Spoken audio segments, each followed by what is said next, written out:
are more than 100,000 children in foster care waiting to be adopted. The Dave Thomas Foundation for Adoption is working to help find them a forever family and a permanent home of their own. When I was 15, I didn't have anywhere to go for the holidays. So my high school principal invited me to stay with his family. It was just supposed to be for a few weeks, but soon they asked me to stay forever as their daughter. Now I have my own room and decorated it myself. It's kind of a tornado, but it's my tornado. And just like my family, it's mine to keep. If you have room in your home or your heart, see how you can help at davethomasfoundation.org. From the State Street Studio, this is WMVP WTBC HD2, Chicago. A good Karma Brands radio station. Chicago. This is your morning routine. Put some respect on my name. Kap and J Hood. That's right, we bad. Watch the show on Twitch. Follow ESPN 1000 Chicago. Stream the show on the ESPN Chicago app and on FM 100.3 HD2 and on ESPN 1000 Chicago. Now, David Kaplan and Jonathan Hood. Good morning, everyone. Bring them out. Woo! Bring them out. Bring them out. Bring them out. Bring them out. Bring them out. Bring them out. Bring them out. Bring them out. Oh, God. Welcome in to the Kap J Hood morning show. More. You always come flying out with the, God, it's playoff week. Let's go. Okay. Well, you can do it while I call a play-by-play. That's your hallmark. That's your signature. Yeah. I'm not taking it. Yeah, well, you're going to have to take it today. This is what you're getting. You're getting me in level 3 today, working my way up to level 1. You can stay at level 3. Yeah, well. I did not fall, Siri. Sorry. Yeah. You got to come out just at least the, oh, God. Yeah. Come on. You're Jonathan freaking Hood, man. Yeah. You call a game last night, and you get up to that level. You win? Can we introduce the show first? Can we do that? Just give me that, oh, God. Okay. All right. Let me know when I can start so I can introduce the show to everybody. Go. Okay. We welcome you to the Kap and J Hood Morning Show on ESPN 1000, and we are streaming on the ESPN Chicago app, along with Hall of Famer David Kaplan, Jonathan Hood with you. And you can tell why he's in the Hall of Fame as he interrupts the open.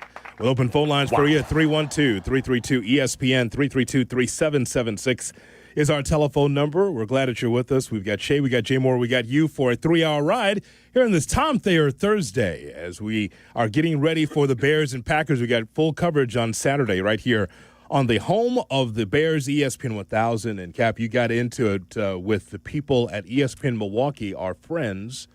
Well, maybe not during Bears and Packers week, but our teammates at ESPN Milwaukee, back and forth with them yesterday. I want to know about it. I think the audience wants to know what that was like, that experience. Yeah, I was on with Ben Brust and his 2 sidekicks, former NFL punter Brad Nortman. I got the name right this time. Yeah. And Kyle Wallace, the gutless wonder. Uh-huh. And they immediately started their chirping. Usually like an animal that gets cornered when they fear what's about to happen to them. Their sense of security, they try to because they're trying to protect what's theirs, trying to hang on. And they're nervous. And you could tell. And so they started chirping right away. Oh, let's have a bet at the Cap, man. If the team up north wins, you have to wear a Jordan Love jersey in the studio with Hoodie for 3 hours. Okay. And if my Bears win, your Bears, if they win, yes, you have to wear a Caleb Williams jersey. And Kyle Wallace, ESPN Milwaukee, the truth, the whole deal, said, I ain't putting that Bear stuff on ever. I'll burn in hell before I do that. I said, well, you better get ready because they're going to get really warm where you're going to be. And I just kept, I'm in. Let's do it. Let's make a bet. I'll wear the jersey. Yeah. And he won't take the other end of it. You cannot offer a bet about you wearing a Jordan Love jersey and he does not take care of it on the other side. That's correct. I mean, that's just cowardly. It's small market. You got to be better than that. You have to correct. be. I mean, it's Bears Packers. If you're going to offer some kind of bet, you've got to be able to reciprocate on the other side. and he did not do that. That's shameful. Yeah, I said, that's exactly what I said, what you said. And I said, I'll even throw in Malnati's pizzas. Sure. And he had no comeback. Nothing. Nothing. Hey, let me just say this. If you're going to do this, right, if you're going to do radio and you want to be able to show on your side of the cheddar curtain that you're tough and you believe in your Packers, then you know what? Put your balls on the line. Put it on the table. You know, if that's the case, you're willing to give Lou Malnati's Pizza the best of Chicago, right? The best of pizza.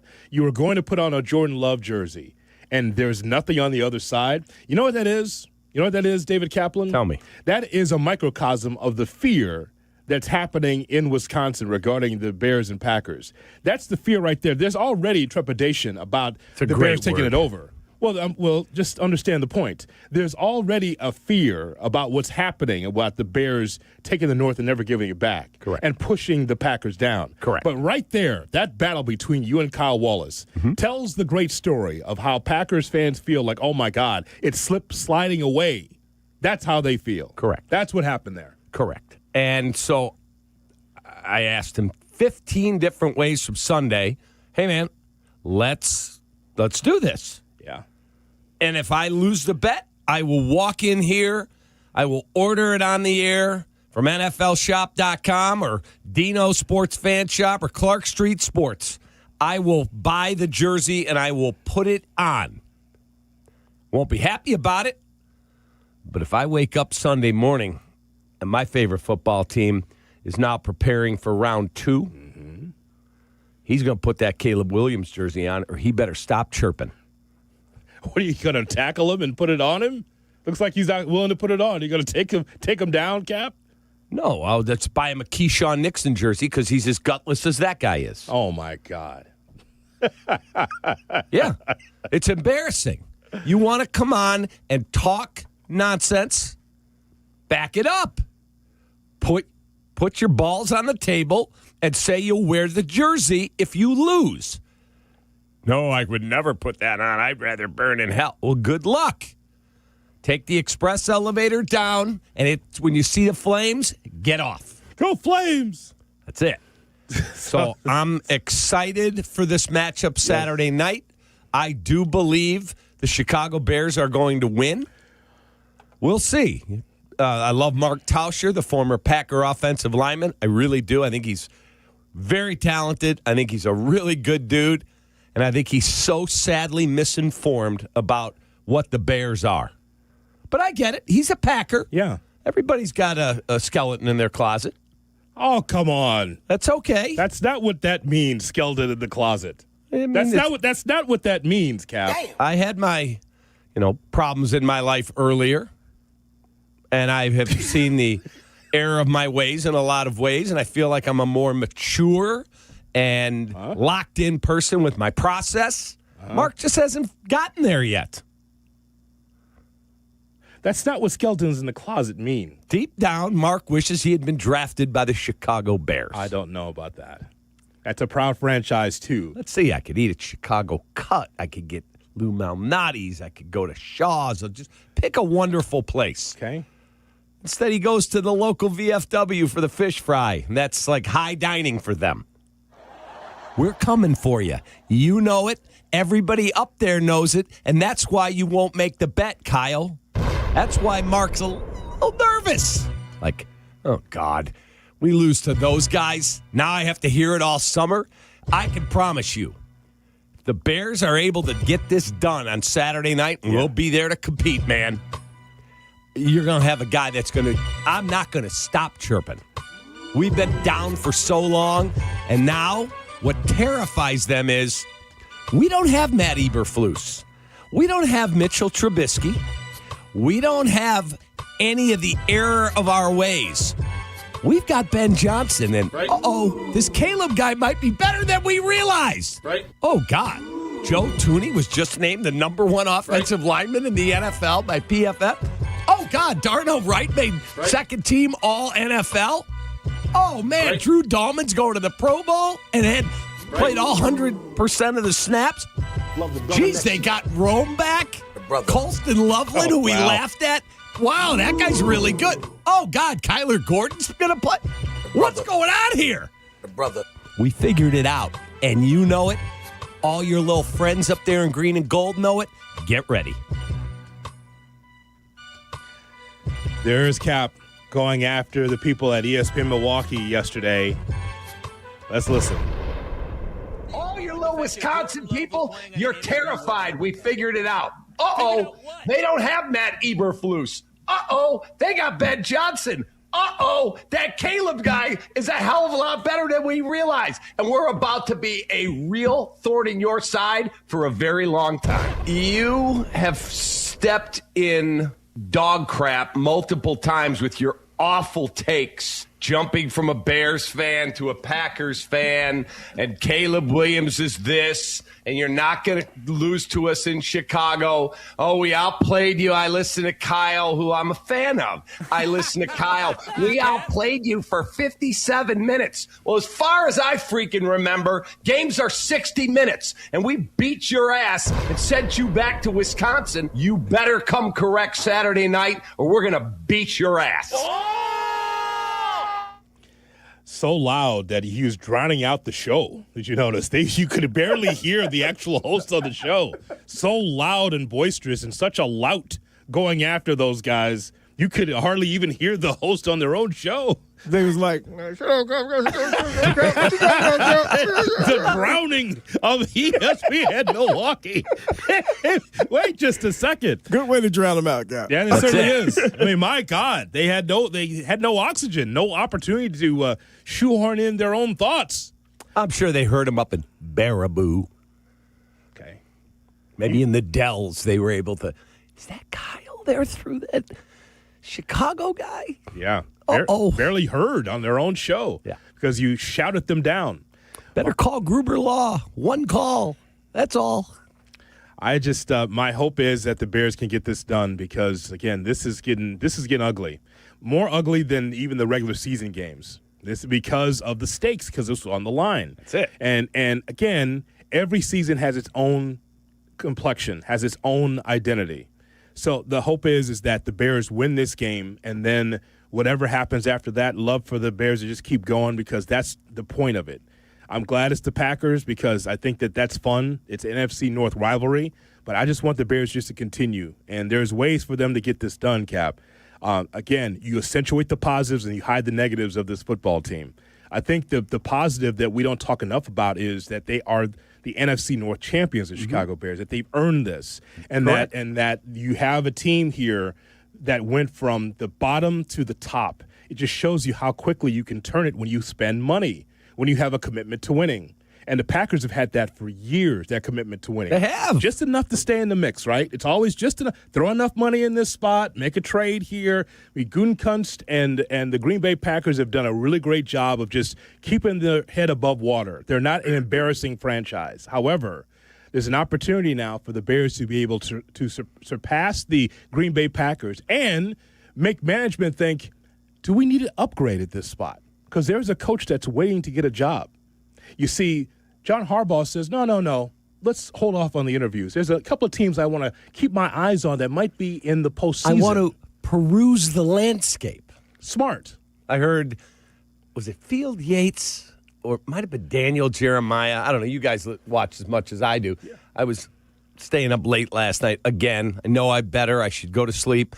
I just can't stop reading about all this stuff. And one of them said, yep, people close to John Harbaugh said he wants to take his time. Don't expect him to be the Ravens coach 2 days ago and have a job today. He's going to see what the landscape looks like. Smart. He doesn't have to jump into a bad job. He's John Harbaugh, damn it. Right. He doesn't have to to go, if the Titans offered, I'm in. No. No. Just wait.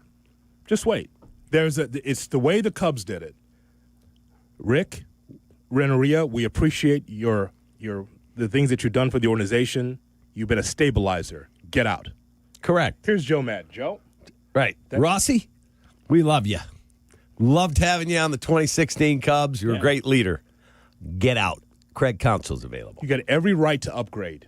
as a head coach, manager, whatever sport we're talking about, if you feel like there's someone better that can get you from B to C, C to D, a championship, then you do it. Let's go. I'm sure the Packers are looking at the same thing. They're looking at the same thing because sometimes, as you well know, you can get stagnant. And that's why the Bears have to pounce, Cap. That's correct. Don't you see? If the Packers feel comfortable and, they feel like, it's time for the Bears to take that over because they have won, sure. But sometimes you get too relaxed in your winning, that you get comfortable in your mediocrity. And that has been the Packers, quite frankly. That's correct. Mediocre. I mean, I get a winning team, but not championship-level team, for real. Correct. Okay, let's take a look now. Maybe the Bears can be able to change the narrative and turn the page on what the Packers have done for years around here. Like, it's Thursday now. Like, we're past hump day. It's Thursday. Yes. 48 hours or so, I don't know, we'll call it 58 hours. We're going to be kicking off, and we're going to be all locked in. So as you scurry about, taking a shower, listening to the radio, coffee, tea, get the kids off, whatever it is today, going to work, school, now you're starting to go, oh, wow, it's Thursday. The game's Saturday. Just roll around in it. Enjoy this. We haven't had this. There are rare moments. Like for Hoodie watches Georgia football. It's awesome. They don't do anything but win. But it's not in his heart like the Chicago White Sox or the Chicago Bears. Like here, where we live, our team. That's right. And for so long, we've been the dregs of the NFL, laughed at. The Bears, they got Matt Eberflus. Who? Matt Eberflus. Yeah. Now, the city is on fire. The city is absolutely so locked in. Whether they're getting free hot dogs, whether they're getting jacked up, where they're going to watch the game or go to the game. Oh, they're going to have snow. People are so excited. Tracy will be on with us later, Tracy Butler, with the forecast. But guess what? We don't get these statements, these moments in time. Yeah, play a cool game, played the Packers, or they went to the Eagles on Black Friday. Those are cool. A playoff game in our city on Saturday Night Football. Every network, they said, contacting the NFL, we'll take Bears-Packers. And they said, we're going to give it to Amazon. We're going to let the streamer have it. And guess what? Everybody's talking about it.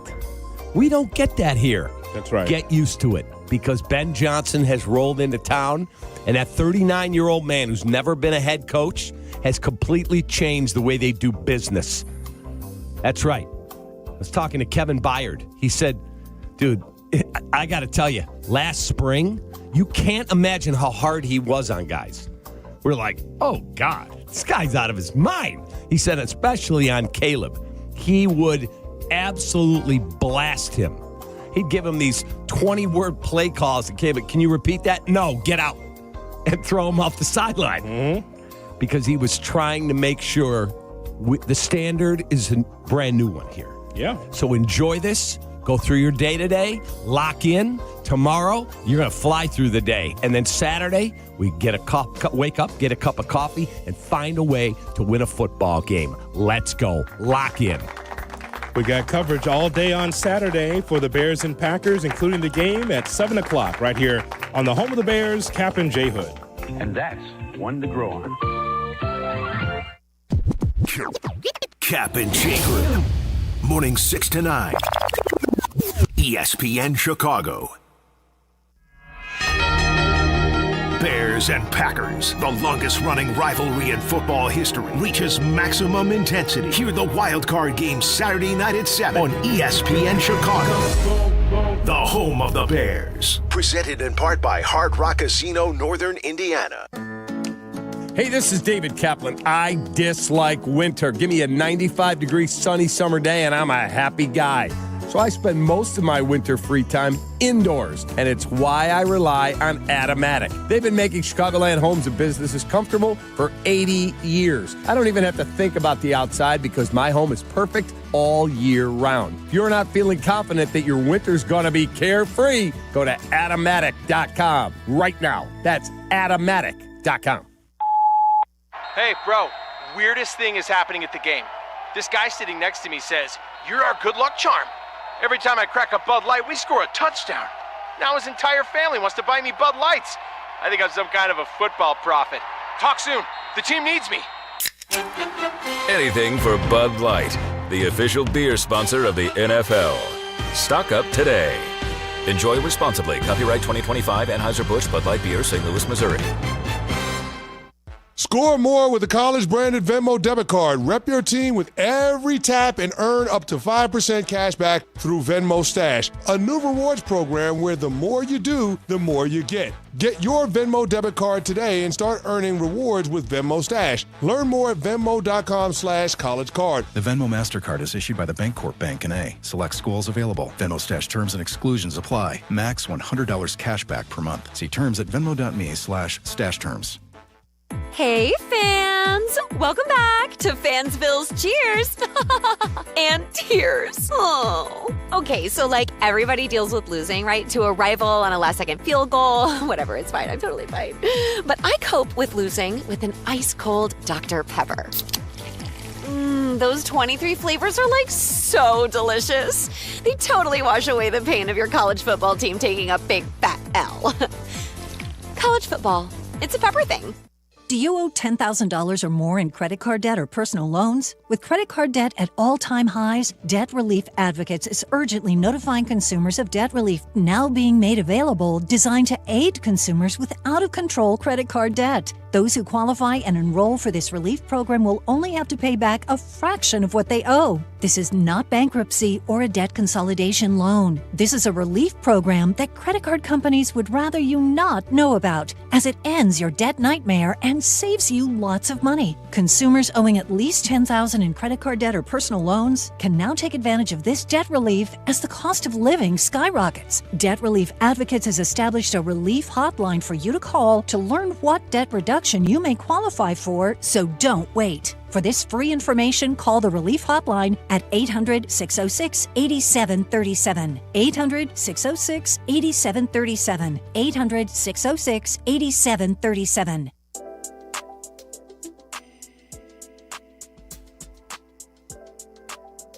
The Chicago Wolves are back at the Allstate Arena this Saturday and Sunday. It starts on Saturday with Superhero Night. Arrive early for your chance at a free Ryan Suzuki bobblehead, courtesy of CDE Collision Centers, followed by another fun family Sunday. Get tickets now at Ticketmaster.com. This is Wolves Hockey. Jay Moore. Good morning, my neighbors! Good morning! Good morning, guys. Now back to Kap J Hood. I just come to let y'all know, put some respect on my name. All drill y'all. Stop playing with my name. I ain't gonna say it no more. On ESPN Chicago. Here's hoping that you're going to have a great Thursday. It's a Tom Thayer Thursday on the Kap J Hood Morning Show. Tom's going to be with us coming up at 7:30. 312-332-ESPN, 332-3776 is our telephone number. Kap and I are taking your reaction as we get ready for the Bears and Packers.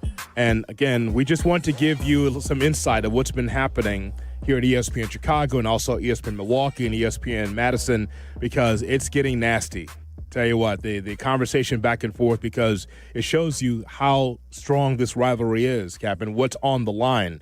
The perception that the Chicago Bears are going to have the Bears number. Again, it's 1-1 because of what we saw in the regular season. And hell, it could have been 2-0 Chicago if the Bears could just be able to make a few more plays at Lambeau Field. But that's all right. The Bears got their win back at Soldier Field in an unbelievable game where things broke well for the Bears on offense, defense, and special teams. It was awesome, that game against the Packers at Soldier Field. But now it comes down to Saturday. That's what it comes down to. It's going to be so much fun. See, I wish I could have gotten to Green Bay's media availability yesterday and gone up there, because if Craig would have let me use the GKB plane to get up there. Craig Carmen. Yes, our CEO and Grand Poobah. So, you want to take the corporate plane? Yeah. I wanted to walk into that locker room, and when Keyshawn Nixon, the Peacock, walked up and talked to the media, I wanted nobody but the Chicago Bears. Question? Yeah. David Kaplan, ESPN Chicago. Okay. Can you explain to me, you say you wanted nobody but the Bears, why you were a peacock when you picked off the pass from Caleb in the victory at Lambeau. Yeah. And then you hid like a gutless wonder when you got burned for the Jade Walker game-tying touchdown in Chicago and then got burned on the DJ Moore bomb from Caleb in overtime to win the game for Chicago. Why didn't you speak to the media then, and now you're back in your comfort zone, and so you're going to peacock again? Can you explain and take me through that, because you're very unprofessional? Take me through that. Take me through there. You want to find out why that's the case. I see. Yes. And that will be your one and only question, and they will usher you out. That's fine. Yes. They would usher you right out of there. I could have asked the question that Mike North popularized back in the Bulls' heyday. Excuse me, Mike North? Yes. Pat Riley, if I told you had to shave your head of that beautiful hair, but you would win, would you do it? And he just looked at him, and then he said, I have a second question. Why every time does Fred Flintstone keep ordering the ribs when he knows when they set the brontosaurus ribs down on the window that the car is going to tip over? Get out! Yes. They pulled his credential. Yes. Did you know that, Shay? No, I did not know that. That was when the Bulls and the Heat were going at it. Or was it the Knicks? I think it was the Heat. Yes. Bulls and the Heat I did post in the game for heyday that. in the 90s. Yeah. North went down to Miami to question Riley. I'm not surprised. It was the best. I think I knew he went down to question. I don't think I knew they pulled his credential, but I'm not surprised. Kicked him out. Get out. When he asked about the brontosaurus ribs, why does Fred Flintstone keep ordering the ribs? And when they set him on the window with the delivery, the car side delivery, the car tips over. Why does he do it every time if he knows the car's going to tip over? It was the best. Look, they're running their mouth a lot in Green Bay. A lot. I heard Josh Jacobs yesterday about how we got our brothers back because it was a dirty hit by Austin Booker. Dirty hit, huh? He goes to make a quarterback tackle, and Jordan Love lowers his head. Unfortunately, gets a concussion. And guess what? Jordan Love is out. Yes. So they are saying that it was dirty. We got our brothers back. Can you be any more ridiculous? That was not a dirty hit. He got fined. Was it illegal? Yes, he hit him in the head. Once you leave your feet and you dive to make the sack, there's not a throttle down button or a reverse on a human body that I know of. Mm-hmm. It's not like a car. Back up because he lowered his head. He made contact. Well, Cap, if it was reversed, what we'd be saying. We'd say, hey, whatever you need as far as ammo to get ready for the game, use it. And that's exactly what they're doing. Even though we see it one way, like maybe most people see it, the Packers need that. They need to have that. Their brother in arms was knocked out of the game. So they need that to have ammo. And by the way, I totally understand that. There's many that say in Green Bay that was a dirty hit. No, it's a football play. Correct. Something that was legal 10 years ago, 15 years ago. Dirty was what the late Charles, he's dead, right? Charles Martin? He is. The late Charles Martin, who sacked Jim McMahon, 5-6 seconds after the whistle, picked him up and body slammed him and destroyed Jim's shoulder. Yeah. Yeah, that was a dirty play. Yeah. Mark Lee, their old, I believe, safety, who took Matt Suey or Walter Payton, I think it was Walter Payton, over the bench and threw him. Yeah. 15-yard penalty. Those were dirty plays. And I'm sure the Bears have had some in their day as well. Sure, plenty. The Austin Booker play was not a dirty play. But they need that. You understand my point? The point is that they need that for motivation. Correct. So that's why they're saying that. So it's fine. However they want to say it. The bottom line is whatever the conjecture is and what's being said, it has to be proven on the field. Whatever it is, the Bears have to prove it on the field. Correct. That's what it comes down to. That's correct. I cannot wait to see this offensive line, this Bears offensive line, which has been the hallmark of the team. If you're trying to circle why the Bears have been good, it's first of all, you can't name one person. I mean, you could, but ultimately it's a unit. The way the Bears were able to change that offensive line and for it to be productive, it's one thing to make changes. Hey, we got to fix this offensive line because there was a time, Cap, that we were talking about Larry Borum and Jake Curhan and Shelton and, Darnell Wright on the right side, and Matt Pryor. We were talking about guys that were just guys. Just guys. And now we can look at the Dolmans and the Toonies and the Jacksons. And after 17 games, of those three in particular, Williams is only sacked 24 times. That's a sack rate of 4.18%. It's the third lowest in the National Football League. If you want to circle why the Bears are good, it starts with that offensive line. And Darnell Wright.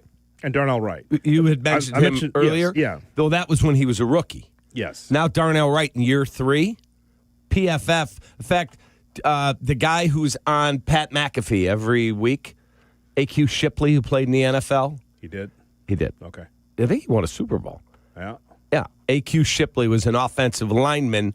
Yesterday, he posted his 5 best in the trench guys. He has 2 Bears. Joe Thuney at left guard, Darnell Wright at right tackle. First team, all offensive line. 2 of ours. Dahlman, he's going to the Pro Bowl. Yeah. Jonah Jackson, he's had an outstanding year. We'll see how things go with Ozzie Trapillo.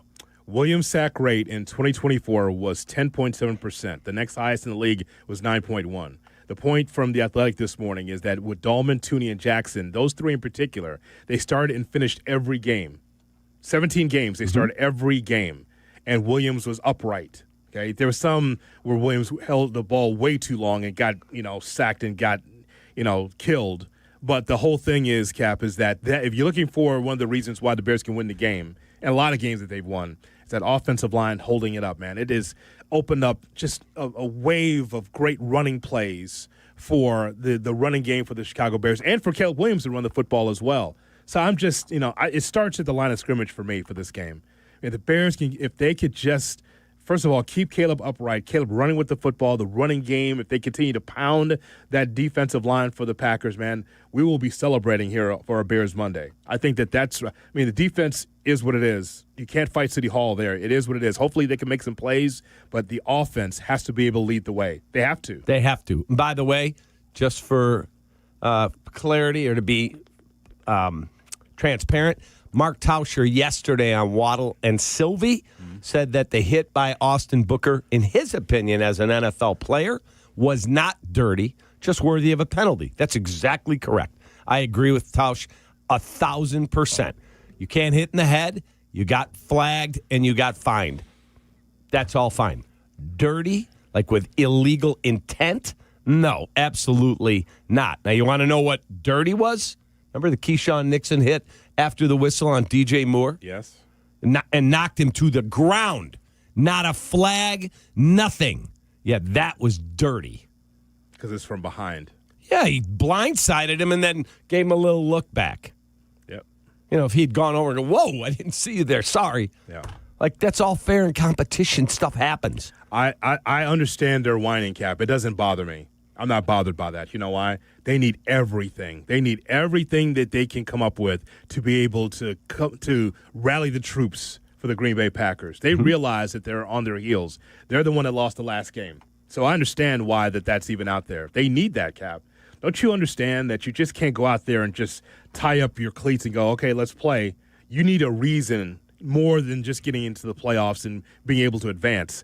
They need a lot more to beat this Chicago Bears team. They realize what's going on. Absolutely. They feel confident, but they need extra. And this Bears team walks on the field with confidence. Offense, defense, special teams, they feel that they can get it done. They did it before. They're going to do it again on Saturday. 312-332-ESPN, 332-3776 is our telephone number on a Tom Thayer Thursday. We're going to hear from Tommy coming up at 7:30. We'll take your phone calls. Bears and Packers, what's your gut feeling on this matchup on the Kap and J Hood Morning Show? Kap and J Hood, ESPN Chicago. Got a few minutes? Check out our shorts. YouTube. Got an hour? Watch interviews and silly show moments. YouTube. Got nothing going on now? Join us on our live stream. It's all on YouTube right now. Subscribe at ESPN 1000 Chicago.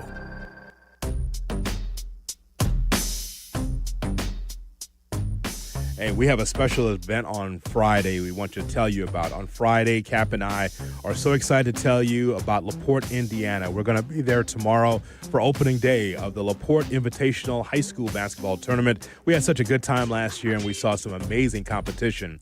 This year, 12 of the best teams in the country will compete and will tip off action at 1 o'clock So tomorrow night, it's going to be La Lumiere taking on Long Island Lutheran. Now think about this. La Lumiere is loaded with 6 Division I commits. And the Hickory Bus from the movie Hoosiers is going to be there all weekend for fans to take a selfie, an authentic piece of Indiana basketball history. So I know a number of you that are listening to the show love high school hoops. Well, let me tell you something. LaPorte, Indiana, with that high school basketball tournament, it is great here in this area, so we want you to be part of it as well. So if you love basketball, like Kap and I love basketball, join us tomorrow or check out the schedule and get tickets at LaPorteInvitational.com. Again, LaPorteInvitational.com. Your calls on the Chicago Bears and Green Bay Packers matchup. Next on Kap and J Hood. Guys, this is Courtney Cronin. Let's be honest, most of us aren't great at saying what we feel. That's where jewelry does the talking. And nobody does it better than Rogers & Hollins, family owned since 1910. From engagement rings to stunning jewelry and watches, whether it's a gift that speaks for you or something that elevates your look, they've got it all. Jewelry says it best. Rogers & Hollins makes it last. See the Rogers & Hollins difference at a store near you or go to fornowandforever.com. Hey guys, it's Silvy. You know me, I hate the cold, and I don't like dealing with cold drafts in my house. That's why we called Window Nation a few years ago, and the difference, incredible. Right now, it's a great time for you to do the same. Window Nation's Buy 4, Get 4 Windows free sale is going on now. Plus, you get your new windows with 0 down, 0 monthly payments, and 0 interest for 2 years. So if you feel drafts, see fog or mold around the frame, and your heating bill keeps on jumping, it is time. Do not wait. Visit windownation.com today. Progressive knows sports brings people together, but you gotta feel bad for people who don't even get it. Some people will never know what it's like to see their favorite team's hopes decided by a ping pong ball to draft the next superstar. Or not. I mean, sure, it's silly for your happiness to hinge on the success of a 20-year-old entry-level employee, but you just can't help yourself. The stress is exhilarating. Progressive can't bring people together like the draft, but we can bring your home and auto insurance together with a bundle. So switch and see if you could save hundreds. Progressive Casualty Insurance Company affiliates and other insurers not available in all states or situations. This college football moment is brought to you by ServPro. College football teams have moments they recovered from and made it like it never even happened. Like on September 24, 2016, when Tulsa found themselves down 31-0 to Fresno State. With 10 minutes left in the second quarter, Tulsa fought back to tie the game at 41. And then won 48-41 in double overtime. ServPro, like it never even happened. Republic Bank of Chicago's business banking solutions can reignite your business. Our team is ready to get you back in the game and moving in the right direction. Experience banking beyond expectations. Only at Republic Bank of Chicago. Member FDIC. This is Kap and J Hood. They've beaten the traffic commute, so you don't have to. No! Say it again. Say something else. Oh! On ESPN Chicago.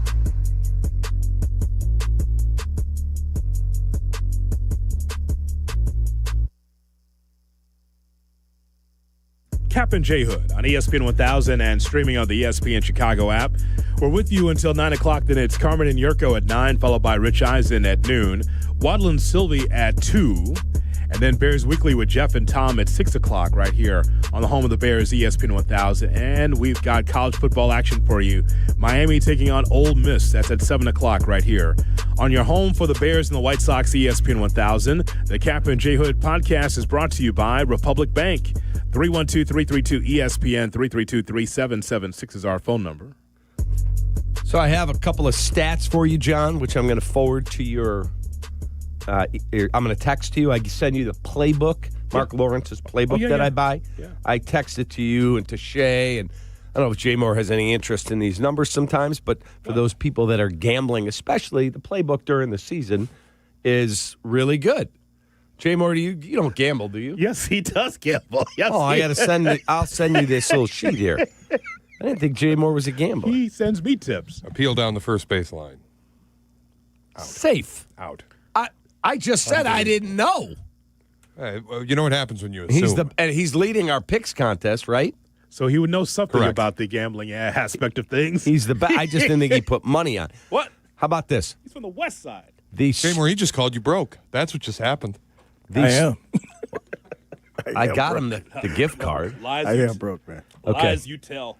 the straight-up record of number 7 seeds in the NL playoffs since the league expanded to a 14-team playoff setup in 2020. The only winner in that time was Green Bay, which was a 7-point underdog over Dallas at 23-24. However, in those 11 games, that is the only win. 1-10. The confusing role Green Bay faces today on a 4-game losing streak has sent them to the bottom of the NFC playoff seeds. In fact, get this, only 2 teams since 1980, that's 45 years, have entered the NFL playoffs after losing exactly 4 games, and both went 0-2 straight up and against the spread. Both losses by 14 points. Meanwhile, playoff teams on a 2-game losing streak are 15-3 straight up, 14-4 ATS at home since 1990. We're buying the Bears with Ben Johnson. That's what they wrote. So what you're saying is they like the Bears. Yes. The numbers don't lie. Trend is your friend, as Carm would teach us. And it's still, even though you read that, still it is scattered as far as how people look at this game. Mm-hmm. I'm looking at DraftKings right now. They still have the Packers as a 1.5-point favorite. Correct. And you can go to Hard Rock, Fanatics, FanDuel, there are Bet Rivers. They're all out there. And you'll find the Bears plus a half, Bears minus a half. It's basically a pickup game. Most have Green Bay like a half point to a, what'd you say there, 1? 1.5. 1.5. There you go. That might be the most I've seen. Because I've seen the halves out there as well, as you talked about. The 0.5 out there for some of these places of the various apps that we had. I mean, Jay Moore was telling me this morning, like he sees the Bears on Black Planet at 1.5. So, yeah, so it's right there for you. There you go. 312-332-ESPN. And back pages, too. Back page. What does back page say? What's the spread there? I think we know what the spread is. The spread is open. Yeah, normally. Yes, what I remember. Denver Dave is with us here on Kap and J Hood, listening on the ESPN Chicago app. Good morning, Dave. Good morning, guys. Thank you for taking my call. Thanks for making your call, sir. What's up there, buddy? Super excited. I have a quick question about this particular week. Is it meat and cheese week again, or is it cheese and wine week because of the Packers whining so much? Whatever you like. We always like to call it meat and cheese week here. But you know what? It's a playoff meat and cheese. So it's a step above the usual fare. Thank you for clarifying. My gut feeling about this, the Bears are going to win significantly this week. They have their number. They're whining too much over in Green Bay. They're done, in my opinion. And the road to the Super Bowl will be Broncos and Bears. Called it a month ago. We're going to get there. Wow. All I'm worried about is Saturday night. Not going to worry about getting to the Super Bowl. I am worried about one game, Saturday night. And if you're still standing when you get in your car to go home, the Bears will point those vehicles to Lake Forest and get back to work on Monday. Denver Dave, is that how Broncos fans feel? Do they feel like they're on the way to the Super Bowl? We certainly do. And we're certainly excited, but we're also, we're optimistic just because we have the number 1 seed. But the road goes through Denver, and the odds are in our favor. But let's go smoke some cheese and eat that meat. Let's do it, man. Let's go. How about that? Like I said to you in the opening segment, it's a rare thing, a very rare thing that we get, not just this amazing stage like December 20th, the Bears-Packers at Soldier, super cool. It's a regular season game. A postseason game like this, us, the division champ, Green Bay, the 7 seed, rolling into our great city. Let's go. Yeah. Show up loud. By the way, Denver Dave, Bo Nix. How about that? That's your head over your skis. Broncos, Super Bowl. Okay. Good luck. We'll see. We'll see. Again, it's funny how both teams are emblematic with this. Like 2 young quarterbacks. Mm-hmm. Thinks Bo Nix is ready for the next level, and Caleb Williams. That would turn the NFL upside down with those 2 young quarterbacks in that level, in that stratosphere, in the Super Bowl. That'd be crazy. I stayed up way too late last night. My wife kept going, "Can you go to bed?" No. And it was like 11:45, and I'm still on my phone reading. She's like, "What are you doing on social media?" I'm like, "I'm reading NFL stats and inside info from the reporters." She's like, "Whatever." She rolled over and went to bed. And me and Maverick were snuggled up and I'm reading him the stats. I'm like, Mav, it says we've got an advantage here. He did not care. But let me just tell you this. As you look at this game. Why are you talking to your dog? Do you understand the dog? Because Stanley and Sparky were fast asleep. But you know they're in the Mav nude, was up. too, right? Both of them? Yes. Well, the dog doesn't have clothes. Well, yeah, but you... They don't? You are snuggling up, reading NFL stats in the nude with your dog. Do you know that I found a study for my wife? Here's your cut of the day, Jay Moore. I found a study for my wife over the break. I was reading to her. It said that people who sleep in the nude live longer. Yes. That's a scientific study. So I figure over the 26 years I've been with my wife, I have banked a lot of goodwill with the man upstairs for sleeping nude. That's it. And I'm under the covers, and Mav's on top of the cover. So, yes, totally understand. He's like a human. He puts his head on my pillow. That's why I have two pillows, one for me, one for him. And your wife? She's got her own pillow. She has her own pillow. Okay, that's good. That's correct. But anyway, to back what I was saying, the stats bear out that there's a lot of trends you should be looking at that favor the Chicago Bears. Does not mean they're going to win. Does not mean they're going to lose. It simply means they're in a good spot here. Now get it done. You know, the other two dogs of yours are pretty smart because they didn't want to hear that, so they pretended to be asleep. They're like, okay, this old man's going to read us stats now? Okay, just play dead or just play sleep. Let's start to hear this guy again. That was Mindy, too. Okay, David, good night.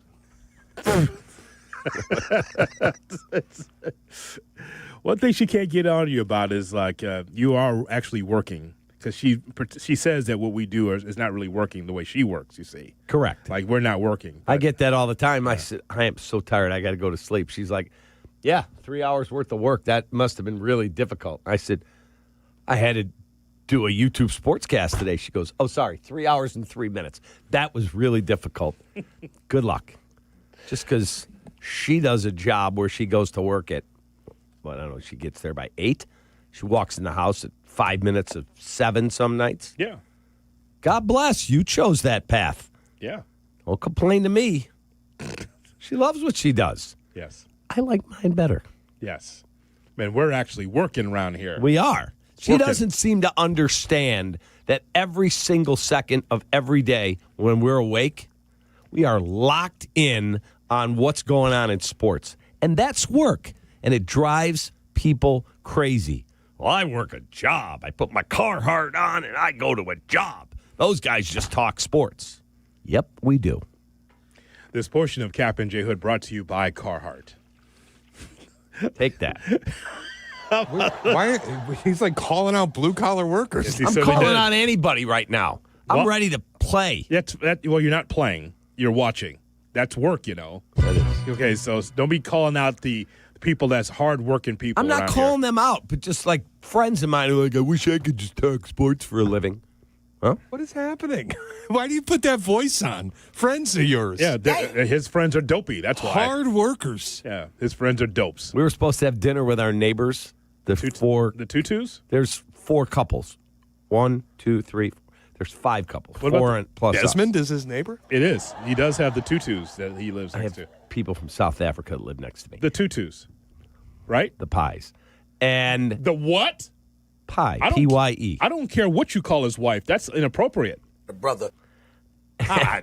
And my wife said, don't forget Saturday night, we're supposed to have dinner with all the neighbors. I said, you better cancel that deal. There is 0 chance I'll be at that. We get free. Well, I can ask them if they want to have the game on. I'm like, hang on. You want me to watch the game with the neighbors? Have you lost your mind? Yes. Canceled. Yeah, she does not familiar with the sports calendar, apparently. She knew. She's like, can I have them come over for dessert after the game? Sure. What a weird house that you live in. Just have a dinner party and watch the game in the morning, right? That's what you're always saying. It's so ridiculous. So ridiculous. Your wife wants to do something. How dare you think football's more important, right? That's what you're always saying to me. She knows. And she said yesterday, I should have, when the Bears were playing well all year, I should have said that weekend probably not going to work. Oh, my God. And so, unfortunately, the tutus are left out. They won't be able to be part of it. So the jumbo tutus, not part of the dinner. We're going to come over for a little post game. After. That's not happening either. Probably not. No. You know why? Got post game after. That's it. So there won't be any time for all that nonsense. They can all have their fun. So no jumbo coming over, Jay Moore. Yeah. How about that? Let's go. I just can't wait for this game. All the tutus want to talk to you about is him getting free, and you don't have time for him. Well, there you have it. Give us free. But Cap, no time for that. Maybe Sunday. I'll talk about your freedom another time, Tutu. The Bears are playing. Take that, Desmond. Take that, Dez. Hey, Bishop, what's up? Oh, my God. Coming up next. It's good that the Tutus have been able to move their way up to where Cap lives. You call him Bish for short? That's it. What's up, Bish? Dawn and Rodney are their names. Tutu. All right, coming up next, we move from South Africa to the platform. As we hear from Shay coming up next, and more of your phone calls on the Bears and Packers on Kap J Hood. Bear down! Kap J Hood. Jumbo. This is your morning routine. Yeah. Kap J Hood. Good morning. Morning. Good morning. Oh, and in case I don't see you, good afternoon, good evening, and good night. On ESPN Chicago. Yes. The College Football National Championship is January 19th on ESPN Chicago. But first, 2 teams must be eliminated. Tonight at 7, join us for the Fiesta Bowl with 6th-ranked Ole Miss taking on 10th-ranked Miami of Florida. Then tomorrow night at 6, be here for the Peach Bowl pitting 1-seed Indiana against 5th-ranked Oregon. This is your place for the college football playoffs and national championship. ESPN Chicago, presented by Menards. Crash, bang. You know, I've been saying that to Chicago sports fans for the last few seasons. Lisa, why don't you give it a try? Crash, bang.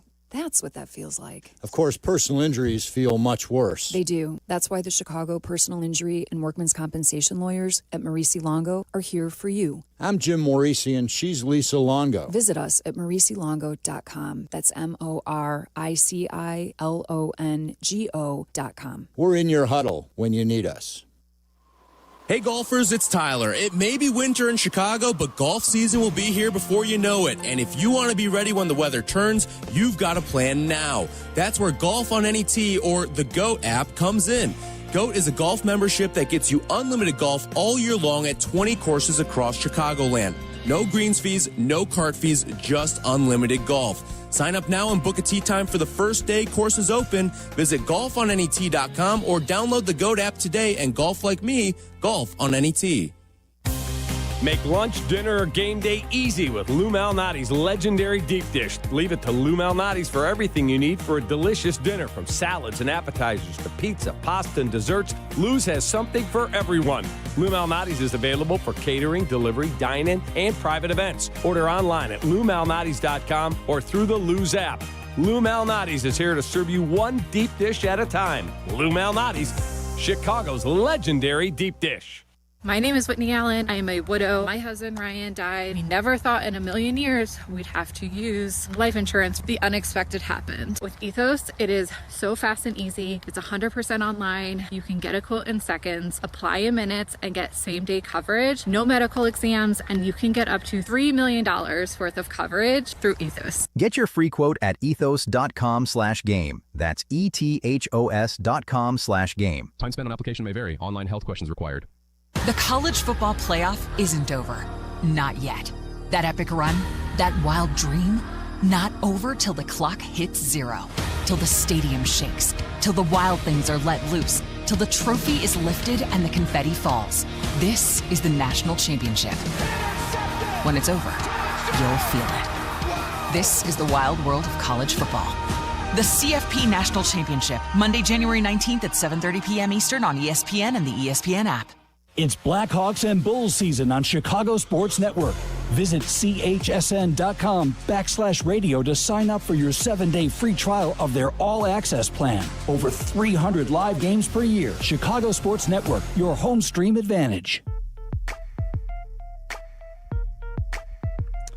All right, now we talk about HR Block. Yes, Good. HR Block. Don't do a spot for Amazon. Life is full of choices. Some big, some tiny, some that will make you wonder how you became a designated adult in your own life. And when you choose an HR Block Tax Pro, you're choosing the biggest network of tax experts to ride shotgun with you. So for the big ambitions that you need help with the little stuff, when you got 6 figures, from 6 different side hustles, that's why you got H&R Block. They've truly seen it all. They're here to help you make the most out of your money for a life outside the box. Jay Moore. You're listening to Kap and J Hood.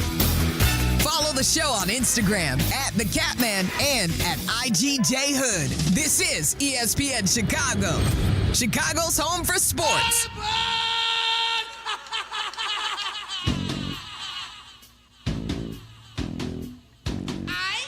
And now it's time for the platform. Here's Shay Norland. Shay's platform is always brought to you by the Chicago Transit Authority. Save money, do more, ride CTA. And on YouTube, make sure you check out the camera that is working. The security cam is working in there so you can see Shay do his platform. It didn't fall off of the actual platform this morning. CCTV is fully operational today. It's right Our there. closed circuit television here at ESPN Chicago. It's the best. Hoodie, I apologize first and foremost because I know you were hoping that you would be playing in the college football semifinal tonight. Ole Miss took you out. Yeah. But I have a feeling that you've probably become somewhat okay with it because for my money, Ole Miss is America's team. Even more so than plucky, upstart, Signetti-led Indiana. Oh, God. Because nobody likes anything more than hating Lane Kiffin. And I would love to see this Ole Miss team just go on a run in spite of him. The one time Lane Kiffin is a part of a national championship team, he won't even get a ring because he left. Said you weren't good enough for me. And I think the funniest thing, I asked Kap this pre-show. You got to give him a ring. No shot. He said, you're not good enough for me, and he left. And then he stole your coaches, too. Keep cooking, Shay. What were you saying? Absolutely no chance he can get a ring. But I just, is there any coach that you can think of in your lifetime who had a pretty rough PR look, went someplace like Lane did with Ole Miss, which Lane knows, we know, Lane needed Ole Miss more than Ole Miss needed Lane Kiffin. It was the perfect spot to rehab his image. You win 9-10 games a year. You're the best coach in school history. Mm-hmm. It's the best run, really, in school history. He was rehabbing so much of his image, and it was this incredible redemption arc. And everything that's happened since he left is old, ugly, awful Lane Kiffin. Jagbag Lane Kiffin. Mm-hmm. Now you're stealing the coaches. You're hitting them with ultimatums because they beat Georgia. And I thought Jimbo Fisher put it great yesterday. Lane thought they would lose to Georgia. And that by saying, all you guys can actually go coach the playoff games, he would look like a hero because they'd lose to Georgia. And he would have just been the good guy. Then the calendar works itself out. But they beat Georgia. And now Lane's a little nervous. They're going to go have fun at the party without me. So he called them all back to LSU. Said, you can't coach at Ole Miss. If you do, you're not going to coach here. So now Ole Miss is without their quarterbacks coach tonight, without multiple assistant coaches tonight. Because Lane Kiffin because Lane Kiffin's ego is so fragile, he can't watch his coaches win without him there. He's a loser. I'm rooting for Ole Miss because I want Lane to eat it. Well, one thing for sure, that there's a chip on the shoulders of the players at Ole Miss because of the Lane Kiffin fallout, with him leaving and him snatching assistants. So there's a chip on the shoulder for Ole Miss to say, we're going to do this without you, coach, and also on all the other coaches as well. So it may be a collision course, Cap, of who is America's team, because Ole Miss could beat Miami, and then Indiana on the other side could beat Oregon. And I know in this area, in the Midwest, people feel like Indiana is America's team because of Cignetti and the success they had come out of nowhere. They were a 0 program, and now they're on the precipice of possibly a national champion. So I can understand where Shay's coming from because Ole Miss has had to deal with so much. We talk about players leaving all the time, right? How about Lane Kiffin wanting to just leave and then snatch coaches at the same time while Ole Miss is in a position to win the national championship? That's a tough spot. So I can understand why Ole Miss could be that underdog with all the adversity they've gone through. I can, and I understand everybody cheering against him, but I would give him a ring if I was the university. No, come on. No. You cannot deny the fact that he did build that team. So? He's part of it. No. And I would say, no, Lane, here's your ring. Unfortunately, you weren't there to see it to the end, but there you go. What they should do He'd is never wear it. They should invite him to the parade, put him on have a parade through Oxford, invite him to the parade, put him on a float so you can Spartan kick him off of the float. Oh my God. No, you can't give him a ring. Are you out of your mind? He's at the end of the best season in school history. He looked at the program and said, "You're not pretty enough for me. I'm leaving." You can't give him a ring. Anything on his platform? Any comment on that? Nothing? I mean, I agree with where he's coming from on how everyone is aligned on Ole Miss. And I know they took out your favorite team. That's fine. But, it's all right. I mean, your team will be fine. They're one of the elite blue blood programs now in America. I never felt Georgia could win the national championship. You told me that. Wasn't sure. Just a month ago. Yeah. In November, I think. Yeah. He said, yeah, we're not winning the national title. We're not good enough. We're good, but not that good. Yeah. And you were right. And I understand everyone cheering for Ole Miss, but I actually think it'd be cool if Mario Cristobal won. So one of my favorite shows I listen to is called Chicago's College Tailgate. Uh-huh. And this lunatic that co-hosts with Tyler Rocky was calling Mario Cristobal, quote, an idiot. True, I actually want him to win the national title so that I can call Shay and go, hey, Shay, Mario Cristobal here. Take that and hang up. Hey, Nick Sirianni's won a Super Bowl. He can also make idiotic decisions. Putting your 4th and 4 in plus territory, and you have your punt team on the field. All right. And then you take a delay a game. All right. At least do it with your offense. You might get an offsides. Let's not relitigate that. It's idiotic, objectively. Okay. Whatever. How about the platform sponsor? It's brought to you by the Chicago Transit Authority. If you're stuck in traffic, let the CTA be your driver. Get into the city and back fast and stress-free. Avoid the hassle of stop-and-go traffic, spending money on gas, or unexpected costs for car repair. Just $5 will cover your trip and back on the CTA. So sit back. We'll do the driving. Tap to Pay is also available on all CTA trains and buses. Save money. Do more. Ride CTA. The Bears and Packers. We got coverage all day on Saturday right here on the home of the Bears, ESPN 1000.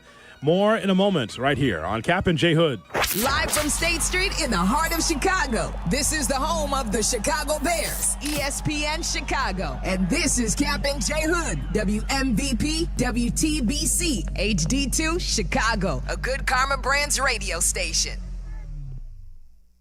Let Triton College help you spring into success. Choose from 120-degree and certificate programs. Triton has convenient classes close to home, affordable tuition, and credits transferable to four-year schools. At Triton, you'll learn from award-winning faculty with real-world experience, giving you a quality education that opens doors to your future. Affordable, quality, close to home, that's Triton College. Register now and spring into success. Visit triton.edu/spring. Good Karma Brands is proud to be an equal opportunity employer, providing equal employment, development, and advancement opportunities to all teammates and applicants. To learn more about careers with us, please send an email to talentacquisition@goodkarmabrands.com. That's talentacquisition@goodkarmabrands.com. Texting enrolls you in a recurring recurring automated marketing text messages. Consent not required to purchase. Message and data rates may apply. The team's looking good this season. I think so. Man, I miss playing football. Ever since I turned 40, I just can't find that fire I used to have. Think it could be lower testosterone? What do you mean? I was feeling the same way. After 40, the body has less testosterone, and men lose their edge. That's why I take Nugenix Total T2. That's the testosterone booster, right? Yes, but Total T2 is their brand new formula that skyrockets nitric oxide levels in as little as 3 hours. Since I started taking it, I've been lifting like when we played for Coach Carter. My energy is way up, and it even spiced up things between me and the missus. Are they still giving out complimentary bottles? Yep, just send a text. Text HAWK to 321-321 for your complimentary bottle of Nugenix Total T2, the next generation testosterone booster. Text now and we'll include a bottle of Nugenix Thermo X, our newest, most powerful fat burner ever, absolutely free. Text HAWK to 321-321. That's HAWK to 321-321. These statements have not been evaluated by the FDA. This product is not intended to diagnose, treat, cure, or prevent any disease.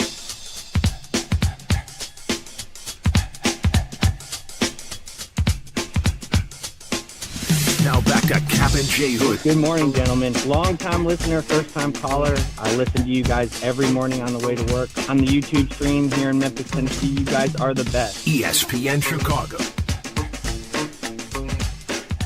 Oh, God.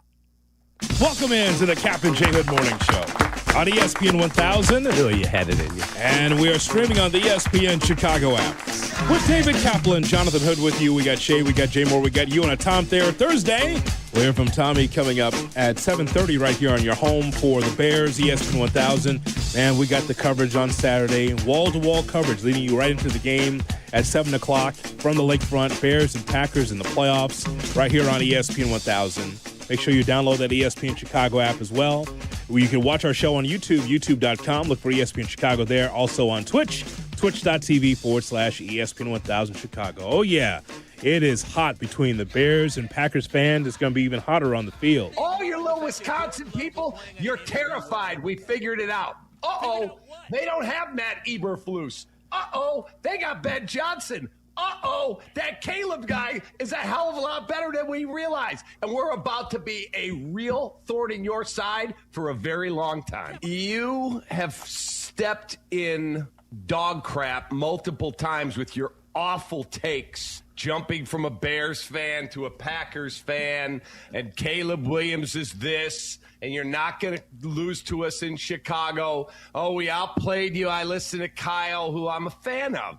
I listened to Kyle. We outplayed you for 57 minutes. Well, as far as I freaking remember, games are 60 minutes, and we beat your ass and sent you back to Wisconsin. You better come correct Saturday night, or we're going to beat your ass. You know what's really remarkable about Kap going after the host on ESPN Milwaukee in the afternoon? You know what's remarkable about this, Jay Moore, is that as Kap just completely just takes over the show is in Milwaukee, but Kap's at home, and the hosts sound like they were in Chippewa Falls. That's just like far away. Just like, again, Kap just taking it over, yelling. All your little Wisconsin people, you're terrified. We figured it out. Uh-oh. Where are they?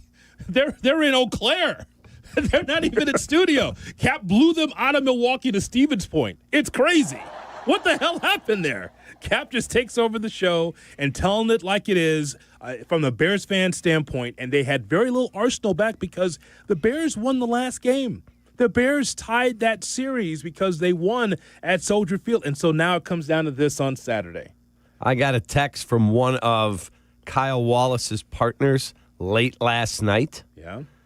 Name is Ben Brust, formerly of Mundelein, now of Wisconsin. Yeah. And he said, I said, Kyle was super weak that he wouldn't take the bet. His response, I agree. Yes. It was on the line, right? I mean, Jordan Love jersey he wants you to wear if the Bears lost. Said, if we beat you, you got to wear a Jordan Love jersey for 3 hours on the air with Hood on ESPN Chicago. I said, done. But if we beat you, you got to wear a Caleb Williams jersey for 3 hours on your show. Sidekick. And he said, oh, no. I'm never going to put that stuff on. I'd rather burn in hell. I said, get ready because it's going to be really hot where you're going to be. And then I said, oh, let me just talk to our boss. Or I said to your boss. Let me talk to your boss about this bet since you won't go both ways. And he goes, he's right down the hall. I said, no, the big boss, Danny Zetterman. And I got, oh. Yeah. Like, oh, he's calling in the heavy artillery. Mm-hmm. Yeah. Let's go. Shay, do you know this is a lesson to Market 38 of how to do this well, right? If you're going to have a bet, if you're from Market 38 and you're going to put out a bet, you have to be able to finish it out on the other side, right? I mean, listen, I understand. Market 38 has to understand, Cap, that, hey, if you're going to offer a bet, you have to give something to get something. Correct. There is no you put on a Jordan Love jersey and then nothing on the other side. Correct. So, again, but you can understand. When you're down there with Vegas and Jacksonville, it's hard for you to understand the business. Correct. And Beaver Dam. Cincinnati's 37. Yes, I've seen this right here in front of me, yes. Yeah, Kyle, keep working, man. You may get to Cincinnati. That's not fair at all. That's not fair at all, especially when Greenville, South Carolina is above them. Well, yeah. I mean, Hartford, Connecticut could also be in his sights, Cap. That's it. He'll be like Stern in Private Parts as he loads up his little car going each step up the ladder. Portland, Oregon's calling. That's it. I see it right here in the Market By the 23. time you're 56, you might get to Portland. That's amazing. What market is Iowa? What city in Iowa? Des Moines. Des Moines. I'm going to say Des Moines like 120? I was going to say like 77. 67. 67. Yeah, Des Moines, Ames is 67. Any other cities? Omaha, would you like that? 73. Omaha McMaster. Wow. I didn't thought Omaha would be higher than Des Moines. How about Austin, Texas? That's all. How about, you know what? You should leave the studio for that one. how about Austin, Texas? Austin, my future home. Austin, Texas. It's number 34. Good size market. There you go. You know, would you like to 33? Kansas City. Oh, wow. That used to be a great sports market once upon a time. Remember that? When Kansas City was a good market with the Chiefs and all that? Yeah. I got something from the Twitch chat. They want to know Dubuque, Iowa. Where is that on the list? Oh, God. I'm going to say 109. It's loaded into the Quad Cities, 94. 94. There you go. Can you name the top 5? Just give them to everybody. I mean, I don't know why. Again, it's unbelievable. A meat and cheese week, but we're naming off of the market. I make one snide remark about Milwaukee, and now we're going through the media markets in America. Danny's going to love this. No, he's going to love this. For those that need to know, and again, Cap needs a refresher, it's New York, Los Angeles, Chicago, Dallas, Fort Worth, and Philly. Okay? There you go. There's your top 5. Okay. Anything else on this? No, let's get back to Packer Week. Okay. I like to call them that team up north. Okay. So. Okay. Now that we're done with that, after doing Market 210 radio in Glendive, we will now go back to Market 3 in Chicago, talking about Dennis Allen. Dennis Allen, by the way, his availability is always strange, right? And this week it's Wednesday. Usually it's Thursday, but because the Saturday game is moved up. Yeah, Dennis Allen is very peculiar because he never wants to talk about the previous game. It's a weird spot, right, for him. Because all the media wants to ask is, why is your defense so bad? And he's always, moving on. All right, never mind about what we saw. Nothing to see here. We're moving on to the next game. And the next game also underwhelming sometimes, too. Never mind about that game. We're going to move on to the next game. So he does answer questions, Cap, about this matchup against the Packers, talking about the willingness to straighten out this defense. Listen. Yeah, look, I mean, I think, just consistency in what we're doing. And getting off the field on third down, I think that's probably been, probably the biggest, issue that we've had. I mean, part of it is we've played some really good teams the last couple of weeks, some really good offenses. And yet last week we played a team that, we held them to 19 points. So, and ultimately that's what the goal is to limit the points and give yourself a chance to win. Yeah, he's not happy. You understand that. He understands what it is, but it is about getting off the field on third down. That's key, Cap. That's a celebration in our homes when the Bears can get off the field on third down. We should jump up and just applaud like, thank God. There right. we go. It's almost not quite as good as us getting a first down and not quite as good as us scoring a touchdown, but I get your point. That's what, Jay Moore, when you see the Bears get off on third down, you should just stand up and just applaud, just because that's as good as, like as Cap said, as good as a first down. I mean, just to get off the field, oh, my God. You know what, though? I do that anyway. First down. I do it anyway. Yep. Anyway, when they get off, I get up. So it's very rarely you do that then. Very it's not last game. I just was sitting down forever.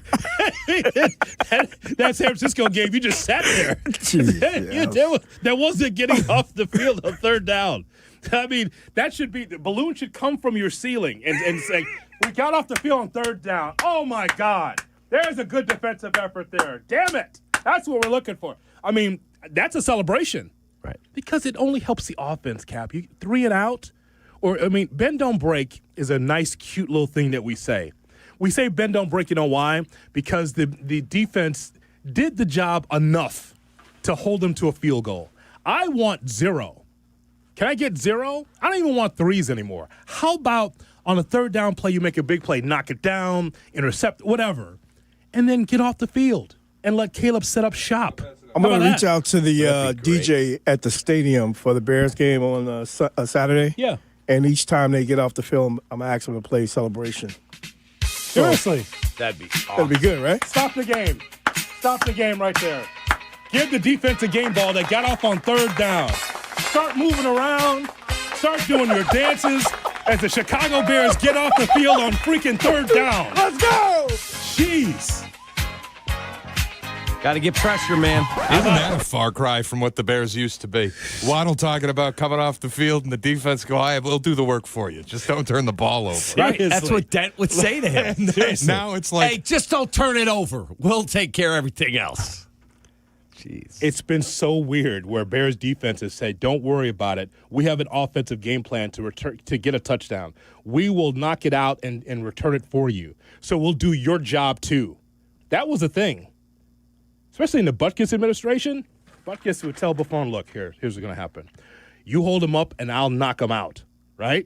We'll knock the ball out. I'll return it for a touchdown. Don't worry. We'll get it done. Right. Offense, we know you suck. We got it. Don't worry. Right. We'll do our job and yours, because since you can't do it, that feels bad if you're an offense. Remember the scene in Remember the Titans? Great movie. Remember the scene where he said, I don't want them to gain another yard. If they do, I'm going to take every last one of you out. Remember? Yeah. And they just dominated. That's what it was, man. That's what it was. So Run it up, Herman. Leave no doubt. Just get off the field so the offense can operate, please. That's what it is. Make a play. That's it. Make a play. Just please, just slow them down. All right, 312-332-ESPN is our phone number. Do you know what they have going tonight, by the way? Who's they? I think it'd be super cool. Who's they? Tonight at the Bedford Park the Wintrust Sports Complex in Bedford Park. I just saw it on Fox 32 on the news, and I got an email here. A Coach Ben Johnson look-alike contest. Yes, you'll win pizza for a year. There's a whole $2,000 in Visa gift cards. They just had it on Fox. I'm looking up. I looked it up here. Super cool. A Ben Johnson look-alike contest. Now we are officially in playoff mode. Yes. Remember the Ditka contest? I do remember. Now we got Ben Johnson contest. Super cool. It'll be more difficult to do without the mustache. It will. You got not more people that look like Ben Johnson. Just wear a tearaway shirt. I told McGrath he should do it. Yes. Because he just like if you put that same Bears hat on and really pull the brim around, McGrath's like clean shaven, just look like you're stewing all the time. I think he could pull it off. I think you're right. He could. Yeah, he that definitely would be could. awesome if he won that. I think you're right. He should go there. Yeah. He AI Jack, when you program him right, he loves the bits, Yes. But you got to program him to do it. He'll do bits. He came in the other day all jacked up looking at me. Are you going to go to the Ben Johnson lookalike contest? I go, no, probably not. No. Yes. You should. You go. Just if you want to participate, show up at 4 p.m. Wintrust Sports Complex in Bedford Park, just 2 blocks south of Midway Airport. You could drive AI Jack there. You're on the south side. That's right. Just hang out till noon, Hoodie, and then drive him over there. Driving Mr. Jack. Hello, Jack. Here's your drink, Jack. Hello, Mr. AI. Enjoy your drink? You know, you like it sparkling. Hello. This is the weirdest Driving Miss Daisy sequel in the history of time. Who else do we have on the staff that maybe could pull that off, the Ben Johnson lookalike? Waddle. See, if we get to the Super Bowl against the Steelers, Danny could be the Aaron Rodgers lookalike contest. He'd win. I think EO could pull off Ben Johnson a little bit. That's a good one. Ostrowski. Yeah, Eric could do it. Maybe. He's so busy around here. Yeah, he's got too much He going doesn't have any time for our He nonsense. might get up there and fix something. So the Wintrust Place, also strangely, the practice facility for the Sky. Correct. That's where they built their new. It's going up. They're working on it in Bedford Park. That's insane. But, okay. 312-332-ESPN is our phone number. More of your phone calls coming up and more from Dennis Allen as we're going to hear from Tommy Thayer. He's going to join us coming up at the bottom of the hour. Wake on him Kap up. and J Let's Hood. go. No, he's here, 7:30 on Kap and J Hood. Kap and J Hood, morning 6 to 9, ESPN Chicago. We're not urinating on the fire, man. It's Bears-Packers week on Jet. The home of the Bears is your headquarters for Bears in the playoffs. We have the game. Bears and Packers live from Soldier Field. Saturday night at 7. We have the best play-by-play team in the biz. We have the Bears Network pregame Saturday at 5. Live from the Dr. Pepper patio inside Gate O at Soldier Field. We have the pros in the know. Listen to this list. Waddle, Jurko, Thayer, J Hood, Joniak, Silvy, Carmen, Jason McKee, Dion Miller, Jeff Miller, Pat the Designer, and more. All in on crafting more than 15 hours of Bears playoff game day coverage. We have everything you need. We are the home of the Bears. ESPN Chicago. It is playoff time.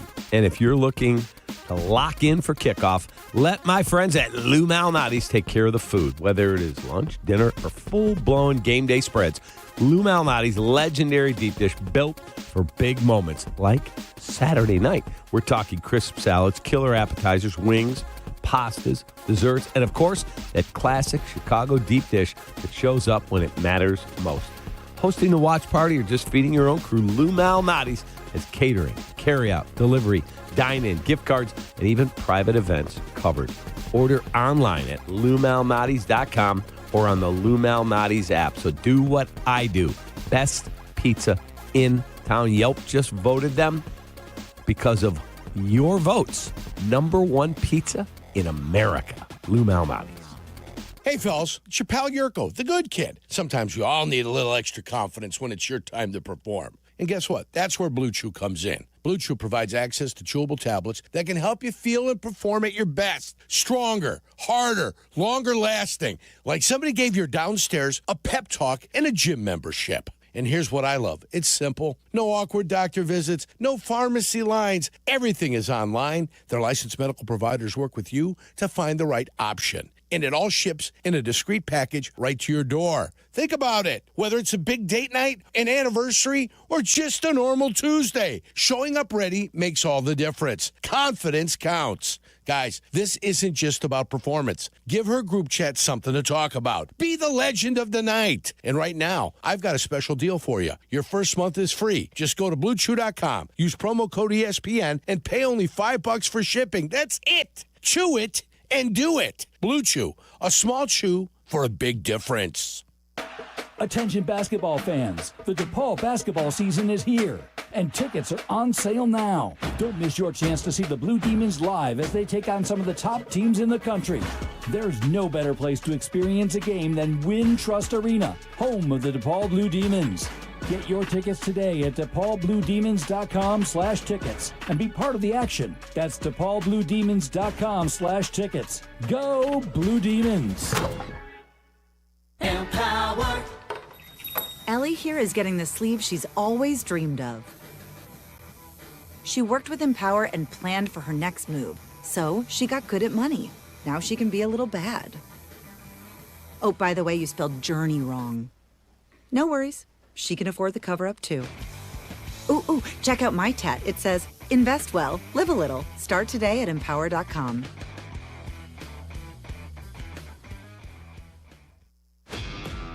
This is the story of the one. As the purchasing manager at a manufacturing plant, she knows the only thing more important than having the right safety gear is having it there when you need it. That's why she partners with Grainger for auto reordering, so her team members can count on her to have cut-resistant gloves on hand, and each shift can run safely and efficiently.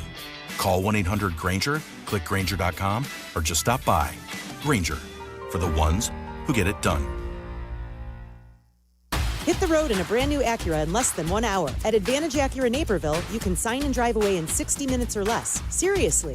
Or they'll cover your first car payment. Every new Acura is backed by the Advantage Plus program. Advantage Acura Naperville. Restrictions apply. See dealer for details. Kap and J Hood are back on ESPN Chicago. So you didn't make the dress list. There are greater tragedies in the world. I wanted to run out of that tunnel for my dad. To prove to everyone that I worked what? That I was somebody. Oh, you are so full of crap. You're 5 feet nothing, 100 and nothing, and you got hardly a speck of athletic ability. And you hung in with the best football team in the land for 2 years. In this lifetime, you don't have to prove nothing to nobody except yourself. That's exactly right. Love it. Going back to the old Rudy show. Love it. That was a great movie. Kap and J Hood on ESPN 1000 and streaming on the ESPN Chicago app. We're going to hear from Tom Thayer momentarily for our Tom Thayer Thursday. Get his thoughts about the Bears and Packers. We got the coverage for you right here on the home of the Bears, ESPN 1000. All day on Saturday, baby, including Hoodie and Carm 11-1. That'll be awesome. Ermine Trout, diehard Bears fan, got Bears stuff all over his Twitter. Armin Trout, yeah. And he just tweeted at me and said, and at you, I think, too. Yeah, you're on there. He said, we are out here in 28-degree weather listening to ESPN 1000, tearing off a built-up pitch roof. Yes, I got my cold weather Carhartt bibs on. Why are you talking blank about us, Cap? Bear down. Ermin, listen to me. Not talking any guff about you. I love your commitment, your passion to your craft, and I know where you'll be Saturday night. Locked in, ready for this game. So, Ermin, have a great day, you and your guys and gals out there, and get ready for Saturday. And we know that you're a real man because you're wearing Carhartt. That's exactly right. Carhartt for real men that like to work hard. Carhartt. That's it. So we know. I'm not talking mess about you. You know why? Because I'm a blue-collar broadcaster. That's who I am. That's it. And so is Shane Norling with his built Ford Tough hat that he got from a gas station. I also got a missive from Danny Zetterman, our boss.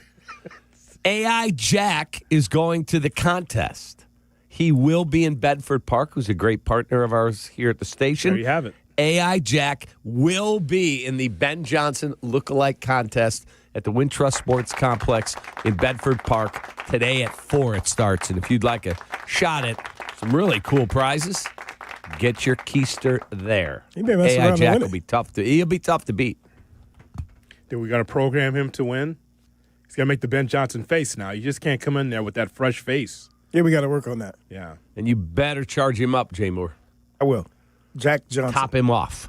Jack Excuse me, do what to him? Back to the phone lines we go. We say hello to Lewis in Hyde Park on Kap and J Hood here on this number 3 market. Hello, Lewis. Hey, good morning. How are you gentlemen doing today? We're good, doing man. Great, man. That's good. That's good. I just want to say a couple of things. That I don't want to come off as a Debbie Downer, but I'm really concerned about this team because for several games, they've been lackluster in the first 3 quarters, and then in the second half of the fourth quarter, they turn it up. To me, that's not complete football. So I'm really concerned with them facing the Packers. Will Ben Johnson, will he have this team prepared to come out and play in all phases for all 4 quarters and not do all this magical Houdini crap to try to win ball games? So, Lewis, the answer to that question is yes. And he's done that for all the games. But you know how football works. It's about the outcome, right? It's about the execution or lack thereof. So, no, Ben Johnson will have the team prepared. So that's not a doubt. Remember, you say you have concerns. 365 days ago, I can understand why you'd have concerns because that's the Eberflus administration where there's no accountability. Dudes were doing whatever they want to do. In this administration, Kap and I can tell you for sure that there is accountability across the board. I saw it in training camp. It started there in the hot sun in Lake Forest to where they are right now. So your concern, you can have that concern, but now it's about the execution on the field. And I would tell you this. He said for several games in a row was how he put it, I think, that we started slow. They scored 14 points in the first quarter in San Francisco. Yep. I won't tell you the defense played well. They gave up 42. But we did score. Now, one of those was a pick six to start the game. I get it. They also scored in the second quarter. They also scored in the third quarter. They had 10 more in the fourth quarter, and they were on the doorstep of winning the football game when Caleb's pass, as he was under duress, was maybe 1.5 yards, 2 yards short of Jade Walker as he cut into the end zone, and he missed a wide-open DJ Moore. All fair. All fair. They still scored 31 there. 312-332-ESPN. Offensively. 332-3776 is our telephone number. Hey, Tom, listen to our call from Junior in Batavia. Junior is with us here on Kap and J Hood. Junior, good morning. Good morning, boys. How's it going? Good. How you doing? Quick question. I found myself into a little predicament. Saturday night is my mom's 60th birthday party, and it's also disco-themed, so I guess my options are sit there locked in on my phone or watch the game at a bar with strangers dressed for a disco, and I'm just not really sure what's a better option. Well, Tom, how would you answer that? I mean, it's a big game, but it's his mom's 60th birthday. Hey, I'm 64, and I wouldn't care if you came if there was a Bears playoff game on and you could sit in front of a big screen, a little screen, or any type of screen. I want you to watch the Bears game. So happy birthday, Mommy, and watch the game. This is why I love you, Tom. Thank you, sir. You're welcome, buddy. You know what I would do, Junior? I'd charge up your iPad. Yeah. And I would make sure I could watch the game on Amazon Prime on my iPad, but be there for my mom as well. Duck in at the start of it. Happy birthday, Mom. I'll be in the back room watching the game, but I want you to know I'm here. I'll come in when we sing, and then at halftime I'll be present. But during the heart of the action, I got to lock in, so I'll be in the back room with my iPad. That's not bad. Not bad. And let me, I'll leave you with something here. You guys can sing this to your friends up in Milwaukee. Just love stinks. Yeah, yeah. Jordan Love is glorified Dak Prescott. He's nothing. Okay. Have a great day, man. Enjoy the game. Happy birthday to your mother. You cannot trust Jordan Love. Thank you, Homer. Yeah, that's what we keep hearing. You know, Tom, the way I would handle that, and listen, that's just me. For Mom's 60th birthday party, I'm listening to Jeff and Tom. I'm getting all the play-by-play right there. If I don't see it, at least I've got the crystal clear picture of you and Jeff calling the game, you know. Listen, I got one earbud in. I can pay attention to everybody else. I'm in tune with the full day of a Saturday on ESPN radio, from all the pregame shows to the game itself and to the postgame shows. So that's what I'm doing. Yes, I can be at Mom's 60th birthday party and listen to you break down the anthem singer at Soldier Field. Right. Exactly. You know, you love that baritone. Who's that brother that sings there? Wilbur. There's just other. I just want. Listen. He does a great job, man, and he looks the part, and he looks like a guy that could have sang at the Lincoln Douglas debate. Oh wow! that big baritone out there, he belts it out. I noticed that on Sunday. That was great. Right. You were just talking about it. It was really funny. The best. All right, coming up, Bears and Packers. Let's break it down with the Super Bowl champion, Tom Thayer. Next on Kap and J Hood. Good morning. Kap and J Hood Morning Show on ESPN Chicago. I've got the best job, Carm. Bears. DJ Moore. Bears. Over the shoulder. Bears. Catch. Bears. Made. Go Bears. Touchdown Bears. Bears Weekly. Host Jeff Joniak and Tom Thayer take you inside with the latest news and the best interviews. Bears Weekly, tonight at 6 on ESPN Chicago and the ESPN Chicago app. When a trophy is raised, it can feel like the season's over. But on the ESPN app, it never really is. Because with more than 47,000 live events, plus originals, highlights, and coverage from every corner of the sports world, there's always something to dive into. No off-season, just everything a fan needs to keep going. Always in season. Get all of ESPN all in one place. Download the ESPN app on your TV or phone today. At Uline, they know firsthand the road to success is an uphill climb. Uline started in the family basement, and through hard work is now North America's most trusted shipping and industrial supplier. They get what it means to have the support of reliable, hardworking partners. So they keep 41,000 items ready to ship. Whether your company is still in a basement office or expanding cross-country, Uline will be there on your road to success. Visit uline.com. The Chicago RV Show is back. This annual event features multiple dealers, celebrity seminars, even Spider-Man will be there, and RV There Yet Theater. See all the latest and greatest in motorized and towable RVs. Save thousands with factory rebates and special show financing.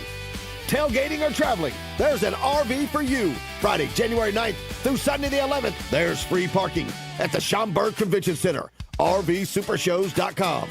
That's RVSupershows.com. Get ready for the college football playoff with a $9.99 haircut coupon from Great Clips. Kick off your game day look with convenient online check-in in the Great Clips app. The skilled stylists at Great Clips salons will save your haircut details in clip notes. And with the $9.99 haircut coupon, you'll score elite savings too. Visit greatclips.com/football to get a $9.99 haircut coupon. But hurry, offer ends soon. Great Clips, official sponsor of the college football playoff. Valid at participating salons. Terms apply. Progressive knows there are two things RV owners love: to travel and relax. And they like to take both nice and slow. Just like this commercial. And what's more relaxing than the peace of mind knowing their RV is protected by Progressive? Now here comes the fast part. Progressive Casualty Insurance Company and Affiliates. Hey, fans! Welcome back to Fansville's Cheers and Tears. Oh. Okay, so like everybody deals with losing, right? To a rival on a last-second field goal. Whatever, it's fine. I'm totally fine. But I cope with losing with an ice-cold Dr. Pepper. Those 23 flavors are like so delicious. They totally wash away the pain of your college football team taking a big fat L. College football, it's a pepper thing. The LaPorte Invitational is tomorrow through Sunday at the historic LaPorte Civic Auditorium, just an hour from Chicago. 3 days of the top high school teams in the nation. Kap and I will be there tomorrow to tip off this great basketball tournament at 1 o'clock. And tomorrow at 7 o'clock, La Lumiere takes on Long Island Lutheran. For tickets, go to LaPorteInvitational.com. Jay Moore. Follow Chicago's Home for Sports on Twitch at ESPN 1000 Chicago. Kap and J Hood are back on Chicago's Home for Sports. ESPN Chicago. What time is it? It's Thayer Thursday. Tom Thayer. 1985 Super Bowl champion and football analyst for the Chicago Bears. Compete to win the division, get into the playoffs. Former offensive lineman. Do they need to get better? Do they need to give up less sacks? Yes, of course. Tom Thayer. It's Thayer Thursday on Kap and J Hood, ESPN Chicago. It's the Kap and J Hood Morning Show on ESPN 1000 and streaming on the ESPN Chicago app. As Tom's on the Yuengling hotline. Yuengling, the oldest brewery in America. Good morning, Tom. How are you? I'm good, Jonathan Hood. How you doing? Doing great. Cannot wait for this Saturday with the Bears and Packers. You and Jeff will have the call right here on the home of the Bears, ESPN 1000 at 7 o'clock. Looking at the previous two games for the Bears and Packers, is there anything that stands out about what the Bears did or what the Bears have to do based on those two games previous? I think the Bears have to be more ready at the line of scrimmage against the Green Bay defense. If you look at the Green Bay defense in this last go around in Soldier Field, there wasn't a 1 level, 2 level, 3 level defense. It was a 1 level, 3 level. So they had more guys up at the line of scrimmage that you could be responsible for in your blocking schemes, whether you run it or pass it. And so if you're break the huddle and you're up at the line of scrimmage and you're going to throw the ball, they're going to have extra rusher, and it's going to put immediate pressure on the quarterback. That's going to put him in an escape or a retreat position, and then it can either make the play dysfunctional or speed up the quarterback thinking.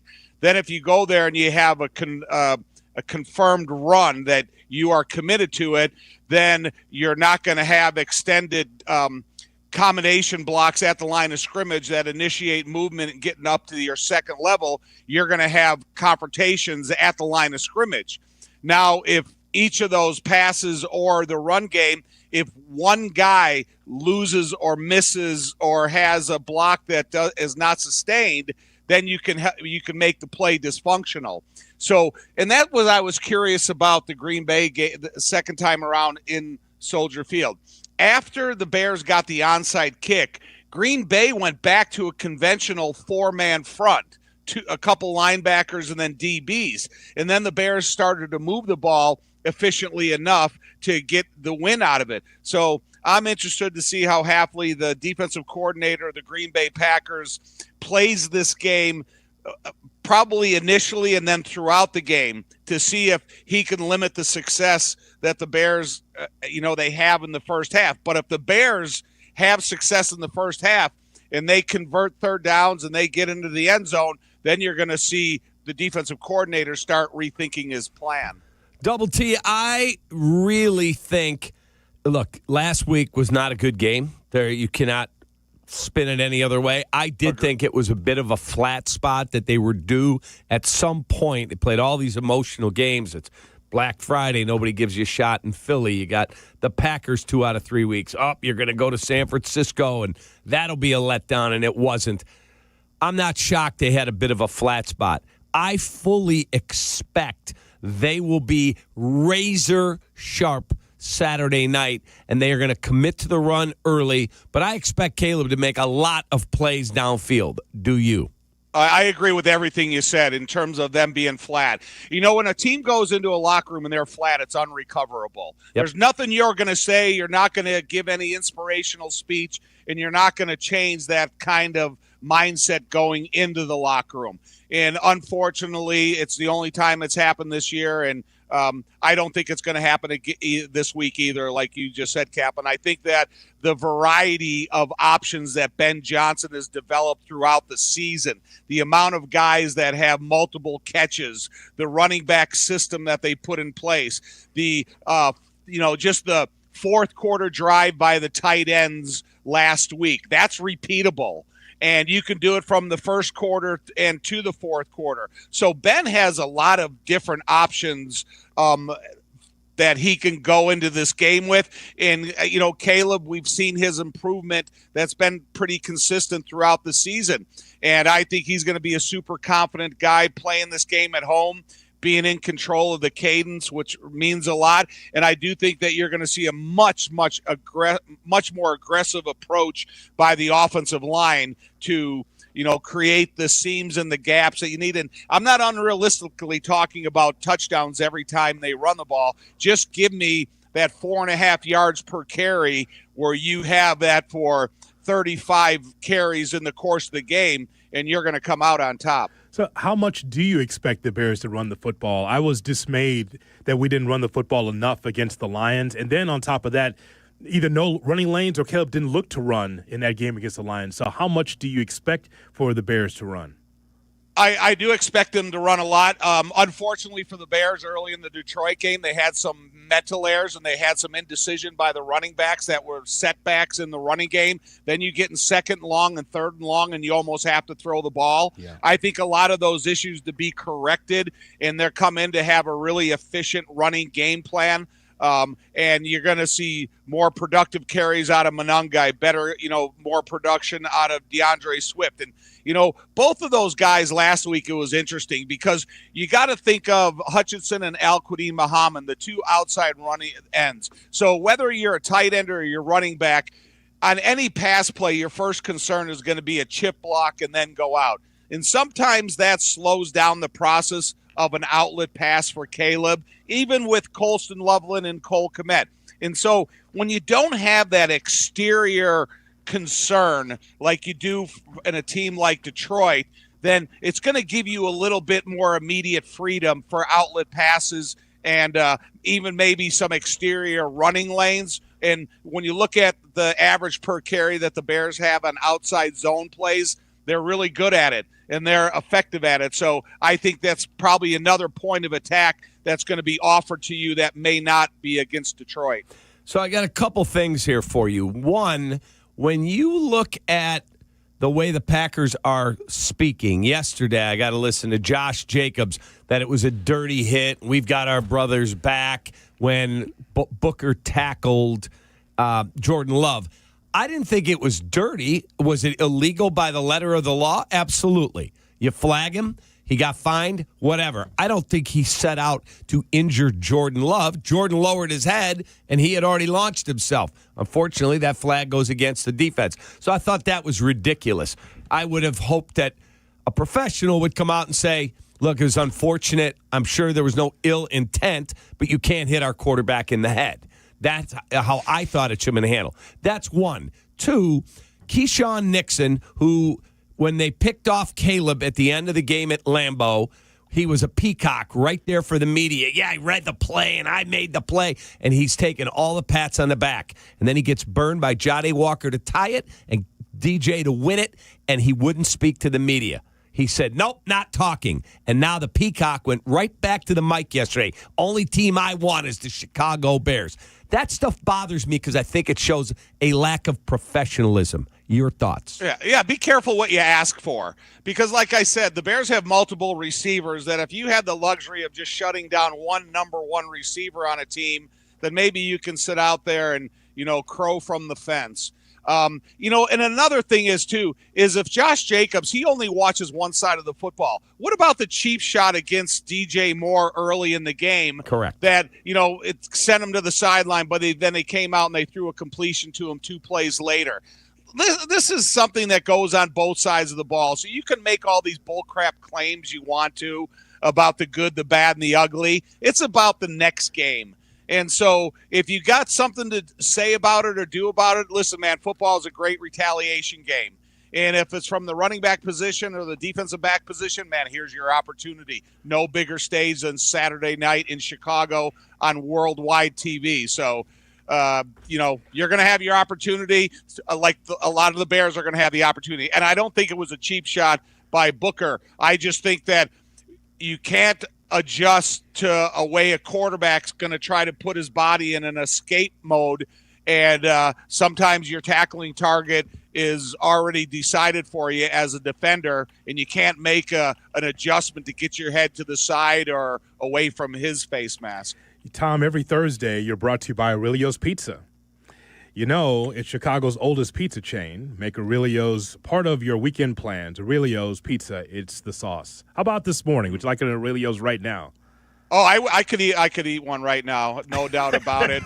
Listen, I've been a big buddy of Joe Aurelio for a long time, and we have him here in Joliet. And listen, pizza for breakfast is never bad, hot or cold. That's exactly right. I had cold pizza last week. We got some pizza in Wisconsin, and we were out of town, and I had cold pizza in the fridge. I think you like cold pizza, don't you? I know Tom does. Mm-hmm. There's nothing better than that. I guess the question is, Cap, was it Aurelio's? It was not. Okay, so you're not in this conversation. Oh, wow. More with Tom Thayer on Tom Thayer Thursday next on Kap and J Hood. Kap and J Hood, ESPN Chicago. Get ready for kickoff. ESPN Chicago pregame tailgate Saturday from 3 to 5 on ESPN Chicago. Presented by Bradley University. Make your game day a winner with Aurelio's Pizza, Chicagoland's oldest pizza chain since 1959. This is Joe Aurelio inviting you to indulge in our crispy thin crust, signature sauce, 100% real mozzarella, and your favorite premium toppings like our fresh ground Italian sausage. Dine in, carry out, or have it delivered. Visit AureliosPizza.com for the location nearest you. Download the Aurelio's app and start earning rewards today. Aurelio's Pizza. It's a sauce.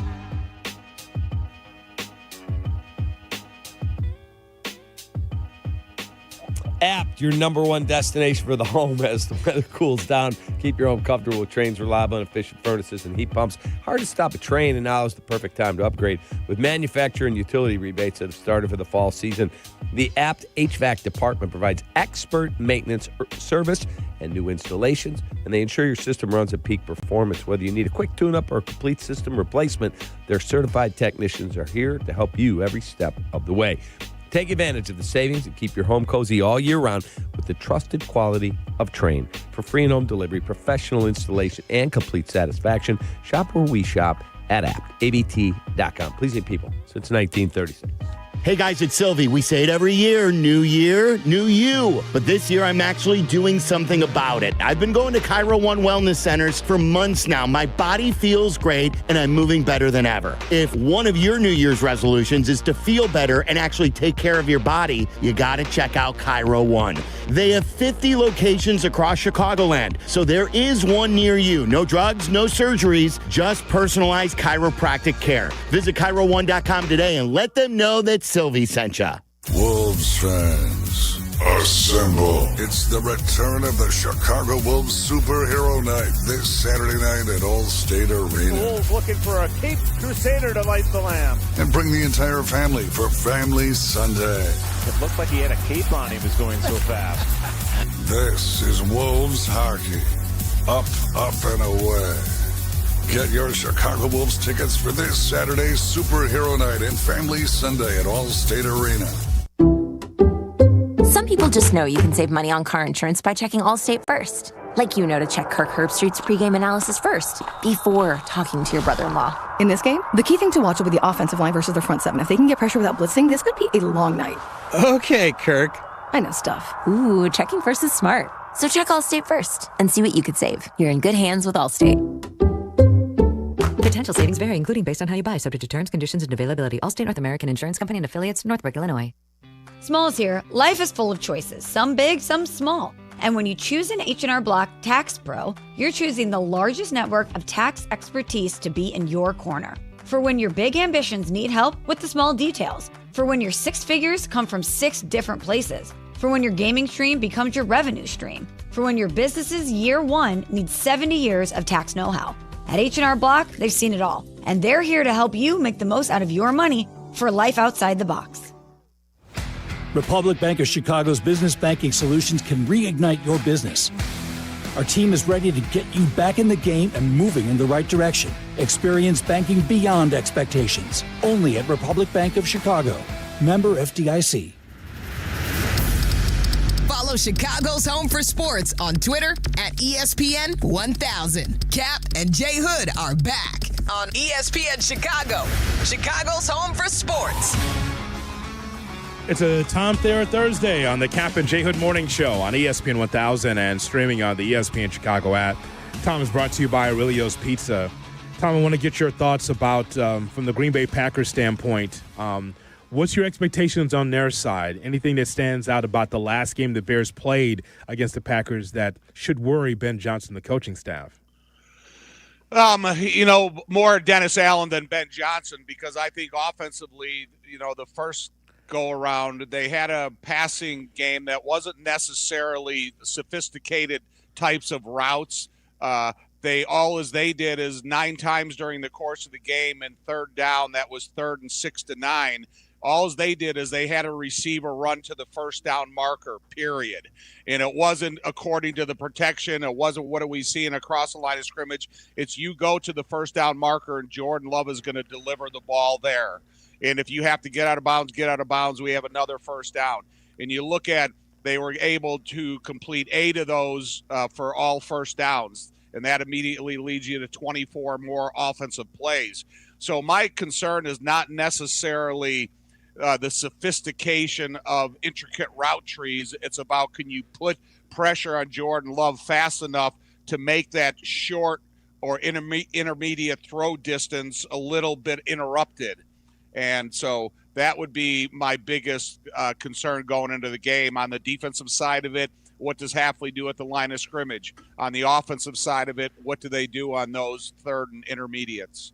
In terms of the run game, we've seen the Kyle Monangai carry amount cut down over the last few weeks. I think he's averaging about 8, and more going to DeAndre Swift, more of a veteran back. Do you expect that trend to continue, or because we think they're going to try and establish the run early, two-headed monster approach? I do think it's going to be a two-headed monster approach, but there's obviously a decision that you have to make in-game. Is you have to go with the hot hand.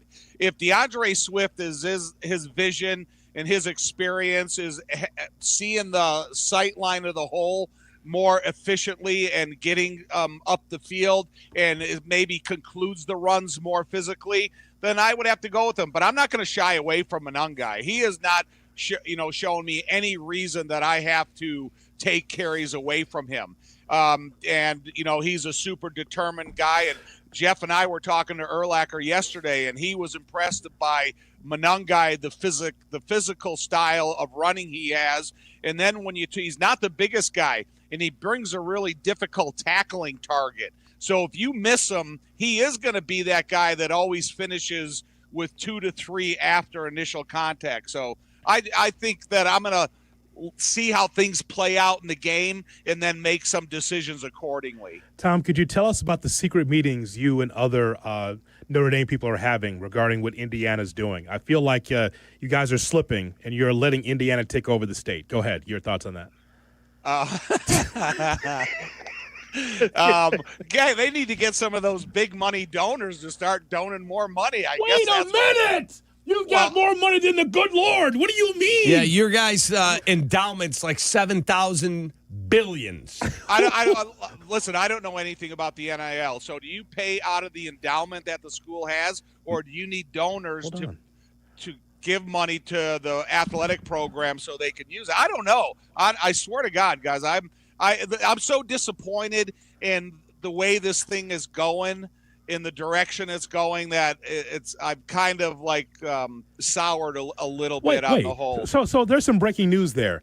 You're not aware of what's happening with the NIL? You're not giving? Is that what you're just telling everybody? We need to make sure we call Pete Bavacqua, the AD at Notre Dame. Tom Thayer open for massive donation. Go give him my cell phone. That's the only number I have. And tell him, and I'll tell him I'm not going to give you any money. Wait just a second. Do you know that I have a good friend? His son plays offensive line, actually guard, on a Division I, like high division, Power 5, Power 4 conference.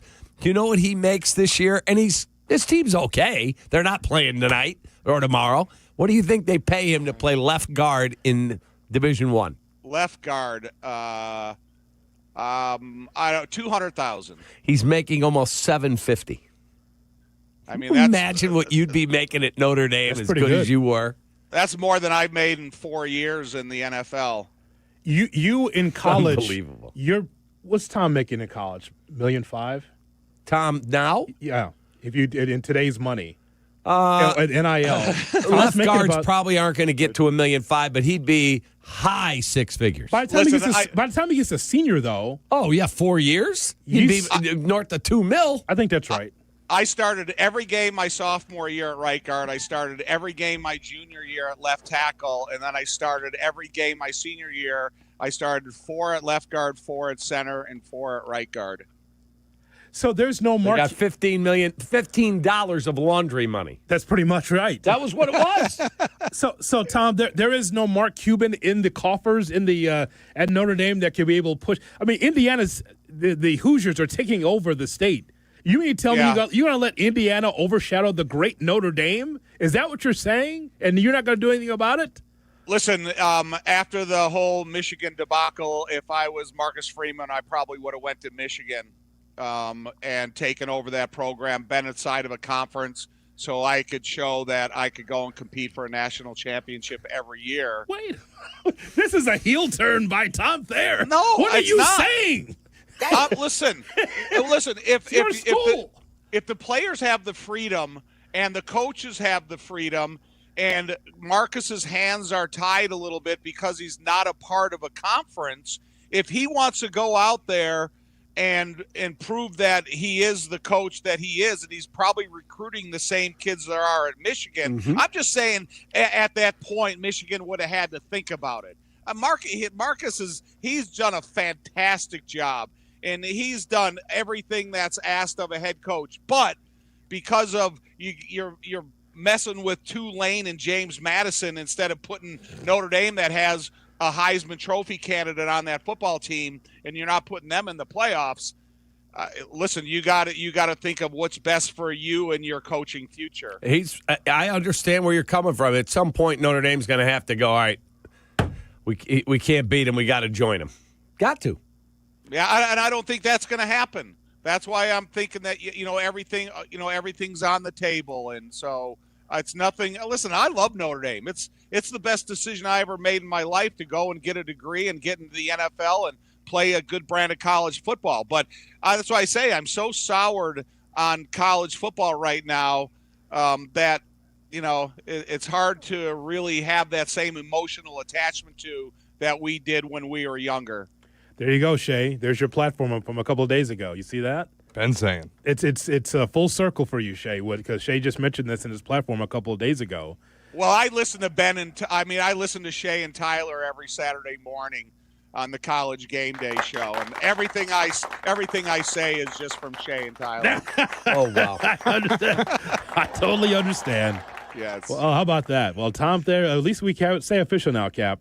Tom Thayer, not part of the collective. Not part of the collective. Not part of the collective. All right, well, enjoy the moment Saturday, because you've been doing this for nearly 3 decades, but guess what? There are very few moments where you walk in and you sit down and you go, okay, this is not like playing, whoever in October. It's not. Yeah. Right. So, Tom, what you got to do is when you go to the press box, just to set the tone, kick Laravy's chair. That's how you do that. Him and Rock. Just kick the chair and then close the door on him. And elbow him and just go, get out of the way. No, I'm gonna grab him like Charles Martin grabbed McMahon in '86, and I'm gonna slam him to the ground. Can you name the safety or cornerback so that tackled Walter over the bench? Was it Tiger? No, it was Mark Lee. Mark Lee. Well, Mark Lee was the same guy that got the interception in '86 against McMahon that set off the whole Charles Martin debacle. Oh, wow. So he's on both of those. Yeah. There you go. Tommy, thank you very much. We love you. Thanks, you guys. I love you, too. Miss you guys. You too. Tom Thayer, Tom Thayer Thursday, brought to you by Aurelio's Pizza, Chicago's oldest pizza chain. Make Aurelio's part of your weekend plans. Aurelio's Pizza. It's the sauce. Good try. What do you mean, try? I know you. What do you mean? When I try to say something and you haven't finished because you put that big pause in there, and then as soon as I start to speak, you immediately come right back in with the rest of your read. I'm wise to you, so I kept my mouth shut. I think you just need to leave my big pause alone. Coming up, we will give you shot or no shot. Hopefully Shay's got good questions.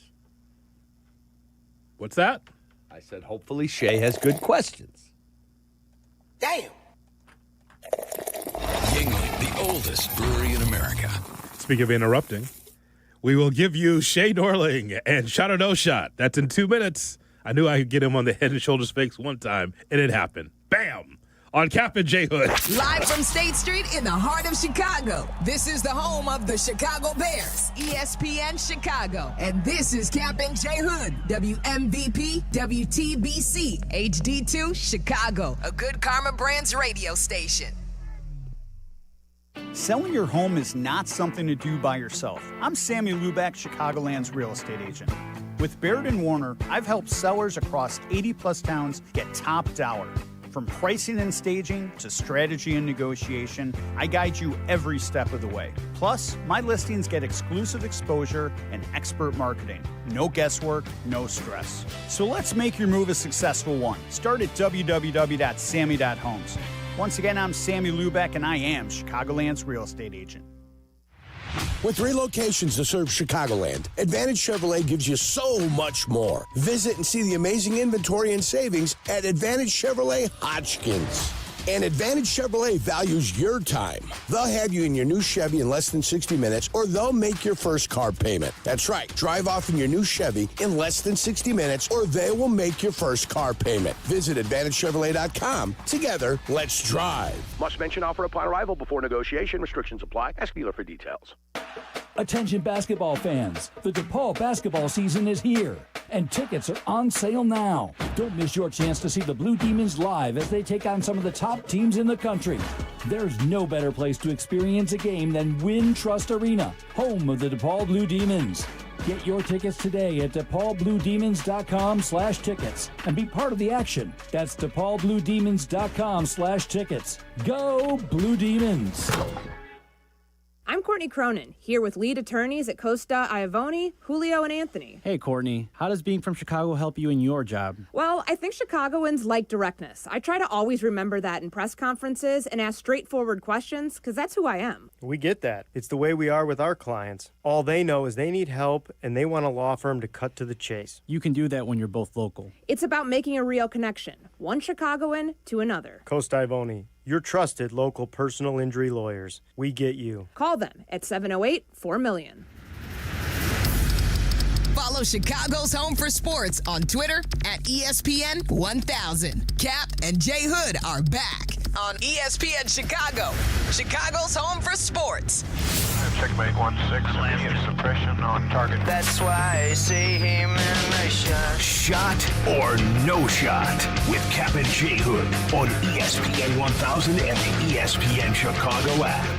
That's why I see him in the shot. Good morning and welcome in to the Kap J Hood Morning Show on ESPN 1000 and streaming on the ESPN Chicago app with David Kaplan, Jonathan Hood with you. We have Shay, we've got Jay Moore, we got you on this Tom Thayer Thursday. Still to come, we will go around the NFL, but first, shot or no shot. Here's a stretching Shay Norling. Shay? That's right. Good morning, boys. How you feeling on a Thursday? Almost forgot what day it was. Get it right. Lock in. Got a little over. What do we got about? What time is it now? On a Thursday. So we got another 11. 59 hours until we get it out, okay, baby. There we 59 hours, and it'll be lit at Soldier Field. Let's effing go. On a Thursday. No, that's not the remix. No, that's not it. Yeah. On a Thursday, he sheepishly just comes in with that. Kap and I are just laughing in here. Back in the days when the newspapers were really, really relevant, we would have had breaking news right there. That would have been in the paper the next day. Thayer dash out on Notre Dame. Those quotes are damning. Quote, if I was Freeman, I'd have gone to Michigan. End quote. Oh, wow. But he's right. Tom laid out a very, very compelling case that you want to play for the national title every year because Notre Dame got effed out of the playoff. Marcus Freeman should go to Michigan. Oh, God. Let me tell you something. The city, at least for that particular conversation, it would have just been blood in the streets. Tom Thayer said, what? Oh, God. Put it on Nightline. He's right, everywhere. Though. When you got James Madison and who was the other? Tulane. In the college football playoff, and the University of Notre Dame is sitting at home, that is the biggest middle finger to the system I've ever seen. Strong comment. Actually, for Tom, strong comment about his alma mater, the way people feel about Notre Dame around here. Yeah, our head coach should go to Michigan. What? Yeah. An All-American, Tom Thayer saying that. Pretty strong. But he backs what you said a couple days ago. Well, yeah. I mean, there's no way you can be passionate about the sport. The alternative would be Marcus Freeman convinces them to join the Big Ten. But having said that, I'll be locked in tonight. As me as well. Yep. I mean, but all the nonsense, or as Kap would say, the Michigas is going on with college athletics, it's still an entertaining watch. And some are trying to do this take, the take of college sports is more interesting now because of the portal. No. And I don't agree with that. No, it's terrible. Because that's not how it's supposed to work. Everything off the field is terrible. To be honest with you, my biggest reason for watching college football at this point in my life is draft prep. Draft prep? That's the biggest reason. Here we go. I've been in peace for such a while with you. Here we go. I got to hear about some freaking offensive tackle at Washington State that I could give a flying F about. Well, that guy might be a Bear. That's why that's important. I'll deal with it when he's a Bear. I'm just telling you, Kap, put some David Bailey tape on, and you'll be joining me with the cries in a few weeks that Ryan Poles needs to trade up in the draft to get David Bailey out of Texas Tech. Just pop the tape on. Who was great at Indiana, as you recall. We turn now That's Damon. We go down to Shay Norling, with Shot or No Shot Shay. All right, with all the coach firings this week and the reports coming out now, I saw Josina Anderson was saying.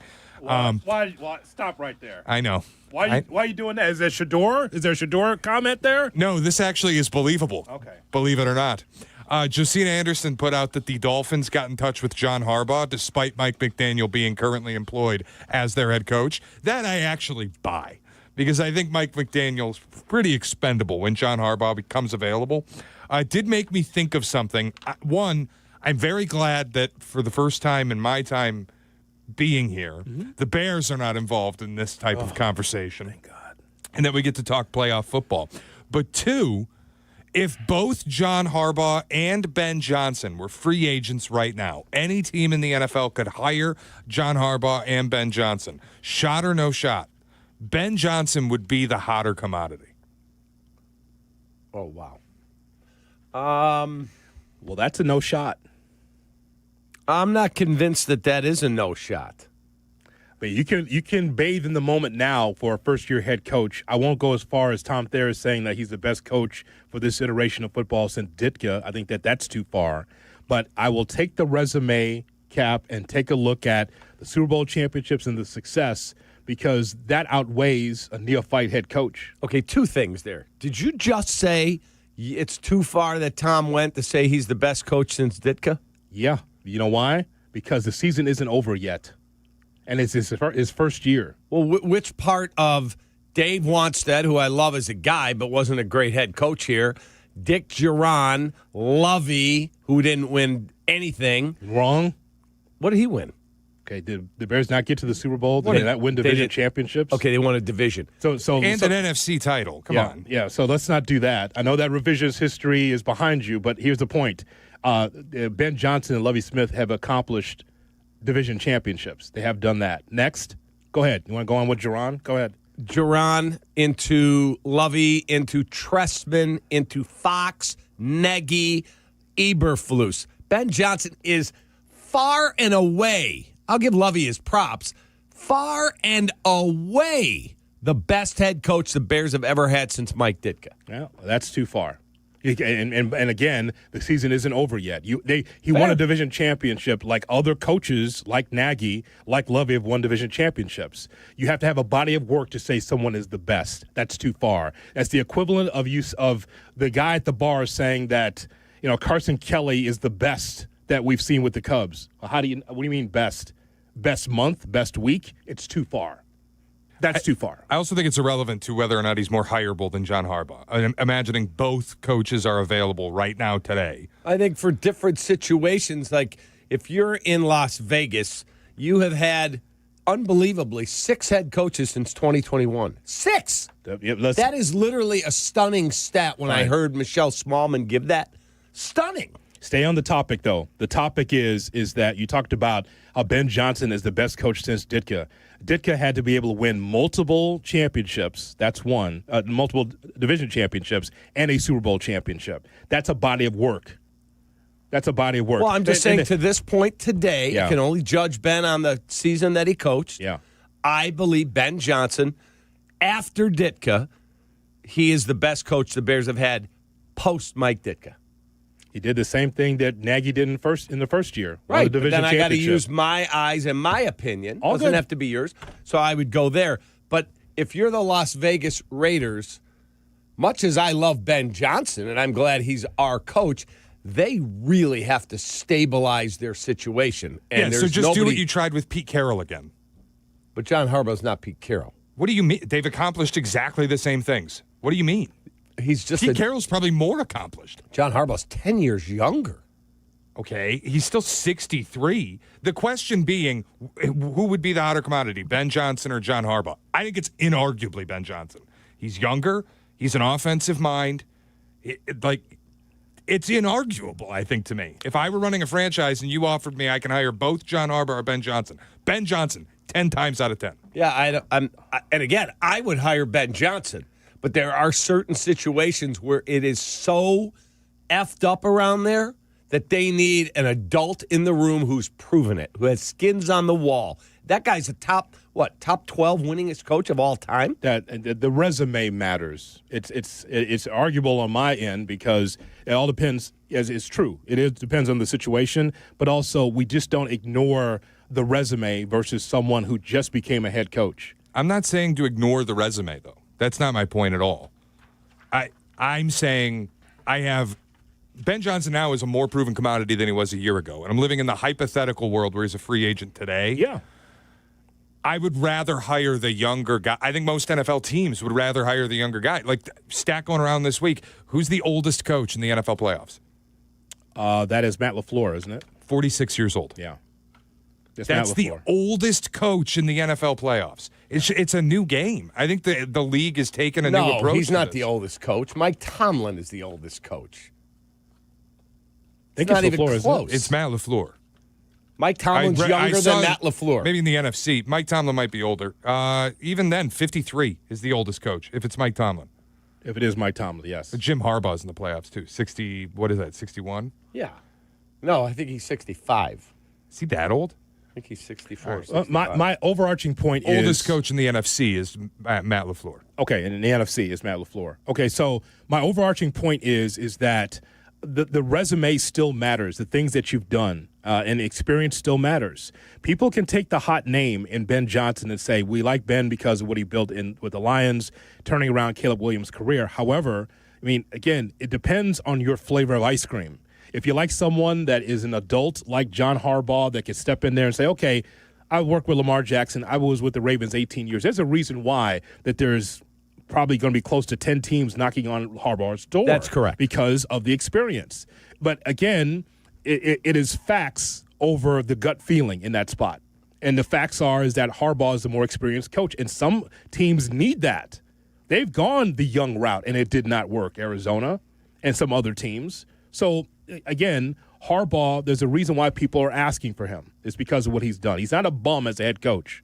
Ben Johnson is a flavor of ice cream that people would want and say, just like the Bears did by choosing him, saying, man, we need someone to turn this offense around. We need you.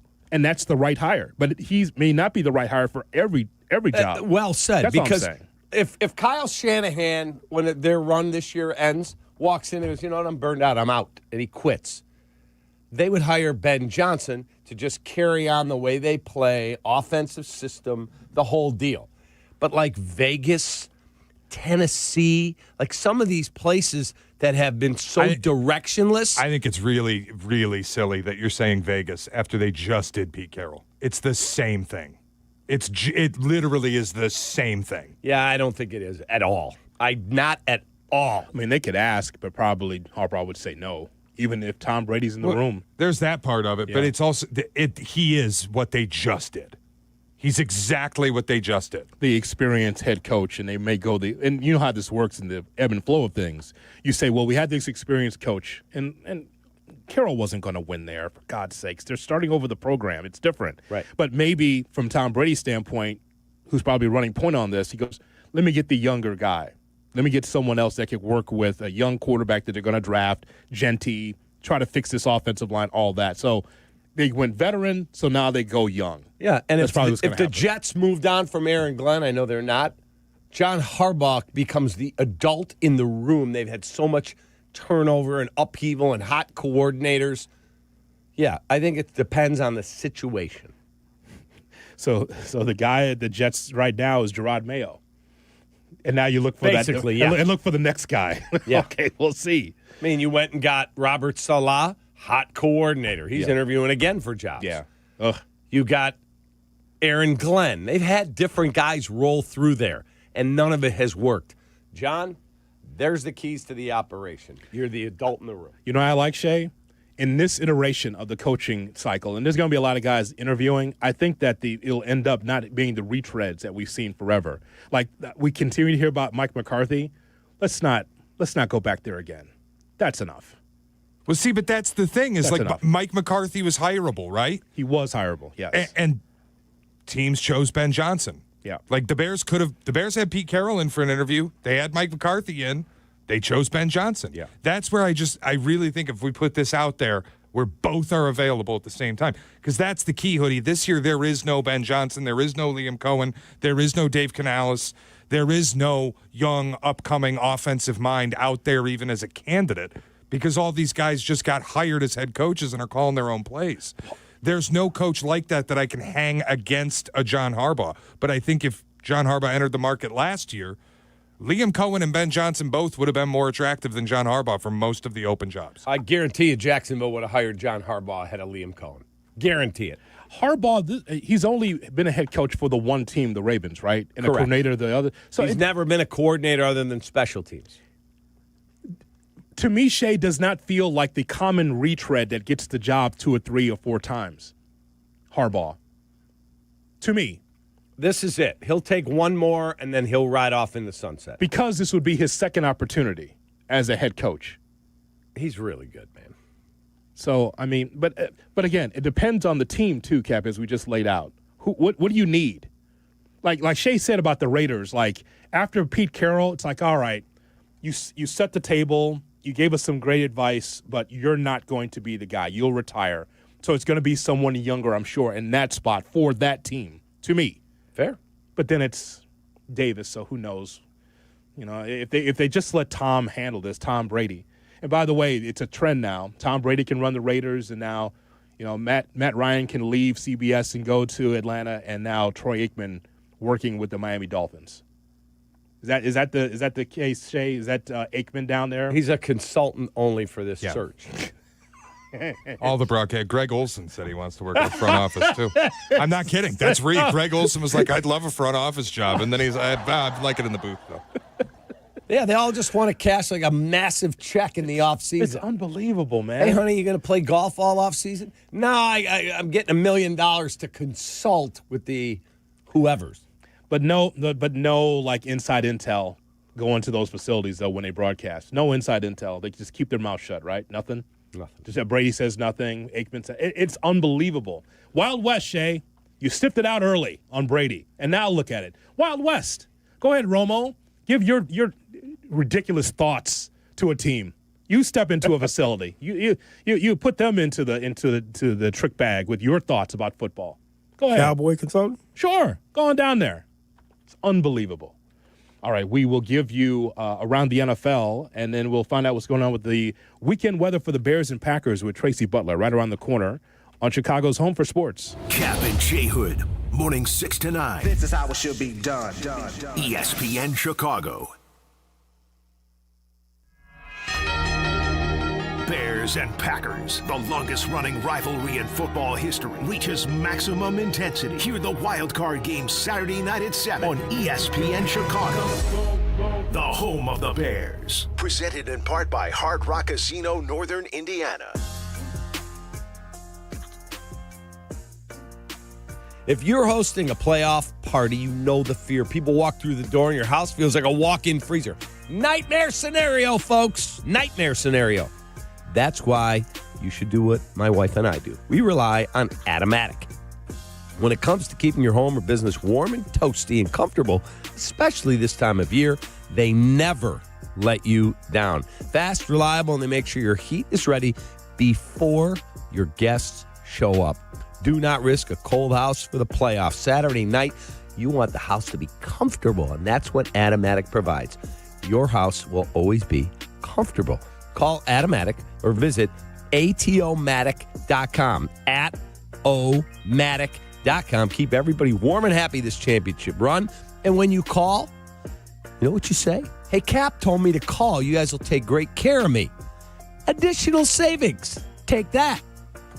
Crash, bang, suddenly you are on the DL. If that happens as a result of somebody else's negligence, we can help. I'm Jim Morisi, Chicago personal injury lawyer. Our experienced attorneys and support staff will talk with you during a free consultation, tell you your options, and ensure that you take the right steps throughout the entire process. Visit us at MorisiLongo.com. That's MoriciLongo.com. Your future is our priority. Presented by Robinhood. He crosses, spins, pulls up. With Robinhood Prediction Markets, buy or sell your predictions all game long. No house odds, just you versus the market. Put your sports IQ to work. Trade every shot, block, steal, run, and moment that shifts the game. With Robinhood Prediction Markets, trade every play. Visit Robinhood.com/predict to start trading. Futures and cleared swaps trading involves significant risk and is not appropriate for everyone. Event contracts are offered by Robinhood Derivatives LLC, a registered futures commission merchant and swap firm. The game is on the line. You need your best play. What's it gonna be? Do you make the call for welding or HVAC? Do it now and you could complete your education at ETI School of Skilled Trades in as little as 7 months. We offer day and evening classes to fit your schedule, and financial aid is available if you qualify. Visit eticampus.edu or call 888-830-7678 to learn more. ETI, it's your future, own it.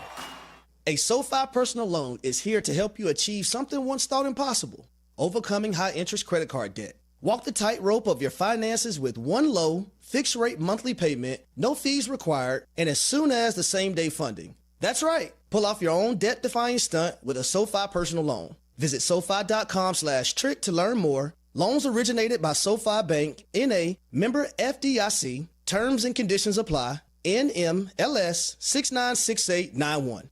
At Wrangler, we know the essential question for any guy is, can I go like this? It could be date night, boys' night, work, or your nephew's school play. It could be anything. And the last thing you want to do is change.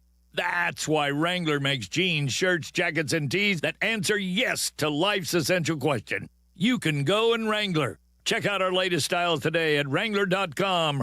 Wrangler for the ride of life. Pinstripes are back. The Bulls 2025-26 Statement Edition jersey is here. Inspired by the 90s, but refreshed for today's generation of fans. Learn more about the uniform plus shop jerseys and the full retail collection on bulls.com/statement. If you missed something, get the podcast on the ESPN Chicago app. Kap and J Hood are back on Chicago's home for sports, ESPN Chicago. Nick Foles sucks. He sucks. I'm just a fan. I'm not a football evaluator. I love the Green Bay Packers. The guy is drunk, but there he goes. This is not Detroit, man. This is the Super Bowl. I want winners. He starts to come and then he pulls out. This is a really thickly built guy. I mean, what's the answer you're looking for on these things here? It's time to go around the NFL here on the Kap and J Hood Morning Show on ESPN 1000 and streaming on the ESPN Chicago app. With you till 9 o'clock, then Carmen and Jurko come in at 9, followed by Rich Eisen at noon. Waddle Silvy at 2, Bears Weekly with Jeff and Tom at 6, and the Miami Hurricanes take on the Ole Miss Rebels at 7 in the college football playoff. I'd like to remind you that tomorrow, the ESPN Chicago will be at an old stomping ground, a great spot for ESPN Chicago for many years, 115 Bourbon Street in Marionette Park, as it's going to be Shay and Tyler. They'll be there in for Rich Eisen 12-2 right into Waddle Silvy. It's all presented by Yingling. So, again, we're getting ready for Football Friday. It'll be Shay and Tyler working right after Carmen and Jurko, and then Waddle and Silvy afterwards, brought to you by Delicious Yingling. Looking forward to it. Shay, going to be here in the morning, too? I will not, no. What a commitment to the morning show. Okay. Again, presented by Yingling. Here's Shay Norley. Shay? All right, yesterday, Hoodie, we did the power rankings. Today, we have the playoff pressure rankings, which is a very different thing. Mm-hmm. I've organized the teams into tiers. I'm here. You've lost him for the segment, but he'll be all right.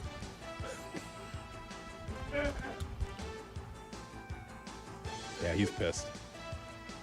Let's go to Marionette Park now. I wouldn't want you to be late. I didn't make the schedule, man. I don't know what you want me to tell you. I'm going to have some speaks with one Dan Zetter. All right. So let's get started with the tiers list for the playoff pressure rankings, starting with the house money tier. I'm ready. One team in the house money tier. Any guesses, Hoodie? Bears? No. That would be Carolina. It is the Carolina Panthers. They might replace their quarterback. They probably don't even really understand how they got there. Well, like in the game, you feel like there's a... No, not in the game, but they may make decisions. He threw for like 54 yards in the loss to the Bucs. So, they probably don't know how they got here. The Falcons did their dirty work for them. House money. Okay, so both things can be true. Your prediction for Carolina, you making the playoffs, it happened. But still, without a real belief in Bryce Young. Correct. So it's funny how that works, right? You like Carolina because you felt like they could pull the nose up on their season. But Bryce Young is supposed to be with them on the plane, and he's left behind. Correct. So that's going to be interesting in the offseason. They will lose against the Rams.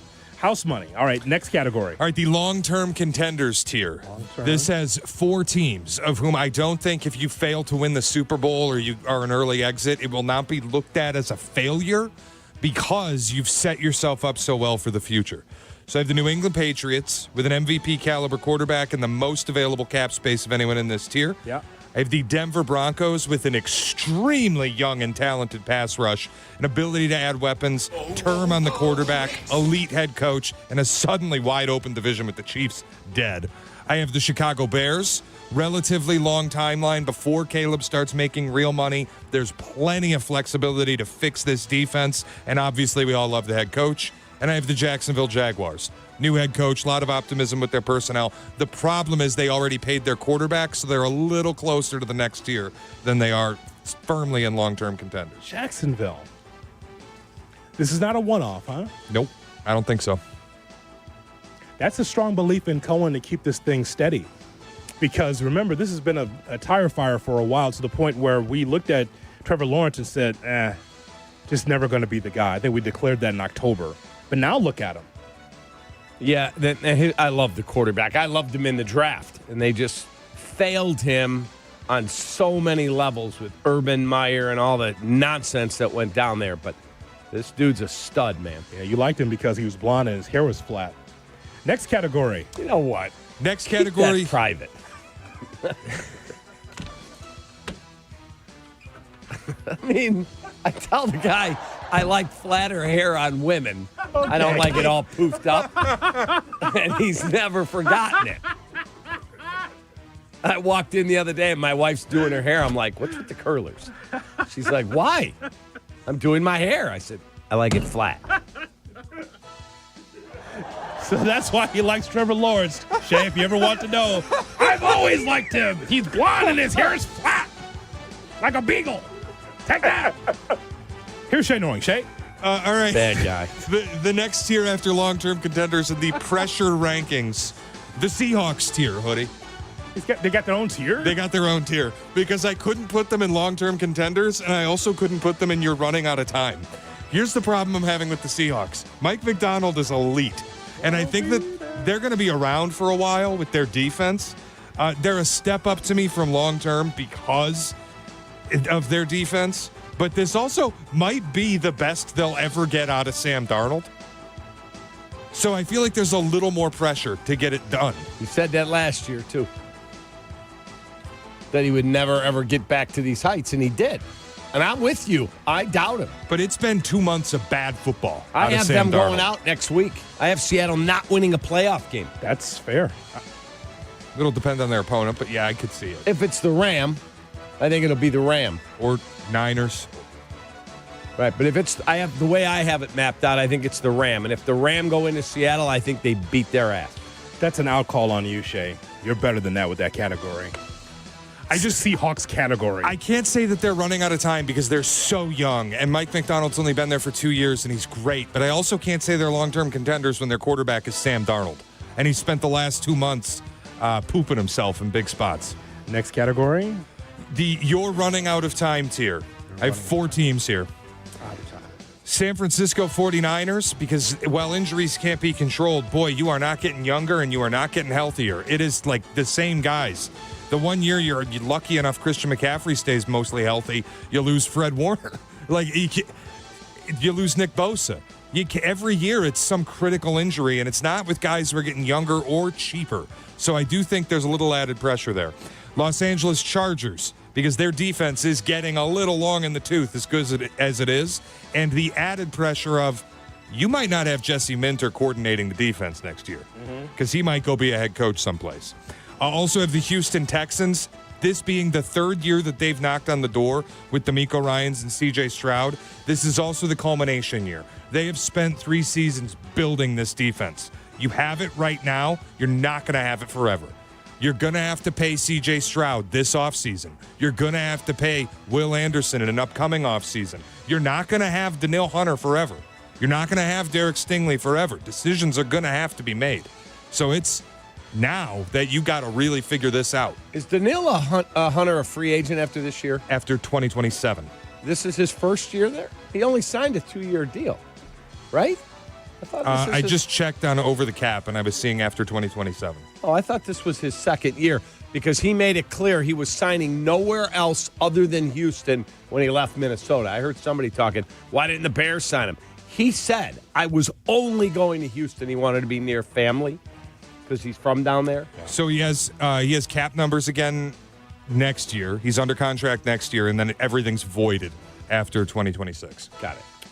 All right. Final team, and you're running out of time, the LA Rams. I think it's pretty obvious. Stafford could retire at any moment. He'll live forever. Maybe, but he could retire at any moment. But, I mean, he'll play forever. I think Tom Brady's going to live to 130, but he also retired. Is Stafford over 40? 39, I think.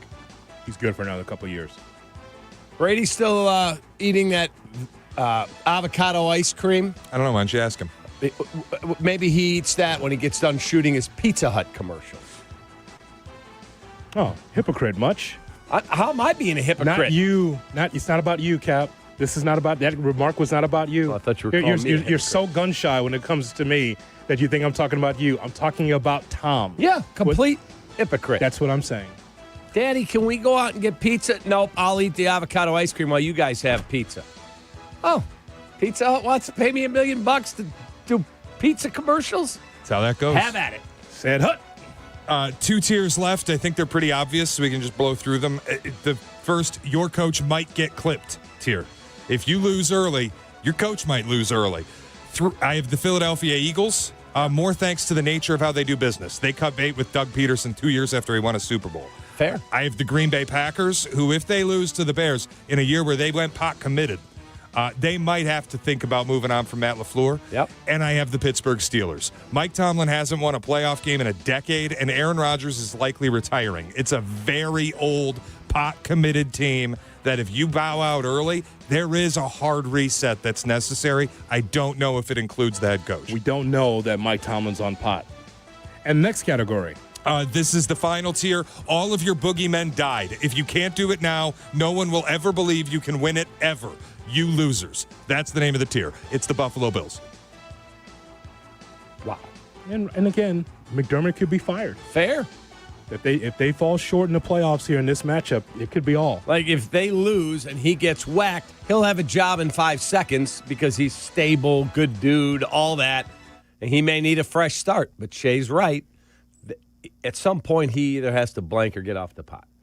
We'll find out what's happening with the Bears and Packers and the weekend weather with Tracy Butler. That's coming up next, right here on Kap and J Hood. You're listening to Kap and J Hood on ESPN Chicago. Do not, and I mean you, do not miss the Kap and J Hood Show, now morning 6 to 9 on ESPN Chicago. But you're busy. Things happen. We get it. If you have to miss it, you can always listen to the podcast on your time. Find it on the ESPN Chicago app or wherever you go to pod. It's brought to you by Republic Bank. Getting health insurance that fits your budget isn't easy. At Get Covered Illinois, we are here to help. We are the state's official health insurance marketplace. A place where health insurers compete for your business. A website where you can compare multiple health plans and pricing in one place. And where you can connect to financial help and free in-person assistance. Because you deserve insurance. GetCoveredIllinois.gov. We're here to help. Hey, football fans, the playoffs are drawing near, and a well-executed game plan is the key to winning. Retirement is no different. Hi, I'm Mitch Lyons, former pro football player turned retirement pro and founder of MitchLyonsWealth.com. I want to ensure you have a winning game plan. Get our free retirement toolkit that includes my book, Retirement of Steel, along with guides for Social Security, taxes, and more. Call 844-867-8335 or 844-86-STEEL. MitchLyonsWealth.com, your best game plan to protect, grow, and win retirement. Oh, how's that flu, babe? Did you take DayQuil Intense Flu yet? Nah, I got this. Ugh, okay, I don't got this. You stay on the couch, and I'll grab the DayQuil. Undo your flu symptoms with DayQuil Intense Flu. DayQuil Intense Flu provides powerful relief of your flu symptoms. I'm ready for that to-do list. Wow, you do got this. DayQuil Intense Flu. The daytime coughing, aching, fever, under your flu, medicine. Use as directed, keep out of reach of children. Having insurance isn't the same as having State Farm. It's like needing a lawyer, but getting some guy who just watches courtroom dramas.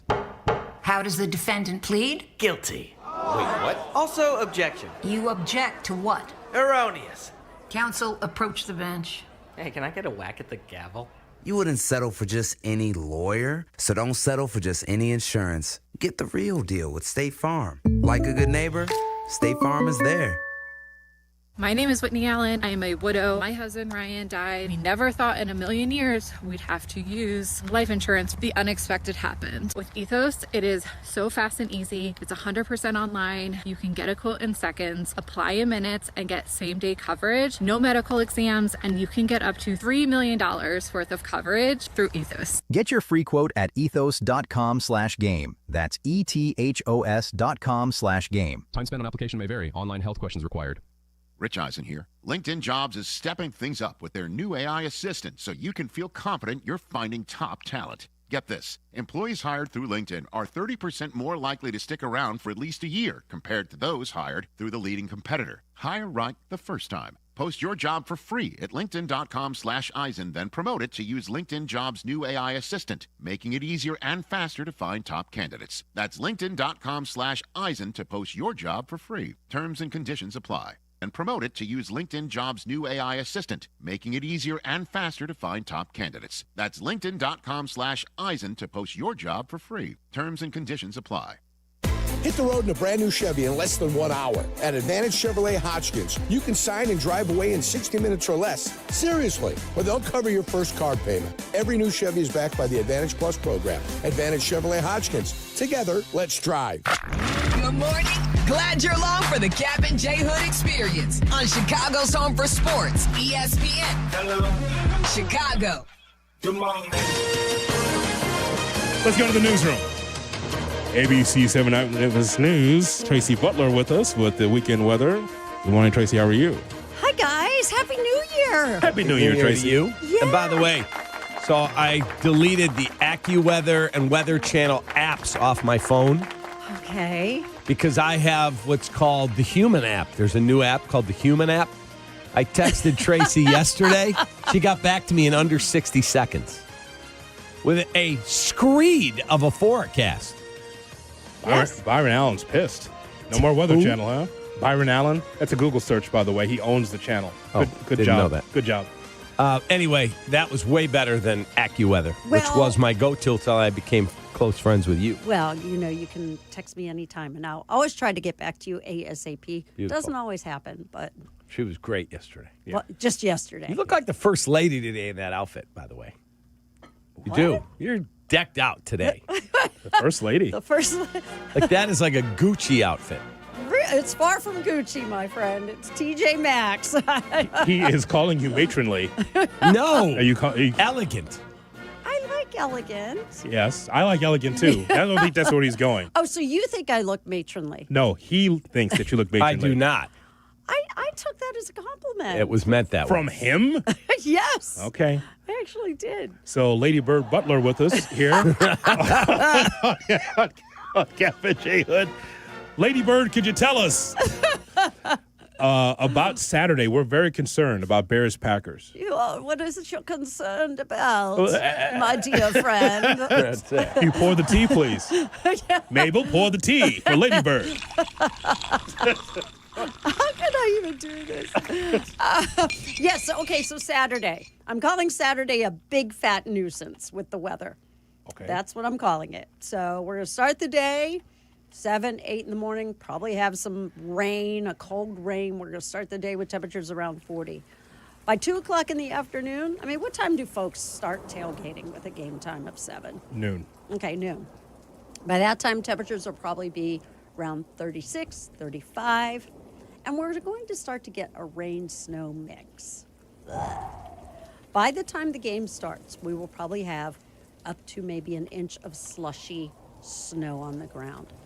Kickoff, we're expecting temperature around 29, 30 degrees.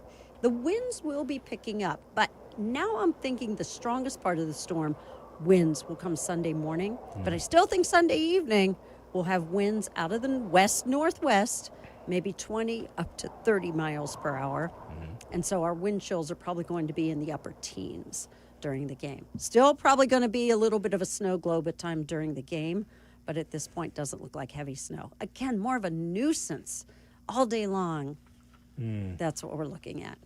So how about the winds? Because Caleb has to be able to fire the football. Can you get the wind to swirl when the Packers have the ball and calm down when the Bears have the ball? So I will input that data and that request into my computer. Be great. And I will see if, but it's going to be key on how long each run lasts. I will pay attention.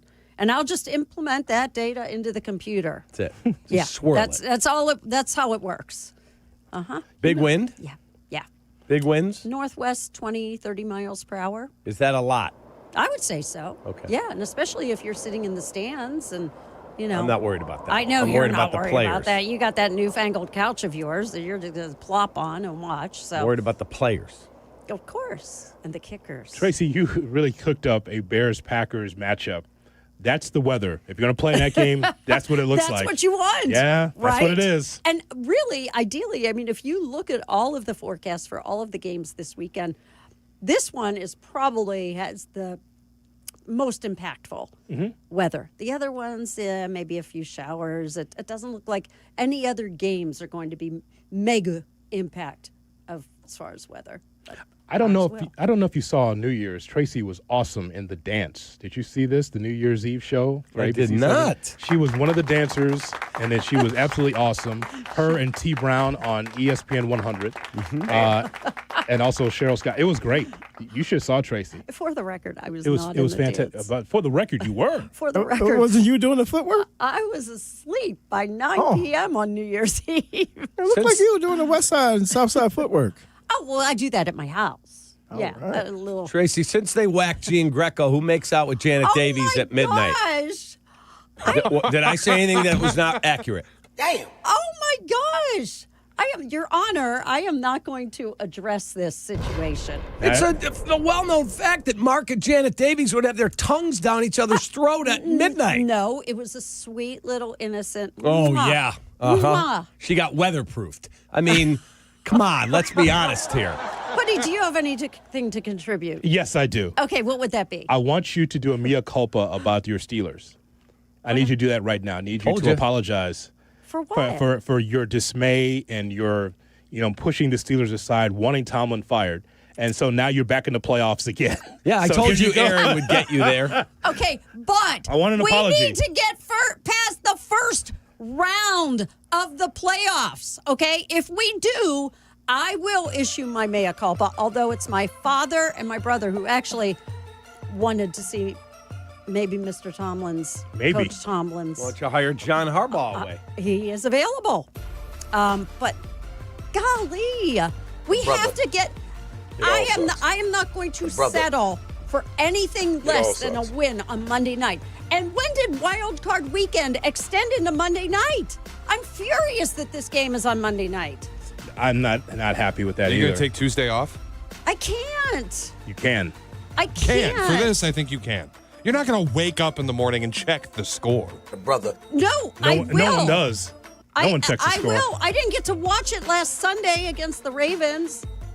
So. Why didn't you not? Because I was asleep. Well, you know what? There's sometimes you put your sleep to the side. You have a little sleep debt. I can't because I have to be responsible to the viewers and to the listeners. And I am no good if I do not get sleep. How many hours I really of sleep do you get at night? I am asleep by 6 and I get up between 1:30 and 1:45. See? So not enough. Dedicated to the craft. But however, I have to be. However, the Steelers are back in the playoffs. Do you I know how many know. teams that wish they were in the playoffs as often as the Steelers, at least with a taste? I know, but we can't get past the first round. But this weekend, not this weekend, Monday, we will. And then I will issue my mea culpa.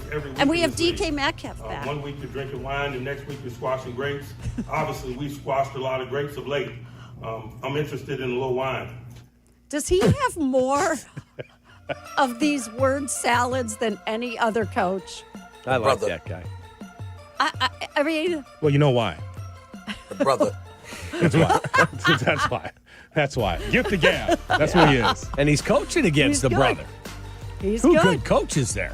I know, but again, we have to win. We're not urinating on the fire, man. I so wanted them to beat the Ravens. Oh, that's okay. Woke my wife up out of a dead sleep when I'm standing in front of the TV and I'm watching this Tyler loop and I'm like, frickin' guy. And as soon as it came off his foot, I went, he missed it! My wife jumped out of bed. Seriously. I mean, divine intervention. I know there's been some chatter about that, but I feel so bad for him. I feel so bad for the kicker. Who? But I'm glad we won. Yeah, you don't feel bad for him. No, I kind of felt bad. He was crying and he was so upset. Then let him go on with Hoda Kotb and What? Cody Parkey did that after he missed here, and he went on with Hoda Kotb, and they cut him. Jurko said yesterday that he could Harbaugh consoled the man that got him fired. Exactly. That's exactly right. Harbaugh consoled his executioner. That's exactly. Oh, man. Tracy, thank you very much. Thank you, guys. Mwah. We love you, Tracy. We love you too. The human app. Yep. She's the human app. Lady Bird with us here on Kap and J Hood. Thank you, gentlemen. There she goes, everybody. Lady Bird Butler. You got to get him the wave like this in the camera. Got to give the Tracy. wave. Look, like this. Got to give the wave to the people. There you go. Perfect. Thank you. Now I see it. That's really well done. So there it is. Put her in the limo and send her back to the White House. The Kap and J Hood cut of the day is right around the corner on Chicago's home for Ladybirds. Kap and J Hood, ESPN Chicago. I'm Chicago personal injury lawyer Jim Morisi. Even when we're careful, other people's negligence can threaten our futures. As one of Illinois' most successful injury firms, winning the most complex personal injury and workers' compensation cases is what we do. Consultations are always free. Visit us at MorisiLongo.com. That's MoriciLongo. Morisi Longo & Associates. We're there when you need us. Hey, this is the Fat Jack, and the playoffs are finally here. Did you win last week betting the games? My clients went 4-1 again on Sunday. The extra place added 2 more units of profit. We are turning a profit each and every week during the football season. Ready for the hoop season coming up? Now's the time to get signed up. $99 or less will get you into profit at FatJackSports.com. Get signed up today. Win all year long. Get all the plays. FatJackSports.com for less than $99 when you sign up now. The game is on the line. You need your best play. What's it gonna be? Do you make the call for welding or HVAC? Do it now and you could complete your education at ETI School of Skilled Trades in as little as 7 months. We offer day and evening classes to fit your schedule, and financial aid is available if you qualify.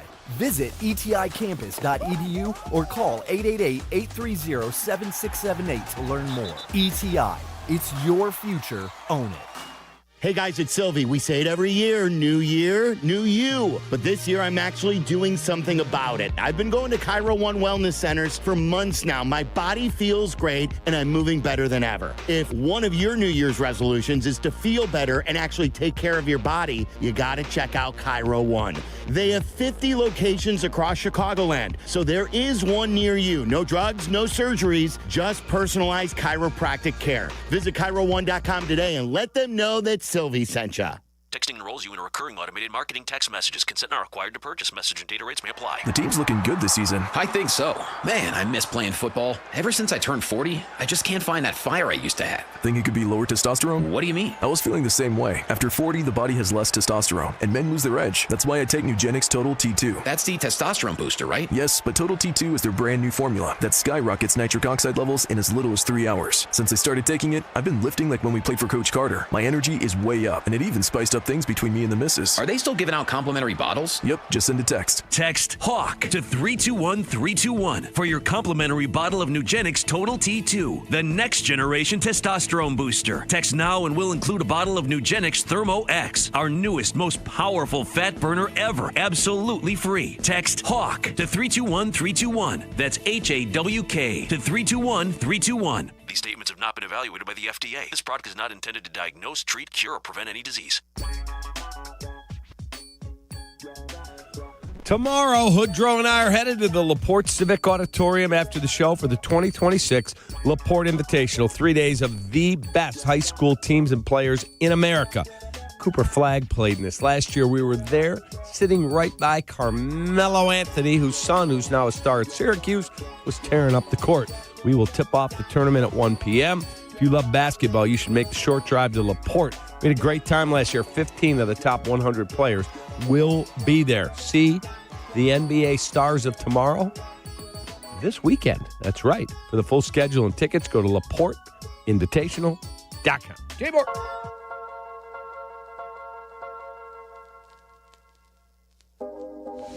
Kap and J Hood are back on ESPN Chicago. Now time for the Kap and J Hood cut of the day. It's brought to you by Chicago Cut Steakhouse. It's my favorite. It's on LaSalle on the north side of the Chicago River. J-Moore. Yes, it's boring, but it's a sport. Oh! Whatever. It's not boring. Okay, then you're boring. All right, cut. This is a lesson to Market 38 of how to do this well, right? If you're going to have a bet, if you're from Market 38 and you're going to put out a bet, you have to be able to finish it out on the other side, right? I mean, listen, I understand. Market 38 has to understand, Kap, that, hey, if you're going to offer a bet, you have to give something to get something. Correct. There is no you put on a Jordan Love jersey and then nothing on the other side. Correct. So, again, but you can understand. When you're down there with Vegas and Jacksonville, it's hard for you to understand the business. And Beaver Dam. Cincinnati's 37. Yes, I see this right here in front of me. Yes. Yeah, Kyle, keep working, man. You may get to Cincinnati. That's not fair at all. That's not fair at all, especially when Greenville, South Carolina is above them. Well, yeah. I mean, Hartford, Connecticut could also be in his sights, Kap. That's it. Any other cities? Omaha, would you like that? 73. Omaha McMaster. Wow. I didn't thought Omaha would be higher than Des Moines. How about Austin, Texas? That's all. You know what? You should leave the studio for that one. How about Austin, Texas? Austin, my future home. Austin, Texas. It's number 34. Good size market. There you go. You know, and would you like to 33? Kansas City. Oh, wow. That used to be a great sports market once upon a time. Remember that? Kansas City was a good market with the Chiefs and all that? I mean, it's unbelievable. I mean, Cheese Week, but we're naming off of the market. I make one snide remark about Milwaukee, and now we're going through the media markets in America. And that's all, folks. Yeah, that's the show, folks. The Kap and J Hood cut of the day. Brought to you by Chicago Cut Steakhouse. It's on LaSalle, north side of the Chicago River. It is spectacular. The Cubs made a move yesterday to bolster their starting rotation. I'd like to welcome the North Side 9 to the offseason. Yeah. No more just like home repairman named like Phil Maton. We got an actual, real live, top of the rotation starting pitcher. Edward Cabrera comes over from the Miami Marlins for Owen Casey and 2 minor leaguers. Mm-hmm. Owen Casey could have been an everyday starter, but you got to trade something to get something. So you have a solid rotation now. Cabrera, by the way, point of fact, he's only one time he's pitched over 100 innings in his career, and he's 28. So you hope that he's revved up and ready to go, Kap, because he's never gone in the deep water except the one time, and that was last year. Keep your eyes on that, okay? Just keep your eyes on it. But the rotation, it's built around Cade Horton for me. Mm-hmm. That's the guy. That's the stud. Now, what are you going to do offensively? They are now engaged again on Cody Bellinger. What are you laughing at? We need a right fielder. We just traded our starting right fielder. That's the worst. That's the best that's on the market, huh? That's what you're going to do? He's looking for a 6 or 7 year deal, and the Yankees are trying to lock him in for a shorter deal. Yeah, Cubs don't have the stomach for that. I'm not sure anyone does, so we'll see. But they are involved on Bellinger. They are involved on Bo Bichette hard. Play him at third. Make Shaw your super utility guy. And then let's go. And you better get a right fielder. Yeah, you so better. I was going to say, in right field, you're going to do what? I don't know. Yeah, can I tell you, at this point in time, you're still not better than Milwaukee offensively. You're not. You're not. Because they can continue to peel back the roster and get better. They take pieces off the team and get better. Cubs are the favorite in Vegas, so just let you know. Not the favorite in this room until they get better offense. All good. We thank you so much for listening and calling in and being part of the program on Kap and J Hood. Can't piecemeal this thing together, Kap. You have to go out and win it in the offseason. Thank you, Shay. Thank you, Jay Moore. Kid. Oh, yeah, like last year. So long, everybody. Take that, National League Central.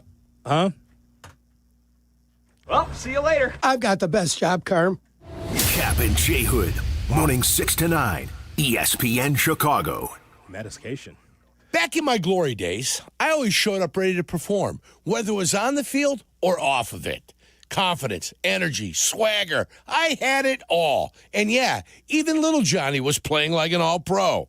Now, thanks to Blue Chew, those days don't have to stay in the past. Blue Chew's chewable tablets give you that extra boost of confidence when it matters most. Stronger, harder, longer lasting. Like someone gave you a pep talk right where you need it. And here's the best part. It's all online. No awkward doctor visits. No standing in line at the pharmacy. Their licensed medical providers help you find the right fit, and it ships right to your door in a discreet package.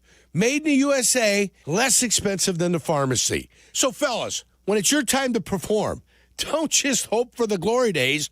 Bring them back. Head to BlueChew.com. Use promo code ESPN, and your first month is free. Just pay $5 for shipping. Blue Chew. Chew it and do it. Hey, this is David Kaplan. I dislike winter. Give me a 95-degree sunny summer day, and I'm a happy guy. So I spend most of my winter free time indoors, and it's why I rely on Automatic. They've been making Chicagoland homes and businesses comfortable for 80 years. I don't even have to think about the outside because my home is perfect all year round. If you're not feeling confident that your winter's going to be carefree, go to Automatic.com right now. That's Automatic.com. Hey, it's Joe Aurelio, and it's time for Aurelio's Pizza, Chicagoland's oldest pizza chain since 1959. Indulge in our crispy thin crust, signature sauce, and 100% real mozzarella. Visit Aurelio'sPizza.com for the location nearest you. Aurelio's Pizza, it's a sauce. Prizes, flyaways, even cash money. You want it? We've got it. Find a list of all contests and official rules by visiting ESPNChicagoContests.com. That's ESPNChicagoContests.com. This is ESPN Chicago, WNVP, WTBC, HD2 Chicago, a good Karma Brands radio station. Hey guys, you ready to let the dogs out? What? Carmen DeFalco. It's kind of impressive. John Yurkovich. Yes! This is the Carmen and Jurko Show on ESPN Chicago. It's out there for everybody to see. It is what it is. Carmen Jurko.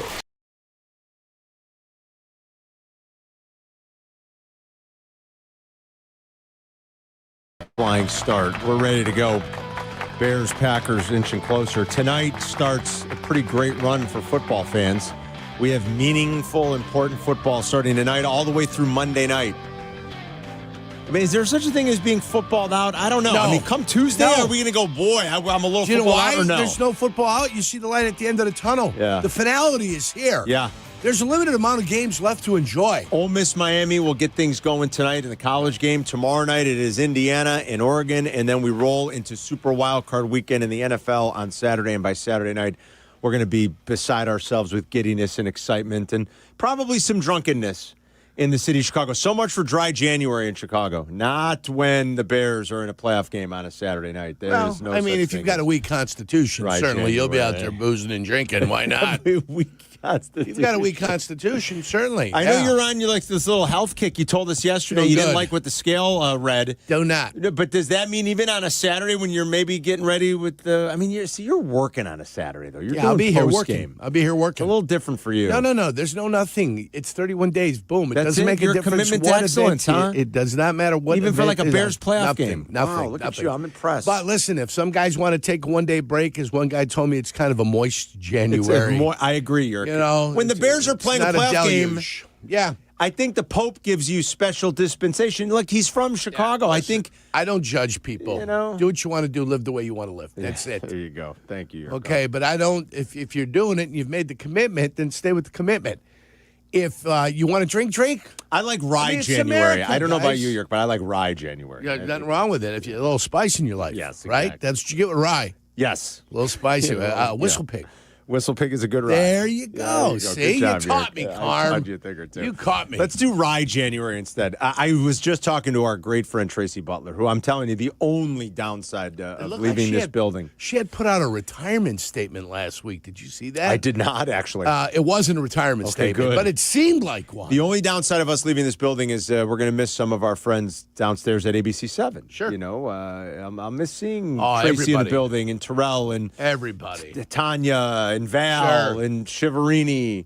Everybody and that a lot of good bumped people into. that we know at And ABC. now that we're on 9 to noon, it's a different group of people we end up bumping into, right? A little bit. Well, when you're on 12 to 3, you see different people at 3:30. 3:15, you're leaving the building. You see the afternoon crew that comes in to work the 4, 5, and the 6. That's true. I mean, we've been all over the day parts, but we've been in this building for so long, and so have so many of those people that who's our camera I'll miss guy? them. Larry? No, Larry's Dwight. Dwight. You're thinking of Dwight. Yeah, but Larry's the guy that's was Gian Greco's That is main correct. man. Larry right? Snyder. Yeah. Yes. Mike Johnson, who I went to college with. Mike Johnson. I didn't know that. Who's still, the producer of Channel 7 Sports and was Gian Greco's producer. Yeah. So I'll miss all those people. But I was talking to Tracy, and she said, Saturday is going to be, from a weather standpoint, a real nuisance. It's just going to be damp and cold, but even colder because the wind, and then this wintry mix. It's just going to happen. That's the way it's going to be, and it's going to potentially shape the way the game is played. Yep. And for as reasonably good as I feel about Saturday, I do know this: you're going to have to control the game state. If you're the Bears, you do not have. First of all, the weather itself probably won't lend itself to a shootout. And I don't know that you've got the capability on defense, to get a big stop when you need it, to get it. Well, we'll find out. I think you have to control the game state, though, right. Rick. I really do. I can't create a storyline before the game is played. The game will play out the way it does. What demands I'll make out of the defense is they've got to be better on third down. They've been brutal on third down the last month. Exactly. Brutal. Get off the damn field. That's what you've got to do for yourself. Get off the field. It's not 4-down territory early. First half, you're not going to have 4-down territory. Third and fourth quarter, you get in the 4-down territory. You cross the 50-yard line, you expect that team to go for it on fourth down. Although LaFleur went for it on that opening drive 3 weeks ago, remember? That's fine. Down near the goal line. Well, that's near the goal line. Yeah, I see what you're saying. You're saying is more at the like 40-yard line. You're kind of talking in that no man's land. Yeah, no man's land. That's when it's going to be, hey, we don't care. Especially in a weather game, potentially. Yeah, I mean, going for it on your own 30 with 2 minutes left on the clock, I can understand. Right. That makes, that would make sense. But it Last doesn't make week's scenario. sense with 8 minutes left in the first quarter. Right. Yeah, going for that. You know what I'm saying? So you'll see more 4 downs and guys going for here in the second half of this game, throwing caution to the wind. That's what they'll do. So early on, you got to get off field. And quite frankly, the Bears offense has got to start a little bit quicker. Well, there's no doubt about that. Got to start quicker, but they're relying upon each other. If the defense starts, they need to get the hell off the field and get the ball to the offense. And let's watch that offense put a 10-play something together. 10-play something. Am I being unrealistically optimistic? I'm starting to be accused of that. No. No? No, you're a Bears fan. You want the Bears to win. Well, I want them, but the Bears are 2-1 to against. Go well Saturday. The Bears are 2-1 against the Packers in the last 3. In this calendar year in 2025. Oh, in 25, they were 2-1. That's right. So I would expect that trend to continue in a positive manner. And listen, the Bears were lucky, fortuitous, to get it done in Soldier Field. They need a better effort. They need a better effort. And their offensive line played the worst game. You haven't given me the PFF grades yet on the offensive line and the way they played last I didn't do it the other day? I thought I did. You didn't tell me what each guy scored. I don't remember who the worst pass blocker on the team was, who the best pass blocker on the team was. You didn't break that list down for me. Your eyes didn't deceive you. And I know you don't always love PFF, but they agree with your assessment that the O-line played terribly. Yeah. They agree with that assessment. I'll give you some of the grades. Listen, Carm, it's not my opinion that they played terribly. You saw it. It's what the film tells you. That's the beauty about football. Yeah. That's the beauty. You see the play, it's there. Did you pass or did you fail? And on more than one occasion, the offensive line failed, and they failed miserably. Now, history of this team will tell me this year that the offensive line is a much better unit than what they showed me last week. And that's why I anticipate they're going to bounce back this week. I anticipate they're going to play better. To one quick thing about your point, you said that game a couple of weeks ago where you really kind of snatched victory from the jaws of defeat. Yes, you did. Waddle said it yesterday. You can't expect Romeo Doubs to botch up, a simple hands play again, So you can't live that way. You can't expect that depend upon that. You're going to win a game like that. That's why I said you really do have to control the game state as best you can. Try to keep your defense on the sideline as much as possible and keep Jordan Love in the offense for Green Bay on the sideline as much as possible. The Bears did finish the season top 5 in both pass block and run block win rates. So yeah, you're right. This O-line played a whole lot better. And it was one of the strengths of this team. It was one of the better units across the league when you look at the totality of the season. Top 5 in pass rush and, pass block and win. Pass block and run block win rate. They finished top 5 in both. Sunday, the grades were ugly. Your best graded lineman in terms of pass blocking was Joe Tooney. That's not really a surprise. And what was it? 88.4. Which is a little bit below par for him. Dahlman was second best at 79. Mm-hmm. Now is where you start to see the fall off. Yeah. You have to go down this list all the way down to Darnell Wright at 58.7 before you find another O-lineman. That's what I'm saying. Then Theo Benedette, then Jonah Jackson. And when I said Jonah Jackson had himself a tough time, he had himself a tough time. The grades from PFF would agree. The people at PFF totally agree with the you. right side of the offensive line really struggled last week. Yeah, and so did Theo Benedette on the left side. I get you, but you know what I'm saying? Yeah. Really struggled, that side. When 58, that's not good. Yeah, you don't see that out of him much anymore. No. He's been very consistently And good. you haven't seen it out of Jackson. Yeah, no, you're right. And listen, Theo, you threw in cold, hey, you're going to start today. Right. Sherpillo can't go. Guess what? You're a professional football player. You get the call, you got to be able to go out there. It's like a relief pitcher. Mm-hmm. Well, there's no excuses when a relief pitcher goes out there and he's got to pitch. Oh, it's a dirty inning. Hey, sometimes you got to go into a dirty inning. I don't know what to tell you. Dirty game. Too bad, Theo. Yeah, you're a professional. Yeah. I mean, okay. Yeah. Maybe it's not ideal. So my point has been that they were terrible, but they'll be better. I have a confidence in that group can rebound. I agree with you. More than I have confidence in the defensive line can rebound. Totally. More. Because the defensive line... Because the offensive line has shown it. ...has been an obvious weakness this year. It is. Oh, yeah, 100%. They gave up 5 yards a run. 100%. 5 yards a run, Carm. Yeah. For as good as they are at running the ball, they've had an inability to stop the run. This was a defense that gave up 3.8 yards or 3.7 2 years ago. Not last year, the year before. The year before that. This was a good defense, a good run defense. I don't know what the hell happened. And it's also put it's put what is probably not an overly dominant secondary anyway in tricky spots. Yes, they've been good at taking the ball away, but there's a little element of randomness to that, all right? In terms of straight up coverage, I think we've seen it a lot here lately. They don't have a bunch of great, dominant, beat you one, or man you up type of corners. And then when you've got no pass rush to really speak of, it puts those guys in an even tougher, more precarious position. They've been put on an island. Yeah. And they've been put there with nothing. And they've been told to survive. And that's tough. And this was your strongest unit going into the season until the offensive line took over. Because we didn't know what the offensive line, and it took a little time to gel. But once they gelled, they became the dominant group of the football team, which is great. Yeah. Because your O-line and D-line need to be your dominant They need to be your dominant groups. If they're your dominant groups, you got yourself a good football team. Amen. All right? So the O-line has stepped up to the mic, but the defensive line, it just hasn't meshed. Yep. It hasn't happened. Too many 10-yard gainers right up the middle. You know? Too many of those. Yeah, and it wasn't really happening with Dio anyway, and then he gets hurt. It just never really came together the way they thought. Yeah, big miss, it looks like. Big miss. Kid plays hard, but you've documented it. A lot of going effort. back to training camp, or the preseason games, you said, I don't know here. I don't see a lot in the repertoire. A lot of effort. A lot of effort, but not, achievement is a different grade. It looks like a miss. It's like a 4 for effort and like a 2 for achievement. Yeah. The 4.2 is a rare score, too, by the way. The 4.2? Yeah. In grade school, we usually get 4 4s for achievement and effort. Gotcha, yeah. So the achievement would go first, so it'd be a 2-4. Yes. Achievement a 2, Gotcha. effort's a 4. Great effort. Gotcha. But it just doesn't, you achieve nothing with your effort.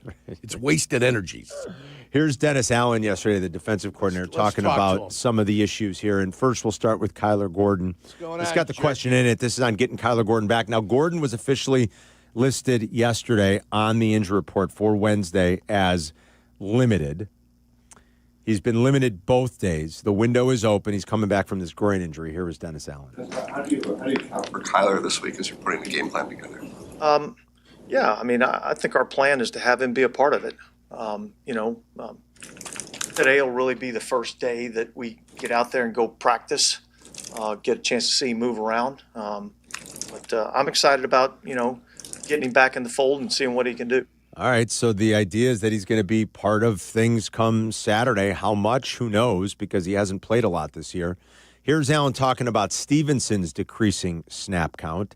And this has been a pretty steady decline, as we told you. We mentioned the percentages earlier in the week. It's gone from 58% of the snaps against the Browns down to about 38% of the snaps against the Packers 3 weeks ago, down to 28% of the 25% of the snaps in the San Francisco game, the Sunday nighter. And then it was 0%. It was nothing snaps. Now, some of that coincides also with Jalen Johnson getting healthier and Jalen getting more snaps. Sure. But you can't tell me that with a secondary that was getting absolutely cooked. And with CJ going out. Thank you. And then your option is to go to number 33. Exactly. That's your plan of attack? I find it hilarious that anybody would be like, well, don't you guys just see it? Jalen Johnson's back and he's playing more. Your secondary, including number 1, got torched all day. 1, 26, 33. All day. All day they were torched. And then you get an injury there. Yeah. And there's not one snap for Tyreek Stevenson. I'm supposed 35. to believe that. Yeah. Oh, no, that's the game plan. That's totally normal. Yeah. Jalen Johnson's back. Give me a break. Go BS somebody else. Go BS somebody else is right. Here was Dennis Allen on Stevenson's decreasing snap count. Well, I think, we got Jalen back. That's part of it. And I think Nashawn Wright's played really well. But there'll be a plan, in place for Tyreek. We'll see how the game plays out. But I think all those guys have to be ready to play. All right. Well, I don't know what it is, if he's just fallen out of favor, if there's something else behind the scenes we don't know about. I have no clue. Yeah. Okay. The non-answer. Everybody has to be ready to play. What? You cannot tell me. Is Jalen Johnson suddenly Deion Sanders? Yeah. They were all getting their asses kicked by the Lions on Sunday. All of them. Horrific. It was terrible. Every guy out there was getting cooked. Yeah. So I don't buy. Well, Jalen's back. So, that means Tyreek Stevenson doesn't play anymore? I don't know what it is. They've lost confidence. Whatever. Something's happened. It's funny you say Deion Sanders, but he more looked like Colonel Sanders. Thank you. Very slow and old. Thank you. That's exactly what it looked like. Is that the 13 original spices? Yeah, right. Yeah. Maybe 30 now. Yeah, so I don't buy it. And if he gets an opportunity, let's hope he makes the most of it. We've seen him kind of respond when he's been down on the map before. We've seen him get up and respond, and they might need him to do that this coming Sunday. I hope Tyreek can do that. I'm in the mood for chicken now. Now, well, of course. Now that's it. Now you need a spinning bucket, as Jigs would say. 18-piece. Oh, man. 312-332-3776. If you want to ring us up to talk Bears, Packers, the start of the playoffs. We got college playoffs resuming tonight, so it's going to be a wonderful 5-day ride here. We got 8 games. 8, right? 6 NFL games and 2 college games. Wow, 8 games in total between now and Monday night. It's going to be fun. 312-332-ESPN. It's Carmen and Jurko. We'll be right back. You're listening to Carmen and Jurko on ESPN Chicago, Chicago's home for sports. It's Bears-Packers week again. The home of the Bears is your headquarters for Bears in the playoffs. We have the game. Bears and Packers live from Soldier Field. Saturday night at 7. We have the best play-by-play team in the biz. We have the Bears Network pregame Saturday at 5. Live from the Dr. Pepper patio inside Gate O at Soldier Field. We have the pros in the know. Listen to this list. Waddle, Jurko, Thayer, J Hood, Joniak, Silvy, Carmen, Jason McKee, Dion Miller, Jeff Miller, Pat the Designer, and more. All in on crafting more than 15 hours of Bears playoff game day coverage. We have everything you need. We are the home of the Bears. ESPN Chicago. Hey, Chicago, headed to a game? Take the CTA. We'll get you to the game and back for just $5. That's less money spent on travel and more money in your pocket. No searching for parking, no random surge pricing on rideshare, no traffic. We'll do the driving for you. The CTA has train stations and bus stops within steps of all the major stadiums and venues in the city. Plus, we've got tap to pay available on all CTA trains and buses. There's no need to purchase a ticket ahead of time. Just tap and ride. Plan your next trip at transitchicago.com/plan a trip. Save money, do more, ride CTA. The Chicago RV Show is back. This annual event features multiple dealers, celebrity seminars, even Spider-Man will be there, and RV There Yet Theater. See all the latest and greatest in motorized and towable RVs. Save thousands with factory rebates and special show financing. Tailgating or traveling, there's an RV for you. Friday, January 9th through Sunday the 11th, there's free parking at the Schaumburg Convention Center. RVSupershows.com. That's RVSupershows.com.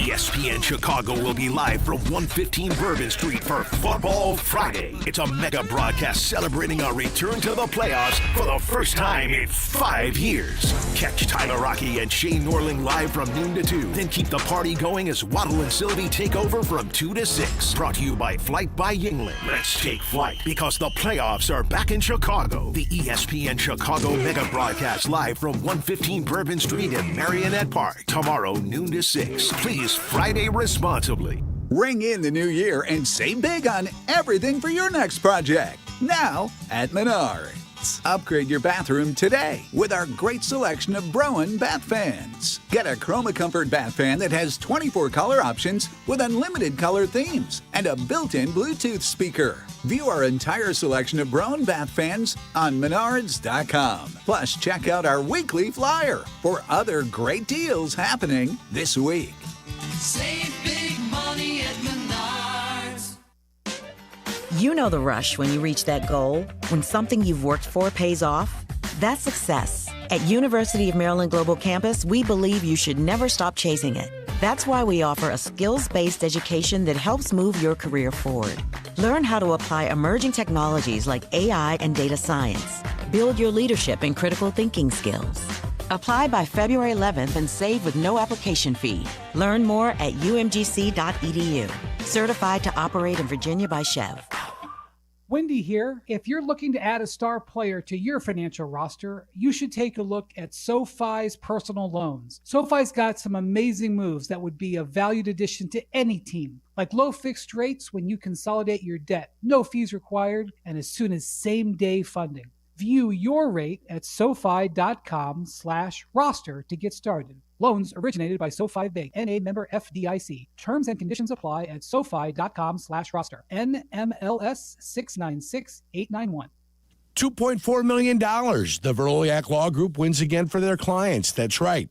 The Verdoliak Law Group recovered $2.4 million for a client who was injured in a train accident. If you're injured, make sure to call The Verloyak Law Group. Slot right, 3 receivers, canning the play with 7. Love under center and a 1-back set. That's Emmanuel Wilson. He'll fake the handoff and go to throw. Love hit! Down he goes! Booker the hit, but it could be roughing on the quarterback because of the area he hit him. They're going to discuss. But Austin Booker hit Jordan Love, and he is feeling the pain right now on his back. So he's Now back to Carmen and Jurko on ESPN Chicago. Jordan Love hasn't played since. That's the game that took the bread out of Jordan Love's mouth. No, I'm just kidding. Austin Booker was the bread or the breath? Well, the bread. It's from Seinfeld. Oh, is it? Okay, not a problem. I mean, I like Seinfeld, but I just don't remember that one. Jimmy. He got flagged for the hit. It was a penalty. I mean, that's the way the league is these days. Yep. 20 years ago, 30 years ago, it's not a penalty. It's a penalty now. Yeah, they fined him in the 11th hour. I don't think it was anything with great malice that Austin Booker did. Sacked the quarterback. Quarterback ducked his head to protect himself. Yeah. And then the helmet went to helmet, and they called the penalty. The Packers, of course, have a different take. This is why I love Rivalry Week, Yerk. Yep. You know? It's like, They got a different take, huh? No, they've got a different take, Yerk. Interesting. They have a different take. But it's like with all this stuff. You know, they can't stand Ben Johnson because of the way he speaks about Matt LaFleur. Sure. I can't believe he would take a shot at us by saying that we play our starters and they don't. You know, that's what happens in playoff games and big rivalry weeks. Mark Tauscher, our teammate, who was a great Packer. Yeah. Tauscher's a Super Bowl champ. He's one of our teammates. He's on ESPN Milwaukee, part of the Good Karma family. He was on Waddle and Silvy yesterday. He took a little dig at Booker. I heard him, you know, that cheap shot by your defensive player. Yeah. Okay, if that's what they want to consider, that's their quarterback. Shot. Here's Josh Jacobs talking about that I quote unquote. Yeah. I'll use the air quotes, Jurko. Cheap shot. Yeah. Here's Josh Jacobs yesterday. I don't know if he's going to be a little more up. I mean, it's hard to. He's kind of who he is. You know what I'm saying? Which is the thing I love the most about him, because the moments are never too big. You know, he's never really rattled in those situations. But I know, you know, a lot of the guys took that hit that he took a little personal. You know, so I'm not saying we're going to go out there and play dirty or nothing like that. But we definitely going to defend our brothers. They're not going to play dirty or anything like that. Exactly what you're saying, though. No, They're not going to play dirty or anything like that, but we're going to defend our brothers. I don't care what the running back has to say. What's he going to do to anybody? Honest to one heavens. baton to the knee, he'll be sitting on the bench. Isn't he trying to avoid contact? Don't running backs try to avoid contact? Some of them like to run right through it. They're running the ball. He's not one of them. Josh Jacobs is not a guy that likes to run anybody over. He's no Christian Okoye. Is he? Is he Pete Johnson? No. I don't think so. Is he Jerome Bettis? No. Not Derrick Nobody Henry. would ever say this guy can run over anybody. Just do your thing. Keep your mouth shut and let your other guys that actually hit people, let them talk about what they might be able to do. They'd be the ones. Have you ever seen him punish a defender? I've never seen him. Oh, I'm sure I could find you a highlight. I've never seen him do I it, though. think of the 5 to 6 years that he's been in the league, I think you'd be able to find something probably. where he took somebody on and may have flattened a 200-pound defensive back. There was nothing I'm sure dirty there's about something there. that hit. Of course there wasn't. I guess it's easy for us to Carmen, say, when but you've I mean, got nothing how does an going objective on? observer not look at that and say, okay, that's, you know, yes, you're going to get a flag for that, you're going to get a fine for it, but that wasn't an egregious nothing dirty. going on as a football team, and you've dropped 4 straight games, and then you intentionally dropped the last one, you know, that way you don't let's not make a great effort, because if we lose another one with everybody playing, boy, that's really going to be a problem. We can tell the world that, you know, we started our backups, we didn't really care, we couldn't improve our position. Your problem is you got to take a group of losers now that have lost 4 straight games and convince them they could win a game. I mean, that's the realistic fact. Yeah. Okay? Now, we've lost 2, but we've been wonderfully competitive in those games. You know, as far as the fact they were close. They were both close. You were in it. We didn't give up 300 yards rushing. No. And when they gave up 500 yards to San Francisco. When we had the shootout, we were in the shootout, They Carmen. did give up 500 yards. Okay, when you were in the shootout, were we in it? They were in it, yes. They lost the last 2 by a combined 7 points, right? What was the score of the Baltimore game against Green Bay? They lost by 10? Oh, no, don't look it up. 10? 41-24. Oh. 41-24. Yeah, that's right, because they didn't score again after they got the field goal. That Yes, is what we that's would right. call an ass kicking. Yeah. That's an ass kicking. Do you understand what I'm saying? Yes. It's an ass kicking. That's what happened to them. We gave up 500-plus yards defensively, right? They gave up 494, I think. Were we in the game? Yes, they lost by 4. Were they in the game? Yes. It was competitive, right? Yes. Chance to win late? Yes. Okay. Is there a difference between those two games? Sure. Absolutely 100%. I'm just saying 500 yards is a lot of yards to give up. But, yes, they were in it. I think I pointed out the competitiveness of the game, though, which you refused to. You keep trying to. What do you keep pointing out here? I don't like the fact that they when a guy's on a roll and you come and you start interrupting him like that, I'm trying to understand what your point is. You said they gave up 300 yards rushing. I was like, well, point they is, give up 500 the yards. Bears have played 2 competitive games where they've found a way to lose. Okay, the Packers have been getting their asses kicked, and on the final game they quit. Rather than getting embarrassed with all their starters, they threw their backups in I don't even know there. if they quit. They just said, we're not going to really they quit. Try. They quit. Yeah. Not going to try. The same thing. Not going to play our starters. Yeah. They quit. And now they're getting lippy and they're getting mouthy. What they need to do, if I was a Green Bay Packer fan, I'd shut up and go play. Don't talk. Shut up and play. Okay? Because they've got a lot of improvement to make up. The Bears played poor enough last week offensively and defensively where their motivation is true and it's real. Hey, we're 11-6 football team, but we've been getting our ass kicked one way or the other, and our offensive line, which is the strength of this team, got its ass kicked last week. So they've got to get together as a group and get it going on at home. Now, the fact that they're at home is why I give them a chance to go ahead and beat up on the Green Bay Packers this week. I think we saw 3 flat spots out of the Bears this year. Yeah. Week 2 in Detroit. The Baltimore game, 30-16. And then last week. And you're still in that game. And absolutely. I just think it was a little bit, I think they were a little bit flat. Like Kap and Hoodie were talking about that with Thayer this morning, and Thayer agreed with Hoodie that it was, or Kap had brought it up. Kap had said, they were probably due for a game where just maybe emotionally, you don't want to make excuses, believe me, but like they just weren't ready.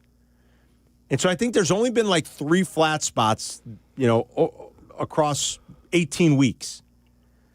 The previous 2 times, we saw them respond with a win. They beat Dallas 31-14 at home. They went on the road, albeit a pretty lousy Cincinnati team, but found themselves in a shootout and were able to do enough to win. They won 47-42.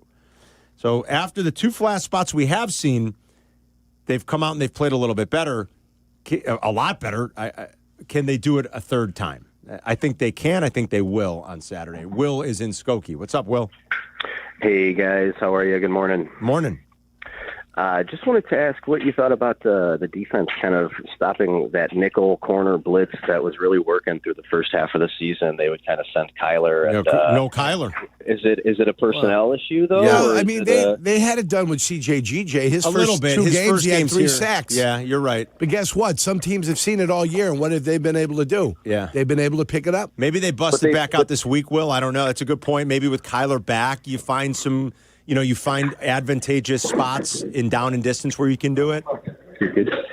Yeah, but you guys are talking about how the corners are all getting cooked, but you can only do so much when the quarterback has all day to throw. Sure. True. Goff is sitting back there with no pressure in his face.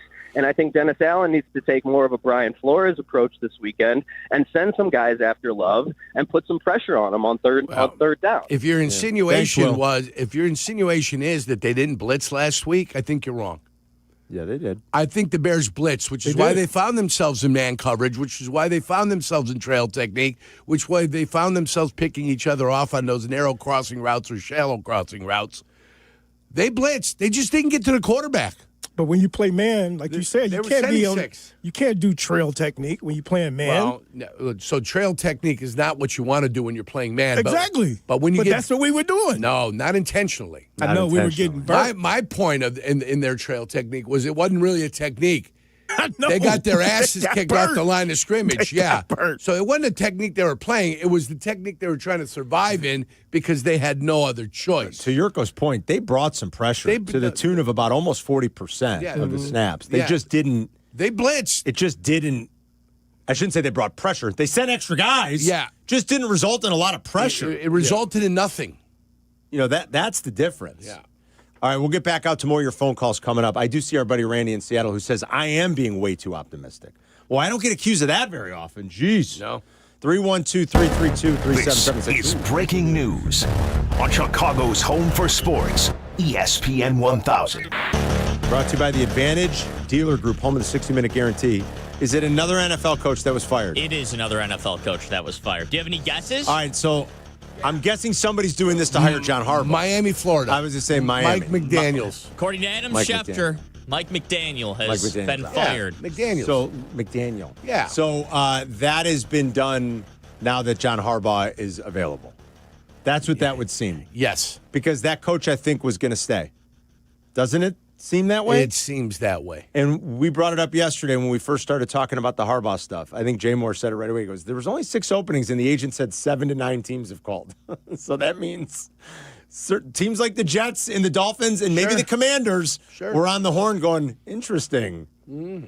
All right, would your guy like to come here? So Mike McDaniel is indeed out. And I think that is one to circle and watch because of the owner's connection to the family to begin with. And now the fact that a day and a half after John Harbaugh was fired, they have made a decision to fire their coach. So Mike McDaniel is out. That is now is that an 8th opening, guys? Right? That's the 8th. 8th. Yep. Holy cow. Every year it's a quarter of the league. 25%. Yeah. It's unbelievable. Yeah. So that is an 8th opening, and that's going to be one to really track. Poor little Mikey McDaniels. What will he do? What's he going to do? He'll go be on TV this year. And then he'll start selling drugs. He'll be an OC somewhere. I guess he'll find a place. There's enough openings, I guess. From Miami, you know. My guess is he waits for next year's cycle. He does have, somebody's going to look at Mike McDaniel and think, that coach can call plays and I'll take a chance on him. I wouldn't be stunned if he gets another opportunity, and I bet he sits out a year, maybe does some TV, and waits for next year's cycle. Well, congratulations to Tua. He got his coach fired. Well, that's usually the way it goes, Yerk, around this league. But Tua's next.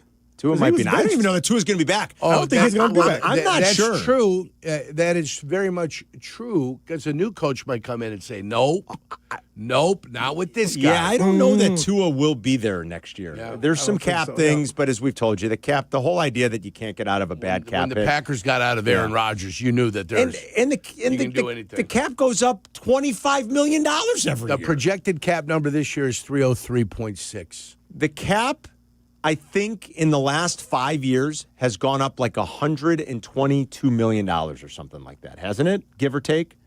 Maybe I got to look at it. It's insane. So I don't think Tua's going to be there. Maybe one way or another. Even if McDaniel stayed, I mean, they benched him at the end of the year, so I doubt that he was going to be back. All right, we got to take a quick break. More of your Bears calls coming up. It's Carmen and Jurko. You're listening to Carmen and Jurko on ESPN Chicago, Chicago's home for sports. Bears. DJ Moore. Bears. Over the shoulder. Bears. Catch. Bears. Made. Go Bears. Touchdown Bears. Bears Weekly. Host Jeff Joniak and Tom Thayer take you inside with the latest news and the best interviews. Bears Weekly, tonight at 6 on ESPN Chicago and the ESPN Chicago app. Advantage Dealer Group makes car buying simple and fast with their 60-minute guarantee. They know the process starts online, so every one of their dealerships is designed the experience with you in mind. Browse the wide selection of new and used vehicles at Advantage Chevy, Toyota, and Acura. Use their payment calculators to explore financing options and stop on by. They'll value you and your time, getting you in and out with your new car in 60 minutes or less. Advantage Dealer Group, where car buying fits your schedule. When your life turns upside down after an accident, you need an advocate like Wallner Law. I'm John Wallner, and for over 50 years, Wallner Law has fought for people just like you, injured, overwhelmed, and searching for answers. We don't just take cases, we take care of people, and we win for you. From car crashes to workplace injuries, Wallner Law stands by your side every step of the way. So call us today, 312-8-million, and win with Wallner. The LaPorte Invitational is the Midwest premier high school basketball showcase. 12 of America's top high school programs will compete from January 9th to 11th at the LaPorte Civic Auditorium in LaPorte, Indiana, just a short drive from Chicago. 3 days of intense hoops, hustle, and heart. Over 25 McDonald's All-Americans and 20 NBA draft picks have played there. Friday features a whiteout and Sunday a halftime half-court shot presented by Graf Auto Campus of Michigan City and Burns Harbor. For scheduled tickets and more, go to LaPorteInvitational.com. Hey, bro, weirdest thing is happening at the game. This guy sitting next to me says, "You're our good luck charm." Every time I crack a Bud Light, we score a touchdown. Now his entire family wants to buy me Bud Lights. I think I'm some kind of a football prophet. Talk soon. The team needs me. Anything for Bud Light, the official beer sponsor of the NFL. Stock up today. Enjoy responsibly. Copyright 2025 Anheuser-Busch Bud Light Beer, St. Louis, Missouri. Individuals and businesses with tax problems, listen carefully. Do you feel like you're losing control of your finances? If you owe over $10,000 in back taxes or have unfiled tax returns, we can help you take back control. The IRS is the largest and most aggressive collection agency in the world, and they can seize your bank accounts, garnish your paycheck, close your business, and file criminal charges. Take control of your tax problem now by calling the experts at U.S. Tax Shield and take advantage of the Fresh Start program and new laws that may allow us to negotiate a settlement for the lowest amount possible. Our team of tax attorneys and enrolled agents can stop collections and get you protected so you can take control of your financial future. U.S. Tax Shield offers a price protection guaranteed quote to get you protected today. U.S. Tax Shield is A+ rated with the Better Business Bureau, so call now. 800-687-5192. That's 800-687-5192. U.S. Tax Shield. 800-687-5192. Pinstripes are back. The Bulls 2025-26 Statement Edition jersey is here. Inspired by the 90s, but refreshed for today's generation of fans. Learn more about the uniform, plus shop jerseys and the full retail collection on bulls.com/statement. You're listening to Carmen and Jurko. If you missed something, get the podcast on the ESPN Chicago app. This is Chicago's home for sports, ESPN Chicago. So Schefter followed up with the tweet that his intel is telling him that the firing in Miami of Mike McDaniel is independent of John Harbaugh getting fired, that they have not reached out to John Harbaugh at this point. So you're saying there's no cause and effect. That's what Schefter is saying. Harbaugh gets fired. You don't fire your coach right away. You wait 4 days. Somebody gets fired, and then you fire your coach. And those two things are not related, is what they're trying to say. Seems a little odd. We wanted to just rush to connect the dots, though. Schefter was saying, not so fast. But would they really tell him, though? Would they really say, yeah, we reached out to him? No, Schefter's intel is usually pretty spot on. Here's your dilemma. They can't say that they've targeted a guy without going through the hiring process. Because they would be violating the Rudy rule. Yeah. So they can't say anything. They've got to keep their mouths shut and just say, no, we took us 3-4 days to kind of figure out what direction we wanted to go, and this is the direction we now want to go. They had a shot or no shot question this morning on Kap and Hoodie. It was like, if Ben Johnson, how did Shea phrase it, Jack? If Ben Johnson was in the market right now, Right, who would with be John the hotter Harbaugh. commodity, essentially? Yeah. Would it be Harbaugh or would it be Johnson in the coaching market? I think Johnson. It depends what your philosophical approach is as an organization. Do you want a CEO type as your head coach? Yeah. The guy that relegates authority to your offense coordinator and your defense coordinator, and he manages the club from the top? Or do you want a guy who's your head coach that calls the plays? That way you'll never lose them. That could also give you a schematic advantage. Like Harbaugh doesn't really do that. Right. Johnson does. So I guess it's whatever your depends preference. what your preference is. I would think Ben Johnson would have. I would go with Ben Johnson. Me too. Andy Reid, Yeah. Sean Payton, Sean McVay. that type of coach. Yes, 100%. I don't know if I'd hire a defensive coordinator. That'd be tough for me. I've been saying that for years. I know mean, you look, have. there's not. I'm not telling you it's got to be this way. My preference would be offense because I want that coach to stay and I want him to groom a quarterback and develop one and win. Look, I mean, DeMeco Ryans is having a ton of success in Houston. I mean, yes, he is. I'm not telling you it's got to be one way, but I agree with you, and I've been saying that for years. My preference would be just seeing the trajectory of this league in the last 10, 15 years, hire offensive coaches. Doesn't make us right. That's Oh, just our yeah. preference. Just look, Mike McDonald's done a great job in Seattle. I'm not telling you can't do it the other way, and maybe for certain teams and organizations in the right scenario, it's perfectly fine. But you know what might happen come a month from now in Seattle, Yerk? They might be replacing Clint Kubiak. Yeah. And that's just one thing that I wouldn't want to have to spin my wheels with as an organization all the time. If I could find a really great offensive coach, that's what I want to do. But McDaniel's been great for Seattle. D'Amico Ryans has been great for Houston. So, there are other ways to do it. And I think you laid that out well. What do you want as an owner? My preference would be, and the guy I would target out of those two specifically is I'd want Ben Johnson. I'd want Sean McVay. I'd want Kyle Shanahan. I'd want Sean Payton. That's what I would be looking for. So I would say that Johnson would have been the hotter commodity, but Harbaugh's going to have his choice here would be my guess because of the CEO role that he can play. I'm just not sure he gives you much of a schematic advantage at this point. I don't know that he ever really did, but he's been very good in that CEO role. Randy's in Seattle with Carmen and Jurko on ESPN 1000. What's up, Randy? Morning, boys. Morning. I'm in Fort Lauderdale right now. Oh, very nice. Fort Lauderdale. Good place to be. Let us know if you see Mike McDaniel on the beach later. Are you staying at the Hard Rock? Got some free time. Are you down at the Hard Rock? Out on the corner with a bucket looking for something. That could be. Harm, way too optimistic. I love you. You know that, but it's unfounded in my opinion, and I'll tell you why. This Bears season has been successful in so many ways, but in large part because of luck and fourth quarter heroics. Okay, I mean the luck extends from the fact that so many interceptions with so little pass rush, it makes no sense. Right. But okay, we'll take them.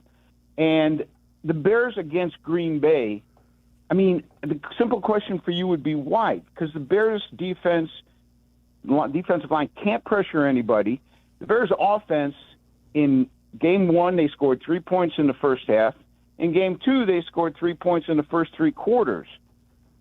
Time of possession was in Green Bay's favor. I'm afraid that when the Bears don't have the luck, and it feels like maybe the luck's run out, I don't know if there's any more horseshoes or rabbit's feet, that and against a Packers team that is pissed off and wants nothing more than to crush the Bears. And they've played well in Chicago. Look, there's not another coach in the NFL or in football that I wouldn't want to punch in the face more than Matt LaFleur. But he's a good coach. Yes, he is. And look, we want them to win, but I'm concerned. Okay. Hey, those are all fair points, Randy. They are. I feel where you're coming from. The thing that concerns me most about making a prediction that the Bears are going to win is that if they don't control the game state, if the Green Bay does have the ball for 35 minutes, then my prediction would be shot to hell. That's true. If Green Bay has the ball for 35, 38 minutes, that's going to be a problem. That's going to be a problem. Because the Bears aren't going to be able to stop Jordan Love in the offense. That is a recipe for disaster. I'm putting my faith in Ben Johnson, this running game, maybe leaning into the elements a little bit that could be on your side and kind of a home grinded field out advantage. And kind of a grinded out game. Home field advantage. All of it. From week 6 till the end of the season, that's a big sample, you guys. That's 12 weeks. Yeah. From week 6 through week 18, the Bears were number 2 in the NFL in rush EPA and rushing success rate. They were behind only the LA Rams. Right. They're tied for first with Baltimore in yards per attempt. Number 1 in yards per attempt, number 2 in EPA per play, number 2 in rushing success rate. This is a Packer team that gave up 300 yards on the ground to the Ravens in their building just a couple of weeks ago. So the one thing I'm going to hang my hat on, and if I'm going to give you X's and O's wise, why are the Bears going to win? That's it. If it doesn't go this way, if they're not successful on early downs, and I think they will be. Yep. If they're not, if they're in a bunch of third and longs, if they're bad on third down, if they're on the field for only 20 minutes or 25 minutes, my prediction is going to go up in flames, and it will be a problem because I would expect at that point Jordan Love to cook the Bears defense. I know we don't have a Derrick Henry type or Derrick Henry period, but what do you think the Ravens did different from our O-line versus their O-line to get those yards? Nothing. They just ran roughshod over them. That's it. I think Henry breaks arm tackles better than, say, DeAndre Swift and or Kyle Monangai. Gotcha. If you're trying to arm tackle Derrick Henry, that's not going to work. But they were also blowing the hell out of their D-line. They were. I mean, they were blowing them off the ball. And look, the Bears averaged 5 yards a carry in 2 games against Green Bay this year. So they're capable. And if you do that, you're going to see Ben Johnson's offense thrive. Because if they do that, they're going to get all those other little things out of it that Ben likes to get. And remember what I told you they're going to have to do well, frontside running. Yeah.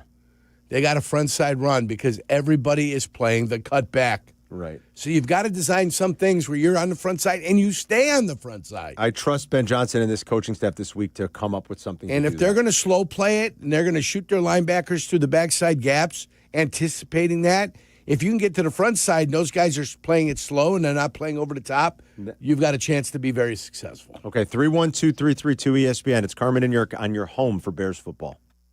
You're listening to Carmen and Jurko on ESPN 1000. 1000, Chicago's home for sports. Here comes the Chicago Bears podcast. Here comes the ball. If you aren't listening, you're not getting the whole story. Join host Pat the Designer with special guests and guest host daily. See it or hear it now on the ESPN Chicago app or wherever you like to pod. Yeah. Hey guys, it's Courtney Cronin. Picture this. She opens the box. The light catches the shine inside, but what you really see is her smile. That's the winning moment. That's what Rogers & Hollins delivers. Not just a ring or a necklace or a watch, a moment. A story she'll share every time someone compliments her. For 115 years, Rogers & Hollins has been the jeweler Chicagoland trusts. Because while the world changes, the power of giving jewelry never does. Visit your local Rogers & Hollins or go to fornowandforever.com. You wouldn't hire an electrician to read a radio ad. Service Construction of Illinois.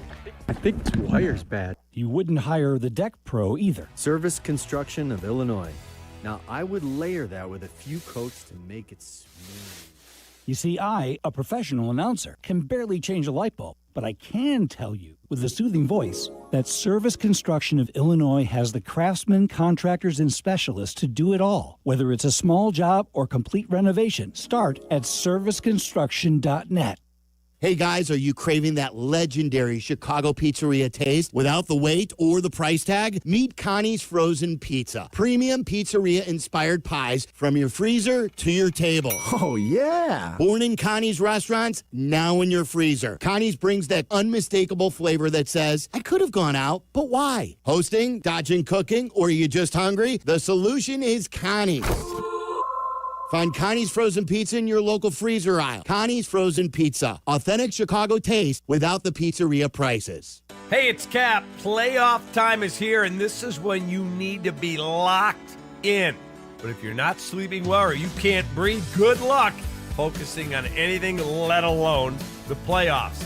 That's where my great friends at Sinus and Snoring MD come in. Breathe better and sleep better with in-office treatments and same-day appointments.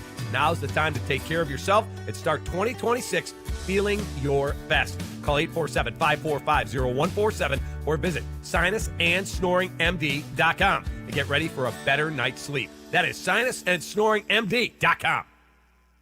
A Progressive Home and Auto Bundle can protect you round the clock, but we can't protect you from those painful moments in sports. Oh, I can't believe we blew a 5-touchdown lead. Sure, but you got to feel like they were going to win for almost the entire game. But I was about to buy playoff tickets. So you were prepared for a good time. That's pretty nice. It's the worst loss any team has ever had. And you got to witness history. Okay, we're done here. Well, at least your home and auto are protected with a bundle from Progressive.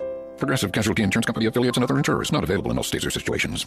Hey team, Wendy here. If you're looking to consolidate your high-interest credit card debt with a personal loan, take a look at SoFi's stats. A SoFi personal loan comes with low fixed rates, no fees required, and as soon as same-day funding. That looks good on paper, but SoFi also passes the eye test. Having helped its members pay off over $33 billion in debt to date, score. View your rate for a SoFi personal loan at SoFi.com/stats today. Loans originated by SoFi Bank, NA member FDIC. Terms and conditions apply at SoFi.com/stats. NMLS 696891. Hit the road in a brand new Acura in less than 1 hour. At Advantage Acura Naperville, you can sign and drive away in 60 minutes or less. Seriously. Or they'll cover your first car payment. Every new Acura is backed by the Advantage Plus program. Advantage Acura Naperville. Restrictions apply. See dealer for details. This is Romo Dunze. This is DeAndre Swift. This is Tyler Gordon. You're locked in on the Carmen and Jurko Show on ESPN Chicago, the new home of the Chicago Bears. Roma Dunze limited again yesterday, too. We've kind of updated you on the injury report. And the one that bears the most following is probably Kyler Gordon. If he's going to be able to get back out there, he has been limited. C.J. Gardner-Johnson, of course, did not practice. He's in that concussion protocol. That seems like a long shot for C.J. to play this weekend. I wouldn't anticipate he'd be there. We'll go around all the games tomorrow with Todd Furman at 11 live in Vegas. We'll handicap everything for you. Mike and I will have the odds couple for you tomorrow afternoon as well. And just a couple other quick updates if people are interested. I don't think it's trending in a great place for the 49ers with Trent Williams. They just can't. They lost another linebacker this week. Yeah. I mean, they just it's insane. The coaching job that Shanahan did do this year, having to turn to a backup quarterback for a lot of the season. The Ayuk thing is a disaster for them right now. Yes. Ricky Pearsall's been hurt. I don't know that Pearsall's with the knee is going to be back this weekend.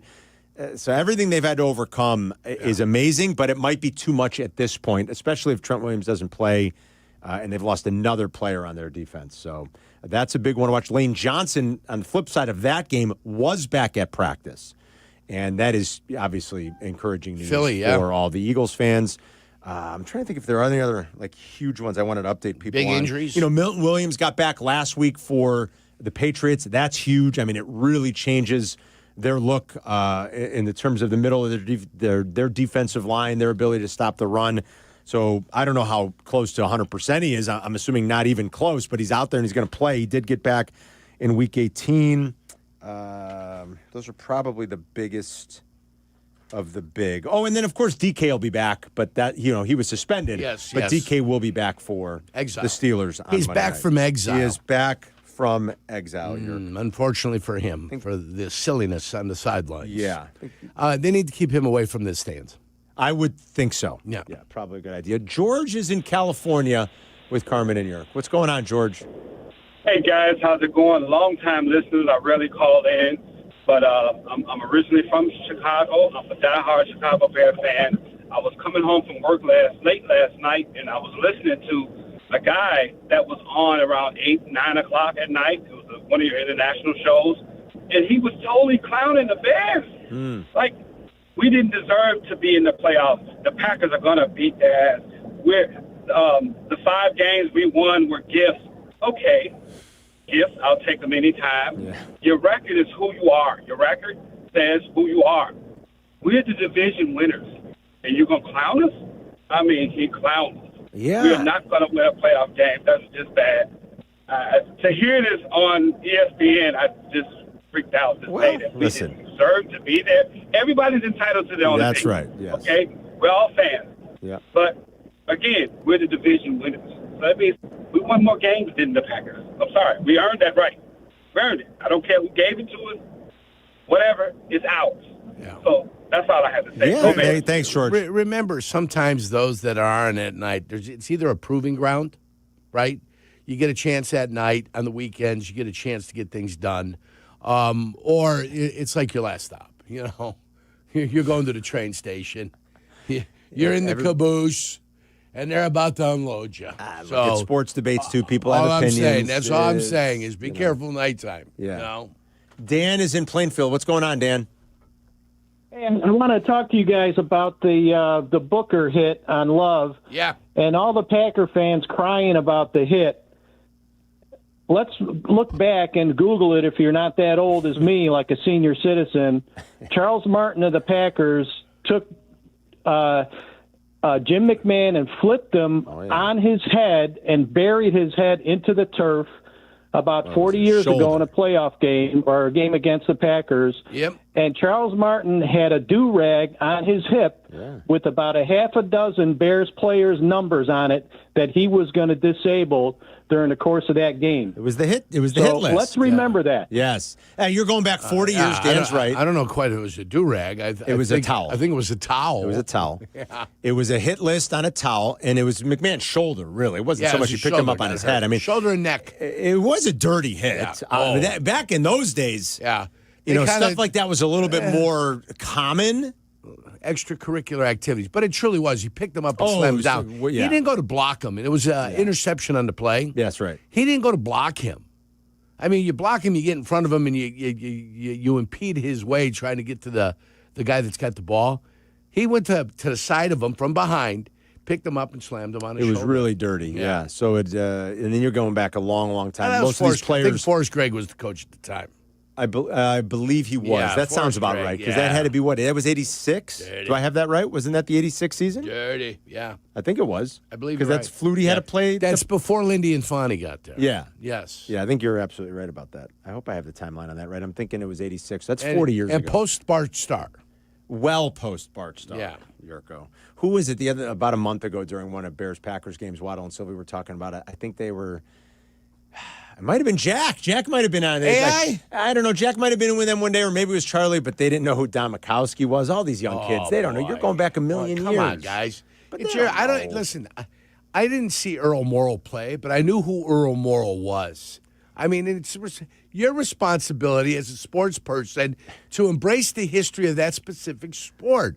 Oh, I don't know who Bobby Orr was. I never saw him play. Bobby Orr was absolutely fantastic. You know what I just learned, by the way? No. My dad told me that I have an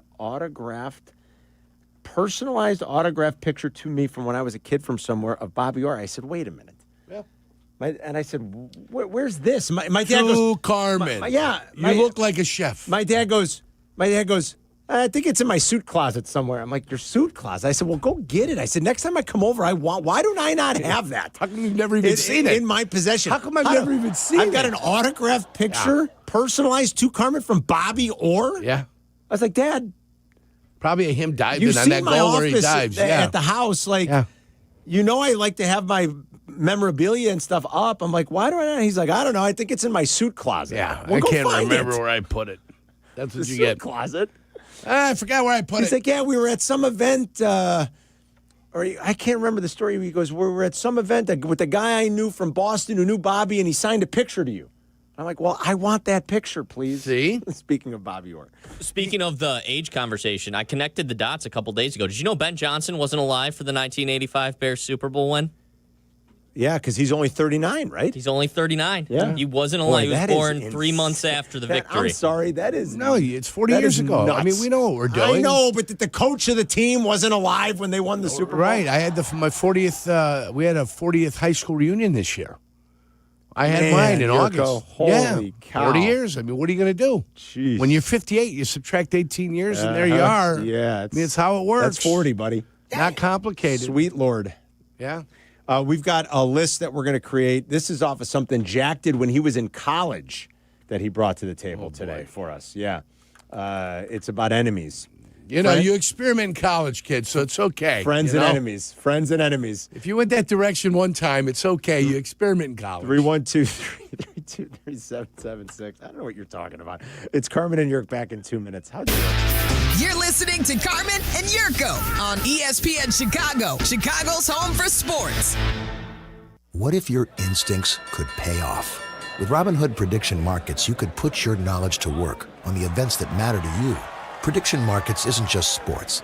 It's the Fed rate decision, your favorite award show, and so much more beyond the playing field. Trade events with Robinhood.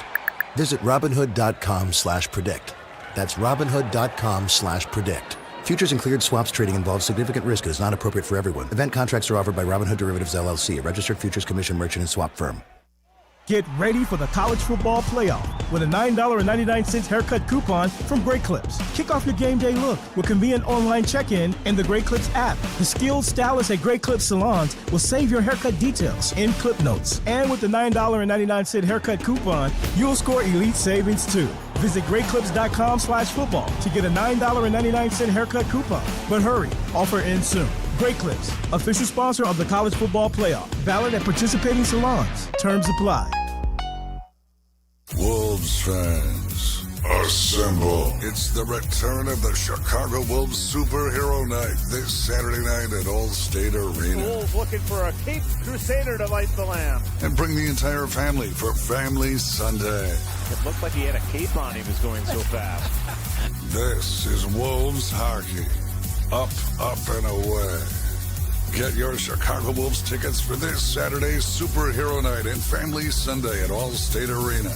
Hey, guys, I get it. You'd love new windows, but you don't want to pay a fortune for them. Well, January is a great time of year thanks to Window Nation. Right now, they're more affordable during Window Nation's Buy 4, Get 4 Windows free sale. Plus, you can get them with 0 down, 0 monthly payments, and 0 interest for 2 years. If you're feeling cold drafts from your windows, seeing fog or mold around the frame, or paying a lot more for your heat than your neighbors, it's time for new windows. Do not wait. Put an end to your window problems. Visit windownation.com now. Live from State Street in the heart of Chicago, this is the home for every Bears game. ESPN Chicago. And this is Carmen and Jurko. WMVP, WTBC, HD2, Chicago. A good Karma Brands radio station.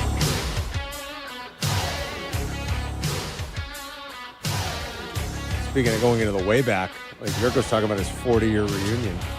He was rocking out to this song in high school. It's Carmen and Jurko. Hope everyone's having a great day. Jack McGrath, Jay Moore alongside. Rich Eisen's up at... Def Leppard, that's right. Rich Eisen is up at noon. Waddle and Silvy get you home 2 until 6 today. And then we have after that, we have Bears Weekly at 6 with Joniak and Thayer. You know what we have at 7? What? The Ole Miss Miami game. The Fiesta Bowl tonight starts a run that is going to be glorious for those of us that love football, both college and pro. Tonight through Monday night, we have playoff games. The 2 semifinal games in college tonight. Super Wild Card Weekend, of course, starts Saturday. And you're going to catch the Bears-Packers game and just a ton of fun stuff the next few days leading up to the game here in your home for Bears football. Boy, I tell you, that Miami team, you want to talk about a team playing with some confidence, a team that plays physical. Mm-hmm. I'll give Mario Cristobal this. Like, those teams tend to take on his personality. Mm-hmm. And he's an old, grizzled veteran. And he was a lineman himself, and, they take on his mentality.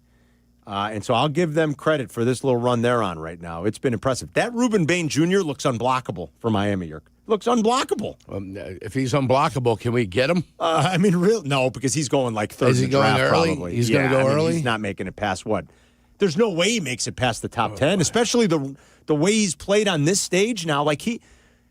They're killing dudes.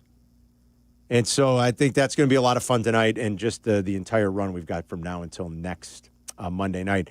Just to update everybody on the events of the next couple of days. So tomorrow, starting at noon, we're going to preempt Rich Eisen's show tomorrow to get you set for Bears-Packers. So when we're done, right at noon, live at 115 Bourbon Street, you can go hang with Tyler and Shay. Oh. And then that'll roll into Waddle and Silvy for your weekend on your Friday, okay, with Yingling and Yingling Flight and Logger tomorrow at 115 Bourbon Street. The station will be there doing live shows from noon until 6.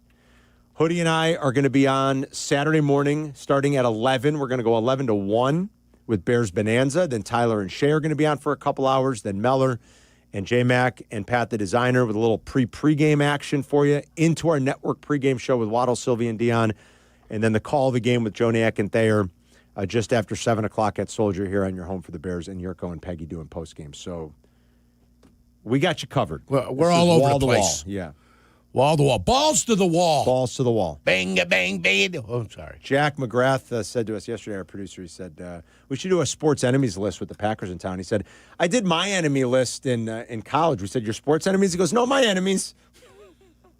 Yeah, just his enemies. I love you, Jack. Yeah. On the college radio station at Missouri? My fifth grade talked teacher. about your list of enemies? Well, I didn't talk about it wasn't actually on the radio. It was just me and my friends were like, it was just you and your friends. We were like, who do you not really like?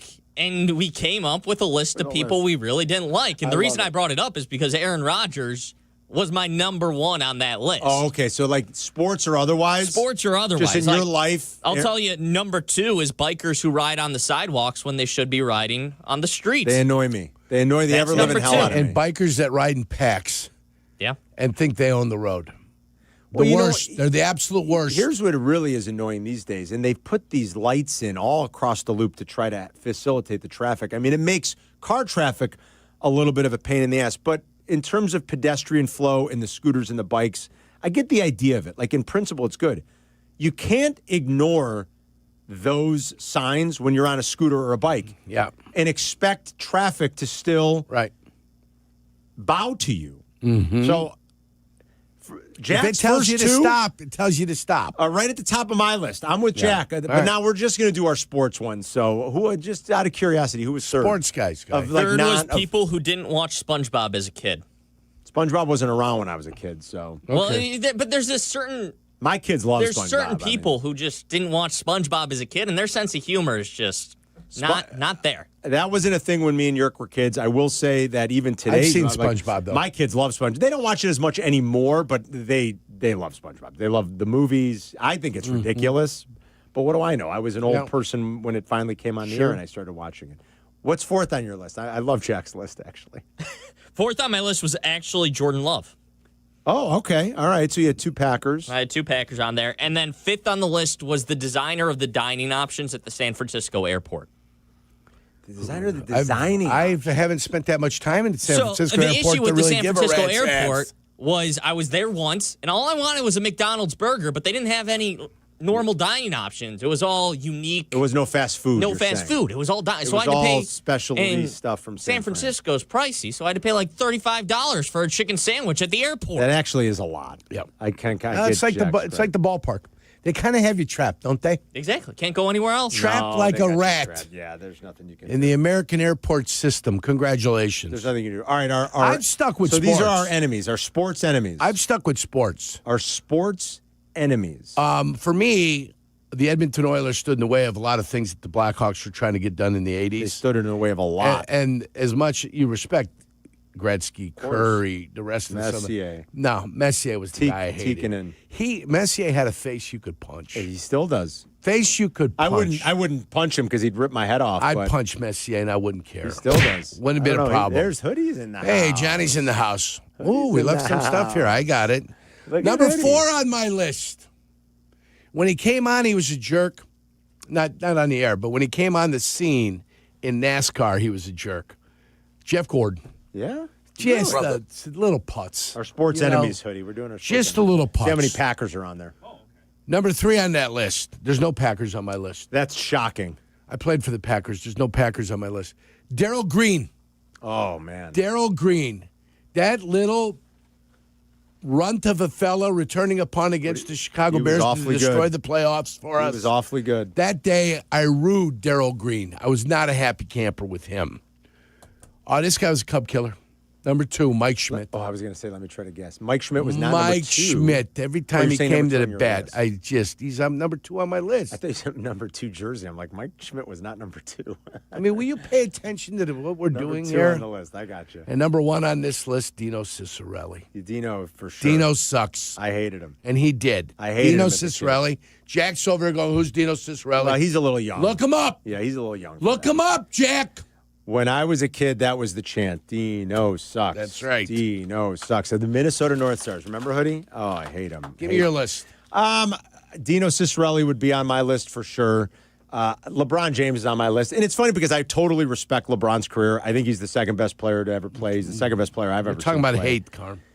But he's an enemy. I wouldn't say it's hate. Enemy. It's more of like an enemy. Yeah, it's somebody who's... Yeah, it's an enemy because... I like the word hate. Because... No, you got to love your enemy, Yurko. Enemy. And I totally respect LeBron's career, and I truly do. Okay. But he's an enemy. He's a Chicago sports... Number 8, number 9 on my all-time NBA basketball He's a list. Chicago sports enemy. Brett Favre would be on my list. Right behind Peja. Right behind Peja. Stojakovic. No, go ahead.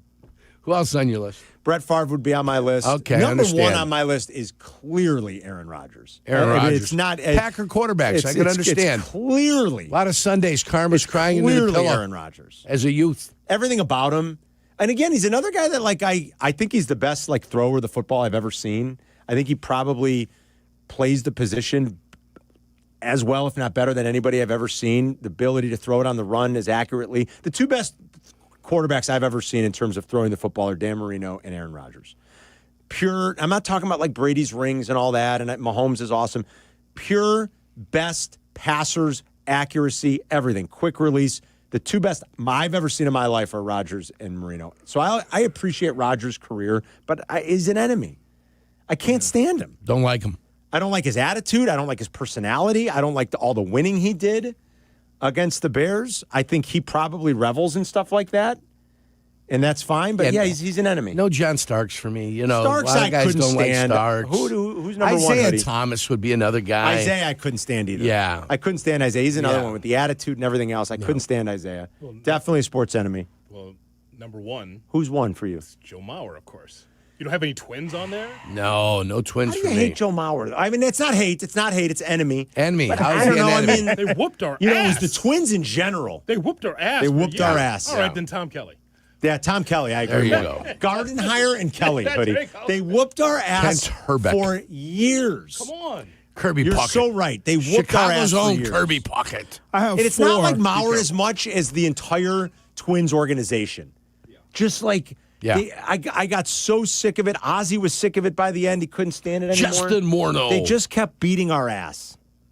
I have four, but I have one personal. Michael so, Kadire. Oh, let's hear it, All right, kid. go ahead. number 5 would be the 88-91 Detroit Pistons, the team. The Oh, team. yeah. Because as a kid, I never thought that we would beat them to win the championship. Mayhorn, you got to include him. Rick. Yeah, all those guys. I James really Edwards. couldn't stand them. That big goofball, James Edwards. Yeah. The stash. Then a former Bull, James Edwards. Number 4 is Aaron Rodgers, of course. Yes. He's on everybody's list. Ugh. Number 3 is Jerry Krause. Because he broke up the 98 Bulls. J-Moore. He did not give them a chance. J-Moore was one of the guys to come booing back at the ceremony a couple and of years ago. He built the team, too. He built it, and he destroyed it. That's awesome. He should have gave them a chance Amen. to compete one more time. I love Yeah, it. And boy, he didn't I do love that Stan Albeck. Did you say that you hated me? You know, you hated me. Oh, J-Moore hated me. Number 2 would be the LeBron James fans, the Bron sexuals. The Bron sexual. Those are the ones that's creating the problems because LeBron is definitely a fan of Jordan. He loves Jordan. But the fans keep this comparison thing going, and it's causing problems for him. All right, fair And enough. So more of the number fans. Who's number 1? People who park next to you in an empty parking lot. Yeah. I hate that. Oh, yeah. That's hate a it. It's problem. like park somewhere else, I man. hate Don't it. sit by my car when there's 50,000 spaces. I hate it. I I'm with hate you. And I don't mind parking far away and walking to avoid it. Right. And I hate it when somebody pulls in next to you. Oh, I hate that. Oh, my yeah. gosh. Yeah. When I go shopping, like food shopping, I park next to the shopping carts. You do? The return Smart. area. And But give you're not myself worried? room to come out. Are you not worried that someone No. might miss the return and hit your car with the cart? I mean, at that point, then I'm putting that guy in a rubber room. How bad do you have to be at steering the cart that you're hitting the car with? I a don't cart? know, but I like the guys that chuck it from across the parking That's what lot. I always. That's why I don't park next to those. Is that a weird thing? I've always worried that some knucklehead is going to miss the cart return and the cart's going to hit my car. See, Carm, I've never seen that before, so now I'm a little suspicious of you when you're returning your car. Oh, not me. Stop it. I'm anal retentive. Are you Yeah. kidding me? I You put could that stop thing. it. You could stop at anal. I mean, are you kidding? That cart is securely fastened within the confines of the return. Jack, do you know nothing about me yet? Putting the carts together. Exactly. I To make do. it easy I put for the the carts cart guy. together. Yeah. Jack's just learning, Hoodie. Carm's taking carts out, getting a small one out of there that's in the middle of them I all. still print things, Jack. I mean, are you kidding? Yeah. I'm like the most anal person you're going to find. All right, I've got my enemies. You bet. All right, go ahead, Jack. Number 5, Jordan Love. Yes. Okay. Number 4, Ryan Braun. Oh, that which is an odd one. Ryan. Why is Ryan Braun an odd one? I don't know. Cubs Ryan killer Braun. and he took steroids. All right, fair enough. He cheated against our team. Ryan Braun. I love it. I love Jack. What else you got? Number 3, Ward Manuel, the athletic director at Michigan. Awesome. Why? Awesome. Cheating Ward Manuel. scandals. The cheating scandals. Ward Manuel. Well, who's your Big Ten team then? You're mad at Ward I Manuel. don't have a Big Ten team. Well, then what the mad at hell are Ward you Manuel. mad at? I'm mad because he gets away with everything. The best. AI Jack spitting out today's headlines. I love it. Yeah. The Ward manual. He didn't even go to Ohio State. He hates Ward Manuel. Who else? What else you got? Number 2, I hate to do this because he was my favorite player for a while, and he's kind of gone back on these comments, but Ryan Theriot, when he ripped on the Cubs after he left. Ryan Theriot. The right. He became the a greatest Cardinal. list ever. The greatest He list became ever. a Cardinal, and then he said, I'm on the right side of the rivalry. Ryan Theriot is one of Jack's sports enemies. Like, you don't First of all, get it? Ryan Theriot was like the nicest, sweetest guy. He couldn't have been nicer. Yeah, he was a good guy. Listen how it works. You bleed the color of the team that signs the checks. This is the best. If the Cardinals are signing the checks, guess what? You're singing the Cardinal tune. This is the best. Number 1, Aaron Rodgers. Yeah. Oh, so is he number 5 and number 1? No, just number Jordan 1? Love. Who's 5? Jordan Love. Oh, Jordan Love. My bad. Jordan Love. Here's the thing, though. I'm kind of warming up to Aaron Rodgers. Whoa. I'm not. Recently, just the past week. No, I'm definitely not. Just because they beat the Lions and clinched the Bears' playoff spot. But that's it. I'm definitely not. Nothing else. Good list. I don't Good have list. a feeling. No, it's not a good list. What are you Well, doing? it's kind of funny because it's so wild. Ryan Terry, Ryan Riot. Braun. I haven't heard that name in a decade. What is going on here? It must have hit him. What is Harry It here? really must have upset him when he was a freshman down at Where's Harry? Columbia, Imagine young Missouri. Jack. He's like in 6th grade. I hate Terrio. Ryan Terrio goes to the Cardinals. He says, I'm on the right side of the rivalry.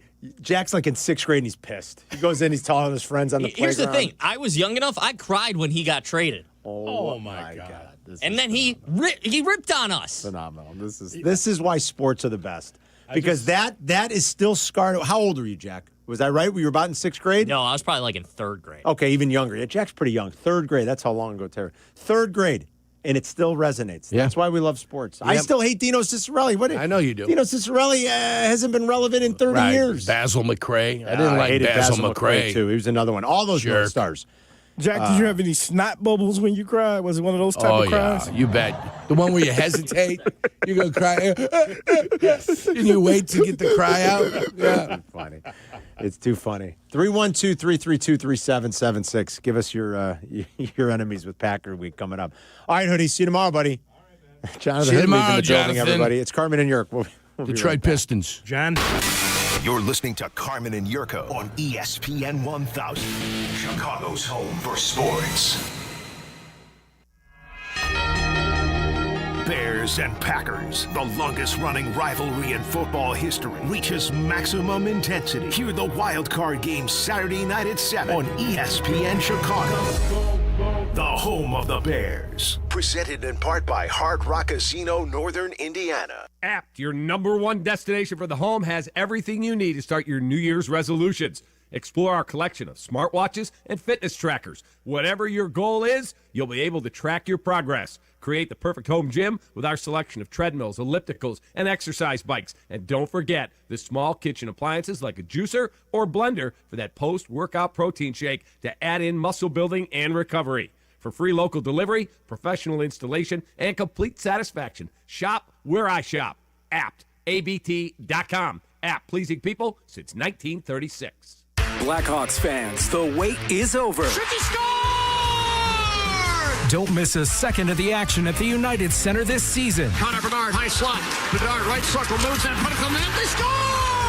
Tyler Bertuzzi! From centennial celebrations to can't-miss matchups, now is your chance to be part of the energy, the history, and create unforgettable moments. What a save made by Knight!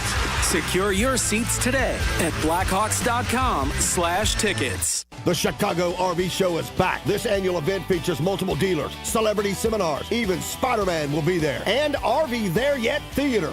See all the latest and greatest in motorized and towable RVs. Save thousands with factory rebates and special show financing. Tailgating or traveling, there's an RV for you. Friday, January 9th through Sunday the 11th, there's free parking at the Schaumburg Convention Center. RVSupershows.com. That's RVSupershows.com. Hey, fans! Welcome back to Fansville's Cheers and Tears. Oh. Okay, so like everybody deals with losing, right? To a rival on a last-second field goal. Whatever, it's fine. I'm totally fine. But I cope with losing with an ice-cold Dr. Pepper. Those 23 flavors are like so delicious. They totally wash away the pain of your college football team taking a big fat L. College football. It's a pepper thing. Some people just know you can save money on car insurance by checking Allstate first. Like you know to check the weather first, before wearing face paint to the game. Bro, your Go Cats is dripping into your nachos. Oh, and now paint is in my eyes. Interception! Did you see that? No! Yeah, checking first is smart. So check Allstate first and see what you could save. You're in good hands with Allstate. Potential savings vary, including based on how you buy, subject to terms, conditions, and availability. Allstate North American Insurance Company and affiliates, Northbrook, Illinois. Prizes, flyaways, even cash money. You want it? We've got it. Find a list of all contests and official rules by visiting ESPNChicagoContests.com. That's ESPNChicagoContests.com. Follow Chicago's Home for Sports on Instagram at ESPN_Chicago. Carmen and Jurko are back. This is ESPN Chicago, Chicago's Home for Sports. My phone blew up with lists of sports enemies. The one buddy sent me like Jack's list of just enemies, which was funny. Charlie Bevins, Chuck, Christian Yelich, Russell Westbrook, and Dominican Sue. The Sedin twins. I like that one. Yeah, I couldn't stand them either. And Aaron Rodgers, good list. Let's see. Shay says even Ward Manuel wouldn't make his list, which is funny. My buddy Charlie Newberger, James Harden, the Euro step and zero defense, part of what's changed the NBA. Steph Curry and the Warriors front office for identifying the market inefficiency of the three-pointer. It has made the NBA unwatchable. Oh, the I NBA think that's is a little unwatchable. aggressive, Charlie, but without Jokic, the NBA is not watchable for me. I watched the NBA last night. I didn't. College basketball. I watched college basketball 2 nights ago. I watched the NBA last night. I watched the Bulls. I mean, I like Matis. Vandy, Alabama. Was that a good one last night? I did not Vanderbilt, see it. Alabama. I had Vanderbilt, hockey and basketball. Vanderbilt is undefeated. Vandy's undefeated? They beat Alabama. It was a battle of two top 15 teams for sure. So they were going at it. So I liked it. Purdue played last night. They handled their business. Indiana played basketball last night. They handled their business. So it was quite a day of college basketball last night. You ain't got to watch. I'll watch. I'll be on the forefront of this thing for you. To make sure you don't get lost here. I have watched more college hoops though this year. By this time, but you watch the professional stuff than I have in a lot of years though. Yerk, like I told you, I watched the Michigan game the other night. I like NBA. I do. I still watch it. I had it on last night. And I had NHL on. Do you know what made me smile when I watched? Not the Bulls. No, when I. Talking about watching college basketball, dude. The Bulls. Who cares? Who cares Kate about Cunningham the Bulls? didn't play again, and they lost to the Pistons. Again, who cares about the Bulls? The first traveling call I saw in college basketball. I'm like, that's how I know there's integrity in the sport. It is bad in the NBA. There's integrity in the sport. That's really how I is know. bad. Yeah, you're right. It's beyond bad. It's dumb. I mean, even I can. It's ridiculous. Acknowledge that. I mean, what the referees? What's there to blow anymore? They almost they just run up and down the court. They've gotten to the point in the NBA too, where they let you take a step as you can catch switch a pass. You can switch pivot without feet. even. Doesn't matter. You can just switch your pivot feet all the way to the basket. Yeah, it's dumb. It's terrible. Terrible product. Watch college basketball. It's still good. College basketball is still good. I still like the NBA because I like the athleticism of the players more than anything. I mean, the game is definitely played a lot differently, though. And then I had the Bulls on last night. I mean, I wasn't totally locked in, but I watched a lot of the second half. I mean, I don't know what we'll save it for February. February. Save it for a day I'm off. I'm taking 3 days in February. It's just a tough watch. Talk NBA basketball till your heart bleeds in February. Let me correct that. They actually play a decently exciting brand of offensive basketball.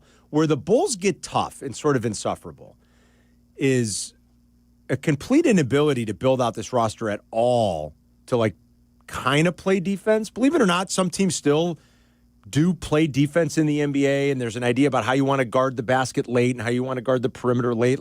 Teams do put things into place and into motion and into effect to help them win games that way. And the Bulls have seemingly completely ignored that. And just from a big picture team building standpoint, whatever the hell their plan is, someone explain it. Really have AK sit down and try to explain it, because it doesn't look like it makes much sense. But anyway, I digress. Andy's in Bloomingdale on ESPN 1000. What's up, Andy? What's up, guys? I was going to say we love to hate the Packers, don't we? But you know what? It really upset me years ago when they took the Red Wings out of our division in hockey. It was like the Packers, and loving to hate somebody. But anyway, what I'm getting is I love the.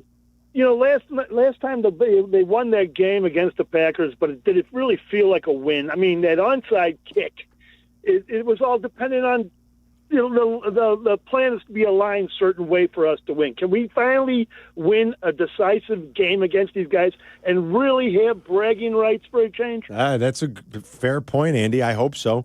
This would give it to them. You know, go out and win decisively at home in a playoff game and send them home. That would be what, a third straight one and done for the Packers?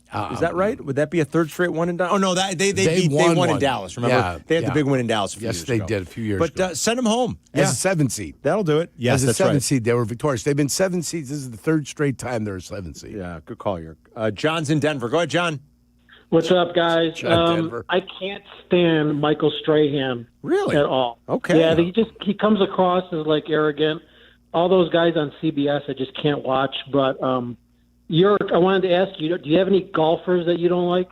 Yeah, Brandel Chambly. Yeah, I'm with you. Yeah, I agree. Brandel Chambly. I'm with you. Pompous ass that never did anything, and now spouts off on TV like he did something in his career. Yeah, he's Brandel Chambly. That's a good pompous one. John, thanks. Ass. Just his name too. Yeah. Otherwise, I've been to a Masters. I've been to a lot of golf tournaments.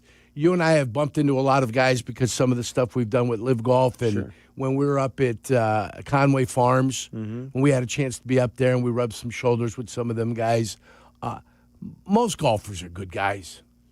Out there busting their hump, getting things done. Found guys that cheat on the course might be problematic for me.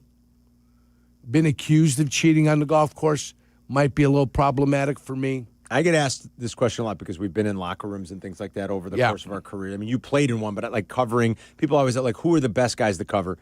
Hockey players by far. And it's not even close. Sure. I found my time covering the NBA mostly pleasant. There were a lot of good people. There were a lot of good coaches. Dick Versace. Oh, great. Doc Rivers. Pete Gillen. I mean, PJ Carlissimo. Doc is as good as a guy you'll ever come across. Sure. A lot of very friendly, amicable players. I never really spent too much time covering the NFL, so can't speak to it as much. Baseball players can be iffy. Golfers, to me, and I've covered my fair share of golf tournaments, not the world's greatest group of guys. For you? Yeah, for me personally. Okay. I find most of them, more often than not, I have found them to be very tough to deal with. Sure. Very acerbic, very salty. They also play a brutally difficult sport. It's just them. It's nobody else. So, sometimes you're catching them in fairness. They come off the course. Maybe they didn't play that well. You're catching them in a bad way. They're rehashing the round. You're rehashing the round. I have found most of them to be extremely How was my guy? Acerbic. How was my guy? Jimmy Furyk. Furyk, that's hard to say because he's been very good just because he loves you. That's a little tricky. How is he? He's good, though. I like Jimmy. What about Rocco Mediate when we talked to him at the senior tour? I like Rocco. What golf course? Exmoor? Is that where we were? Yeah. Exmoor? Yeah. I like Rocco. Not some not so great experiences with some others, and they shall remain nameless, but it always helps when you name it. John Daly, I did an event with him at Lothian Country I've heard Club. Daly was pretty. John Daly's great. I heard he was pretty good. Fantastic. I wish I could have videoed it, but that was their property, their thing. Couldn't really go ahead and just set up a camera and say, hey, this is what we're going to do. I've heard he's pretty fun, yeah, pretty he's amicable. great. John's in Cicero. What's going on, John? Hey, what's up? I got a couple you want to hit on, talk amongst yourselves after I hit them, but I'll have to go with the Dodgers. Can't stand the whole organization. I feel like that is a sentiment that's shared by a lot of sports fans in this country right now, John. Here's the thing, though. Late 70s, early 80s Dodgers, I loved. Yeah. Late 70s, early 80s Dodgers, I loved. Your wheelhouse. And then I'd have to put at the top of my list Patrick Williams. He's put the whole Bulls, the whole organization, set him back 10 years just because he's terrible. That's awesome, John. Thanks. That's not and he is. Poor P. Will. Yeah. And they gave him a contract extension. Yes, they did. $90 million, I believe it is. Jerry in St. Charles. What's up, Jerry? Hey, guys. I got a couple of movie villains for you. Okay. About Coach Bud Kilmer from Varsity Blues. All right. Bob Sugar from Jerry Maguire. Yeah, the one that stole the clients at the beginning. Jay Jay Moore. Bob Jay Sugar. Moore. Yeah, Bob good Sugar. call. Jay Moore. Yeah. No offense, Jay. Another one that I really like is White Goodman from Dodgeball. Great Love one. him. That's a great call. Yeah, He's like the perfect enemy. He is the best. Bob Sugar's an excellent call, Jerry. Yeah, I like that. Good Thank list. you. I appreciate that. Good list, buddy. Did he have one more? I'm sorry, Jerry. He He might did. have one more. Boy, he just truncated. Sorry, Jerry. That was a good list. Yeah, I love White Goodman. Oh, epic. Yeah. I mean, absolutely. Played perfectly by Ben Stiller. Marty and Joliet. Go ahead, Marty. Yeah, I can say jerk, right? Yes. You can say jerk. What Yeah. about that jerk Charles Martin. Why isn't anybody talking about that? Well, you know, it's funny. did. Somebody First guy. called about an hour ago and brought up Charles Martin. First guy that got brought up, Charles Martin. Yeah, somebody called up a little while ago and talked about it. Did he even get a flag? Did he what? I think he got a flag, yeah. Oh, no, he did. Yeah, he was flagged on that He was play. flagged for Yeah, that one. he got thrown out of the game, didn't he? I believe he did. I believe he did. Marty, Ejected. thanks. Ejected. I mean, you do that today, Yeah. you're looking at a 3-game suspension in this league. I think he got thrown out, though. Was it Mark Lee that took Walter Payton over the bench? Yes. So that was Mark Lee, and then Chuck Cecil got Suey. Yeah, I think right? that's Chuck right. Cecil got Suey late. I believe that was it. Trying to remember. I thought Tiger Green might have been in one of those too back in the days. I'm gonna look. You know, all the brouhaha they had in the 80s. And I know Thayer would know it right away. He'd know he lived it. Yes. Thayer lived it. He was going through it all. He was on the field for all that. Mm-hmm. What are you looking up I'm there? looking at real quick. You Googling it? Yeah, I want to see. The old Google machine. I think he guys. did get thrown out of that game. I think Charles Martin did. Yeah, he was ejected. It was such a cheap shot. I would, if I was Packer fans, I'd get like sweatshirts with that adorning, like the picture of Martin. Would throwing you? them in. Yeah, and bring it to town. Why not, kid?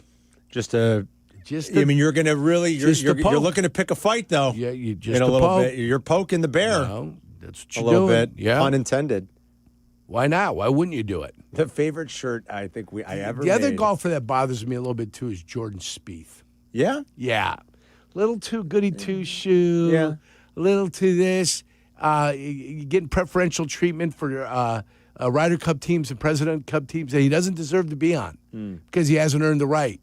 And he's fallen off the face of the earth, but because he's a major winner and because he's on the tour board policy, that kind of crap. And, the marketers love him. Oh, the marketers love him. Let's get him on instead of taking the best golfer. So Jordan Spieth chaps my ass a little bit. Justin Thomas at least does the work and plays well enough to make the team or to be close enough to where you can say he's a viable option. Spieth doesn't. Spieth's career not quite look, he still early won on a lot. it was good. Right, Early he on still won a lot, but not quite what we thought. Hey, early on it was phenomenal. Yeah. Got a couple of text submissions here for top What do you enemies. got? Steve Garvey. I figured that would come up. Bill Laimbeer. Because of San 84. Diego Steve Yeah, Garvey. San Diego Steve All Garvey. right. Not Dodger Steve Garvey. Bill Laimbeer and Christian Leitner.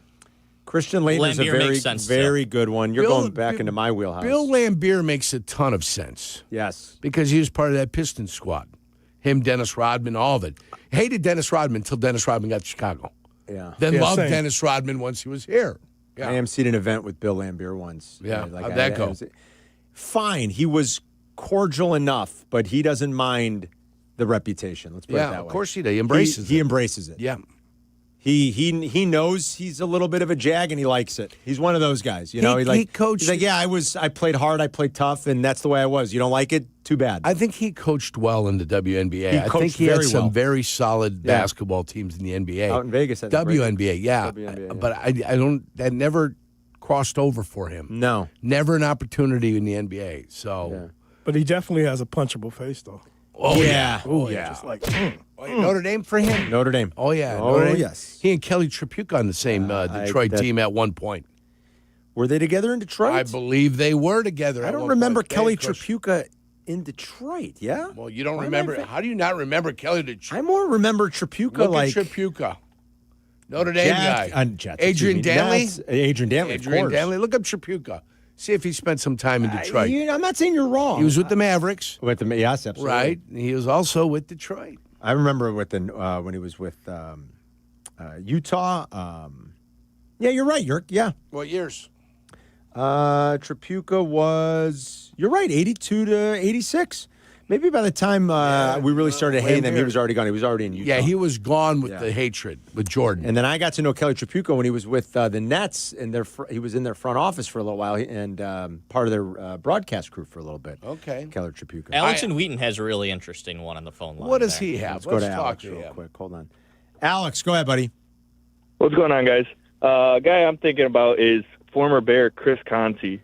He moved on, went somewhere, and did something against the Bears. Because of the misstep? The misstep, that one play. Yeah. That, Sometimes even one of our own guys. You know what, Alex? It's a good call. Even our own guys can make the list. Yeah, he did move on to the Tampa Bay Buccaneers. Yeah. But help me with the misstep. What misstep? Was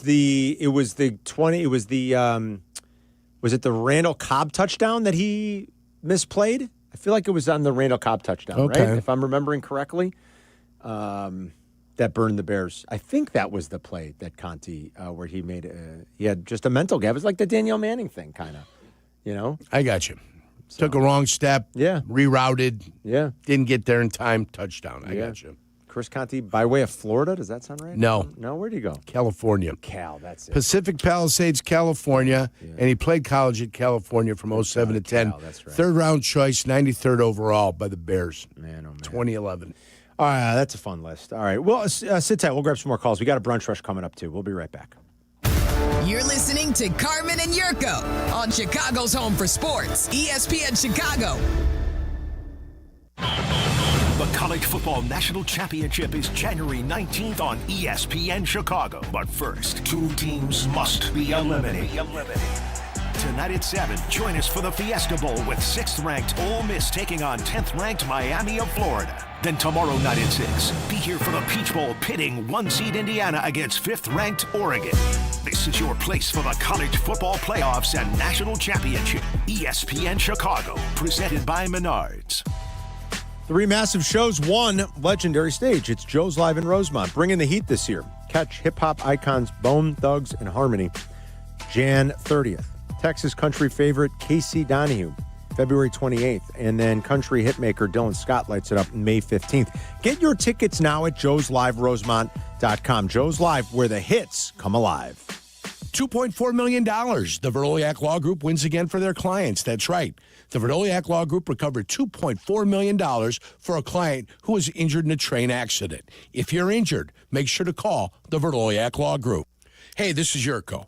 You all know I played professional football. I've been on the radio for many years. I've had the chance to endorse a lot of products and companies, but I've always believed in only backing the ones I truly trust. And now I get to endorse a company owned by close friends, the Verdoliak Law Group. They've been helping people for over 60 years, even some of my friends and neighbors. Just like choosing an experienced doctor, you want skilled lawyers by your side. With $9 billion recovered and 40,000 clients served, they're proven experts in personal injury, accidents, wrongful death, and more.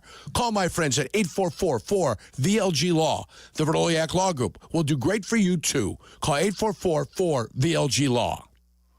Hey golfers, it's Tyler. It may be winter in Chicago, but golf season will be here before you know it. And if you want to be ready when the weather turns, you've got a plan now. That's where Golf on Any Tee or the GOAT app comes in.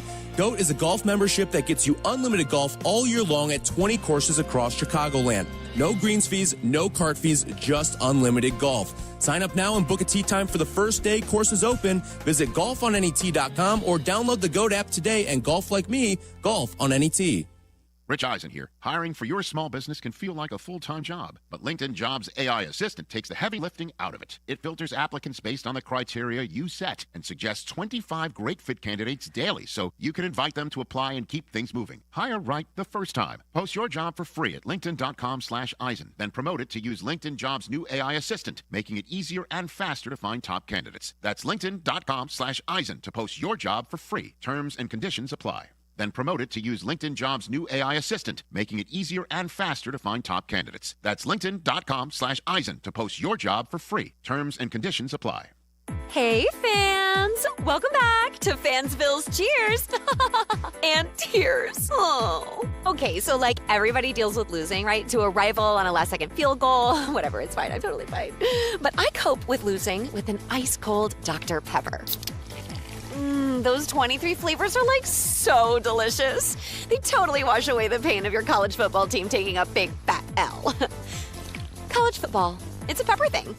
Hey guys, you know I love college hoops, and nobody does it like Chicago. DePaul basketball is back at Wintrust, and the energy is electric. My guy, Coach Holtman, and the Blue Demons are building something special. So don't miss it. Get your tickets now at DePaulBlueDemons.com. Follow Chicago's Home for Sports on Twitch at ESPN 1000 Chicago. Carmen and Jurko are back. This is Chicago's Home for Sports. ESPN Chicago. I had a total brain fart. What happened? Because Trapuka was how the Pistons got Adrian Dantley. Okay, that's the trade. Yeah. Yeah. I had a total brain fart there. There you go. I don't know why. I remember what I remember. 100%. Remember, that's the wheelhouse for the good kid. Yeah, I don't High know. school and the college, a lot of sports watched. The whole Saida Uito winning the 1,500-meter race in front of Steve Scott and Sebastian Coe. Yeah. Winning money the next day because I had watched it live the night before. Yeah. Then making a wager with my bunkmates on who was going to win. So, I mean, you're sitting around watching 1,500-meter events, you know. That's awesome. Yeah, you kind of remember certain things. You're funny. Yeah. But yeah, I was like, as long as it happened in the 80s, I can remember it. And Dantley got swapped in the 80s. So brain fart, my bad. Brain fart by me. This is a good one from Brian in Oak Lawn here real quick. Sylvie texted me the exact same thing. And I was thinking about this. Brian in Oak Lawn, go ahead. Hey, good morning, guys. Carmen Jurko, love the show as always. Thanks, brother. Listen, in the spirit of the holidays, you want to talk about somebody that you can hate on? Jerry Reinsdorf. I mean, if this ball bag hadn't stumbled into Michael Jordan in 80 years of ownership in the city, he'd have one lightning in a bottle championship. He's taken more joy out of people's lives than I can think of. And I'm almost in tears thinking about this jerk and how much I wish he was out of this town. Well, it's been rough, Brian. I agree with you in principle there because as a diehard White Sox fan, I've made my thoughts pretty clear here over the years. It's rough. It's rough. Yeah. They make it hard to cheer for him. I mean, Jerry's made it hard to cheer for them. And when you feel like your favorite team, doesn't put its best foot forward, can't really compete on a consistent basis, is kind of like an afterthought. Sure. Not only in its own town, but around the country. They don't resonate at all. That's because the owner's doing. And that kind of sucks. Like, even in moments through the years where the Cubs may have sucked, at least you knew you had a team that was sort of admired by fans all across the country. I don't know how much solace you take out of that. I don't know what kind of glory you get out of that. But, at least they're never really an afterthought. In my team, whether they're good or bad is an afterthought. Even when they're good, they're an afterthought. People don't remember they won the 5 World Series. ESPN completely refuses to acknowledge it. They don't acknowledge it. Like it never happened. Like it never, they shrugged it from existence. Yeah. Like it never happened. And so, and Jerry is like a sports enemy in that regard because he's made it that way. It's nobody's fault but Jerry's. That's the way he's conducted his business and his organization. Yeah.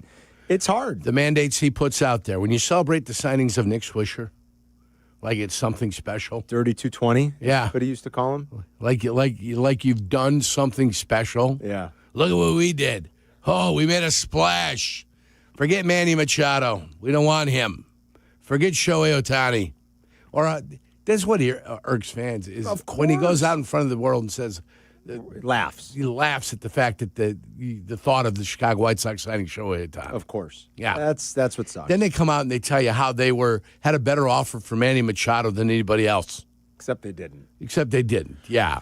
That's a good one, Brian. Sylvie texted me the exact same thing. Let's do a quick brunch rush. We'll grab more of your calls. Sit tight, guys. We're pretty much, we'll squeeze in more calls. Hold on, guys. Seriously. We got J-Mac coming up. We'll talk some Bears-Packers. When Ben Johnson meets the media at about 11:25, we'll carry it live, but we got time to take some more of your calls. I like the topic. It's been fun. Go ahead, Jack. What do we got? Trae Young got traded yesterday. He did? To the Wizards. I don't know why you'd want to go to the Wizards. I don't know either. Do you want to play with Alex Sarr, I guess? They don't. Do you see their attendance in Washington? Do you know they're drawing like less than 16,000 per game? Yeah. They're like less than 16,000 per game. Like, Who wants to go to Washington? I mean, Alex Sarr might be really good, so maybe he wants to play with Sarr. I don't know. That's a weird one. Guess who's leading the league in attendance per game? Is it Take a wild Oklahoma guess. City Thunder? Take a wild guess. The Chicago Bulls. The Chicago Bulls, baby. Bigger facility. Only the Bulls? They do. They have the biggest facility, I believe, in basketball. So number one. And Bulls fans aren't going anywhere. Unbelievable. They bought the tickets. They're going to go. So, like that, the Bulls are still. What is the Bulls' record? Are they still 9th? They're 17 and they're 10th. Go figure. They're 10th. Take a wild guess. They just bumped Atlanta out of there, huh? Is that what they did? Yeah. So Trae Young gets traded. Maybe a little reset helps. Maybe Washington with another high draft pick. This is going to be a strong draft. They're saying has the makings of something good. I mean, Trae's Trae. He's not going to change much. That's not to say he's a bad basketball player. He's not. But there are limitations and some liabilities, certainly on the defensive end. This Sarr kid might be really good, though. So, he's in his second year now, and the numbers are good. I can't pretend like I've watched a lot of it. I mean, who puts the Wizards on?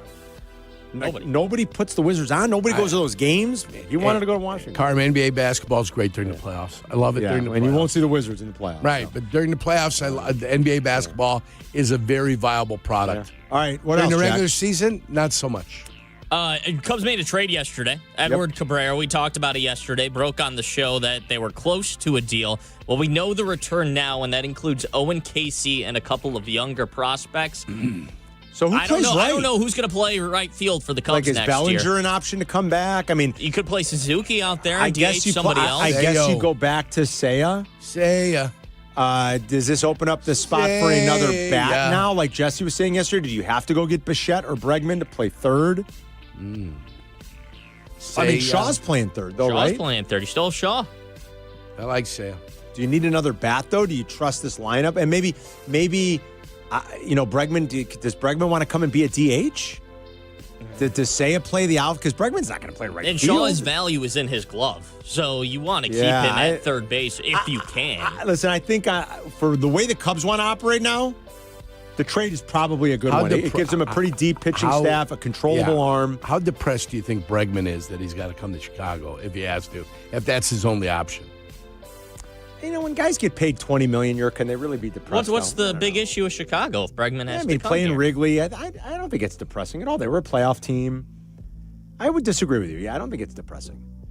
And plus, you're getting $20, $25 million to play baseball in a baseball-crazy stadium. They love, guys love playing on the north side. Poor guy. Well, I disagree with that. If any, you might say it about my team, but you got to play for Tommy Reinsdorf, though. Well, for $25 million, I think guys will find a way to do it. Anything else, Jack, real quick? Well, we mentioned it at the top of the show because it broke closer to the top of the show, but Mike McDaniel is out in Miami, and Schefter saying it has nothing to do with John Harbaugh's. It didn't say it has nothing to do. But he said they have not reached out to John Harbaugh's representatives. I thought that's exactly why they were moving on from McDaniel. It seemed curious to do it on Thursday, 48 or 36 hours after Harbaugh got fired. But I think McDaniel gets another shot somewhere. Might not be this cycle. Maybe sit out a year. Maybe does TV. He'll certainly be a coordinator if he wants to somewhere. But I wouldn't be totally blown away if somebody else gives McDaniel another shot. Hey, Nagy might get another shot after all. And I think McDaniel's better. He's getting interviews. So, yeah, he's getting interviews. So, all right, we'll grab more of your calls coming up. We got J-Mac, Jason McKee talking Bears and Packers just after 11. It's Carmen and Jurko. We'll be right back. You're listening to Carmen and Jurko on ESPN 1000, Chicago's home for sports.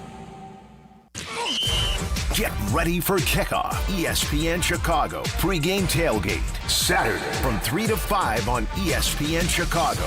Presented by Bradley University. Comparing health insurance plans is never easy. That's why I work for Get Covered Illinois. We are the state's official health insurance marketplace. We have a website to compare multiple plans and prices in one place, and people who can help you for free. Community-based navigators and brokers, certified by the state. And we have live customer service. At getcoveredillinois.gov, we're here to help. When a trophy is raised, it can feel like the season's over. But on the ESPN app, it never really is.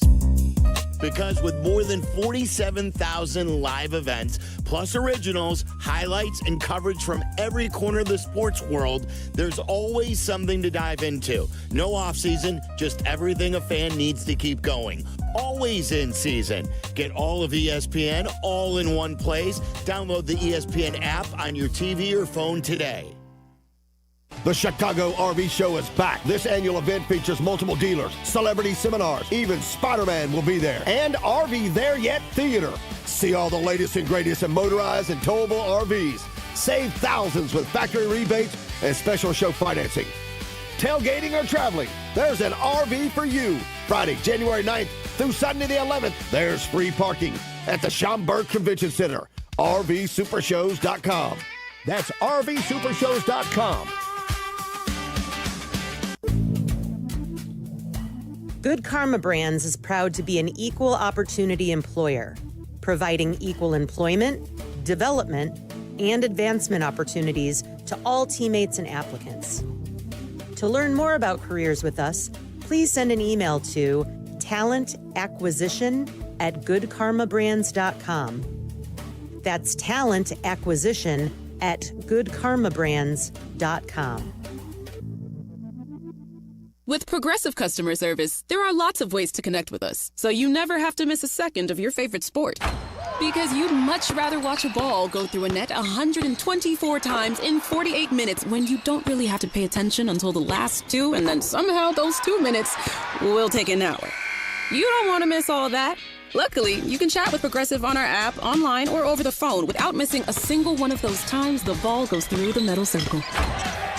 Progressive Casualty Insurance Company, affiliates, and other insurers. Not available in all states or situations.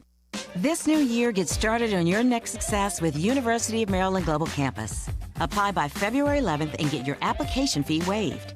An accredited state university, UMGC offers online and hybrid classes, along with more than 135 degrees and certificates in fields like business, cybersecurity, healthcare, and more. Gain the skills you need to achieve your career goals. Get your application fee waived through February 11th. Learn more at umgc.edu. Certified to operate in Virginia by Chev. Hit the road in a brand new Chevy in less than 1 hour. At Advantage Chevrolet Hodgkins, you can sign and drive away in 60 minutes or less. Seriously, or they'll cover your first car payment. Every new Chevy is backed by the Advantage Plus program. Advantage Chevrolet Hodgkins. Together, let's drive. You're listening to Carmen and Jurko. Listen to us now, live on the ESPN Chicago app. Chicago's home for sports. ESPN Chicago. You know, speaking of like sports enemies and stuff, I mean, in the Komet household, like it's real. You know, his sister, Cole Komet's sister, is dating Lucas Van Ness. They met at Iowa. Okay. Boyfriend, girlfriend. Boyfriend, girlfriend. Frank Komet, of course, briefly played for the. I don't know if Frank only like a practice squad guy, or did Frank ever actually play? He was at Purdue, right? Right, yes. Him and Zganina were teammates together out there at Purdue. And then Frank went to camp with the Bears, didn't he? Yes, and was he like a practice squad player? I don't remember if Frank ever was a practice athletic squad family, player. Obviously. Yeah. You know, Cole was a two-sport star. Yep. I mean, I've heard Cole was really good at baseball. Cole's about the age of some of the guys that coach my son, Yerk, in our travel program. So they like some of the kids that grew up in the Illinois circuit playing together. I've heard Cole was really, really, I mean, that's not a shock. I mean, like, really good at baseball. Are you ready? I've got some answers for you. Yeah. Practice squad, Buffalo Bills, 92. Packers in 92. Cleveland Browns, 92. Oh, so he spent a bunch of years. Bears, 93 through 95 on the practice squad. Buffalo Bills, 96. Green Bay Packers in 96. So he hung around for a long time, right? Frank. Yeah. Good athletic family. And it says off-season indoor practice squad member only. All asterisks. Yeah. Yeah. So Komet doesn't talk to his sister, though. This is what he said this week, because she's dating Lucas Van Ness. I don't know. I don't talk to her on Packer Week, so I'll find out after the game. You don't talk to her? No, I'm kidding. Well, she did ask for tickets, and I just sent her the tickets, so I didn't really respond to anything else besides that. But did I ask the other guy? No. They wanted the better seats. That's why. I had to help my sister out. No, all kidding aside, but I usually find that out after the game. Usually she's just she's happy to see both of us healthy and and all that good sister stuff. But I hope deep down she's rooting for us. I don't know, Cole. She might, deep down, the boyfriend. Oh, now she got to be Switzerland. She's smart though, like he said. She's smart enough to not go to the boyfriend for the tickets. The road allocation stinks. Yeah, you go to your it brother usually does. who's playing the home game. It's in the corner and it's up high. It's no good. She's smart. Yeah, I love it. He doesn't even ask. I absolutely get a kick out of that. I think she might be cheering. She might be cheering for the Packers. She's going to have her Packer jersey on. I think she might be. Yeah. Well, who would you cheer for? If you're your significant other, and then you got your sister, and they're going head to head, and who would you cheer for? Honestly, I mean, I'd be impervious to it. Like, say it was WNBA, and you were married to somebody in the WNBA or into the soccer league, the U.S. Women's League. I would, if I cheered for a team before that, would probably still cheer for that team, but let nobody know that I'm still cheering for that team. That's a tough one, man. Like, I feel like I don't have a sister. I only have brothers. I feel like I would, like, if they had played professionally, like, I'm always cheering for that team. What if, like, they play, I always wonder what if they're playing against the Bears, then you got to cheer for your brother. Right? I mean, like, if one of my brothers played a professional sport and they were playing against a Chicago team, you got to cheer for your brother. Well, if I'm when you were playing for Green Bay, Mirko was probably cheering for you. I mean, when he was on the Bears sideline? Well, no, I'm just saying, like, in general. Let's say, I'm saying when Mirko was in 92, Mirko was with the Bears. He was injured. Right, he was on IR. Right. And he is on the sideline when we were playing him at Soldier Field. That's probably different. But how about, like, in 95 when Mirk wasn't in the league? You know what he was cheering for? Me to stay healthy. Okay, that's fair. all he wanted. Just stay healthy. Okay. Make it through the game without getting injured. If I'm playing against my sister's brother, she better cheer for me. Yeah? Yeah. I'm sorry. I'm sorry. I love it. She's got to cheer for me. I don't know. The magic's not happening between you and your sister. It is between her and the boyfriend. Exactly. Yeah. Let's say Tony and Cherville. What's going on, Tone? Hey, guys. I'm sure you guys remember the 1994 Major League Baseball strike, right? Oh, yeah. So as a White Sox fan, on my list, remember Donald Thayer? Yes. That he's number one on my list. Okay, there you go. That still stings all these years later. Former head of the Major League Baseball Players Association. That is correct. Right? That is 100% MLBPA. Correct.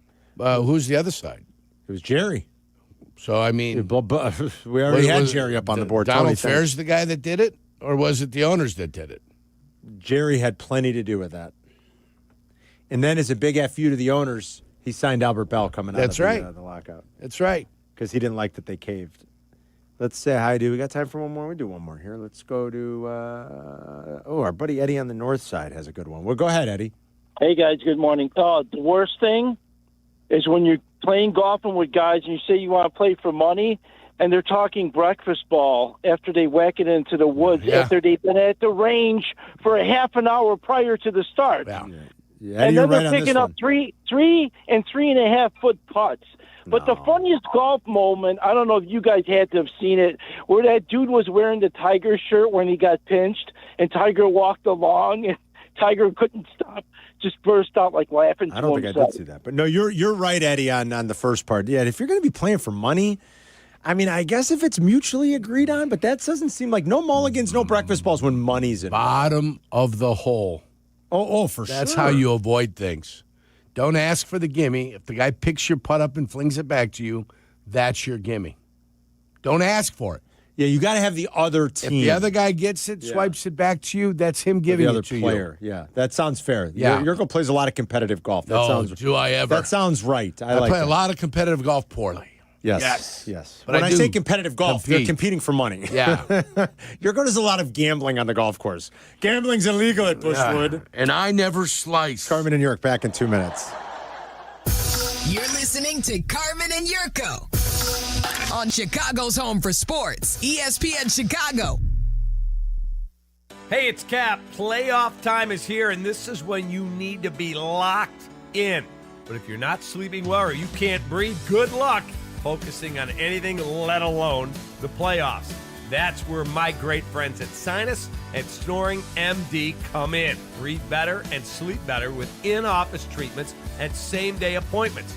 Now's the time to take care of yourself and start 2026 feeling your best. Call 847-545-0147 or visit sinusandsnoringmd.com and get ready for a better night's sleep. That is sinusandsnoringmd.com. Guests appearing live on ESPN Chicago. Call in on the Yingling Beer Hotline. Yingling, America's oldest brewery, brings the excitement with traditional lager, light lager, golden pilsner, black and tan, and flight. Chicago, raise a Yingling and enjoy the full lineup. The 2025-26 City Edition jersey presented by Motorola Razr is here. A remixed fan favorite returns to the United Center this season. Learn more and shop the jersey at bulls.com/city. Wesley Financial Group is not a law firm. I'm Chuck McDowell, founder of Wesley Financial Group. Did you buy a timeshare because they told you it was a great investment? That's a lie. Most timeshares can be bought online for $1. To find out what your timeshare is worth and to cancel it, call us today and we'll send you our timeshare exit kit free with all your options for cancellation. Call Wesley for your free exit info guide. 800-949-1441. That's 800-949-1441. Career changers, including veterans and active duty service members. Your transition starts here. Go from GI to IT in a matter of months. Become a certified cyber warrior with training at My Computer Career. Cybersecurity specialists are in high demand, offering IT pros great opportunities and a rewarding lifestyle while protecting our people, liberty, and treasured institutions from cyber threats. Deploy your career in IT today at mycomputercareer.edu/CWP, an elite CompTIA certification partner. VA education benefits are available to those who qualify. Live from State Street in the heart of Chicago, this is the home of the Chicago Bears, ESPN Chicago. And this is Carmen and Jurko, WMVP, WTBC, HD2, Chicago, a good Karma Brands radio station. Every Thursday about this time, we talk to our buddy Jason McKee. He'll join us coming up here shortly. Talk Bears-Packers. He'll be on the sideline. Weather-wise, doesn't sound like it's going to be great Saturday night. Tracy Butler said it's just going to be kind of like a nuisance. That's how she would term the day. It's going to be one of those sort of like on and off again rain / like some slushy snow, cold wind, just one of those yucky January days. That's the way it is. Some people love that. Some people love that for a football game. Someday the Bears, I don't know when that day is going to be, Jurko, but someday the Bears aren't going to have to worry about it. They're going to play in a dome stadium. So if you hate that, you can look forward down the line to knowing that you'll be in a temperature-controlled building. If you love it, this is the weekend for you to get out and go watch Bears-Packers. Just off Calumet Avenue in beautiful Hammond, Indiana. Oh, good Lord, Jurk. Remember? That was right before the holidays, wasn't it? Mm-hmm. How many times in 2020? I mean, you've heard what, obviously the big fella said, the governor. Yeah. About, it's not going to be talked about. Then Chris Welch, who's the Speaker of the House, he also said that it's not a priority. It won't be. We won't talk about it. We've got to worry about affordability for everybody and the citizens of the state of Illinois than we can about providing corporate, state-run welfare for the Chicago Bears, which opens the door to Northwest Indiana. To Northwest Indiana. Well, whatever you do, do it. I don't know. I can't ever see that happening, but who the hell knows? State with the surplus, Carmen. That's did, what we call ourselves. The state with the surplus. The state with the surplus. What we did accurately predict was there would not be a shovel in the ground in 25. Right. And there won't be in 26. Be a shovel in the ground in 2026. No, absolutely not. That will not happen. Yeah. So this will so I don't know how long it's going to be. It's going to be many, many years down the road, but someday you won't have to worry about inclement weather. But we're going to get it on Saturday. I guess not. It's not going to be pleasant. It's going to be about what you expect for January. And we'll see how J-Mac plans to stay warm and dry on the sidelines. We've got the game for you with really just a full day's worth of shows and fun. And we're going to be talking with Bears fans all day. We'll start at 11 a.m. Saturday. Hoodie and I are going to jump on from 11 to 1. Then Tyler and Shay after us. And then we'll do a little pregame with Meller and Jason and Pat, the designer, into our network pregame show with Waddle, Silvy, and Dion. Joniak and Thayer have the call at 7. It'll be the second game of the day after the Rams and Panthers game in Charlotte this weekend. And then, of course, Jurko and Peggy have your postgame show late into the night on Saturday. Whew. I like the way you said it. And then we roll into divisional weekend. Let's go. Late into the night. Where the Bears will be a home team if they can win this week. If they can win this week, divisional weekend, they will be at home, which you like. Yeah, I'm enjoying that. .725 winning percentage in the divisional round for home teams the last 10 years in the NFL. That is strong to quite strong. Philadelphia. Could be San Francisco. Yes. It will be one of the two, right? Unless. Possibly. What's the only other possible. The 6th seed would come play them. Whoever the 6th seed is. So if it's 6 and 3, which is Philadelphia, which is Philly, and yes, right, it's got to be the winner. If the 3 seed wins, then the 5 and the 4 playing each other. That would come to Chicago, but the Philly would have to win. Yes, if Philly wins, then you're getting the winner of the other game. Yes, so there you go. I think we did that right. We did 100% correctly. Even without being in front of me, we did it 100% correctly. I think we did that right. And the other one is the Rams and the Panthers. And the Panthers. And you know the Rams are going to win that one. I would think. Yeah. Although the Panthers beat them once this year. 31-28. But that was a fluky game. It was one of those weird kind of trap games for LA coming to the East Coast. Yeah, but also like Stafford had a pick 6. Yeah. And do you know how many possessions the Rams had in the third quarter of that game, York? One. They went 3 and out.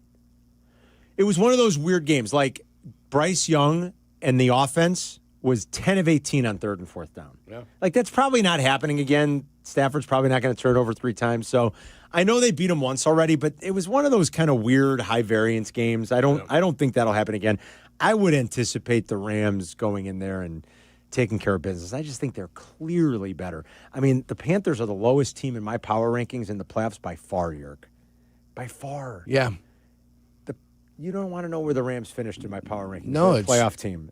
Bears, where the Panthers finished, they finished 23rd. 24th. Yeah.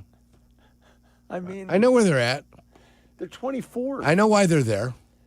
You know, like, and I'll even look what they are in DVOA. I have not checked that. I did not look at the You haven't seen that in a while, huh? I can look real quick, but yeah, I'd be pretty shocked. I'd be pretty darn shocked if the Rams were going to go in there and lose that game. We're getting set for Bears and Packers, though. That's what we're most excited about, what we're most focused about. I feel good about the game. Like I said, I've been told a little bit here that you're being too optimistic. Look, I think there's a path where it goes sideways, of course. Yeah. If the Bears' defense is on the field for huge stretches, if Green Bay has the ball for 36, 37 minutes, that's going to be a problem. I fully agree with that. The game can't go that way for them probably to win it. I just see it going a different way. I see a team that's figured out an identity running the football. Yeah, they made some mental mistakes in what was a little bit of a flat spot on Sunday. I think they'll get that cleaned up this week. I trust the coaching staff. I think they'll run the ball effectively, efficiently, control the game script, and I think good things will happen. I picked the Bears to win 24-20. We had to do predictions with our teammates up in Milwaukee. 28-23. Yurko went 28-23. I see Bill Barnwell went Packers 31, Bears 24. But he's just a hater. No, I'm kidding. Hey, that's his opinion, man. That's just like your opinion, man. So Yurko and I have the Bears getting a dub. Lewis is in Lyle. What's going on, Lewis? Hey, good morning, guys. So real quick on a couple enemies, 2 sports, 1 personal. Rafi Torres. I cannot stand that guy after what he did to Marion Hossa. Whoa, Rafi Torres that cheap shot that he took. Coyotes, yeah. Yeah. Then speaking of Marion Hossa, whoever switched up the soap or the detergent that they used for the Hawks uniforms, because that was the reason he had to stop, because of the rash that was formed from or whatever the reaction was with his skin from the new detergent. Personally, semi-drivers. I have had not 1, not 2, but 3 within the last 4 months hit a closed dock door. On Monday, one of them backed into one of my employees' cars and almost totaled it. And lastly, this is personal. One of them was walking by my office and used my personal bathroom and committed a war crime in it. Oh, yeah. But, yeah, but regarding the Packers, and this weekend, I am actually, you guys mentioned what Josh Jacobs just said. They've been taking dirty shots at Caleb since the first meeting. I mean, I can't tell you how many times he has started his slide and gotten clocked. And I don't know why the heck he isn't getting these calls. And this has been happening since Justin Fields. How many times did Fields get rid of the ball? A full second later, someone takes a shot at him. No call. Because they're not Patrick Mahomes and or Tom Brady. That's why. That could be it. There's your answer, Lewis. Yeah. Yeah, it's unfortunate, but yeah. The Jacobs thing we talked about earlier, obviously we see it one way. We're Bears fans. I think I'm pretty good at sometimes removing and saying, okay, wait, look at it something objectively. I think I can do that. I think I'm capable of that. Yeah, you believe you have the talent. I don't think what Austin Booker did in that game that knocked out Jordan Love was done with malice or real nasty intent. Yeah. I just don't see that. Right. In that hit, it was a penalty. They called it. I believe he got fined. Yeah, what are they crying about? And then here was Josh Jacobs. This is like he just kind of sneaks this in at the end, meeting the media yesterday when he was talking about the return of his quarterback, Jordan Love. I don't know if he's going to be a little more up. I mean, it's hard to. He's kind of who he is, you know what I'm saying? Which is the thing I love the most about him, because the moments are never too big, and he's never really rattled in those situations. But I know a lot of the guys took that hit that he took a little personal, So I'm not saying we're going to go out there and play dirty or nothing like that, but we definitely going to defend our brothers. I don't see it that way. Mark Tauscher, who was on with Waddle and Silvy yesterday, again, they're seeing it a different way. Tausch played for the Packers. He was a great Packer. He won a Super Bowl with the Packers. And he kind of alluded to the thought or the feeling that he has that it was a dirty hit or cheap hit.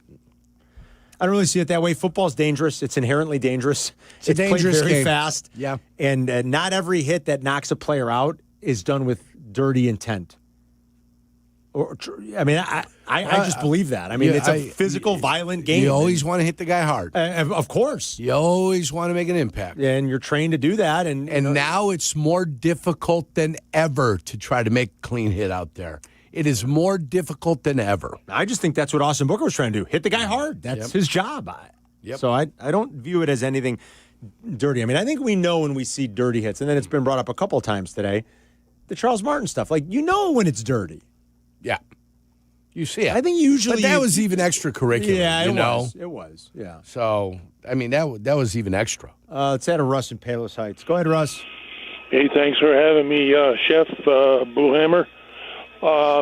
3 unsavory guys in the golfing world that I'd like to point out. All right. Number 3 would be the Merrimack's Lee Trevino. He only was happy when he was on camera. When he was off camera. By the way, I'm citing this because I was a marshal at a lot of their tournaments, so I'm speaking from some experience. All right. And when he was off camera, he was a surly guy, pretty tough to deal with. Then Hale Irwin, he was just grumpy. He's just not a nice guy. And then finally, the guy that was surprising to me, but he was always like this, and I saw him for about 5 years, was Tiger Woods. I never saw him in the 5 years that he was at the tournaments that I was at, ever sign an autograph for anybody. Yeah, I think it's probably tough for Tiger, to be honest, Russ. I don't know that Tiger can stop and sign autographs the way a lot of guys can because he's Tiger. That's a tough one. I kind of understand that a little bit. Tiger's got to keep his distance from the public. It was similar to the way Michael, I mean, those guys live a different life, don't you think? Yeah, the guys that are at the top of the top. Yeah, it is a little more difficult. And I think Tiger got to the golf course and it was always business. He didn't make any apologies about that. And it probably wasn't that way when he was younger. But as he got better and as he started winning majors, then it became that way. Same thing with Michael. I think Michael was a little bit more accessible. Sure. I think so. And then Michael became not accessible. Then when you become one of the most popular people on the planet, yeah, that brings a whole different level of challenge. We wonder what it's like for those guys sometimes. Even how does Messi even go out? Can a guy like Messi, if he's in Europe, he's in Spain? Lionel? You mean when he's in Miami? Well, anyway, I mean that's where he's at. He's in Miami. Yeah. Well, but does he live full time? Does he live full time in Miami, New York? I figured in the off they're season, there at least 6 months a year. They're there. Yeah. Is it hard for him to go out? Is it not as hard because he's not as popular in the States, or I don't know. It seems like it'd be rough. We're just you always have to have security with you, right? And everybody always wants a piece of you. All right, 312-332-ESPN if you want to ring us up. Ben Johnson's going to meet the media coming up here. We will carry it live from Hallis Hall. It's Carmen and Jurko. We'll be right back. You're listening to Carmen and Jurko on ESPN Chicago, Chicago's home for sports. It's Bears-Packers week again. The home of the Bears is your headquarters for Bears in the playoffs. We have the game. Bears and Packers live from Soldier Field. Saturday night at 7. We have the best play-by-play team in the biz. We have the Bears Network pregame Saturday at 5. Live from the Dr. Pepper patio inside Gate O at Soldier Field. We have the pros in the know. Listen to this list. Waddle, Jurko, Thayer, J Hood, Joniak, Silvy, Carmen, Jason McKee, Dion Miller, Jeff Miller, At the Designer, and more.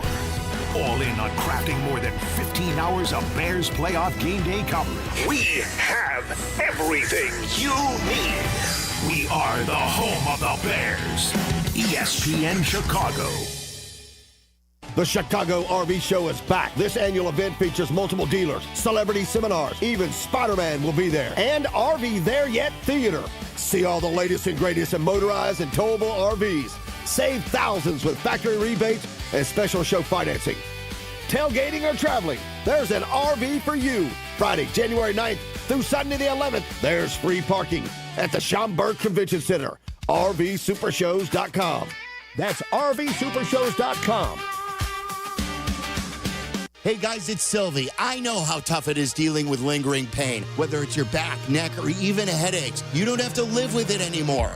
Chiro One offers natural chiropractic care that can help you live pain-free without drugs or surgery. From everyday activities to getting back in the gym, or most importantly, playing with your kids. Chiro One has your back, literally. Visit ChiroOne.com today. They have locations across Chicagoland, including downtown Chicago, South Barrington, and Gurnee. That's ChiroOne.com, and let them know that Silvy sent you. Protect your engine with Quaker State and save big money at Menards. Quaker State Full Synthetic Motor Oil is engineered to give your engine more power, more wear protection, longer engine life, and more performance, with improved resistance to engine stress at high engine speeds or under heavy loads. Check out all of our Quaker State products in store, and check out our weekly flyer on Menards.com for all the great deals happening now. Save big money at Menards. Hey, bro. Weirdest thing is happening at the game. This guy sitting next to me says, "You're our good luck charm. Every time I crack a Bud Light, we score a touchdown. Now his entire family wants to buy me Bud Lights. I think I'm some kind of a football prophet. Talk soon. The team needs me." Anything for Bud Light, the official beer sponsor of the NFL. Stock up today. Enjoy responsibly. Copyright 2025 Anheuser-Busch Bud Light Beer, St. Louis, Missouri. Hey, fans! Welcome back to Fansville's Cheers and Tears. Oh. Okay, so everybody deals with losing, right? To a rival on a last-second field goal. Whatever, it's fine. I'm totally fine. But I cope with losing with an ice-cold Dr. Pepper. Those 23 flavors are so delicious. They totally wash away the pain of your college football team taking a big fat L. College football. It's a pepper thing. Some people just know you can save money on car insurance by checking Allstate first. To check if they're going for it on 4th down, before going to the concession stand. Yeah, give me 3 hot dogs, 2 jumbo crabs. Touchdown, baby! What? Hey, buddy, you want cheese with those? Yeah, checking first is smart. No. So check Allstate first and see what you could save. You're in good hands with Allstate. Potential savings vary, including based on how you buy, subject to terms, conditions, and availability. Allstate North American Insurance Company and affiliates, Northbrook, Illinois. $2.4 million. The Verdoliak Law Group wins again for their clients. That's right. The Verdoliak Law Group recovered $2.4 million for a client who was injured in a train accident. If you're injured, make sure to call the Verdoliak Law Group. You're listening to Carmen and Jurko. Follow the show on Twitter at Carmen DeFalco and at Jurko64. This is ESPN Chicago, Chicago's home for sports. Ben Johnson will meet the media. You'll hear the head coach right here on your home for the Bears coming up in a matter of minutes. Let's get out to the Yuengling guest hotline. Say hi to our buddy Jason McKee. He'll be all over the coverage Saturday, doing some pre stuff with us, doing sidelines, of course, as he's done all season. He's got to get ready for another weather game. Some rain, some snow, some cold, some wind, but he's a pro. He'll be ready. What's going on, J-Mac? Happy New Year, buddy. Happy New Year, guys. Happy New Year. How you feeling? I feel pretty optimistic. Some fans are telling me I need to pump the brakes, but I don't know. I feel good. I feel like there's no way they're going to come out as flat as they did last Sunday. I think you use this week to totally change your mindset, get ready for a huge playoff game against a division rival. And from an X's and O's standpoint, I still think there's some advantages that go the Bears' way. Maybe not so much on defense, but how are you feeling overall about what's in front of them on Saturday night? Yeah, I'm not feeling really. I'm indifferent right now. I think with the way they've played the last few games, and you look at the last two times they played the Packers, they have not been productive in the first half of games. In the first game they scored 3 points, at the half. The second game, 0. The Detroit game, 0. You know what I mean? So it's a matter of if you can't execute early on in the game and start fast, you're going to be watching the playoffs the following week. So it goes back to what we've heard Coach Johnson talk about, right? We could talk about all the X's and O's we want, but if you're not out there executing, right, you're not honing in on the details, if you're not mastering the fundamentals, well, it could be a long day. So I'm interested to see what team we see out there in the elements at Soldier Field on Saturday night. Is there something that teams have looked at with all these weeks now where the Bears have been a pretty dominant run game? Is there something they've looked at that they've caught onto on tape that the Bears might have to adjust back to? Yeah, I'm sure they have. I mean, the scheme is your core runs are your core runs, and we know Coach Johnson is going to get to those core runs differently based upon, like, the formations and shifts that they implement. But it just goes back to just winning your one-on-one matchup, right? We saw an offensive line, especially on the interior, that's been dominant all year. And it just goes back to, running backs making sure they're on their track, hitting the right aiming point, making the right read. Receivers got to block in the run game. So it just goes back to execution at the end of the day. Why do you think Tyreek Stevenson has fallen out of favor a little bit here? Yeah, I think the amount of plays that Sean Wright has made, I think that's a huge factor, right? And and Sean Wright has given up some plays in the passing game, but look at what he's done in terms of the turnovers, the takeaways that he's generated. And, the play of Jalen Johnson, he's going to be your guy. When healthy, he's going to be your number one corner. So I just think right now it's just about production. With CJ's injury, with the concussion, and it to me kind of seems like unlikely that CJ would be out there. Now, you might be getting Kyler Gordon back, but does it open up an opportunity maybe for Tyreek to, look, he's been down on the mat before and we've seen him get up and play well. Like, is there a path or an opportunity where he can get out there and make some plays on Saturday night? Yeah, I think so, because even with Kyler coming back, this is a guy that's been out, hasn't been out there playing for a while, right? And it's one thing, it's easy to get out of playing shape when you haven't been in that type of competitive environment, right? Mm-hmm. It's different from running on a treadmill or running on a field. You're out there, when things are flying around full speed. So I think it does give Tyreek Stevenson an opportunity to get out there and get some snaps. You're going to need all those guys. Look how bad the defense has looked in the past and came the past few weeks. You're going to need everybody who's available and who can possibly make some plays for you out there on Saturday night. Can you play bend but don't break in this game like you did last time? Man, I don't know. I think, yes, we can talk about, I think Coach Allen talked about it the other day, right? We given up a lot of yards. We haven't given up points, right? But the main thing is that offense isn't clicking. We're going to need takeaways. We're going to need, you're not going to be able to give up over 450 yards of offense and expect to win because – when you have Jordan Love in there, he's going to put that ball in the end zone. So I don't think so. I think you've got to come out and set a precedent early. You need 2 3 and outs at the very least. You got to get them off the football field, get your offense a chance to get a ball in a shorter field, like from the 35.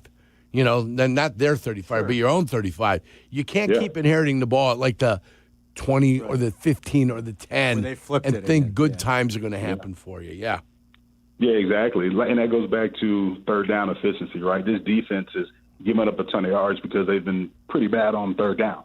And the only way to get off the field is to be, dominant and win on third down. And it's something that, they haven't done consistently throughout this entire year. How amazing was that atmosphere on that Saturday night 3 weeks ago, and just what you expect for the weather's not – it's going to be a little different. We're going to have some precipitation, but what do you expect it to be like this Saturday night? Yeah, I expect it to be, amped up a bit from what we saw a few weeks ago. It was awesome to see. We had white towels waving everywhere. The fan base, the Chicago fans came out in full effect, and it felt like a playoff game. But I think this third matchup at Soldier Field is going to be bananas there. So I'm excited to see, and hopefully this team can use, that energy from the crowd to help motivate them and propel them to a win. Yeah, there's so much on the line here with you being the 2 seed. You win this game and you get a home game in that second weekend, and it's huge. So it's incredible. All right, J-Mac, you're the man. We will talk to you again on Saturday, okay? Thanks, buddy. All right, thanks, guys. See you, pal. There's Jason McKee on the Yingling Guest Hotline. We got Ben Johnson? Oh, is that right? We just lost it? We had it and we lost it. All right, we had it and we lost it. We will reconnect. We will reconnect. We had it and we lost it. We need to reestablish with Hallis Hall. Well, we'll do that. Ben Johnson is meeting the media. We'll get you, as soon as we can, we will get everything fixed. We'll get you his second answer. We'll get you maybe his third answer. Maybe the fifth. That's all right. Rich Eisen's coming up at noon. Waddle and Silvy back live and local with you at 2 today. They will get you home. And then it's Bears Weekly tonight with Joniak and Thayer from 6 until 7. And then we've got the first semifinal game in college football from the Fiesta Bowl. Yes, sir. Ole Miss against Miami. Who's Mississippi's quarterback? It is Trinidad Chambliss. Chambliss. Great name. Yes, Trinidad Chambliss. It's a great name, isn't it? If he's as elusive as he was in the previous game, this game, they've got a chance. But if they close him down and they get after him, they might have problems. That I'm telling you, that pass rush that Miami's got, and that Reuben Bain, Reuben Bain, he is awesome. Yeah, that team has been. I like the playoffs. Physical. And you like the playoffs so far? The fact that they've expanded the playoffs, and you've got the 10th team, the 6th team, the 5th team, and the 1st team in. I like that. That goes to show you that, yes, you can't really say, hey, there's the number one team. You know what I'm saying? Yes, the top 10 teams got a legitimate chance of winning this thing. Now, 11th and 12th are throwaways, absolute garbage, because for some reason or another, that's the way they wanted to do it. This is not NCAA basketball, okay? There's no sharing here. Like, it's proving that Miami belonged, but that doesn't mean at the expense of Notre Dame, does it? I don't think so. No. I think it proves that a team like Notre Dame belongs also. Yeah. James Madison and Tulane do not belong. That's kind of what I think. That's crap and garbage. I'm with you. And that's what you get with the idiots from the committee. And you're like, that's harsh, and those kids deserve a chance. Idiots from the committee. That's what they should call themselves. I'm with you. I don't know. And then Texas Tech really, geez, what was that? Yeah, well, what are you going to do? What was that? You did it all year. So and then you came into the game and you played like crap. As much as we could pile on James Madison and Tulane. They still didn't belong. I don't think they did either. But what I'm saying is to counter that, we're like, oh, yeah, guys, do you think you got to be from a Power 5? Explain Texas Tech. I don't have to. Explain Texas A&M at home scoring 3 points. Don't have to again. None of that needs to be explained. They earned their position throughout the course of the year. Madison didn't earn their position. Neither did Tulane. Tell me that they did something in their conference or whatever. I don't care. Well, but that is the point, though. Are they ranked? No, it's not the point at all. That's not the point at all. You're saying the top 12 teams that are ranked belong in this thing. All right. Not mystery movement in the 11th hour. All right. To try to screw somebody over because you gave 2 automatic bids to what? Why? For what? In principle, I totally do agree with you. Not NCAA basketball. This is not it. Yeah, we'll finish up that thought in a second, but because we got to reestablish here. We'll take you up to House Hall. Here's Ben Johnson meeting the media. This will be the 3rd year that I've been fortunate to go to the playoffs, and it's I think they're kind of expecting it now, and when you're a young coach in this league, I've come to really appreciate it. Each year's its own story, and you fight your tail off over the course of the off season and during the season to put yourself in this situation. And I certainly don't take it for granted. And I know our players don't either. So that's really what I'm most excited about. When did you get a sense that maybe the players, the locker room, the team kind of took on your identity? Shoot. I don't know that. You try to, like I said before, you're consistent. You see your messaging get talked about a little bit more over the course of the season. I think our assistant coaches do a phenomenal job of things that we think are important going into a week, instilling that throughout the week with our players. And as I've talked about all year long, we have some really good veteran leaders that help the cause. We got trouble. We got We've tech lost trouble it. today. We've lost it. We're the home of your Bears. This is week 19. This is the first time it's happened. Yeah. Week 19. Week 19. First time it happened. Something happened. I don't know. Something's going on. Maybe we should call somebody for help. I blame them. Went from home of the Bears to home of the repairs. That's right. That's right, Jay Moore. Gotta get There it fixed. you go. Somebody got to get something fixed. Got to get it fixed. Oh, boy. I don't know if it's on our end or their end. Maybe they were mad when we said they're going to move to Northwest. I hope somebody has Prime this weekend. It's going to be tough to watch the game without it. Which local channel has the game this weekend? I have no idea. Fox. It's on Fox. Over the air on Fox. Fox on the run? You're going to see Sweet Lou Thank all heavens. over that coverage. Oh, great. Great. Can you make me some Dolomites? I bet you some Dolmatis. I bet if you asked, he could. Some Spaganakana. Are you guys even able to hear Ben or no? We've lost all connection. We've got nothing. We got nothing. We got nothing. Man. All right. Well, we'll try to fix and reestablish. He's going to wrap up here soon anyway. We'll have to check Twitter. 2025 home of the Chicago Bears. We'll check Twitter for anything here that Ben might have said. I don't think you're going to get a ton today. You're not going to get like the latest up-to-the-date injury stuff until later anyway. So, and really the big one we're tracking here is the Kyler Gordon. I don't think you're going to get a magical announcement on that No, today, I don't think. No magic. Ben's probably sick of talking. I saw would the tell trucks. you that. Did you? When I drove in today on Lakeshore Drive by Soldier Field, trucks were in. The Amazon We're trucks running the and cable stuff, lines. the TV? Running the cable lines, yeah. They're getting ready. I mean, Amazon doesn't have anything. They subcontract that out. You know what I mean. It's the ESPN trucks that are out there, the television Is trucks. that all it is? Yeah. They're out there. They're making it happen. Yes. Right. Well, they'll have their whole crew here for well, you know they will. For Saturday night. Yeah, I think Ben's sick of all the talking too. You know, I get the impression he's just like, we got to get to game day here, man. Yeah. Ben Johnson's coached in 4 playoff games, Yerk. His teams are 2-2. 3 of the 4 games have been in the cozy confines of Ford Field. But for what it's worth, his offense has averaged about 30 points per game. Excuse me. Bode well? 30 points a game. Now, again, 3 of the 4 games were played indoors at Ford Field. But in 4 playoff games in which he's called plays, the Lions' offense averaged about 30 points per game. But this offense only averages 25.9 per game. Yeah. So it's outside and it's weather. I'm hoping they get to 25.9 points. I think if they get, I got them scoring 28. You got them scoring 28. I have them scoring 24, but we both have them winning. Yeah. I mean, at 28, you feel really good. 24, maybe a little bit closer to confidence is high in the Jurkovic camp. No, I know it is. Yeah, 28 would be a hell of an offensive performance. All right, it's Carmen and Jurk. We'll be right back. You're listening to Carmen and Jurko on ESPN Chicago, Chicago's home for sports. Bears. DJ Moore. Bears. Over the shoulder. Bears. Catch. Bears. Made. Go Bears. Touchdown Bears. Bears Weekly. Host Jeff Joniak and Tom Thayer take you inside with the latest news and the best interviews. Bears Weekly, tonight at 6 on ESPN Chicago and the ESPN Chicago app. And I think we'll learn from that, and I think we'll be better off for it. But it's natural to be excited about a game of this magnitude, and yet I told him yesterday it won't take long once that ball's kicked off for us all to understand it's another football game. And that's where when I think the lights are the brightest and you got a little bit more pressure and high stakes like this, you focus on your fundamentals, you focus on your details and the little things, and that's really what we've been talking about all week. What did you learn about from your playoff experience last year that's instructive this year? Exactly what I just said. You know, it's about those little things, the details. Every blade of grass matters, every inch matters. Finish matters, and that's what we expect to see. Still do have an appreciation that, this historically is one of the few instances that the Bears and Packers will meet in the playoffs.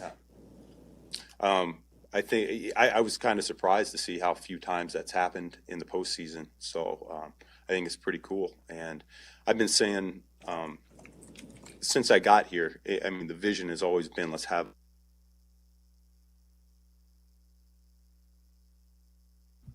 And off to commercial. You're listening to Carmen and Jurko on ESPN 1000, Chicago's home for sports. Hey golfers, it's Tyler. It may be winter in Chicago, but golf season will be here before you know it. And if you want to be ready when the weather turns, you've got to plan now. That's where Golf on Any Tee or the GOAT app comes in. GOAT is a golf membership that gets you unlimited golf all year long at 20 courses across Chicagoland. No greens fees, no cart fees, just unlimited golf. Sign up now and book a tee time for the first day courses open. Visit golfonanytee.com or download the GOAT app today and golf like me, golf on any tee.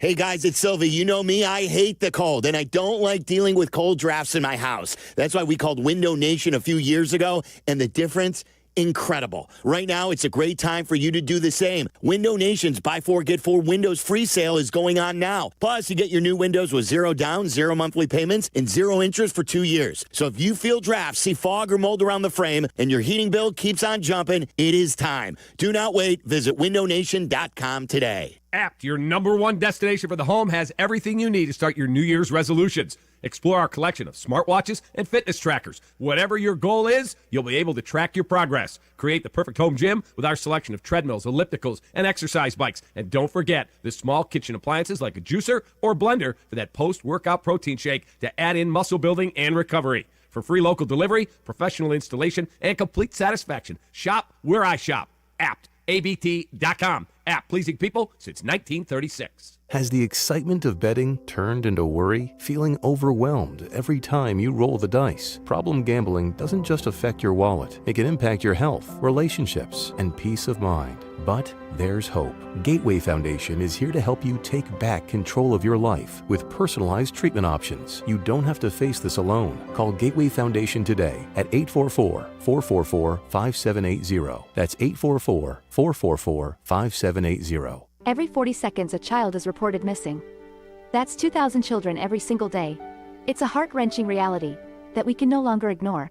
Find the Children is a non-profit organization dedicated to helping find missing kids. You can be a part of their mission by donating your unwanted vehicle, running or not. Call 1-800-294-0222. We guarantee that you will receive the maximum tax deduction. We provide fast, free pickup with 24-hour response. Call 1-800-294-0222. Find the Children provides crucial resources to help find missing children and educational materials to teach kids how to recognize and avoid predators. Our recovery programs have a proven track record of reuniting kids with their families. It's time to act. Donate your unwanted or unused car. Help us build a world where every child is safe. Pick up the phone and call 1-800-294-0222. Together, we can bring these kids home safely. This advertisement was paid for in partnership with Cars R Us and Find the Children.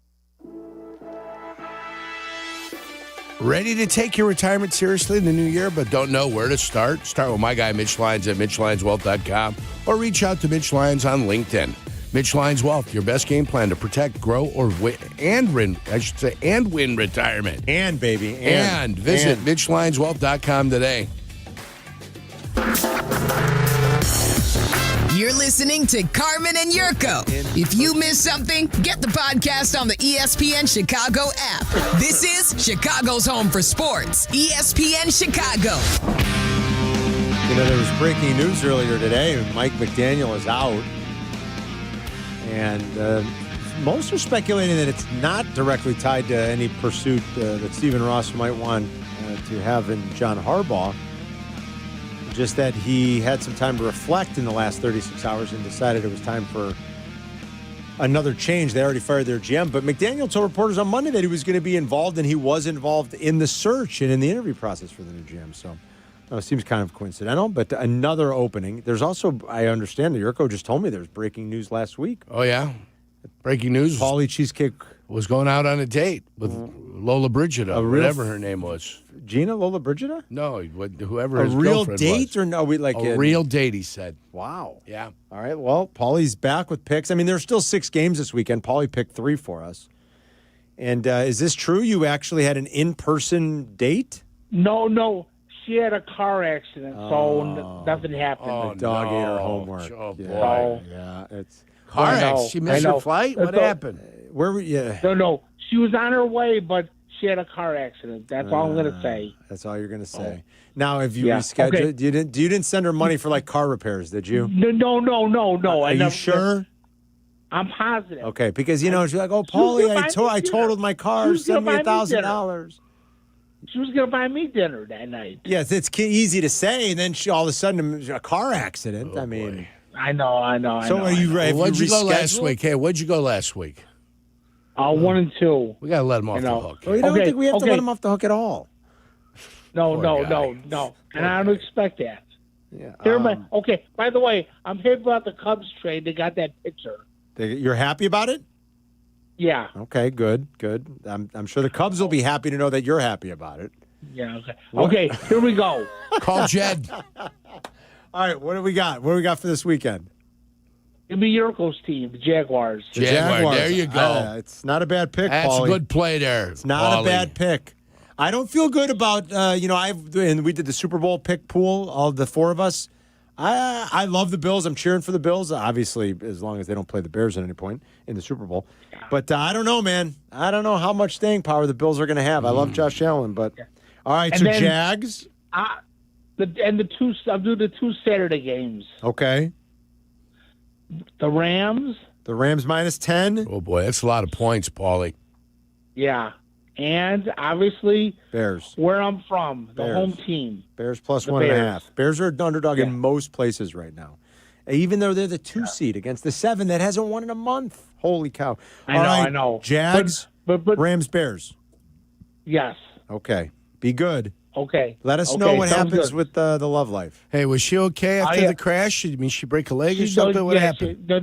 No, she just had a scratch, but she's fine. I want to ride my bicycle. Okay. See you later. All right, see you, Yeah.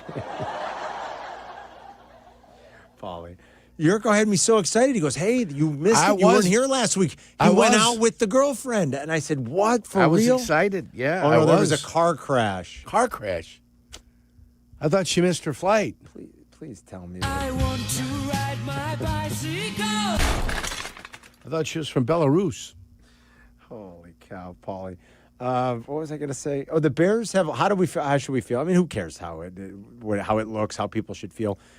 Bears are playing at home in a playoff game. They should win. They're at period. home in a playoff game as the 2 seed against the team that hasn't won in a month, and they're an underdog. Yeah.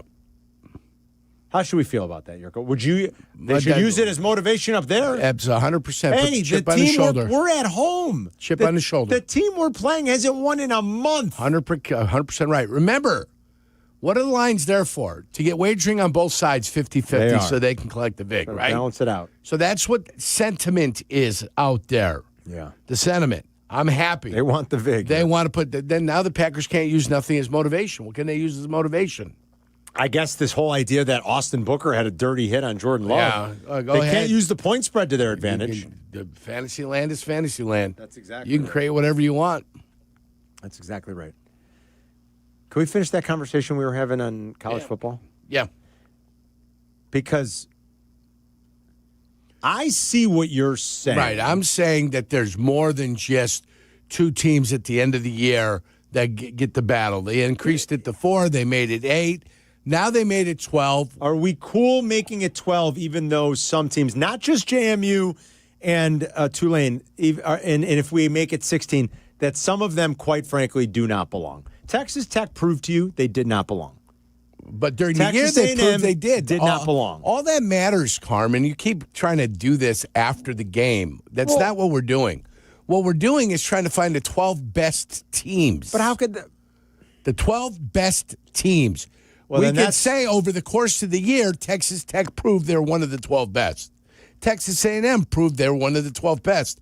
Clearly, maybe BYU JMU was. Maybe BYU was. Maybe Notre Dame was. Maybe they were. Maybe they were. So that's Okay? what they have to get right, I guess, But, is what I'm saying. How do they right, do that? But over the course of the year. Now, if you didn't have Tulane and James Madison, and you would add BYU and Notre Dame in. That's true. Now you have it in. Now they knock each other off, and they get to the top guys. All right. And then, so is the argument then the top guys are at a disadvantage because they've got to wait so long?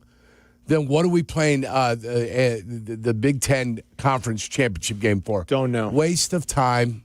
I don't know if that's part of some TV deal sure that it they is. have. I'm sure it is. If you play a schedule like that, what do you think everybody's buying everybody out of their games for?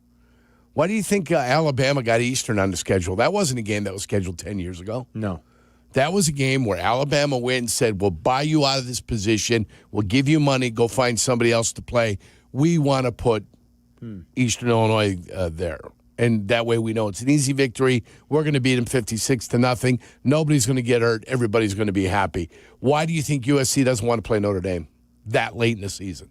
Because it could really affect their standing. Yes, because as pointed out correctly by their athletic director and their head coach over there, that to play a game of that ilk after week 4 where you can't recover, to play that game is a harm to both of the teams playing that important game at that point. Okay? So that's what they said. And then Notre Dame said, we'll play anywhere, anytime. And then they wanted to go in what week? Week 0. Week 0? Week 0. But if you play in week 0, you got to play internationally. That means you got to play the game someplace else if you're going to play a game in week 0. So Notre Dame said, you want to move it from the traditional date, which we don't understand, because Notre Dame's more than happy to play that game. Yeah. Because they just abused USC. Yeah, they've had a lot of success against them. I mean, they had a 3-game losing streak there at one point. Notre Dame did against USC. But that never bothered the Fighting Irish. You go there, you play the game. If you lose, you lost. You see this Washington quarterback nothing story, to quarterback. too? The DeMond Williams story. He signed a contract. Now he wants to enter the portal.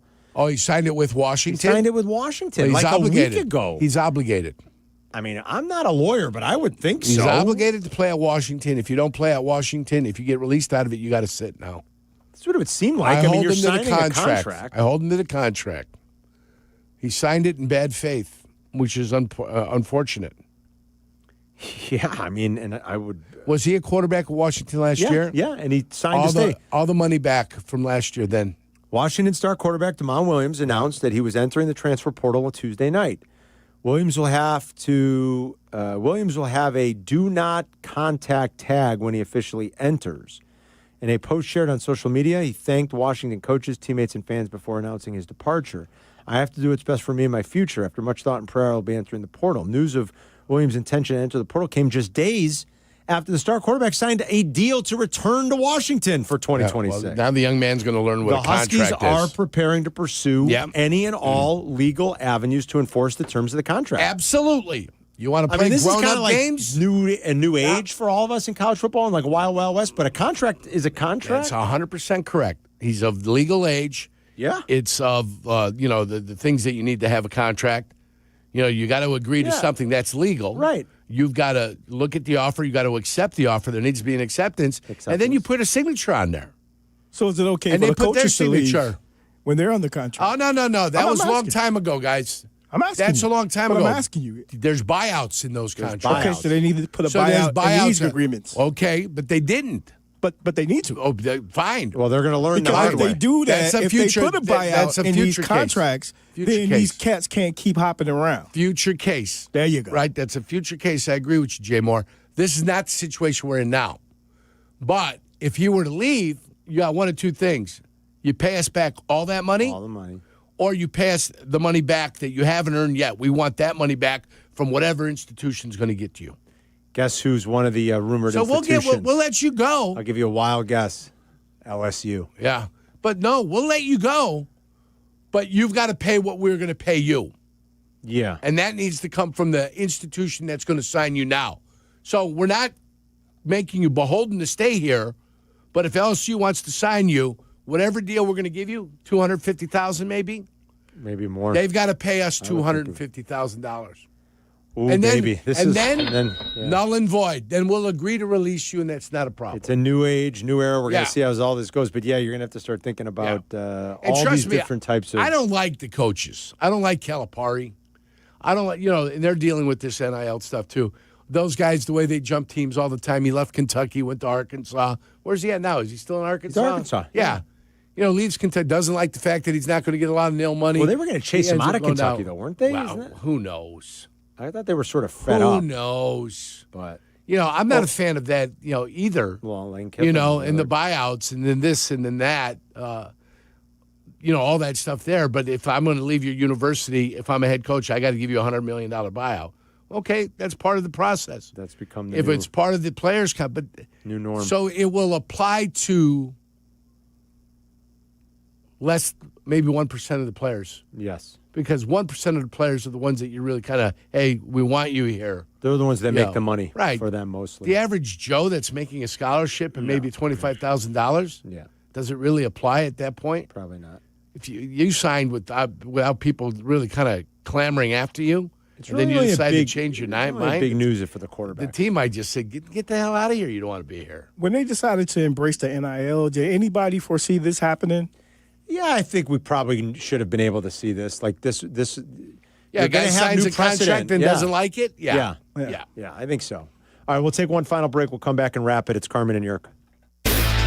You're listening to Carmen and Jurko Jurko on ESPN Chicago, Chicago's home for sports. Adding an extra burst to your weekend launch. It's Dr. Pepper Bears Friday on the home of the Bears, ESPN Chicago. If I asked you how to keep your valuables safe, you might say a safe deposit box. But what if I asked you how to keep your parents or loved ones safe when you have to make the difficult decision to put them in a nursing home or assisted living facility? That answer isn't so easy. We know what to do with our birth certificates and jewelry, but the fact is that when it comes time to take care of the people who mean the most to us, we're often at a loss. The National Center on Elder Abuse recently reported that 44% of nursing home residents claimed to have been abused. And even worse, half of nursing home staff admitted to mistreating patients through physical violence, mental abuse, or neglect. To find information on recent violations in nursing homes, as well as a list of the best nursing homes, visit vlglaw.com. vlglaw.com. If you suspect your loved one is the victim of abuse or neglect at a nursing home or assisted living facility, call 844-4VLG-LAW. The Verdoliak Law Group, fighting for families since 1963. It's playoff time, Chicago. Time to bet on the road to the championship on Circus Sports Illinois. Circus Sports Illinois is sports betting the way it should be. From championship and conference futures to sides, totals, or prop bets for every round, there is simply no better place to bet. Circus Sports offers high app limits, player-friendly pricing, exceptional customer service, and no bet fees ever. Download your new bookie today at circusports.com. Got to be 21 years or older. Gambling problem? Call 1-800-GAMBLER. Update your home for the new year with help from Menards. Organize your home with Closet Made. We carry everything you need to maximize your space in closets, pantries, laundry rooms, and more. Find the closet solution that's right for you and save big money. Check out all our closet-made closet kits in-store. Plus, check out our weekly flyer on Menards.com for all the great deals happening now. Save big money at Menards. Individuals and businesses with tax problems, listen carefully. Do you feel like you're losing control of your finances? If you owe over $10,000 in back taxes or have unfiled tax returns, we can help you take back control. The IRS is the largest and most aggressive collection agency in the world, and they can seize your bank accounts, garnish your paycheck, close your business, and file criminal charges. Take control of your tax problem now by calling the experts at U.S. Tax Shield and take advantage of the Fresh Start program and new laws that may allow us to negotiate a settlement for the lowest amount possible. Our team of tax attorneys and enrolled agents can stop collections and get you protected so you can take control of your financial future. U.S. Tax Shield offers a price protection guaranteed quote to get you protected today. U.S. Tax Shield is A+ rated with the Better Business Bureau, so call now. 800-687-5192. That's 800-687-5192. U.S. Tax Shield. 800-687-5192. Hit the road in a brand new Acura in less than 1 hour. At Advantage Acura Naperville, you can sign and drive away in 60 minutes or less. Seriously. Or they'll cover your first car payment. Every new Acura is backed by the Advantage Plus program. Advantage Acura Naperville. Restrictions apply. See dealer for details. Follow Chicago's Home for Sports on Instagram at ESPN_Chicago. Carmen and Jurko are back. This is ESPN Chicago, Chicago's home for sports.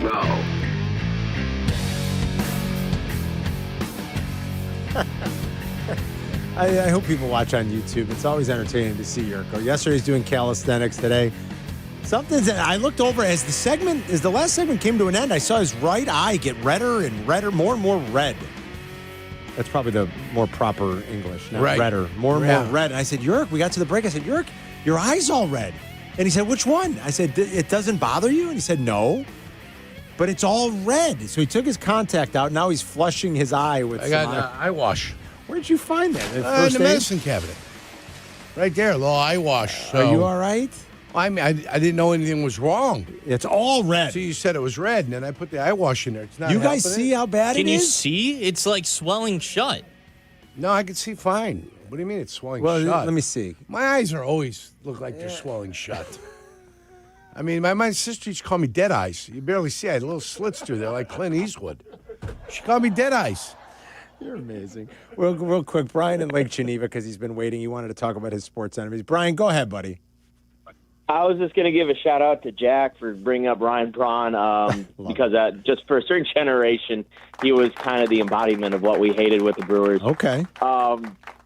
I was going to say Jerry Reinsdorf, but for complete opposite reasons that you brought up, Carm. I mean, it was going to be for all the Bulls reasons, and sure. for the simple fact that you could talk about a guy for two totally different teams and bringing pain to two totally different teams. I'm shocked he wasn't brought up more. You're right about that, Brian. Like, you could do it for both sides, and I guess just depending on – and I love the Bulls, don't get me wrong, but, like, it chaps my ass more what he's done to the White Sox. I guess we could have that conversation later as maybe to why, but for Silvy, for a lot of Bulls fans, for those that are the Cub fans, it's obviously that situation with the team he owns in town. For me, it's I get much more riled up thinking about how he's ruined my beloved baseball team. Much more. And again, we're at the end of the show. Like, maybe we could spend more time on that down the line about why that is. But it just I don't love the state of the Bulls either. Believe me. I mean, I don't know where they're going, but what he's done to my baseball team especially in like this last decade, is just brutally painful. Simple as that. So, all right, do you feel better? You okay? Yeah, I'm fine. Again, that eye wash isn't expired, is it? I never felt anything. No, there's no expiration date on this eye wash. Yeah, expect. I mean, this is good stuff. Finding the eye wash. It's good to know we even have it. What are you talking about? You never gone through that thing? Not really. You can have a Band-Aid every once in a while. I go through there all the time, Carm. Check that thing Expired April 2021. No big deal. There's no expiration on that. What do you think this is? You just dumped that in your eye. Oh, no. April 2021. Yeah, but it's been closed. Now, I'm assuming it's just how does it go saline. bad? I mean, can that really go bad? How does it go bad? Probably just less effective. Not only it probably is not bad. Probably less effective. Hey, I opened it. You did? Yeah, so it was closed. Call Kap's brother. He's is it an optometrist or an optometrist? What's the difference? I got a neighbor across the street. That's my eye guy. So you say it expired in 2021? 2021. Jeez. Caution, if expired, do not use. No, just kidding. It doesn't. You'll shoot your eye out, kid. It doesn't say that, but it does have an expiration date. I got to have Carmen check my eye out. 5 years ago. Well, I don't want to get too close. What if it's pink eye? Dude, you don't develop pink eye in a half a second. Did somebody fart in your pillow? No, but you don't develop that in a half a second. Somebody fart in your face? It doesn't work that way. Would you rather have someone sneeze in your mouth or fart in your mouth? Neither. We'll talk about that tomorrow. Jay Morris. That's the worst. I had that conversation with multiple people over the holiday break. Maybe we'll explain why. Coming up, it's Rich Eisen, Waddle and Silvy back with you at 2. Then it's Bears Weekly on this Thursday. And then we take you to the Fiesta Bowl later tonight at 7. Miami versus Ole Miss starts a great run now through Monday night with college and pro playoff football games. Thanks for listening, calling, and participating in today's show. Thanks to J-Mac for joining us. We'll talk to Todd Furman live in Vegas tomorrow. Great work by Jay Moore and Jack McGrath, as always. Enjoy the rest of your day, everybody. Rich Eisen is next.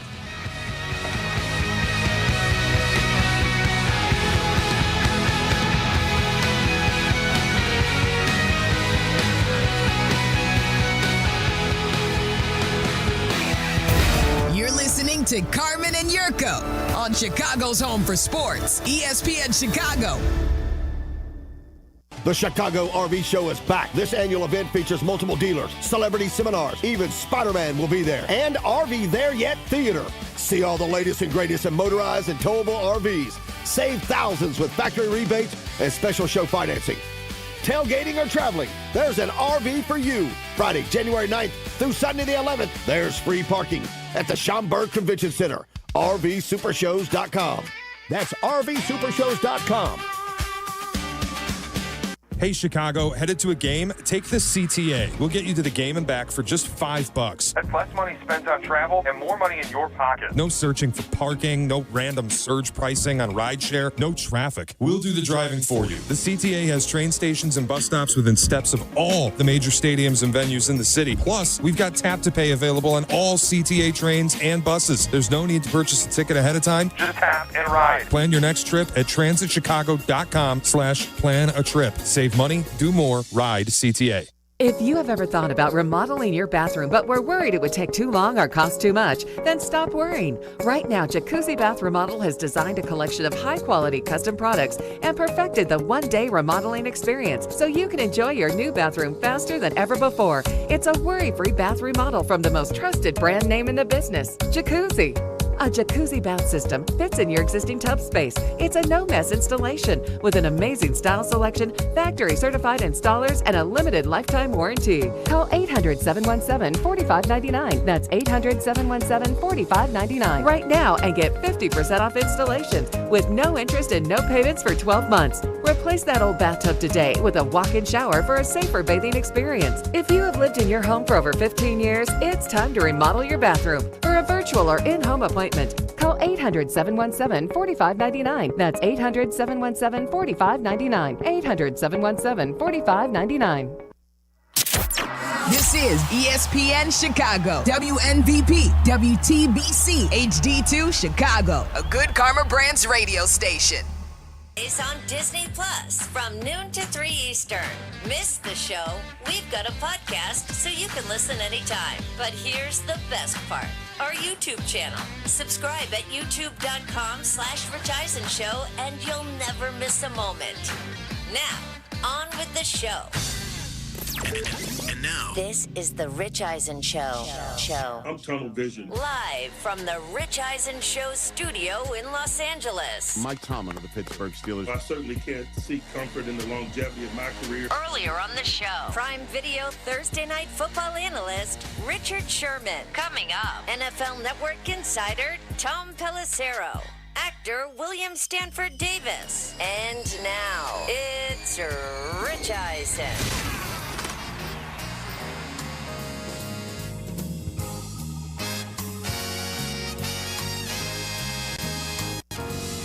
Hour number 2 of the Rich Eisen Show is on the air here on ESPN and also the ESPN app and ESPN Radio. We're on linear app and radio all at one time. I feel like there's not enough of me to go around. And then there's the Disney Plus world that we're on every day between 12 and 3 Eastern time. And then there's Sirius XM Channel 80. And then there's you at 844-204-RICH, number to dial. Tom Pelisero, my colleague, with all the information. I have a whole big old hootenanny of a coaching carousel conversation. Mike McDaniel let go today, a day after John Harbaugh. It's like very rare to have back-to-back days of coaches being fired on a Wednesday and a Thursday after a final game is played in the regular season in the NFL. There's the wild card weekend. Is there a team that's out there where a coach is playing for his job because John Harbaugh's out there now? Could a team that goes one and done in the playoffs hire John Harbaugh, who has apparently told everybody, I'm not talking till next week, which means he's waiting to see how wild card weekend shakes out, one would think. And it only serves for him to let things play out and see what the landscape looks like. And I wish I didn't do my top 5 best coaching opportunities list earlier in the week, not knowing that Baltimore and Miami would be open. Where would they slot? Oh, Baltimore's number 1. Yeah. With all due respect to the Giants, are on top of the list. And as you know, on the Rich Eisen Show, I need to say with all due respect first. You can't ad hoc the with all due respect. Listen, what's better? So the Ravens have an owner that is willing to let a coach be there for 18 years if the results match. They also have a 2-time, could have been 3-time MVP quarterback. They also have an insanely passionate fan base. They also have a defense chock full of players like Roquan Smith and Kyle Hamilton is one of my favorites in the entire National Football League, just to name 2. They got Derrick Henry. The Ravens are at the top of the list, for sure. 844-204-RICH being the number to dial right here on the show. Let's take a phone call. Let us go to Yvette in Flint, Michigan. What's up, Yvette? Hello. How are you? I'm good. How are you? Well, Yvette, no pressure. You're the first phone call we've taken in the history of this show while being on ESPN. So this is it. You know what I mean? Like, you're on. Top of the food. You're on. What's going on in your mind? Pardon me? What's going on with you? I've been sitting here waiting on you guys. Okay. What you got us? Waiting on you guys. It's a delay. I'm watching you live on my TV. Oh, see, now you got to turn your television down, Yvette. You got to do that. There's a 27-second delay. You go turn your television down, and we'll wait for you to come back right here. No, okay? It's on mute. I hit record. Oh, I'm good. By the way, very rarely am I fine with being muted, but you have the floor. Yes. What do you got? Thank you. My question is, in my opinion, I'm just kind of confused as to why no one is really saying why Harbaugh got fired. And that is? Because of his mishandling and misuse of Derrick Henry for the last 2 years. Well, Yvette, I don't know if there's any one thing other than the fact that it's an aggregate of a lot, and that has to be one of them. We were talking about it yesterday, that when he was hardly run in the AFC Championship game, and afterwards it's like, yeah, we need to do a better job of that. It kind of behooves a staff to recognize in real time something's up when you've got one more game to win before making the Super Bowl. So that has to be part and parcel of it. I guess another thing may just be, like I said, a time for a change on both sides, Yvette. Yeah, that's true.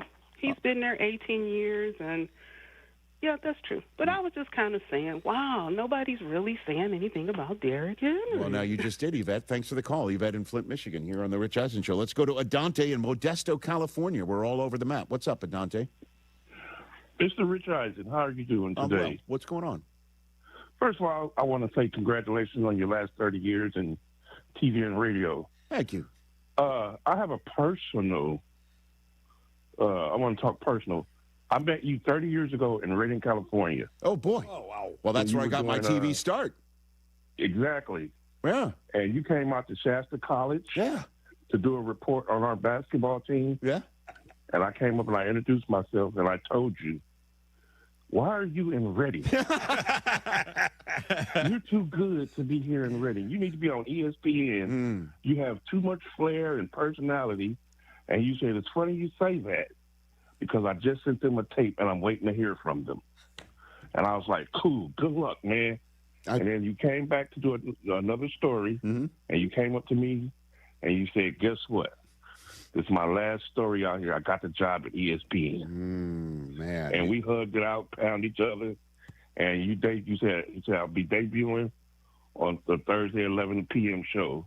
And you debuted with the great Stuart Scott. Well, that was back in the day, Dante, for sure. Do you remember that? I do remember all those days, and I do remember, us having a conversation. I do, because I try to keep it real quiet that it was happening.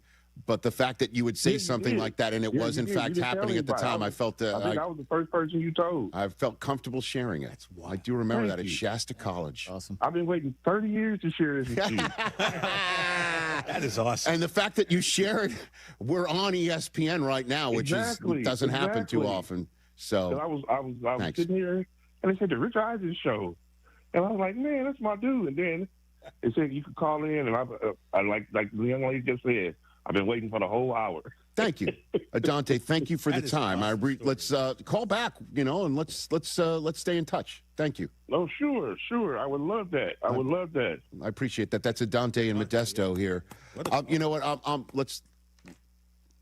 I'll tell this story. I don't tell it too often, but I was in Redding, California, an ABC affiliate, KRCR TV. The Spirit of the North State was our logo. It was emblazoned on the side of the white Ford Escort fleet of white Ford Escorts we were driving around, so you knew who was on the scene. And I was looking for another job. I accidentally left my resume in the copy machine. I did that. My news director found it, placed it on my desk with a Post-it note saying, you left this in the copy machine. Thankfully, I didn't lose my job on the spot. But I started sending tapes around to headhunters. And I got a call from a headhunter one day saying that there's a shop that's really interested in your that's interested in seeing more from you, send your best written material, your best writing that you do writing. So I sent another tape, and it was, in fact, my phone rings at work, and it was an agent saying that he heard I was one of the hottest up-and-coming sportscasters in America. Can I send my resume reel to him? And I thought it was a joke because I had no idea it was ESPN that was interested in wanting to see another tape. Apparently, word had gotten out from ESPN amongst the community that they were interested in me before I even found out ESPN was interested in me, because this agent beat the next phone call to my desk to the punch by about 10 minutes. And in between, I called my brother to say, you'll never guess, I just got a call from an agent. And I thought he then called my friend, say, call him at work right now and tell him it's ESPN on the phone. You could really, pull his leg. And it was a guy named Al Jaffe, who was the head of talent acquisition at ESPN at the time, called me up. And I almost MF'd him thinking it was fake because my brother knew I was sending unsolicited tapes to Al for years. And sure enough, it was the real deal. And my life changed on the spot. But in between that moment and actually being hired, I was flown out to Bristol for an audition. And I had to keep that completely quiet, obviously. And I'm really shortening the story because Tom Pelisero is going to join us shortly. But I didn't think I'd be sharing this story today. And it's only fitting because we are on ESPN, and the caller just called in saying that I had let him know that ESPN was interested in me because he said, why are you still here? You should be on ESPN. And I try to keep it completely quiet because the first time I tried to get to Bristol for the audition, and I was waiting weeks for it, I got as far as Chicago because I had to then turn around because of a massive snowstorm shut the East Coast down. So I was looking forward to this audition forever, had to then not make it, flipped out that maybe ESPN would hire somebody in between, and now I would lose my opportunity because of a snowstorm. And then went and auditioned a week later, and in between that moment and getting hired, I met Adante from Modesto at Shasta College. Wow. And I had not remembered that conversation at all until this very moment. So cool. Small world. I do have to correct things. I had no idea what show I was going to do at all, and, had never met Stewart before. But I did wind up with Stewart, as we all know, at the end of the day. My first Sports Center was with Larry Beal. And I'll remember that, too, because it was my first Sports Center, I believe, was a Saturday of the round of 32 for March Madness. And I remember going down to the Sports Center studio to host that show with Larry, having seen only one of about 12 highlights that I was slated to do. And I remember thinking to myself, I'm not going to see any highlights at all. I'm just going to have to do it all on the fly in my first Sports Center in front of the whole country. And I remember thinking to myself, I have two choices. I can either suck it up and do it, or I can pee down my leg. And I did both. Good. And here I am, 30 years later, far less hair, a drier leg. Look at us. And this show, and you. It's an amazing story, man. I love that, Rich. That's the story. That's amazing. Wow. Yeah, I try to keep it quiet. Trying to keep it quiet. But word got out. 844-204-RICH, number to dial. Tom Pelisero is going to join us next. Tommy P in his usual spot with all the information right here on The Rich Eisen Show on ESPN and Disney Plus and more. Hey, it's Rich Eisen for Pella Windows and Doors. Sometimes teams take a time out to regroup and call the right play. When it comes to your home, Pella Windows and Doors always has the winning game plan. They do it every day, and that's why your neighbors trust them. Visit Pella.com/Eisen today. Right now, Pella Windows and Doors of Greater Chicago and Northwest Indiana is offering buy one, get one, 50% off, and everyday 0% financing. Some restrictions may apply. See store for details. Offer ends January 31st, 2026. What is it that makes the all-new Hyundai Palisade hybrid an incredible SUV? Is it the spacious interior that's comfy for the whole crew? Or the capability to go off-road? Maybe it's up to 600-plus miles of range. Is it the driver behind the wheel? What if it's all of that and more? What is it then? The all-new Hyundai Palisade Hybrid. So much more than just another SUV. Visit HyundaiUSA.com or call 562-314-4603 for more details. That's 562-314-4603. Just like a strong offense keeps moving the ball, Republic Bank of Chicago's business banking solutions can keep your company growing. Business checking, treasury management, commercial loans, big business, small business. Republic Bank has everything you need for your business. Our team is here to get you back in the game and moving in the right direction. Experience banking beyond expectations. Only at Republic Bank of Chicago. Member FDIC. Visit ourbankchicago.com today. ESPN Chicago will be live from 115 Bourbon Street for Football Friday. It's a mega broadcast celebrating our return to the playoffs for the first time in 5 years. Catch Tyler Rocky and Shane Orling live from noon to 2. Then keep the party going as Waddle and Silvy take over from 2 to 6. Brought to you by Flight by Yingling. Let's take flight because the playoffs are back in Chicago. The ESPN Chicago mega broadcast live from 115 Bourbon Street in Marionette Park. Tomorrow, noon to 6. Please Friday responsibly. Hey guys, I get it. You'd love new windows, but you don't want to pay a fortune for them. Well, January is a great time of year thanks to Window Nation. Right now, they're more affordable during Window Nation's Buy 4, Get 4 Windows Free sale. Plus, you can get them with 0 down, 0 monthly payments, and 0 interest for 2 years. If you're feeling cold drafts from your windows, seeing fog or mold around the frame, or paying a lot more for your heat than your neighbors, it's time for new windows. Do not wait. Put an end to your window problems. Visit windownation.com now. Hey, fellas, it's your pal Jurko, the good kid. Sometimes we all need a little extra confidence when it's your time to perform.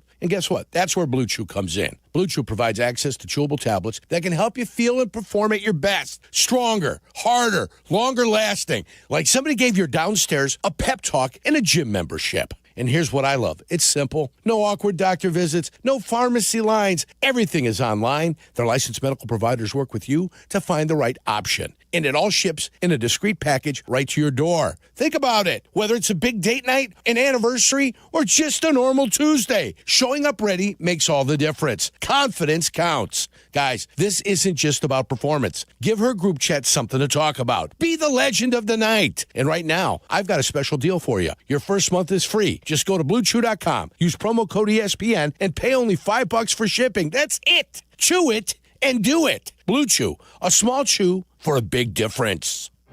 The LaPorte Invitational is the Midwest premier high school basketball showcase. 12 of America's top high school programs will compete from January 9th to 11th at the LaPorte Civic Auditorium in LaPorte, Indiana. Just a short drive from Chicago. 3 days of intense hoops, hustle, and heart. Over 25 McDonald's All-Americans and 20 NBA draft picks have played there. Friday features a whiteout and Sunday a halftime half-court shot presented by Graf Auto Campus of Michigan City and Burns Harbor. For scheduled tickets and more, go to LaPorteInvitational.com.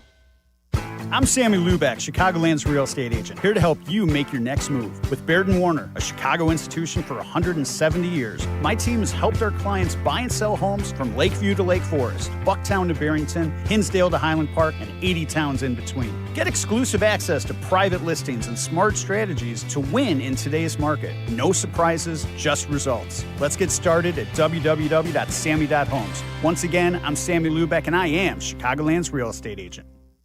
Guys, this is Courtney Cronin. Let's be honest, most of us aren't great at saying what we feel. That's where jewelry does the talking. And nobody does it better than Rogers & Hollins, family owned since 1910. From engagement rings to stunning jewelry and watches, whether it's a gift that speaks for you or something that elevates your look, they've got it all. Jewelry says it best. Rogers & Hollins makes it last. See the Rogers & Hollins difference at a store near you or go to fornowandforever.com. Individuals and businesses with tax problems, listen carefully. Do you feel like you're losing control of your finances? If you owe over $10,000 in back taxes or have unfiled tax returns, we can help you take back control. The IRS is the largest and most aggressive collection agency in the world, and they can seize your bank accounts, garnish your paycheck, close your business, and file criminal charges. Take control of your tax problem now by calling the experts at U.S. Tax Shield and take advantage of the Fresh Start program and new laws that may allow us to negotiate a settlement settlement for the lowest amount possible. Our team of tax attorneys and enrolled agents can stop collections and get you protected so you can take control of your financial future. U.S. Tax Shield offers a price protection guaranteed quote to get you protected today. U.S. Tax Shield is A+ rated with the Better Business Bureau, so call now. 800-687-5192. That's 800-687-5192. U.S. Tax Shield. 800-687-5192. Coverage of college football's bowl season on ESPN Chicago is brought to you by Menards. Is the national championship. When it's over, you'll feel it. This is the wild world of college football. The CFP National Championship, Monday, January 19th at 7:30 p.m. Eastern on ESPN and the ESPN app.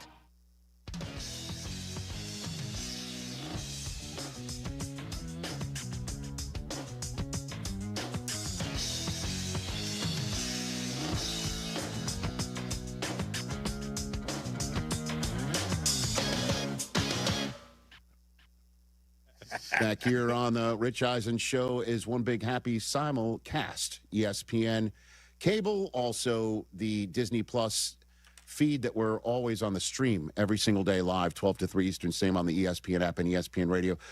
In his usual weekly spot, normally he's on Friday, but we bumped him up a day because there's so much going on and so much to talk about. My colleague from the NFL Network and NFL Insiders, Tom Pelisero. Good to see you, Tom. Hey. What's Go up, ahead, Rich? Tom. What's up to the boys in the studio? Hey, what's up, baby? Let's go. Good seeing you guys. How you doing? Good seeing you, man. It's all great. Oh, he's got the Rich Eisen Show mug. We're all rowing in the same direction. Yeah. I like it. Thank you, I stole Tom. it last time I was filling in hosting. Hey, listen, Tommy, five-fingered Pelisero here on the Rich Eisen Show. I'm security. You better watch Ladies and gentlemen, I don't even know where to begin, but we got to start with the latest. Why did Mike McDaniel learn today? What happened in Miami that caused the Dolphins to tell Mike McDaniel he is, in fact, out? So this was a product of a bunch of different discussions that have been going on for quite some time. Mike McDaniel met with Stephen Ross on Tuesday. He laid out, I was told, just a vision and the plan for where they were going to go in the future. It sounded like that meeting, from McDaniel's perspective, went well. He had had discussions with his coaching staff as recently as yesterday. He was doing exit interviews with players and laying out the groundwork for the offseason, detailed enough that it was, all right, Quinn Ewers, lead the throwing sessions with the skill guys in Texas during the break in the offseason. This was not a guy, Mike McDaniel, who thought he was going to come into the office today and be fired. But Stephen Ross gave it a lot of different thought. Ross had said at the end of last season that the status quo is not good enough. Certainly, Mike did everything he could down the stretch. You look at the second half of the season, I think they went 6-3. They rallied after the firing of GM Chris Greer. Miami, by the way, is in round 2 of their GM interviews. Those guys are in the building starting today. They should have a GM in place in the next day or two. But Stephen Ross thought it over about where the team was going. He ultimately decided to go for the full organizational reset. It's not unprecedented. It is unusual to fire your head coach on a Thursday, but I would also say the events of the past several days have been unusual in many regards across the NFL. My personal belief, Rich, we talked about this on the Insiders on game day morning on this show, was that the only way that Mike McDaniel was going to be out was if the Dolphins came to the belief that they could potentially get a clear upgrade. Well, all of a sudden, you have the likes of Kevin Stefanski and then certainly John Harbaugh becoming available. This was not a linear, they've got a deal in place with John Harbaugh and he's the new coach. It's not that. In fact, I talked to Brian Harlan, John Harbaugh's agent, within the past half hour. He said he has not heard yet from the Dolphins. He's heard from the other 6 teams that had vacancies when Harbaugh was let go, but the Dolphins' plan has been hire the GM, then turn their attention to the head coach process.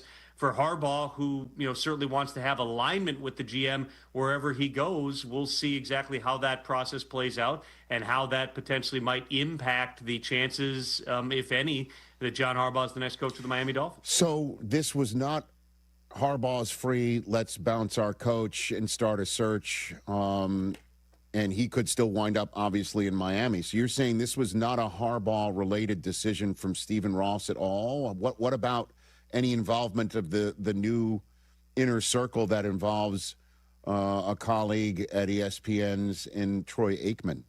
Tom, what about that? What are you hearing there? Troy Aikman has been, involved with the GM search, and he was tapped a few weeks ago. Had done a lot of research in terms of, what the best people were to bring in from the best organizations across the NFL, and that's where they had it narrowed down to John Eric Sullivan, who's a highly respected executive for the Packers, Josh Williams, who's an up-and-comer out there, in San Francisco, Chad Alexander, who worked in Baltimore and does have a connection. He's currently the Chargers assistant GM. There is a connection there with the Harbaughs. And then Champ Kelly, the interim GM, is also one of the 4 finalists that's doing in-person interviews here. But with regard to John Harbaugh, this is not down the line right now. I know that people, may have doubts about the veracity of some of these things. And I would pump the brakes a little on this idea, that 25 different teams all called and offered John Harbaugh the job within 5 minutes of him being fired by the Ravens. There's a lot of interest. There is no doubt about that. And like I said, the other 6 teams that have head coaching vacancies have checked in some capacity on John Harbaugh, and I fully anticipate that the Dolphins, who, of course, Stephen Ross, a Michigan man who was a big fan of Jim Harbaugh but never wanted to poach the head coach from his alma mater, has a great affinity for the Harbaugh family, that, maybe there's, a connection there. There definitely is a connection there where he would be intrigued about John Harbaugh. I would also point to this. John Harbaugh is a highly accomplished coach. He has won a Super Bowl. He's also 63 years old. This is, in many ways, a young man's league. The oldest head coach in the NFC playoff field this year is Matt LaFleur. That's the makeup of head coaches right now. Of course, on the AFC side, Jim Harbaugh is in. Sean Payton, who is very similar in age to John Harbaugh, has done an unbelievable job in Denver. I'm not sitting here saying that John Harbaugh has somehow aged himself out, and the level of interest that he has certainly backs that up. But every team is going to have different criteria for what they're looking to hire, which brings us to what are the logical landing spots for John Harbaugh? Yes, sir. I would say this. Nothing is off the table. And again, I spoke to Brian Harlan a short time ago, John Harbaugh's agent. He told me John is taking a few days to decompress. He's getting his daughter back to college. He wants to see what all the options are and, be able to kind of think through what he wants to do next. I personally, speaking for myself, Rich, I don't see John Harbaugh as the next head coach of the Arizona Cardinals. That's not been their MO in terms of jumping out quick and paying top dollar for a top coach. Arizona's never done that. Doesn't mean they can't. I don't really see it going that direction. I don't see him as the head coach of the Las Vegas Raiders, being in a division with his brother as well as his mentor in Andy Reid. I don't see that being the fit for John Harbaugh. The places that make sense to me for John Harbaugh, Miami is certainly one, though again, John Harbaugh is going to want to have alignment, if not be able to have a strong voice in his GM. Miami right now is moving forward as if they are going to hire a GM. That's their full intention in the next day or two. Atlanta makes a lot of sense. Arthur Blank talked about it earlier today, saying they'd like to talk to John Harbaugh if he's willing to talk to them. But they are also pretty far down the line in terms of the interview process, where they're interviewing a bunch of people for this president of football job that is widely believed to be Matt Ryan's job. And then in turn, they'll hire somebody else into the general manager role. That all could be done in the next 48 hours. The other place that makes sense is the New York Giants. Joe Schoen is running that search. New York has reaffirmed its commitment to Joe Schoen. My understanding is Joe Schoen has certainly, to say the least, been recruiting John Harbaugh while also interviewing other head coaching candidates. There's all kinds of reasons that New York, at the center of this, would appear to be the logical spot for John Harbaugh. But it is not a slam dunk. It is not a done deal. This is not waiting out, them checking boxes and talking to other people. I mean, they've got other strong candidates. Kevin Stefanski was in the building. I believe Raheem Morris is there today. Antonio Pierce is going to interview tomorrow. They've got some Zoom set up with guys like Vance Joseph. And Mike McCarthy is coming in next week. I'm told that he's going to be in there Monday night, have dinner, and interview on Tuesday. If you do a blind resume, Rich, and I did this the other day, yes, and sent it to a few people, just as a test, there are 4 coaches who were all hired between 2006 and 2008 to their first head coaching jobs. They all have one Super Bowl win. They've all won between 60 and 63% of their games, and they've all been to the playoffs either 12 or 13 times. Those 4 coaches are Sean Payton, Mike Tomlin, John Harbaugh, and Mike McCarthy.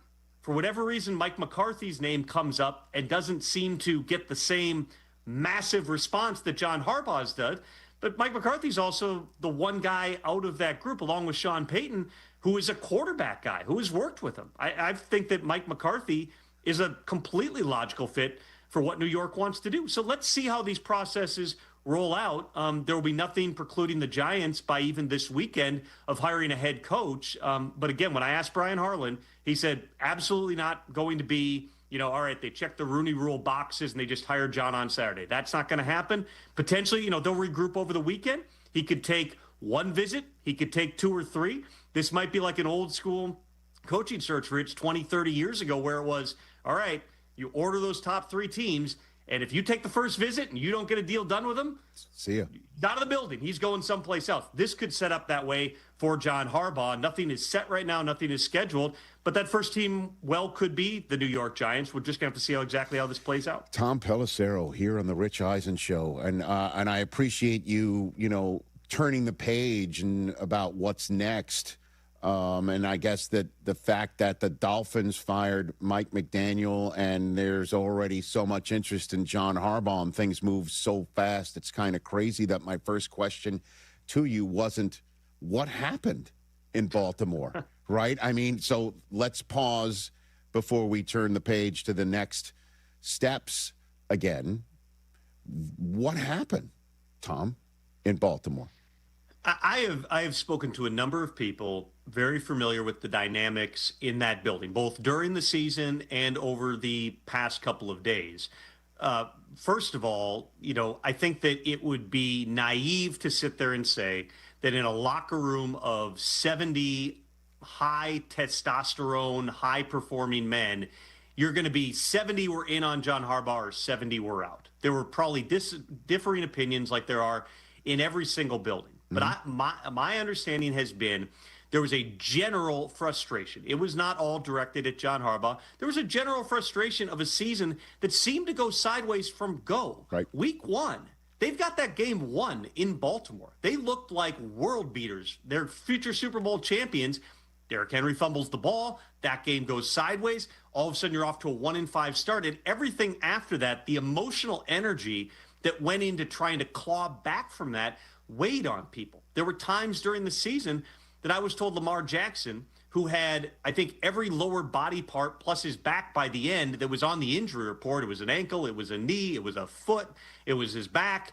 He was worn out. It got to the point, and obviously he missed some time during the season where there were times Lamar just felt like, I don't want to be out there. And that's not in any way to cast aspersions on Lamar, the competitor. It's more about he didn't feel like he could function at that level. There were injuries at every level of that team. And when you get to the end of it and you have that level of disappointment, where let's remember, we could easily be talking about the Ravens hosting a playoff game this week against the Texans if Tyler Loop, the hand-picked kicker that was, picked by John Harbaugh, former special teams coordinator, doesn't slice a field goal at Acrisure Stadium. That's the thin margin between John Harbaugh being in the playoffs and John Harbaugh right now being out of a job. This was not a team that quit. This was not a team that was completely done. Were there certain players that felt like change was needed? I'm sure there were. And I know that the team brass and Steve Bisciotti talked to some of those players, and I'm sure that they heard a variety of different opinions. But, frankly, I got a text from John Harbaugh yesterday, and one of the things that he said was this was actually one of his, I believe he said, most rewarding years, favorite years, because of the way that the team battled through adversity to give themselves a chance. You're 1-5. The statistics, the history of the NFL would say you're done. They did battle back, but there was always something that never felt like it was clicking through the course of the season. And a big piece of that was the two-time NFL MVP quarterback whose mobility, his playmaking ability, his elusiveness didn't look like the Lamar Jackson we've seen of old.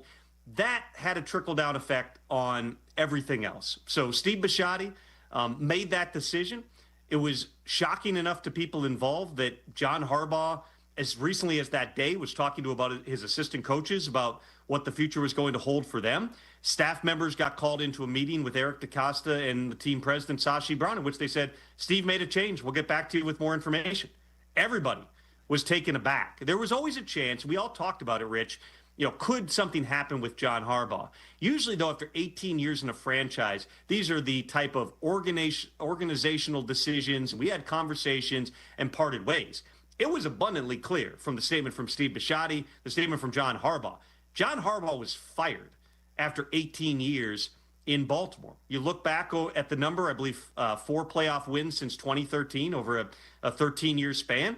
You understand some of that. They've been a very patient and consistent franchise. Steve Bisciotti's patience ran out, but it was with the overall program and the direction they were going. They felt like they needed a reboot, and that is going to be a highly coveted job in Baltimore. Tom Pelisero here on the Rich Eisen Show. Okay, so now with Harbaugh out there and on the market and, the wild card weekend coming up, are there any teams whose coaches are playing for their jobs this weekend? Because this whole Harbaugh's gone and McDaniel is gone, now that Harbaugh's gone, but it's not really because Harbaugh's gone, is a 2-day stretch of a coaching carousel that's so unique. I have to figure that we're not done in some way, shape, or form. Tom, are there any coaches coaching for their gig this weekend, do you think? There's a wise football man that I talk to a lot this time of year whose phrase is always, the owners are always watching the owners. In other words, when all of a sudden, let's say the Browns fire a 2-time NFL Coach of the Year in Kevin Stefanski, the Falcons fire a coach who ended on a 4-game winning streak in year 2 in Raheem Morris. Then John Harbaugh gets fired by the Ravens. There are owners who suddenly start to rethink their position and go, wait, they fired those guys and we're keeping this guy? That is a real phenomenon within the league, and that's where sometimes you see these ripple effect firings that don't take place on the proverbial Black Monday. We've had a Black Tuesday, we've had a Black Thursday this week, and there oftentimes is one more that comes next week. I don't think that it's any secret who potentially those teams could be, or at minimum what has been speculated about in league circles. You start with Pittsburgh. I have no reason to believe at this point, based on my understanding of how Mike Tomlin has proceeded about his business in recent weeks, the type of conversations that happen internally, the way that he's focused on this team, I have no reason to believe the rampant rumors that I get 5 calls about a day that Mike Tomlin is going to walk away and take a year off. He could do that. Mike Tomlin would have a TV job in about 5 seconds. But does Mike Tomlin actually want to do that? I don't get that sense from people who are around Mike Tomlin on a daily basis. Could he go to Art Rooney and say, you know what, I want to go someplace else? I could certainly see Mike Tomlin being appealing to, let's say, a Miami Dolphins that have now made a change. But is any situation going to be better than the one that Mike Tomlin has in Pittsburgh, where he's got authority over really everything? He's got the ultimate job security. I don't envision a scenario where Art Rooney is moving on from a guy who's never had a losing season and is in the playoffs for the 13th time in 19 years, albeit without a playoff win over the past nearly a decade here. So for Mike Tomlin, he's going to make that call, or he'll make none. And he'll say, Aaron Rodgers quite possibly wants to come back. We really made strides down the stretch. We're finally playing the style we want to. Maybe I'll give this another run in 2026. We'll see how that plays out. We won't know that unless and until the Steelers are out, which they don't play until Monday night against the Texans. There's certainly been speculation about Buffalo. I would also say Sean McDermott is one of the fastest, if not the fastest coach in NFL history to 100 wins in 9 years. He's been highly successful in the NFL. But again, to use that theory of the owners watching the other owners, Terry Pegula is not blind to what's going on in other places. If you are firing John Harbaugh because he's not getting over the hump with Lamar Jackson, do you consider just, hey, Sean McDermott's a great and highly successful coach, but maybe we need a different voice? Again, there's nothing in motion at this time, but let's see what happens on Sunday in Jacksonville and then find out if we get another stunner. And then the other one that just is a topic because of the situation contractually is in Green Bay. Matt LaFleur is, again, the oldest coach in the NFC playoff field at age 46. He's in the middle of his career. He's got a long way to go. But Matt LaFleur, if you just look at the market here, the market dynamics, Rich, And they exploded last year with coaching contracts, both for veteran coaches and for first-timers. Matt LaFleur, objectively speaking, is a $15 million a year coach in the NFL. The Packers are not paying him 15. I'll tell you that right now at this time. If they decide, you know what, we're not willing to go there, or we're not willing to commit long-term, then there's decisions that everybody needs to make. Does Matt say, I'm just going to coach out 2026? Does he say, all right, cool, if you're not going to pay me, then let's work out something with another team that was willing to make a long-term commitment, and, you know, maybe I could just turn loose my agent to go negotiate a contract and then work out compensation in a trade? Do they just decide to part ways? I personally believe that is unlikely right now. I believe that the Packers would be making, frankly, subjectively to me, a huge mistake, letting go a guy who is not just one of the most successful youngish coaches in the NFL, but also a top 5 play caller in the NFL. That is not an easy guy to replace, all of which makes me believe, you know, Brian Gutekunst's contract also has 1 year left, the GM. It makes me believe they're going to find a way to work this thing out. But coaches are very aware of their value. You remember in Minnesota last year, Rich, there were rumors about, well, somebody tried to trade for Kevin O'Connell. What does the future hold there? The Vikings, if memory serves, had a deal done with Kevin O'Connell like 4 days after the season, 10 days after the season, whatever it was. It was right after. It was in January. They immediately took care of business. I think the timeline applies. It's the same agency that represents Matt LaFleur, that represents Kevin O'Connell. I have no reason to believe that they're not going to see if they can get something done. But if they can't, or if they're not on the same page of what Matt LaFleur is worth, then that opens up other possibilities. So right there, you've got 3 teams that, while it seems unlikely on paper that anything happens with any of those, we've already seen some unlikely things happen just in the past few days. All right, Tommy. In the just 2 minutes I have left, I'm going to go off the board and just go a little crazy here, because I did mention on Monday's show, if I'm a team in the NFL, I throw a dart in the direction of Bloomington, Indiana, and I just say, what do you think, Curt Cignetti? Is there any reason for us to even keep the door open? You hearing anything on that front at all? Rich, Tom? I always know that you're fired up with a theory when you're actively texting me about it late at night, musings. Yes. Yes. I have very little life, Tom. Is that what you're trying to say to the ESPN audience? Is that what you're trying to say? I just always know what you're really interested in, because they're the things you text late at night. That's when I can always tell. It's like, at least it's about football. Part. This is the rich part of things that I deeply enjoy. I mean, I don't think that it's completely out of pocket to say, why wouldn't you? I mean, the question, we talked about this last week, Rich, it's who is going to fill these jobs? And I said at that time, this cycle will be defined in part by who gets fired and becomes available for other jobs. Right. We're already seeing that take place.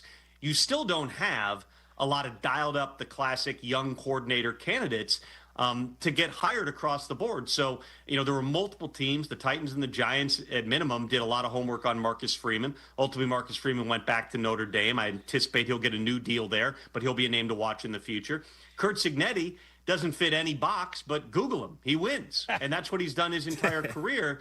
It would make sense for people to at least inquire. Cignetti, though, also just got a new deal. He doesn't strike me as somebody who is chasing that extra $5 million a year, chasing the next level. It's a unique situation because Fernando Mendoza quite possibly could be the number 1 pick. I think the more likely scenario, Rich, is that you will see NFL teams showing interest in other members of his coaching staff. Chandler Whitmer is one, who is the quarterback's coach and co-offensive coordinator, who I know that teams have some level of interest in. So even if it's not getting Curt Cignetti, when you're drafting Fernando Mendoza and you are, like with all young quarterbacks, trying to build that nest, which is not one person, it's many people around him, bringing in someone like Whitmer who can help bridge the gap between what Mendoza did at Indiana and what he will need to do in the NFL, I would say that would be a more likely scenario than Curt Cignetti making the jump.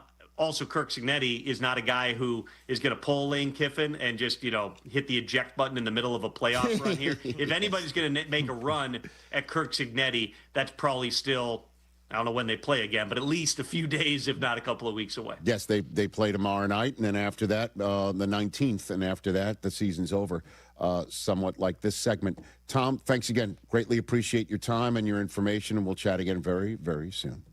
Thanks, Rich. Thanks, fellas. Pelisero, NFL Network insider, and I greatly appreciate the multiple sips of the Rich Eisen Show mug in the middle of transitioning from segment to segment and topic to topic.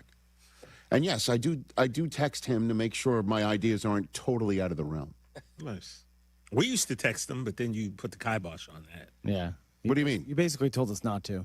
We were having fun, you know, making fun with videos them and that Tom liked. All that stuff. Ask him about A.J. Brown injury updates for fantasy, and you shut it down. Well, I just, Tom letting you know how the sausage I can't give you all the ingredients to the hot dog you might not like. Yeah, that's right. Just saying. You just gave us the ingredients about what I do around here. Well, we had fun with Tom, and you won't let us have fun. No, I've moved on from another subject matter. We'll take a break. Our Higher Register Thursday segment, where we go higher register to believe our takes. That's coming up in a moment. Do you owe $10,000 or more in credit card debt or personal loans? With credit card debt at all-time highs, Debt Relief Advocates is urgently notifying consumers of debt relief now being made available, designed to aid consumers with out-of-control credit card debt. Those who qualify and enroll for this relief program will only have to pay back a fraction of what they owe. This is not bankruptcy or a debt consolidation loan. This is a relief program that credit card companies would rather you not know about, as it ends your debt nightmare and saves you lots of money. Consumers owing at least $10,000 in credit card debt or personal loans can now take advantage of this debt relief as the cost of living skyrockets. Debt Relief Advocates has established a relief hotline for you to call to learn what debt reduction you may qualify for, so don't wait. For this free information, call the Relief Hotline at 800-606-8737. 800-606-8737. 800-606-8737. Hey guys, it's Silvy. We say it every year, new year, new you. But this year I'm actually doing something about it. I've been going to Cairo One Wellness Centers for months now. My body feels great and I'm moving better than ever. If one of your New Year's resolutions is to feel better and actually take care of your body, you gotta check out Cairo One. They have 50 locations across Chicagoland, so there is one near you. No drugs, no surgeries, just personalized chiropractic care. Visit CairoOne.com today and let them know that Silvy sent you. ESPN Chicago will be live from 115 Bourbon Street for Football Friday. It's a mega broadcast celebrating our return to the playoffs for the first time in 5 years. Catch Tyler Rocky and Shane Norling live from noon to 2. Then keep the party going as Waddle and Silvy take over from 2 to 6. Brought to you by Flight by Yingling. Let's take flight because the playoffs are back in Chicago. The ESPN Chicago mega broadcast live from 115 Bourbon Street in Marionette Park. Tomorrow, noon to 6. Please Friday responsibly. We at the Verdoliak Law Group recognize the value of advancements in technology. Computers, cell phones, and the internet have all made obvious impacts on society. And now, artificial intelligence, or AI, is poised to make its impact. Many law firms are replacing paralegals, law clerks, and even attorneys with AI. But will AI work longer and harder to ensure you get every penny you deserve? At the Verdoliak Law Group, AI will be used as a tool to make us even more efficient, but it won't replace our human touch. All of our clients and cases are unique, and an algorithm or cookie-cutter approach cannot capture the human element of your injuries. There is no substitution for human experience when dealing with people. That's why, for over 60 years, our clients continue to refer their family, friends, and coworkers to us. Of course, the Verdoliak Law Group will embrace technology, but we will always keep that human touch, which has aided us in successfully helping over 40,000 clients. If you're injured, call the Verdoliak Law Group, Chicago's legal landmark since 1963. Call 844-4VLG-LAW, 844-4VLG-LAW.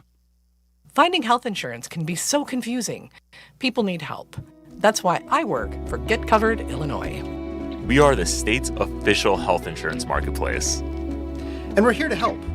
With thousands of brokers certified by the state and hundreds of trained insurance guides, what we call navigators, available in communities across Illinois. All free. At getcoveredillinois.gov, we're here to help. Hey guys, Jurko here from Mitch Lions Wealth. Mitch is a former Pro Bowl player like me, but now he's a retirement pro, and he knows the value of a winning game plan. I want you to get Mitch's retirement toolkit for the Jurko special price of, wait for it, nada. That's right, it's free. This kit includes his book, Retirement of Steel, along with guides for Social Security, taxes, and more. Call 844-867-8335. That's 844-86-STEEL for your retirement toolkit. Mitch Lions Wealth, your best game plan to protect, grow, and win retirement. I'm Alonzo Mourning. At the height of my basketball career, I was diagnosed with kidney disease that was later discovered to be APOL1-mediated kidney disease, or AMKD. I am teaming up with the American Kidney Fund to share an important message with you about AMKD, which is a serious and progressive form of genetic kidney disease that may eventually lead to kidney failure. I'm LaVarn Burton, President and CEO of the American Kidney Fund. You may not know that kidney disease can have a genetic cause. AMKD occurs in people of African ancestry, and it's important to detect it early. I encourage you to take charge of your health. Learn about your personal risk of developing kidney disease and talk to your doctor about getting tested. To learn more about AMKD and how to be ApoL1 aware, visit kidneyfund.org/AMKD. A message from the American Kidney Fund. Guests appearing live on ESPN Chicago. Call in on the Yingling Beer Hotline. Costello says, cool, you went to the playoffs. You lose every year. I don't care. He's there again. Unsportsmanlike. Weekday morning starting at 6 Eastern on ESPN Radio and on ESPN2.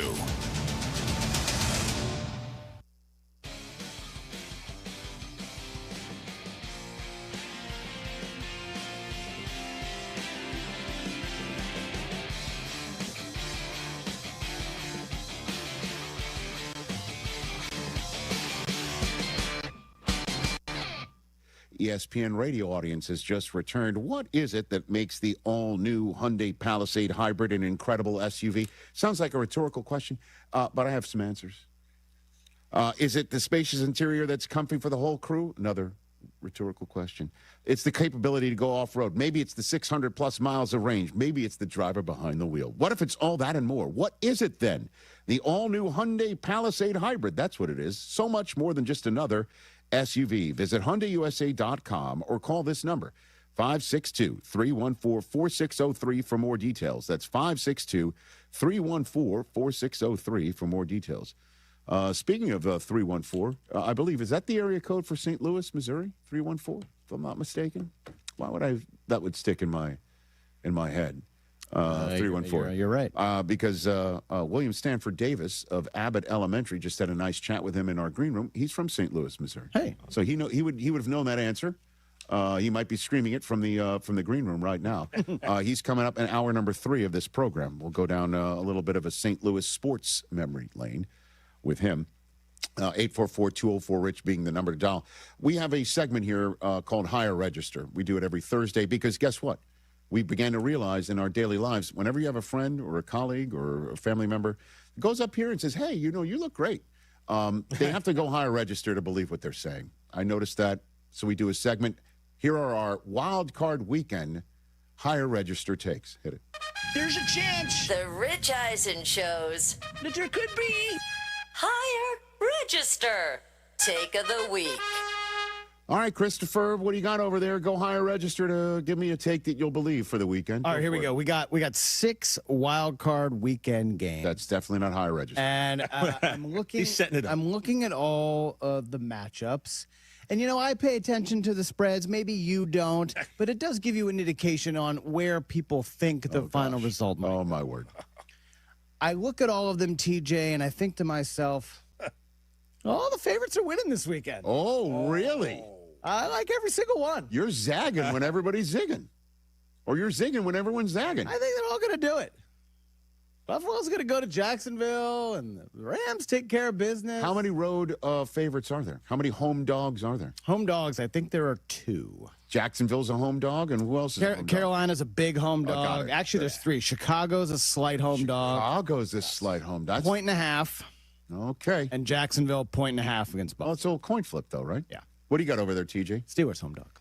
Well, like Chris Really? said, there's a lot of great dogs. games coming up. And imagine my surprise when I just took a final look at the playoff bracket and I double, tripled, quadruple checked, and I didn't see the Dallas Cowboys on there. And I was a little upset. You're playing all the hits over there. But not whatever. Just about give me that. your higher rate.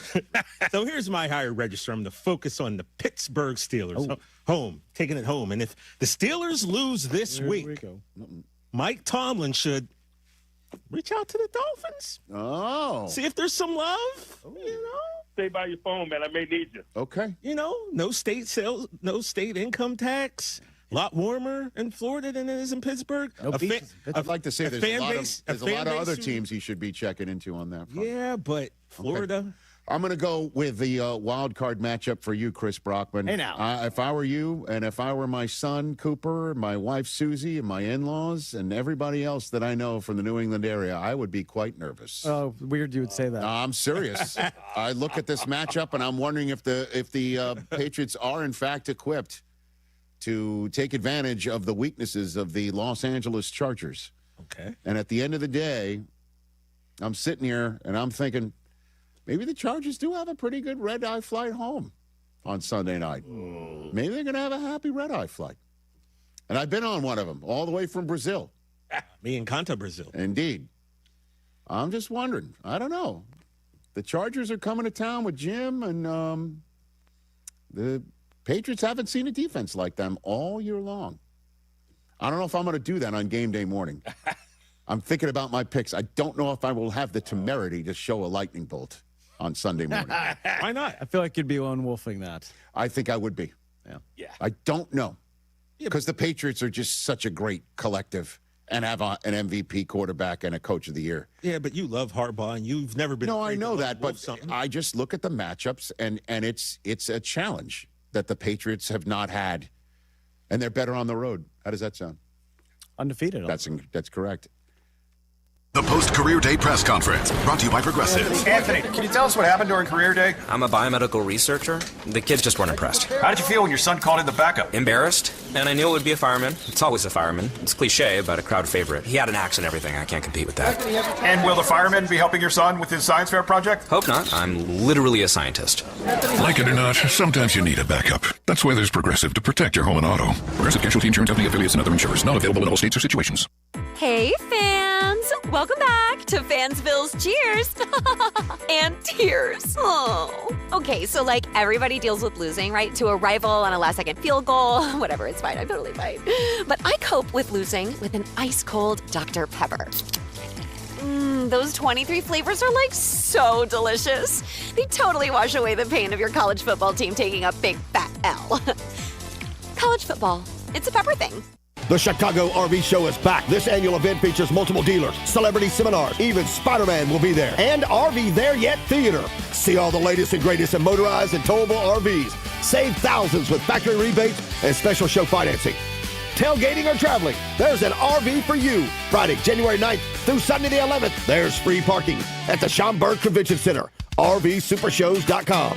That's RVSupershows.com. Get organized and save big money with Dakota Closets at Menards. Dakota Closets can be installed in any room, from home offices and laundry rooms to walk-in or reach-in closets. Use the You Create Closet Planner, available in-store or online, to design a Dakota closet system that maximizes your space and matches your style. Plus, check out our weekly flyer on Menards.com for more great deals happening this week. Save big money at Menards. DraftKings, a Casino Queens sportsbook, an official sports betting partner of the NFL, makes every moment feel bigger. The game shifts fast, and with DraftKings live betting options, you can stay right in the moment. Plus, DraftKings has your back with early exit protection. If the player in your eligible NFL prop bet goes down at any point in the first half, you still get paid in cash. With DraftKings, you're covered through the entire half. New customers, here's your shot. Bet just $5, and if your bet wins, you get $300 in bonus bets instantly. Download the DraftKings Sportsbook app now and use code WMVP. That's code WMVP to turn $5 into 300 bonus bets if your bet wins. In partnership with DraftKings, the crown is yours. If you or someone you know has a gambling problem, crisis counseling and referral services can be accessed by calling 1-800-GAMBLER. 21 and over, Illinois only. Pass-through per wager tax may apply. Eligibility and restrictions apply. Bet must win to receive bonus bets which expire in 7 days. Additional terms at dkng.co/audio. Limited time offer.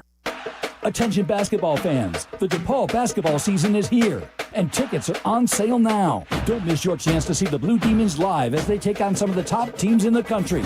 There's no better place to experience a game than Wintrust Arena, home of the DePaul Blue Demons. Get your tickets today at DePaulBlueDemons.com/tickets and be part of the action. That's DePaulBlueDemons.com/tickets. Go Blue Demons! Get ready for the college football playoff with a $9.99 haircut coupon from Great Clips. Kick off your game day look with convenient online check-in in the Great Clips app. The skilled stylists at Great Clips salons will save your haircut details in clip notes. And with the $9.99 haircut coupon, you'll score elite savings too. Visit greatclips.com/football to get a $9.99 haircut coupon. But hurry, offer ends soon. Great Clips, official sponsor of the college football playoff. Valid at participating salons. Terms apply. Hey Lisa, how are you? It's been so long. Are you back for good? What's going on? Hey, good to see you. Yes, I'm back for good and just trying to get my life back together.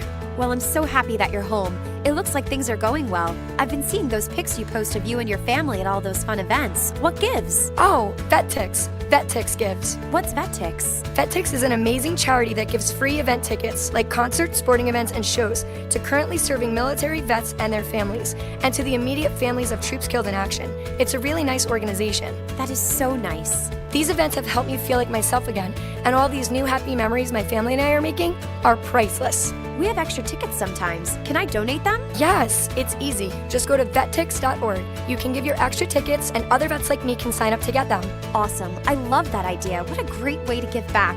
I'm so glad you told me about it, and it was amazing to see you. And listen, thank you for your service. This is ESPN Chicago, WNVP, WTBC, HD2 Chicago, a Good Karma Brands radio station. Number 21, Tennessee at Florida. Coverage begins Saturday morning at 11:30 Eastern with tip-off at noon Eastern on ESPN Radio and on ESPN.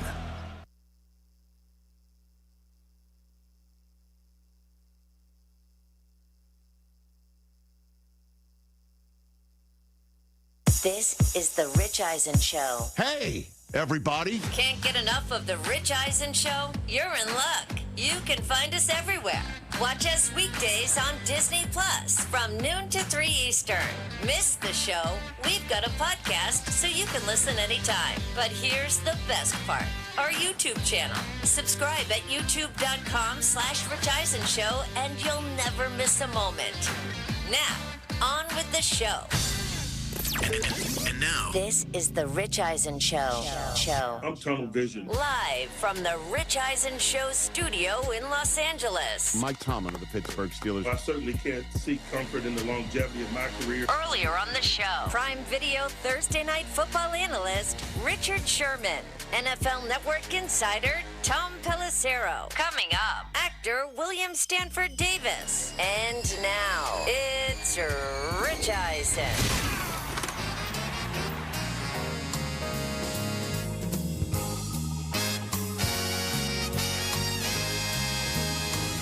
Hour number 3 of the Rich Eisen Show is on the air. We just spent the first 2 hours on ESPN. We're just back to our usual broadcast platform of Disney Plus, the ESPN app, ESPN Radio, and Sirius XM Channel 80.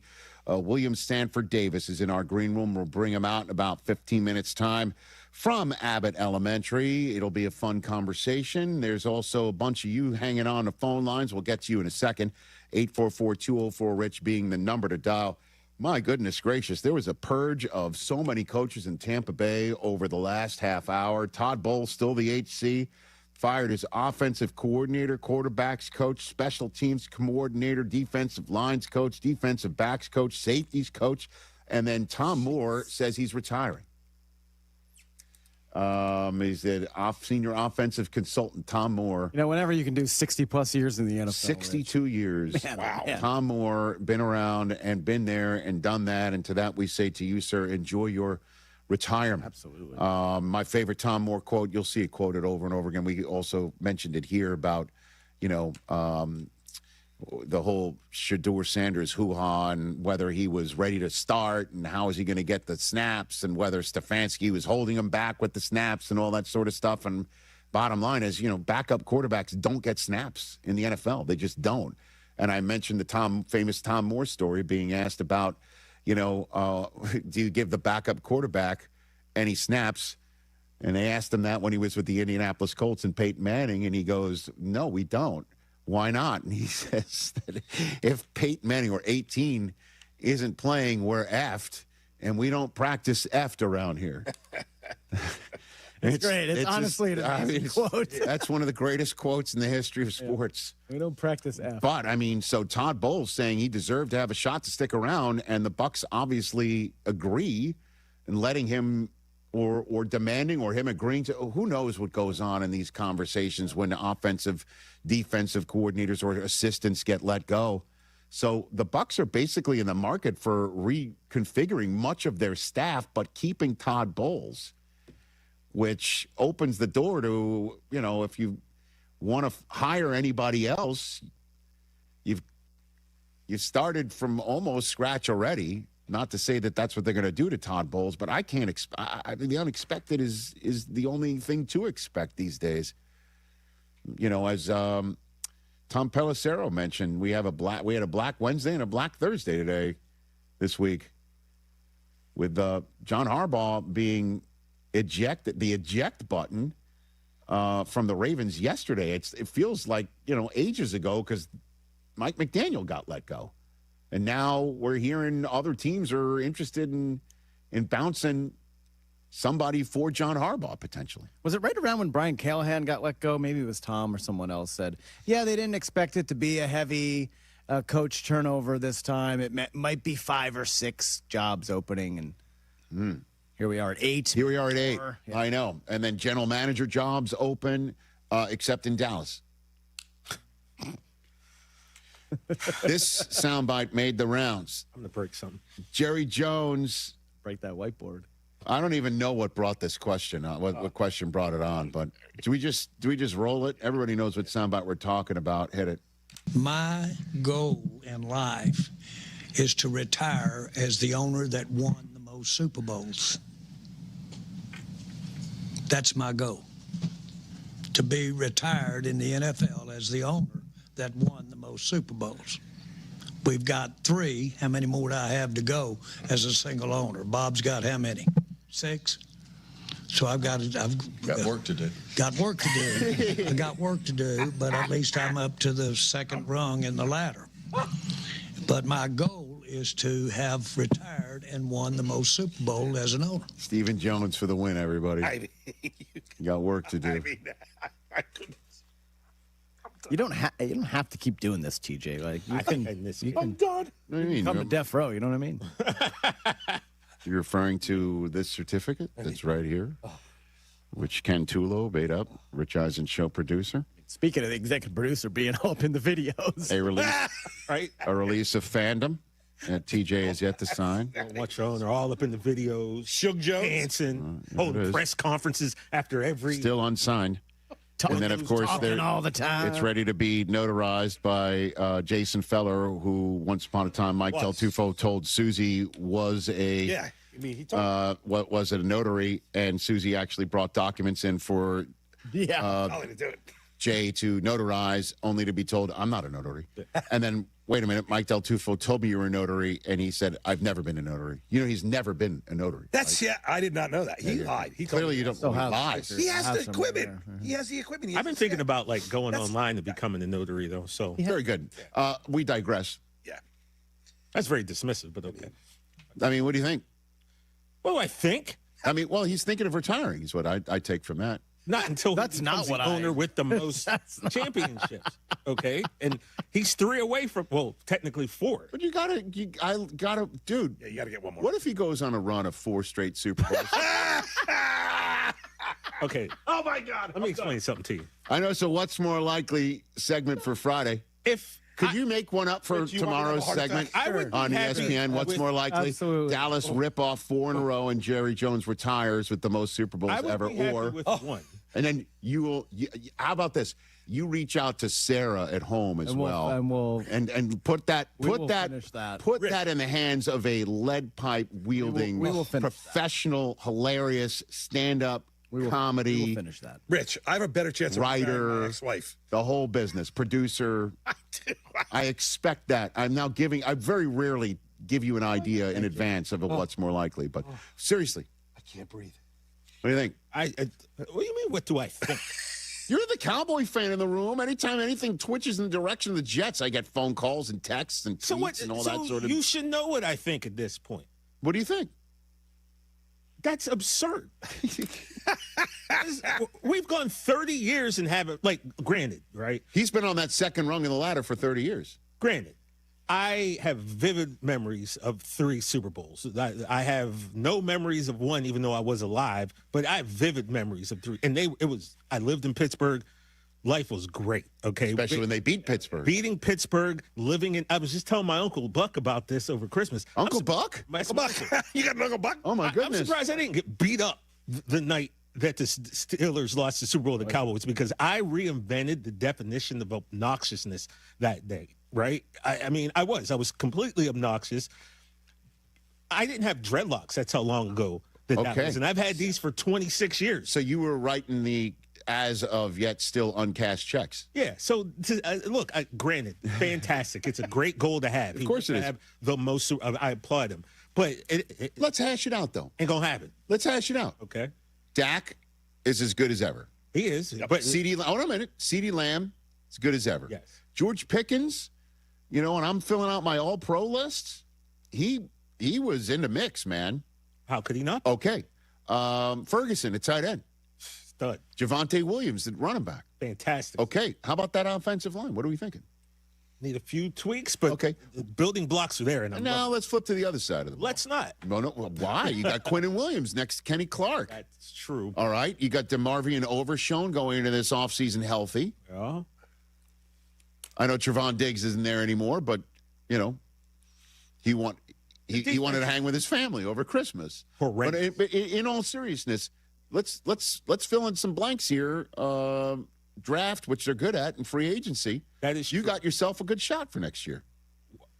Got a shot. Offensively, let's take it one at a time. Offensively, I could say, and I think Monaco will agree in the back. I think our director, fellow Cowboy fan. Yes, I think we're pretty happy with our offense, but that defense needs a lot of work at positions that I'm not truly qualified. You're going to hire. I know you're going to hire a new DC. True that. We need to overhaul the secondary. Our linebacking core we really need to do something about that. I like the front four, especially if we trade a pick and get Max Crosby. Well, listen, Stephen Jones said you got work to do. Yeah. But by the way, you got the coach right. This time last year, we're like, really? That's what we're going to do? We got the coach right. And I like him. And yet, you cannot tell me that there's not someone in that building, Chris, who wants John Harbaugh? All these, absolutely. Around and not going on. Jerry, let's talk real Would you want that?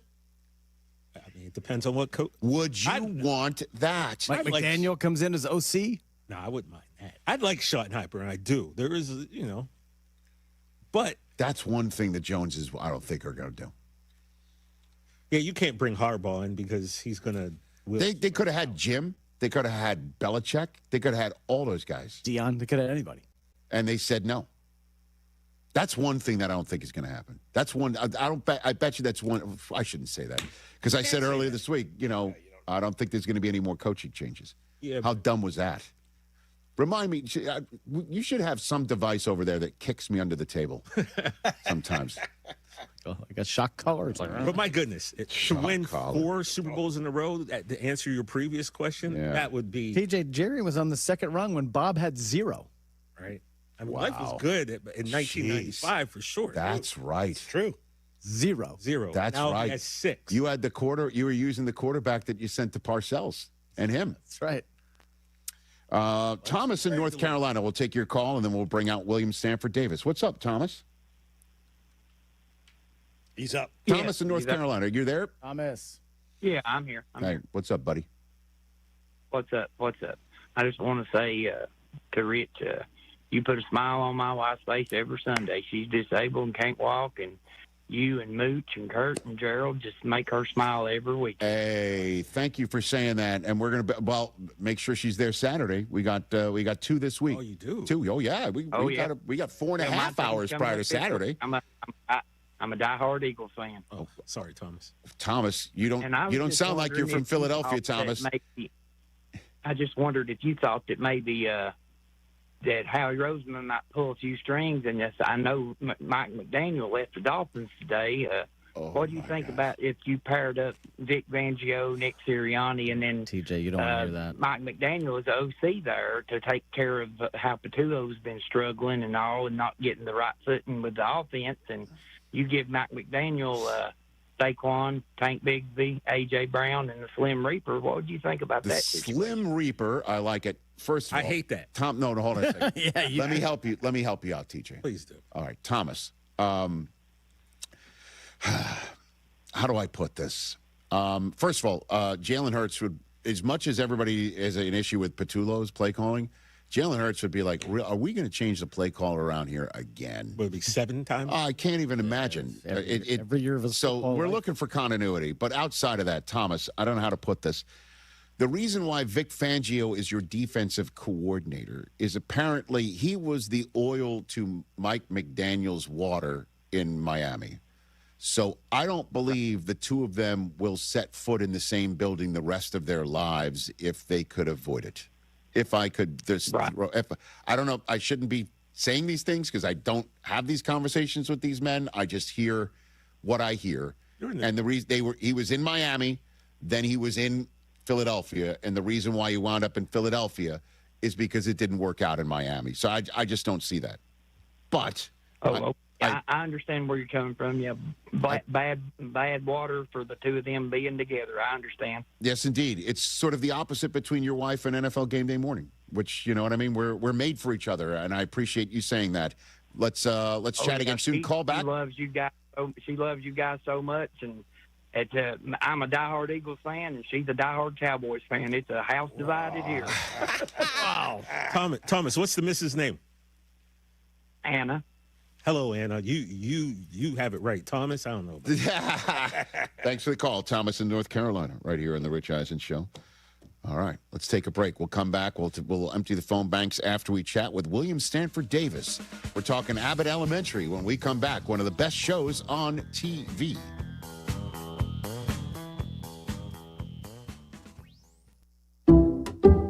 Some people just know you can save money on car insurance by checking Allstate first. Like you know to check Kirk Herbstreit's pregame analysis first, before talking to your brother-in-law. In this game, the key thing to watch will be the offensive line versus their front seven. If they can get pressure without blitzing, this could be a long night. Okay, Kirk. I know stuff. Ooh, checking first is smart. So check Allstate first and see what you could save. You're in good hands with Allstate. Potential savings vary, including based on how you buy, subject to terms, conditions, and availability. Allstate North American Insurance Company and affiliates, Northbrook, Illinois. Empower. Pete's back on the links with all new golf clubs and hopefully less swearing. Bang! Sliced it. He worked with Empower to help him get good at money, so he can be a little bad. Heads up! Oof. Talent sold separately. Guy said these were slice-proof. At least he has money for lessons. Invest well, live a little. Start today at Empower.com. What if your instincts could pay off? With Robinhood Prediction Markets, you could put your sports IQ to work on the games you know best. It's not you against the house. It's you participating in a live market. Buy or sell your predictions all game long. Trade every play with Robinhood. Visit Robinhood.com/predict. That's Robinhood.com/predict. Futures and cleared swaps trading involves significant risk and is not appropriate for everyone. Event contracts are offered by Robinhood Derivatives LLC, a registered futures commission merchant and swap firm. When it comes to your home, why juggle a dozen different contractors? Service Construction of Illinois does it all. Kitchens, bathrooms, basements, decks, outdoor spaces, you name it, they build it. For 50 years, they've been the one-stop shop for families across Chicagoland, combining craftsmanship, reliability, and a true passion for making homes shine. Work with Service Construction of Illinois once, and you'll know you can rely on them for any needs for the lifetime of your home. Visit serviceconstruction.net and start your project today. Hey, Chicago, headed to a game? Take the CTA. We'll get you to the game and back for just $5. That's less money spent on travel and more money in your pocket. No searching for parking, no random surge pricing on rideshare, no traffic. We'll do the driving for you. The CTA has train stations and bus stops within steps of all the major stadiums and venues in the city. Plus, we've got tap to pay available on all CTA trains and buses. There's no need to purchase a ticket ahead of time. Just tap and ride. Plan your next trip at transitchicago.com/plan-a-trip. Save money, do more, ride CTA. When you're injured due to the negligence of another, the goal is to get top dollar in the shortest amount of time. It sounds simple, but few law firms can pull this off. And that's because a law firm has to be known for taking cases to trial and winning over a long period of time. Unless the insurance company believes that the law firm will risk their own money to take the case to trial, they have no reason to offer what's fair. Recently, the Verdoliak Law Group took 6 jury trials to verdict in 10 days. And how did we do? Well, on the last 3, we recovered 7 times the settlement offer, 20 times the settlement offer, and a verdict of $4.1 million. And here's the best part. The Verdoliak Law Group's history of fighting and winning at trial means more of our cases settle early and for every penny you deserve. In fact, over 60% of our personal injury cases have settled without ever filing a lawsuit. If you need a law firm that consistently fights at trial to ensure you get top dollar pre-suit offers, call the Verdoliak Law Group, 844-4VLG-LAW. Make your game day a winner with Aurelio's Pizza, Chicagoland's oldest pizza chain since 1959.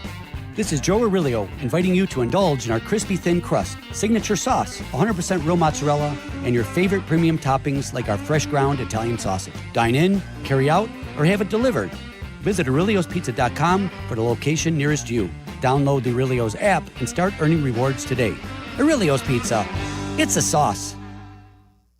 Hey guys, it's Silvy. We say it every year, new you. But this year I'm actually doing something about it. I've been going to Cairo One Wellness Centers for months now. My body feels great and I'm moving better than ever. If one of your New Year's resolutions is to feel better and actually take care of your body, you gotta check out Cairo One. They have 50 locations across Chicagoland, so there is one near you. No drugs, no surgeries, just personalized chiropractic care. Visit CairoOne.com today and let them know that Silvy sent you. I'm Sammy Lubeck, Chicagoland's real estate agent, here to help you make your next move. With Baird & Warner, a Chicago institution for 170 years, my team has helped our clients buy and sell homes from Lakeview to Lake Forest, Bucktown to Barrington, Hinsdale to Highland Park, and 80 towns in between. Get exclusive access to private listings and smart strategies to win in today's market. No surprises, just results. Let's get started at www.sammy.homes. Once again, I'm Sammy Lubeck, and I am Chicagoland's real estate agent. Individuals and businesses with tax problems, listen carefully. Do you feel like you're losing control of your finances? If you owe over $10,000 in back taxes or have unfiled tax returns, we can help you take back control. The IRS is the largest and most aggressive collection agency in the world, and they can seize your bank accounts, garnish your paycheck, close your business, and file criminal charges. Take control of your tax problem now by calling the experts at U.S. Tax Shield and take advantage of the Fresh Start program and new laws that may allow us to negotiate a settlement for the lowest amount possible. Our team of tax attorneys and enrolled agents can stop collections and get you protected so you can take control of your financial future. U.S. Tax Shield offers a price protection guaranteed quote to get you protected today. U.S. Tax Shield is A+ rated with the Better Business Bureau, so call now. 800-687-5192. That's 800-687-5192. U.S. Tax Shield. 800-687-5192. There's an app for that. Download. Listen live. Podcasts on demand. The ESPN Chicago app. This is the wild world of college football. The CFP National Championship, Monday, January 19th at 7:30 p.m. Eastern on ESPN and the ESPN app.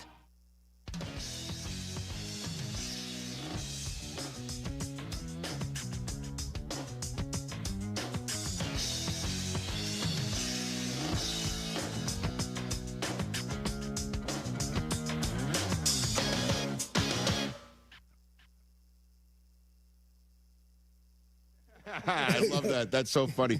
New episodes of Abbott Elementary airing Wednesday, 8:30 p.m. Eastern on ABC. The Season 5 mid-season premiere was just last night, which means you can check out that episode today on Hulu. The man who plays the role of Mr. Johnson, William Stanford Davis, is here on the Rich Eisen Show. And I'll just repeat here for our radio audience as a simulcast, just congratulations on this show's massive success. Thank you. Yeah. You never know. You know, sometimes, especially when they shoot pilots, some of them are very good, but they never see the light of day. This was like lightning in a bottle. You know, it was really, and that's thanks to Quinta Brunson, our showrunner, creator, and like I said, our producers. And I've never worked on a show where the chemistry all the way around, from cast, crew, writers, everyone, they love being there. They love working with one another, and we're having a great time. Well, I mean, we've had Eric Stonestreet on this show quite a bit, speaking of hit shows on ABC that everyone loves to watch with an ensemble cast, and where it's more than just about, you know, a quick joke or what have you. There's always something deeper. And he just said that when they shot the pilot, for Modern Family, that they were wondering, you know, he was wondering, you know, if this was real or not. And he said he got a call from Ed O'Neill saying, you know, hey, if this isn't a massive hit, then I don't know what I'm doing in Hollywood. Right. Did you feel the same way? We felt it that was pilot. We felt it was very special, and when I saw the trailer for the pilot, yes, I'm like, oh my God, this is going to be something very special. But you never know how the public's going to, take it, right, or if they're going to like it. And from day one, and I'm glad that they do. And as you know, in this day and age, there's not a lot for families to sit around, right, and just watch all together. Yeah. And I was telling you, you know, you being on the show gives me some cool dad points. Good. I'm glad. You know, it's the one show that you can watch with your grandmother, and because we have adult humor, of course. Yes. But it's it's not in your face, but you can watch it with the kids, and because we have a lot of child actors in the show, it makes it even more appealing to young people. But I have fans from 99-year-old people to kids 5 years old. They'll see me and want to, hey, how you doing? That type of thing. So it's been really, really, once again, I credit Quinta and I credit the writers. And obviously, credit yourself because people probably feel like they know you. Yes, they do. Right? Yeah. And so you say you get that all the time? I was just in Mexico last week, and my wife and I are having dinner, and these people were standing there, and they were scared to say something. And I looked up, and they said, "Are you Mr. Johnson from Abbott Elementary?" I said, "Yes, I am." And they lost it. They just went crazy. Oh, I thought they were scared to say something because they recognize you from Ray Donovan. I don't know. They might be I don't think they were born with Ray Donovan. I don't know. I mean, do you get a lot of that too? I do. Right. I get that. Potato pie. But I get more about Mr. Johnson than anything now. Well, that's pretty cool. And again, congratulations on that. We were chatting in our green room. You're from St. Louis, Missouri. I am. Okay. Yeah. So your sports memories are what? My first baseball game to see the Cardinals, I went and Stan Musial. We had bleacher seats, and Stan Musial was center field. That tells you how old I am. Mm-hmm. And I was just mesmerized. I was a Cardinal fan, but I'd always seen it on black and white television. Right. And going to Sportsman's Park, which was on Grand Avenue, we could almost walk there from my house. Right. I was just in awe. And I wanted to go to every game after that. And then when they built the new stadium downtown, that was during the Bob Gibson era. Oh my gosh! I try to because my 14-year-old son is baseball crazy. Right. In the same way that my 17-year-old son is Abbott Elementary crazy. Right. Good. And so I try to explain to him because he's into this sort of stuff. He also plays video games where the old school guys are great, and on occasion he'll just say stuff like somebody of Bob Gibson's nature, like, was he any good? And I'm like, and the look that I give him is the look that you just gave me over telling that story, and about how essentially I'm like, you see how tall the mound is? Yeah. Like they had to lower it. Yeah. Because of people like Bob Gibson was so like unhittable. Yeah. Unhittable. Yeah. Bob Gibson. Nasty too.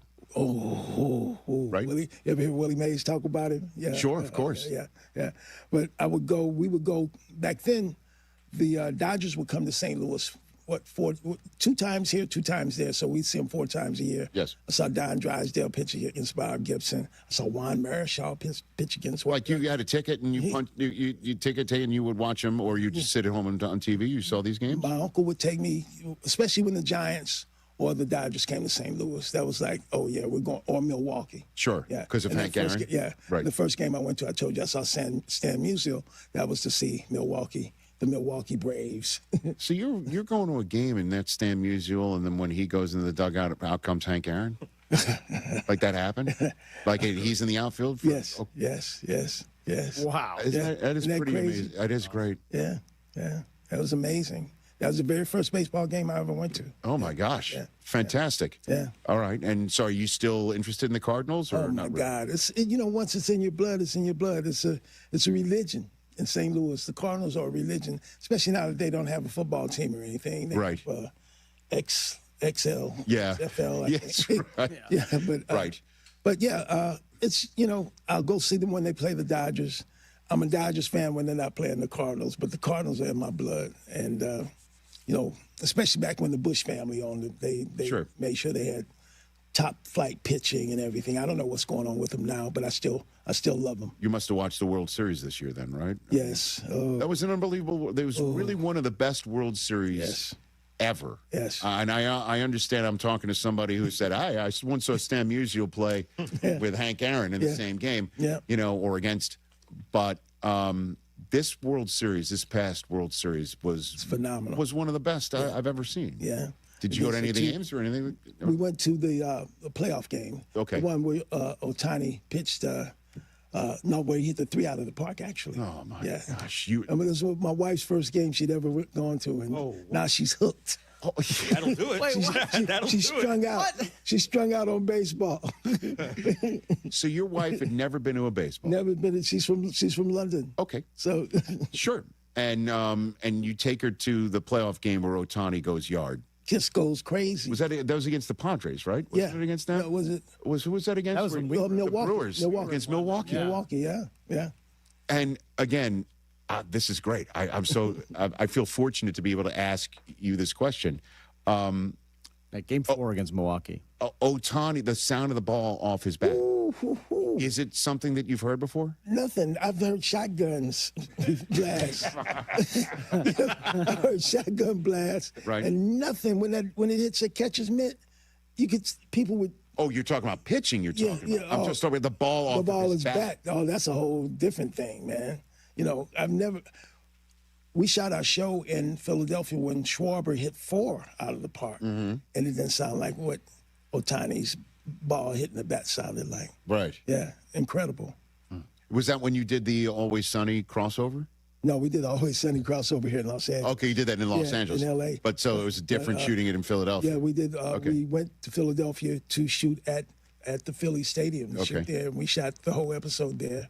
And Schwarber was our guest star, but the night that he was when he was supposed to be, nobody knew he was going to hit 4 home runs out of the park, So that was just another feather in Abbott Elementary's hat. Are you taking credit for the Schwarber 4 home run game? Of course I am. Of course I am. Absolutely. Mr. Williams, I'm at that game, and Schwarber hits 4. Then I'm at the Dodgers game, and Ohtani hits 3. All of them went yard. I'm like, yeah, that's because. You should change your middle name to Dinger. Yeah. William Stanford Davis here on the Rich Eisen show. Man, this is I can go in so many different directions with you here. Yes, sir. Quick question, Mr. Williams. How would you, having seen all these legendary players, how would you compare Ohtani to some of the players that growing up were always legends? Wow, Good question. Great question. Whoa, man! I've seen some of the great pitchers. I've seen Juan Marichal pitch. I've seen. Once again, I'm telling you my age. It's all good. But I've never seen anything like this man. I've never seen anything like him. Like I said, pitching or hitting. It's unlike anything I've ever seen. Yeah. Obviously, you keep talking about your age. Yeah. You didn't see Babe Ruth play. Neither did I. Damn near. Right, but that back then, obviously, the Bambino wasn't pitching against a lot of the guys that we're seeing today that Ohtani is trying to. Yeah. I mean, that World Baseball Classic moment where Ohtani was struck out Mike Trout to end that game. Yeah, this is what I'm talking about, right? Yeah. And Ohtani is then grabbing a bat against guys who were throwing smoke about 98, 100 miles an hour. And he also has like 6 pitches, too. It's not like he's just a 2-pitch pitcher. Yeah. He's unbelievable. Yeah. And by the way, he's also insanely fast. Yes, he is. Yeah, to be, what, is he 7 feet? He feels that way. I feel like we are describing like Paul Bunyan. No, you're right. Yeah, for sure. Yeah, and he does this, and I'm sure everyone's seen it on television if they haven't seen it at the Dodgers. He has this thing that he does when he comes up to the plate where he measures it. Yes. And then he steps back, and man, when that bat hits the ball, it's incredible. Yeah, and then he respects the opposing manager by bowing to him, and then clowns his pitcher. Yeah. More often than not. Yeah, before I let you go, I always speak to people here when they come on this show when they are a Curb Your Enthusiasm. I guess alum, in a way. Yes. Your scene with Larry David in Curb Your Enthusiasm about the Spite store, right? Where he was trying to get information on Mocha Joe? Yeah, on Mocha Joe. It was all improv. Okay. Everything they do, they give you the premise, and then you go for it. And you can't be afraid to deal with him because he's going to bring smoke. Like, he's going to bring you some smoke, you know. So you better hit the ball, you know. I had a lot of fun. He was very encouraging. But the way he is on the show, that's who he is. That's who he is. You wanted some information. Yes. So what did you ad-lib? Do you remember what you Everything was ad-lib. You know, he started talking about Mocha Joe. I can't say any of the words I said on his show about Mocha Joe. But, and I would see him sometimes almost cracked, you know. You almost got him? I tried my best to, but no, he's such a pro. And it was so much fun. And the audition was even more fun because I got him in the audition because he didn't expect me to say the things that I said. And we just had fun. We had a lot of fun. He said, let's have some fun. They gave us a premise, no dialogue, no script or anything, and we just went for it. The Spite Store. Yeah. That's one of my favorite episodes is Mocha Joe and the Spite Store and having you. I think it's called Artificial Fruit, right? Yes. Yeah, that's right. That's why the kid bit into the artificial fruit on the table. That's right. Oh, my gosh. Abbott Elementary, Wednesdays, 8:30 p.m. Eastern on ABC. Congratulations on everything going on with this red-hot show. May it run forever, sir. Thank you, sir. May it run forever. And thank you. Good to see you here. William Stanford Davis right here on The Rich Eisen Show. Don't go anywhere. We're going to wrap up this program with your phone calls and so much more here on Disney+. And everybody should check out Abbott Elementary on Hulu as well. Smalls here. Life is full of choices, some big, some small. And when you choose an H&R Block Tax Pro, you're choosing the largest network of tax expertise to be in your corner. For when your big ambitions need help with the small details. For when your six figures come from 6 different places. For when your gaming stream becomes your revenue stream. For when your business's year one needs 70 years of tax know-how. At H&R Block, they've seen it all. And they're here to help you make the most out of your money for life outside the box. Hey, fans! Welcome back to Fansville's Cheers and Tears. Oh. Okay, so like everybody deals with losing, right? To a rival on a last-second field goal. Whatever, it's fine. I'm totally fine. But I cope with losing with an ice-cold Dr. Pepper. Those 23 flavors are like so delicious. They totally wash away the pain of your college football team taking a big fat L. College football, it's a pepper thing. Hey, this is the Fat Jack, and the playoffs are finally here. Did you win last week betting the games? My clients went 4-1 again on Sunday. The extra plays added 2 more units of profit. We are turning a profit each and every week during the football season. Ready for the hoop season coming up? Now's the time to get signed up. $99 or less will get you into profit at fatjacksports.com. Get signed up today. Win all year long. Get all the plays. fatjacksports.com for less than $99 when you sign up now. Winter is here. Snowball fights, sledding, and more good times with your kids. What a great family you've created. You want things to stay just as they are. It's time to start thinking about the next step for your future. A vasectomy. Take that step with Vasectomy Clinics of Chicago, because experience really does matter, especially with this procedure. Vasectomy Clinics of Chicago makes it so easy with their 30-minute, no needle, no scalpel, in-office vasectomy. Log on to vasectomychicago.com, read their testimonials, and learn more about their procedure at Vasectomy Clinics of Chicago. 5 locations to serve you: downtown Chicago at Lake Point Tower, by Navy Pier, and with free valet parking. Also in Naperville, Tinley Park, Arlington Heights, and Barrington. Most insurance accepted. Visit vasectomychicago.com or call toll-free 877-877-4VAS. That's 877-877-4827. It's time to get organized this new year with Menards. Update your closet system and add style today with Closet Culture. Choose from 2 closet finishes and 4 colors of shelf boards to create a functional yet stylish closet solution that matches your home decor. Check out all our Closet Culture closet kits or view our weekly flyer on menards.com to see all the great deals happening now. Save big money at Menards. Just like a strong offense keeps moving the ball, Republic Bank of Chicago's business banking solutions can keep your company growing. Business checking, treasury management, commercial loans, big business, small business. Republic Bank has everything you need for your business. Our team is here to get you back in the game and moving in the right direction. Experience banking beyond expectations. Only at Republic Bank of Chicago. Member FDIC. Visit ourbankchicago.com today. This is Courtney Cronin, talking with two of Chicago's top personal injury lawyers, Julio Costa and Anthony Iavone of Costa Iavone. See that? The name works. Keeping it simple. Well, of course, it's your last names. But the real point is that we can keep it simple because we are Chicagoans and our clients are Chicagoans. We know the city and we have a strong sense of the Chicagoland clients we represent. And that puts them at ease right from the start. Bingo. Bottom line, we get you, and we're here when you need us. Costa Iavone. Keep our number in your phone. 708-4 million. Many of our U.S. veterans and service members face challenges: mental health struggles, housing obstacles, employment, food insecurity, and social isolation, to name just a few. I'm Bob Woodruff. My family and I started the Bob Woodruff Foundation in 2006 after I sustained a life-threatening injury while reporting from Iraq. Our service members had my back that day, and we need to have theirs now more than ever. At the Bob Woodruff Foundation, we raise awareness about the tough challenges veterans and military families face and invest in solutions to help support them in the next chapter of their lives. And with one solution comes the next. We solve a housing situation, we increase employment opportunities. We solve employment problems, we address food insecurity. We solve food insecurity, we impact physical and mental health issues. Learn more about our work at bobwoodrufffoundation.org/success.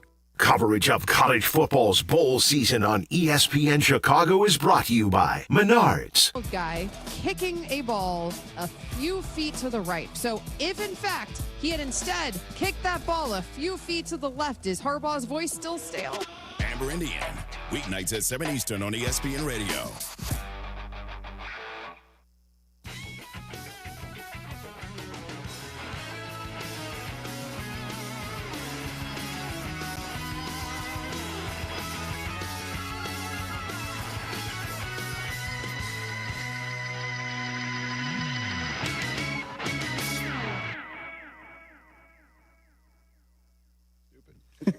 Sometimes teams take a timeout to regroup and call the right play. When it comes to your home, Pella Windows and Doors always has the winning game plan. They're not just window and door experts. They're experts at taking care of you and your home. At Pella, they find the products that meet your needs, and their experts install them. They do it today, and that's why your neighbors trust them.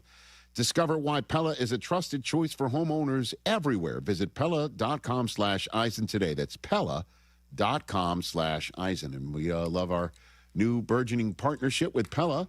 And Chris, you have you've got a new helmet on the desk. I do. There you go. Look at that. Dwarfs all the other helmets. See what we need? We need to get a football player last name of Pella in here. Must exist somewhere in America. I can sign it. We should make that the new autograph helmet. We could. We just missed out on one. Anybody whose name is associated with a window or a door. Or if they're on a yellow team. How many? A portal? Yeah. Right? I mean, technically, Pella's got something for your portal. That's true. I mean, again, I don't want to The window is always open. The window's always open. Oh, yeah. See? Hey, isn't that what Joe Burrow said? He is the window. He's the window. The ceiling is the floor. Oh, no, See, we're just spitballing here. That's what happens when you partner up with us. We spitball. The door is closed on these teams. Ladies and gentlemen. But the door's open on our phone lines. How does that sound? 844-204-RICH. Number to dial. Jimmy's been hanging on forever. Jimmy in San Antonio. What's up, Jimmy? How are you, brother? ¿Qué pasó? Hey, hola, muchacho. Hey, I wanted to say Happy New Year to Susie and you guys. Thank you. Thank you. No, He's not here. I know. Well, speaking of Curb, today's the day. That you got Curb? No, last day. Last day of being able to say Happy New Year. 1 week. I thought it was yesterday. January 7th is technically, but I'm going to give it just a week. You're a giving man. I am a very Plus or minus a day. But no, you're not that giving when it comes to elevator doors. So slow the roll. He's got you there. Jimmy, last thing I want to do is hold the door for. Last thing I want to do is hold the door for somebody who comes in and hits a floor in front of mine. Like, why would I do that? I'm sorry. It might be your new BFF head coach from the Wolverines, and I bet you would hold the door for him. Oh, I'll hold the door for Kyle Whittingham anytime. He would throw his body in front of that door. That's right. How dare anybody hit the door close button? On that, sorry. Two questions yes, sir. before I get to Spurs stuff, guys. Oh, Spurs number one, did Stephen Ross give Mike McDaniels an orange before their meeting? Nice. And number 2, doesn't Signetti sound like he's an undercover detective in the south side of Chicago at Precinct 3? Well, I mean, Precinct 3 in Pittsburgh, he's as Pittsburgh as they come. He sounds just like everybody from Pittsburgh, because guess what? He is. So And you want to be right. I know. By the way, Spurs stuff, out of every freakish thing that Victor Wembanyama does, go ahead. The moment, I guess, that the Spurs are warming up and 3 basketballs get stuck in the net at the same time, and he dislodges the logjam of basketballs by kicking his toe up in the air to kick the balls 9 feet above him, or 9 feet above the ground. Did you guys see that video? Yes, I did. I had to show it to TJ. I think it's AI, to be honest with you. I don't think so. No, that happened. No, it happened. Yeah, it's unreal. I couldn't kick on the light switch in my house, and they're like 4 feet above my knee. There's no way. He's unbelievable, man. Okay, Brockman, I got something for you. I think you're going to dig this. Okay. Future bettors, do not bet anything on Victor Wembanyama winning MVP or Defensive Player of the Year until after he signs his second contract.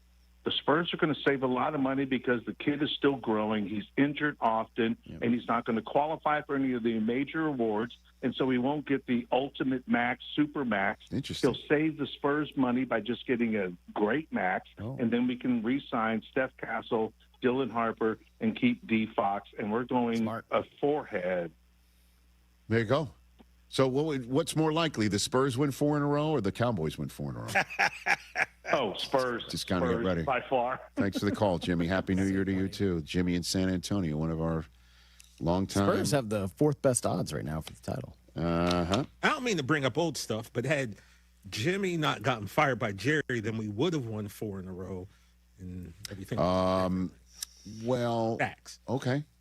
And what did Mike Tomlin say? If my aunt had parts or something? Yeah. If my aunt had male parts, she'd be my uncle. Right, what he said. Never say never, but never. I'm just telling you. He caught that reference when I started the interview that way yesterday, right? But I'm excited to have him, and plus I've got this great story I wanted to tell him about my aunt and uncle. Any good I think he caught that. Mike Tomlin makes me laugh. Dude. He's going to be great on TV next year. Brockman.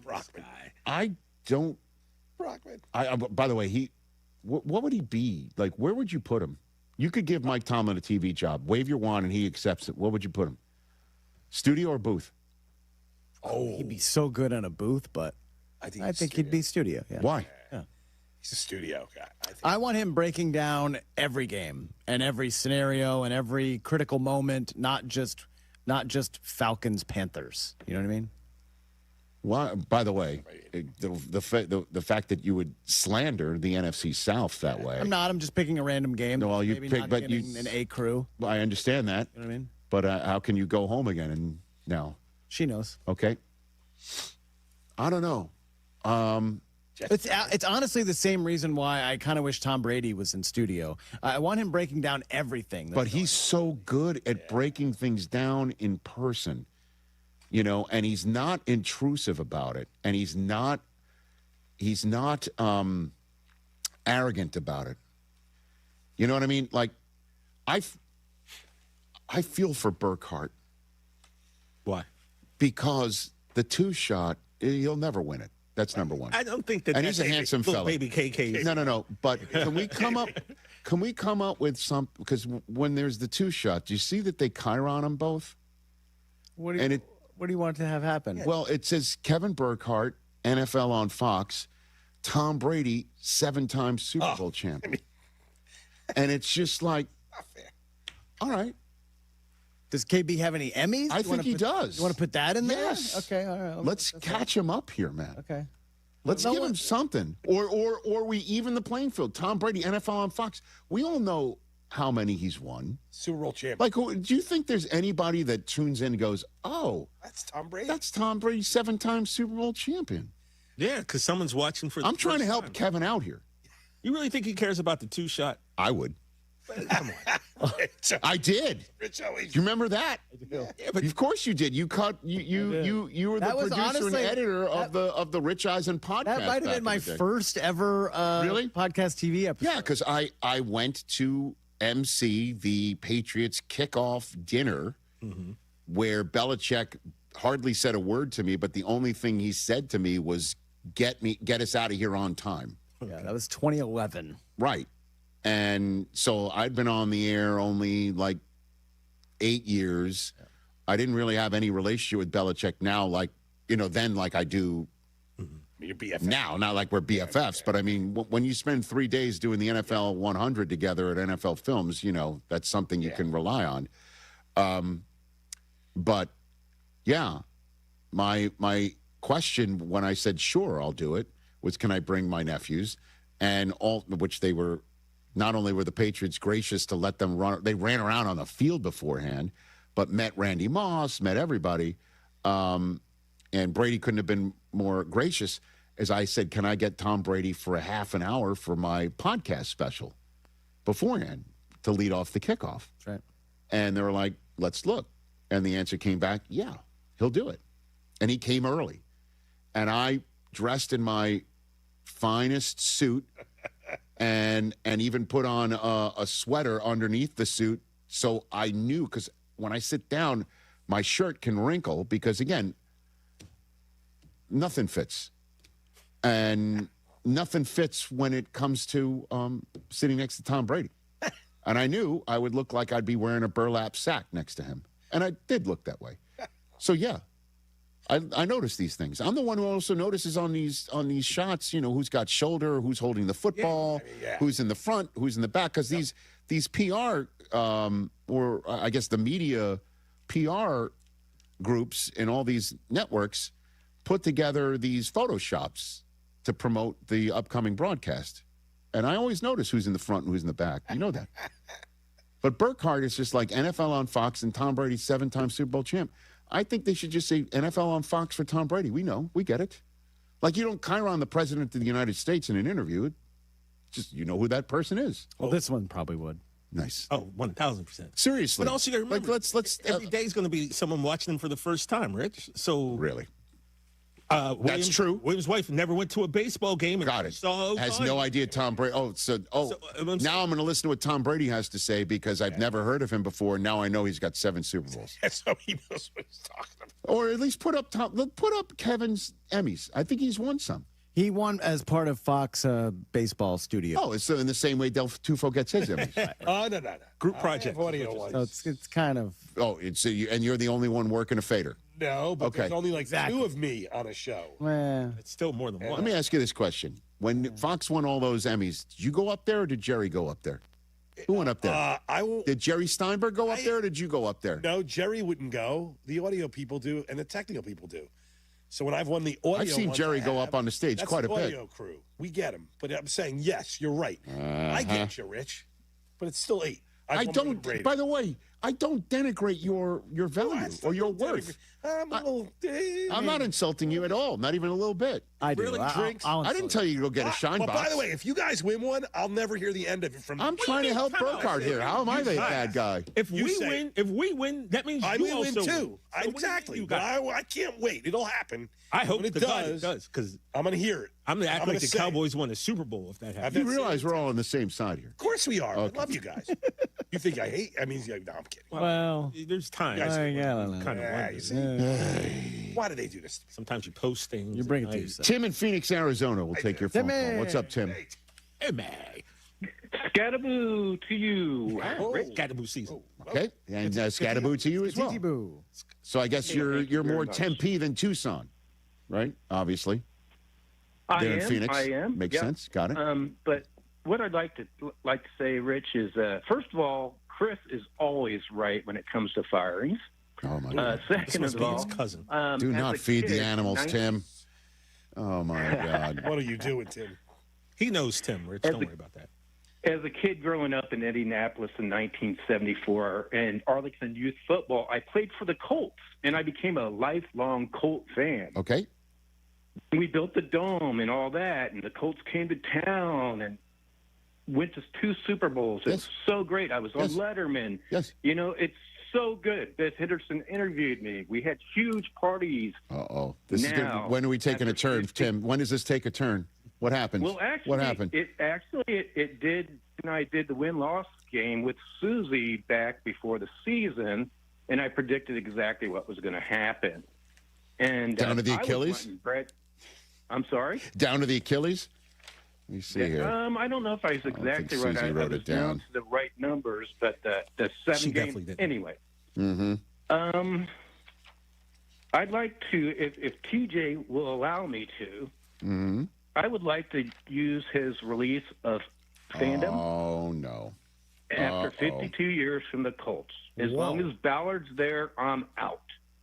And a lot of people feel like this. Whoa. All right, Tim.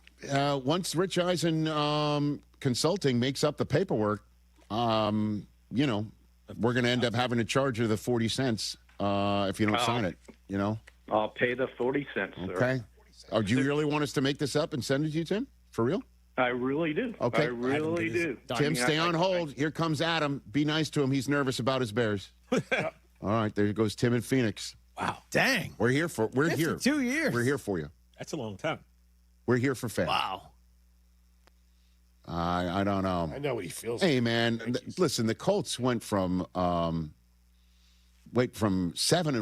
to 8-9. I understand. This is a bad taste. This is a bad taste. But they lost their quarterback. Dude. Had to bring a retired guy off. I know, because the kid that they drafted snapped a rubber, like a band went in his eye and knocked him out for the year. It's just a weird set of circumstances. Really weird. And we were playing so well. I know. For sure. Hey, great show, everybody. Great show. Awesome. Great show.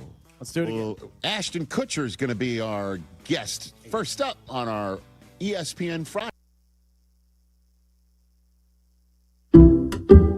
Some people just know you can save money on car insurance by checking Allstate first. Like you know to check the weather first, before wearing face paint to the game. Bro, your Go Cats is dripping into your nachos. Oh, and now paint is in my eyes.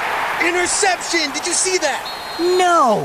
Yeah, checking first is smart. So check Allstate first and see what you could save. You're in good hands with Allstate. Potential savings vary, including based on how you buy, subject to terms, conditions, and availability. Allstate North American Insurance Company and affiliates, Northbrook, Illinois.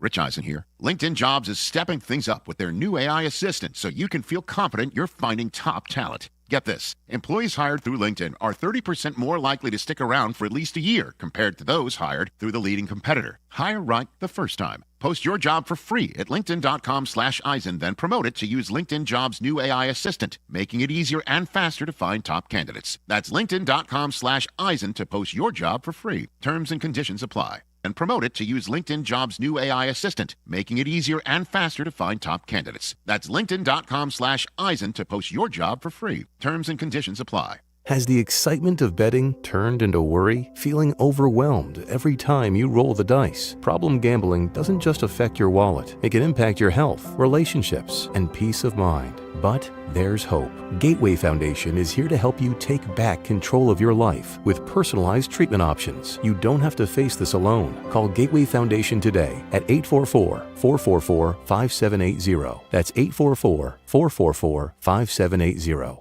The Chicago RV Show is back. This annual event features multiple dealers, celebrity seminars, even Spider-Man will be there, and RV There Yet Theater. See all the latest and greatest in motorized and towable RVs. Save thousands with factory rebates and special show financing.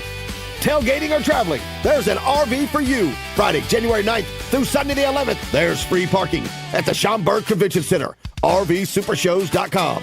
That's RVSupershows.com. Back in my glory days, I always showed up ready to perform, whether it was on the field or off of it. Confidence, energy, swagger, I had it all. And yeah, even little Johnny was playing like an all-pro. Now, thanks to Blue Chew, those days don't have to stay in the past. Blue Chew's chewable tablets give you that extra boost of confidence when it matters most. Stronger, harder, longer lasting. Like someone gave you a pep talk right where you need it. And here's the best part. It's all online. No awkward doctor visits. No standing in line at the pharmacy. Their licensed medical providers help you find the right fit, and it ships right to your door in a discreet package. Made in the USA, less expensive than the pharmacy. So fellas, when it's your time to perform, Don't just hope for the glory days. Bring them back. Head to BlueChew.com. Use promo code ESPN, and your first month is free. Just pay $5 for shipping. Blue Chew. Chew it and do it. Hey guys, it's Silvy. You know me, I hate the cold, and I don't like dealing with cold drafts in my house. That's why we called Window Nation a few years ago, and the difference, incredible. Right now, it's a great time for you to do the same. Window Nation's Buy 4, Get 4 Windows free sale is going on now. Plus, you get your new windows with 0 down, 0 monthly payments, and 0 interest for 2 years. So if you feel drafts, see fog or mold around the frame, and your heating bill keeps on jumping, it is time. Do not wait. Visit windownation.com today. Hey, football fans, the playoffs are drawing near, and a well-executed game plan is the key to winning. Retirement is no different. Hi, I'm Mitch Lyons, former pro football player turned retirement pro and founder of MitchLyonsWealth.com. I want to ensure you have a winning game plan. Get our free retirement toolkit that includes my book, Retirement of Steel, along with guides for Social Security, taxes, and more. Call 844-867-8335 or 844-86-STEEL. MitchLyonsWealth.com, your best game plan to protect, grow, and win retirement. Getting together with friends and family is one of life's greatest joys. But with the rise in misleading rumors that have sparked some confusion and worry about vaccines, our treasured community immunity could be at risk. Vaccines are one of the greatest innovations in modern medicine. Vaccines prompt children's immune systems to recognize and resist a disease.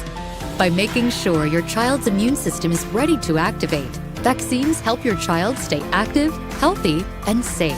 And high rates of immunization stop preventable diseases from spreading through our families, schools, and communities. It's true. Together, we are all healthier when everyone is vaccinated. So let's get together and let's thrive together. Talk with your pediatrician today about keeping up or catching up on routine childhood immunization. This message is brought to you by the American Academy of Pediatrics. Live from State Street in the heart of Chicago. This is the home for every Bears game. ESPN Chicago. And this is Waddle and Silvy. WMVP, WTBC, HD2, Chicago. A good Karma Brands radio station. Hello, everybody. How's it going? Sweet. Waddle. That was everything there. That was a heck of a throw by Harbaugh, a heck of a catch by Waddle. Had a hot dog. Smothered in and onions. Just locked, cocked, ready to rock. Silvy. He is the guy that we've always wanted to crown, who is young, who we've always wanted to become that next great guy, but has just always fallen short. Brian Gas. Hello, Andrew. This is I want to talk about the Bears, baby. Waddle and Silvy. Love these guys. Come on, Jesse. Yeah, there it is. Look what the cat dragged in. 53 hours from kickoff along the lakefront. You know what Jesse did? They must have thought it was a Cubs playoff game coming up on Saturday. Well, those don't happen very frequently. Here we go. This guy goes downstairs and gets himself a little something to eat and completely polluted the entire tried to stink you out. 7th floor. What did I say? What did you get? But what did I was say that? to Tyler? It was a cup of broccoli cheddar. Oh. And immediately when I opened it, I left the studio because I had knew. diarrhea thinking about in it. the closet. You know what the funniest part was? So right across the door from the studio, there's a closet. And I come to turn the corner to come to our studio here, and I just get a pop out of the closet. Hey there, buddy. And he's just eating his broccoli cheddar soup. I was trying to be kind to the people I work with so you'll have me because you back. knew how bad that rancid smell was. Yes. So as Tyler saw when I walked in, it's broccoli cheddar and Diet Coke. That's my meal. That's my only thing I've eaten today. I just pooped my pants just Call that a thinking about toilet bomb. it. Yeah. Some plumber's going to make their money today. Oh, my God. By the way, you're eating cheese, huh? You eating cheese? Oh, yeah. I didn't think Packer about it. week? Yeah, I didn't think about it. What's wrong with you? And yesterday, just said broccoli cheese without the cheddar. Yeah, yesterday you told us you were right in the face, champ. You were pessimistic, not optimistic. I've changed my mind. I also said yesterday I think I'll change my mind by showtime today, and I've changed my mind. Tell us the process by which you went through now that you feel a little bit better. Well, it had to have been that you listened to our entire show and we talked you into feeling feeling good. Yeah, that and no, I was joking. There's no way you listen to our show. Of course, if you did, you heard a train wreck for the first I hour, did hear which that. was I did hear that. I thought it was the best hour of radio we've done in a long train wreck time. radio is entertaining radio. Often. You know, you're a veteran of many many train wrecks. Many a train wreck. No, as we all are. But I mean, that's your comment. You're a veteran of many decades. Am I going to hear counsel for 4 hours today, just in my ear? That's I'm already bad counseled out. Yeah. Oh my God. Well, you're in charge of the counsel drops, yeah. Mister. So I overdid it. Yeah. Well, I like the Bears' chances. The worse the weather forecast is now, it sounds like, according to Luke Sampe from Green Bay, that the bulk of the snow is going to happen before the game. Why are we listening to the Green Bay meteorologist? The game's here in Chicago. It popped up on Twitter. Damn, Jess. But he was predicting the forecast. You know, he's doing the forecast for Saturday, and he says the bulk of the snow will happen before the game, but still snow showers, flurries during. Because I think, Tommy, that the Bears are going to run the ball as much as possible, you know, in general here, and the Packers are going to throw it. I think the Packers should look at that Lions game and be like, man, the Bears have a rotation merry-go-round of defensive backs that were all over the place, confused last week. Well, the fact of the matter is Josh Jacobs is still banged up. I think the Bears run and Green Bay throws. So worse the weather, the better for the Bears. It's really interesting because the injury report for both teams out, right, Tyler? Yeah. So Rome is not. There's no designation, full participant. So Rome Odunze is good to go. Kyler Gordon is listed as questionable. I can't keep track of the defensive backs. They're in, they're out, they're in. Yeah, he's questionable. C.J. Garner-Johnson's already been ruled out, and I don't think that comes as any surprise to those of us who actually saw him after the injury on the field against the Lions. It didn't look good, so he's been ruled out with a concussion. I said to Tausch yesterday when he joined us. I heard it. Yep. You know, I mean, it's weird to say this because they've now placed 16 guys on injured reserve, the Packers have. Mm-hmm. But they're about as healthy as they have been in several weeks. Now, again, I get it. You know, there's no Micah Parsons, there's no Devontae Wyatt, they've missed a lot of guys, but Zach Tom is going to play, it looks like. They got Evan Williams, their safety, back last week, I believe. They got a majority of their wide receivers. Yeah, they have the receivers. And getting Kyler Gordon back, you know, you lose C.J. Garner-Johnson. I would say both of these teams. Ozzy's not on the injury report, Ozzy Trapillo. Mm-hmm. I would say you're getting both of these teams, considering it's week 19, and about as healthy as you would have expected them, all things considered this week. Love could have played last week, and he didn't. They sat some other guys. Jacobs sat. So they're as ready to rock and roll as they're going to be. There's some manufactured angst coming out of Green Bay as well, with Josh Jacobs talking, you know, about how they were upset with the hit on Jordan Love. And I think anybody who's being reasonable about this know that it wasn't a dirty, malicious hit that Booker put on Jordan Love. Their helmets both came down at the same time. It was a penalty by the rule of the letter of the law, but it wasn't a malicious hit. But at this point in time, Jess, you understand that guys will say and do whatever they need to do to get themselves amped up and ready to go. And their teammates. Yeah. And get their teammates amped up and ready to go. Not that this needs much more amping. I mean, first of all, let me just say I am honored to sit next to you today for the next 4 hours. Because that's a little strong to say honored. I'm thrilled to be next to you as well, mister. I am. I mean, this is as big as it gets in Chicago, the Bears and the Packers in a playoff game with You're going too. With crazy weather. Yeah, I got tickets for my kids. I know you got tickets for your family. Yeah. I'm sitting with Seafood Dennis. My kids are in the end zone somewhere hidden. Where are you and Seafood Dennis sitting? He's got great season tickets. He's got better seats. 50-yard line, pretty high up. Remember, I told the story. I just thought of it because Eisen mentioned that Ashton Kutcher was a guest. I sat next to Ashton Kutcher last year and his wife. Yeah. A great time bonding. I remember over that. Yeah. You couldn't stop talking to Mila Kunis, right? Yes. You had no interest in talking to Ashton Kutcher. You just kept constantly talking to his wife. No, when his wife took their kids to the bathroom, I talked to Kutcher. Remember, I said this. I don't think he was tongue-in-cheek. He wanted to buy the Bears. This is before Virginia passed away. He wants to buy into the Bears. because I think he's a billionaire or something. He's got all these outside interests. Yeah, he made a lot of money in outside of the entertainment business. Yes, and he told me he wants to buy into the Bears. I mean, he's a diehard. Yeah. Anyway, 50-yard line high up there is it's as good as it gets. So, and I'm normally one of these wimps. 35 degrees and precipitation, I'm out. But Me not too. for this. Okay, not for this. You got your gear all set out? Well, Tommy, as you know, the two things I love in the offseason, my offseason meaning baseball, football and pickleball. Yes. And I'm actually combining both this weekend. Are you playing pickleball this weekend? I'm playing in a tournament. Oh, boy. On Sunday.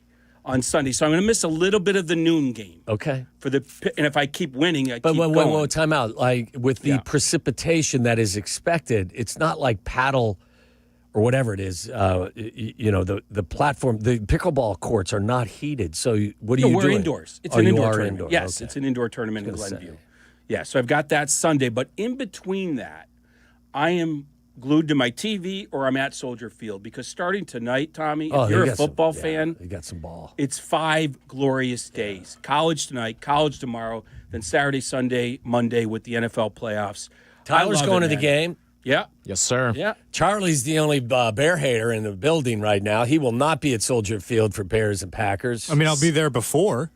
That's true. That's right. You're Someone producing, get Chucky a ticket. Someone get Chucky a ticket. Why can't get Charlie to you Soldier? could probably stay there, couldn't you, with your pass? Could probably linger. Yeah.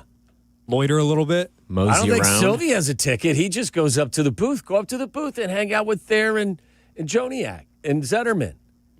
Come on, Charlie. You got to act like you know what you're doing around there. If you act confused, you'll get thrown out. But If see, you I act like you always act belong there, confused. It's impossible for me to not act But confused is your natural state. So in a sense, you're acting normal. And after your pregame, you'll be out in the stands, right, Tommy? No chance. There's Like, sometimes listen, I have to run up you to lived like it for a lot of bring years. Make something me a to the bad radio. guy. Make me a bad guy. Like, listen, You played in it. You can't be a bad guy. I love consuming the games from my couch because it's where I can actually see. I love the fans. I love the environment. I was there for the last night Bears game. I was in the building doing some alumni stuff, and it was electric, and it was great. I just like when I want to get locked in for a game, I want to be on my couch getting the different views from that the television provides. 100% Waddle's understand football that. watching policy is I'm on the grass or couch to ass. There you go. That's exactly. If I ain't playing, I'm laying down. And I think most people are like that when it comes to football, especially in the bad weather. But I think this is more as much of an event as like my daughter's never asked to go to a football game. That's awesome. She wanted to go this weekend. Well, I think So that tells you it's, just like the city has been a buzz. Yeah. It's like Bear Fever is back. It has been all year because they've been such an exciting team and such a pleasant surprise. And Saturday's going to be electric for sure. We'll be out there doing the pregame, so I will be there. But I like watching. And when I go home, I don't sit with my family and watch it. I sit in my office and I watch the game kind of by myself. Really? Yeah, because I just like to get dialed in and watch the game by myself. Because, I mean, I don't want to answer questions. No disrespect to my family, and I just kind of want to watch it and consume it. And that's just kind of how I choose to. Well, so it is interesting, though, being in the stands. I've been to 2 or 3 games this year, and, I know Cub fans tell me the same thing. I'm in the press box, though. Yeah. The communal, is that the right word? Communal experience. We'll go with it. That goes on in the stands. Oh, yeah. Is just incredible. Yeah. And this season in particular, because so many exciting moments in these Bears games. Listen, and you're high-fiving people you don't know. And If this is how you like to consume Bears football, this has been a magical season. Oh, my God. It's It been really incredible. has. So why are you feeling more optimistic now than you were yesterday? Well, I said because I like this weather report for the Bears. I think they're going to run the ball a ton. And I don't know. I think the Micah Parsons injury is finally caught up to them. It didn't in that game against the Bears until the end. They only had 6 points until the very end. Miracle finish. It's an interesting thing you mentioned that. I don't mean to interrupt you, but I said yesterday, I think, you talk about the familiarity that exists between two teams that face each other twice during the regular season and whether, how that factors in. I think having played this Packer defense without Micah Parsons kind of gives you an idea as to how they are going to go about trying to, make up for not having him out there. And maybe they kind of rallied around one another the following week after they lost him in that game against Denver. and guys were playing, a little extra skip in their step. The following week after that, they got boat raced by the Baltimore Ravens. They just got ground up and spit out on the ground. Ravens ran for better than 300 yards. But I think, getting a feel for how you think that defense will in fact play without their most important player. No Devontae Wyatt, they're really talented, big off defensive tackle as well, but he wasn't there either. But I think it's kind of, I'm not going to say it's an advantage, but it's nice to know that you've played them once without Micah Parsons, so you kind of know how they'll try to get around not having him. Yeah, and I know he's not the run stopper that other guys are, and I'm advocating running the ball, but I think it all sort of adds up. And look, you can make a case for either side. Like, I'd love to hear from some people making a case for and against him. You want to try rapid reaction again? Optimistic, pessimistic, and give us your thoughts quickly? No. But within the same phone call, I think you can make the case for and against. Like, it doesn't take much to do that. And I do have some stats I want to run by you. I had Jacob, our guy, look up some things that are interesting. And we kind of know intuitively that what these stats mean, but I want to these hard stats are interesting in terms of the Bears defense. But I think running the ball is here's let me go back. You said it. What the Ravens did is a roadmap. They ran all over them at Lambeau. To me, that's a roadmap. But also, tell me if you're buying what I'm selling here. Could the ending of that Bears game, because the Packers have not won since, be their own Hail Mary moment where things just fell apart afterwards? They got waxed at home. Yeah.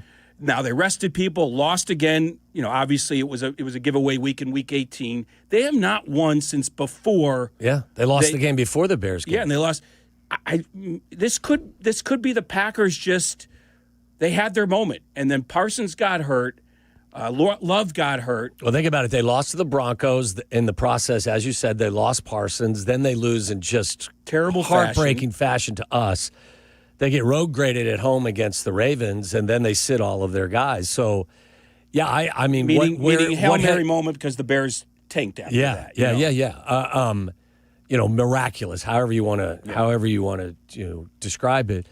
I don't know where they're at in terms of headspace. I don't know if they're reeling. I don't know. Again, you hear some manufactured angst coming out of Green Bay, whether it's Josh Jacobs talking about the hit on Love in the second match or some of the other stuff. You had Nixon, who made the big interception in the win up there, but was burned twice in the tying touchdown and the go-ahead touchdown down here. He's talking about it. The Bears were the only team they wanted to see. So, I like it. I mean, there's some chirping. This is what you want. But I don't know where they're at in terms of their headspace. I don't know if they're, they feel good because they have a little bit of playoff experience, or they did. Look, the Bears have never led against the Packers in this. So do they feel confident that they've got the answer to the quiz already with regard to the Bears? Or I don't know. I don't know where they are at, to be honest with you. I think that's a great point, and I think maybe I'm drinking the Kool-Aid, but I would say, the very least, we can say their headspace can't be in the best place right now. It can't be the best place.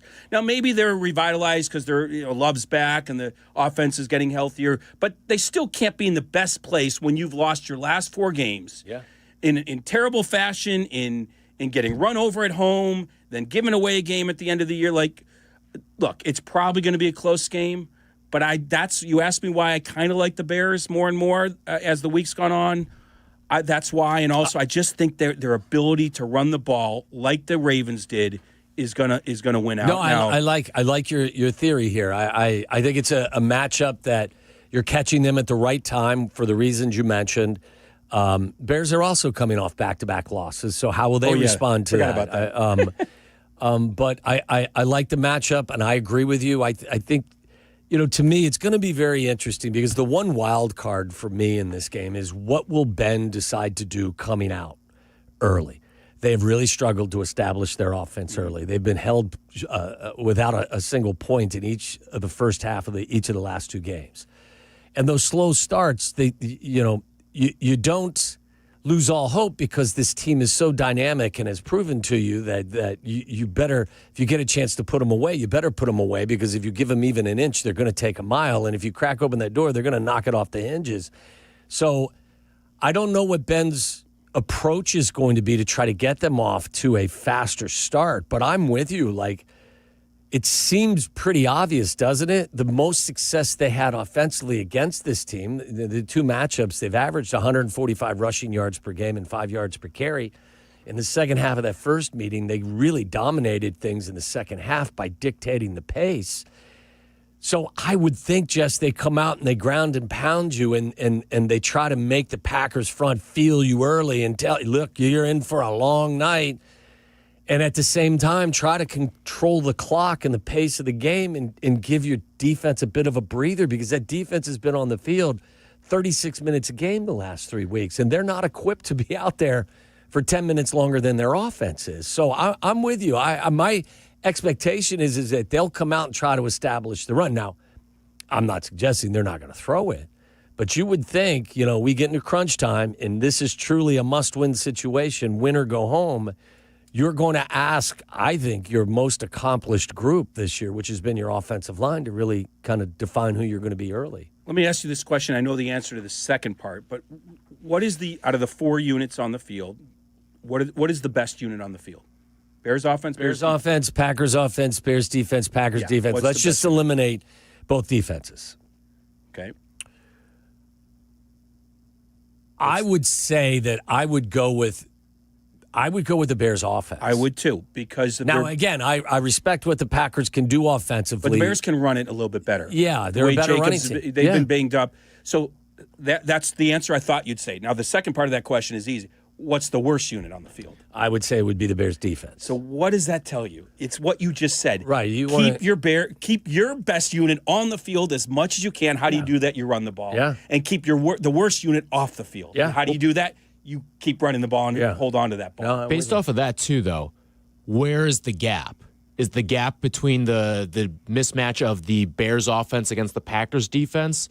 Or is it the biggest difference? Yeah, I think the biggest difference is the biggest mismatch is Packers offense versus our defense. Exactly. Which was highlighted by the fact that in the last game we saw them play at Soldier Field, they ran the ball for 192 yards, and it didn't matter who the quarterback was. They found ways to move the football. Now, our team, fantastically found a way to keep them out of the end zone and force them to kick field goals. But, yeah, I mean, Look, I give these guys credit for taking the ball away, but right now they're hanging on for dear life, I think, defensively right now. And here's the thing, barring something surprising, they are who they are.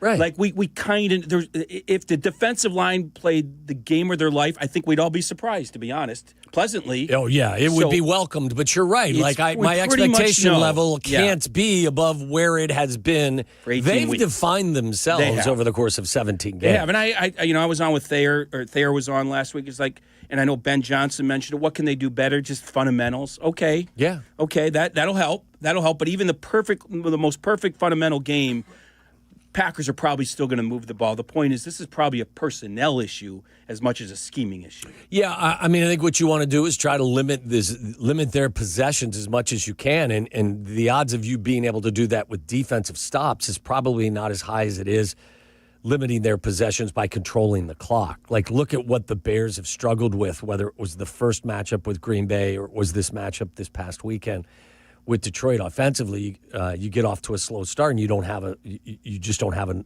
enough possessions.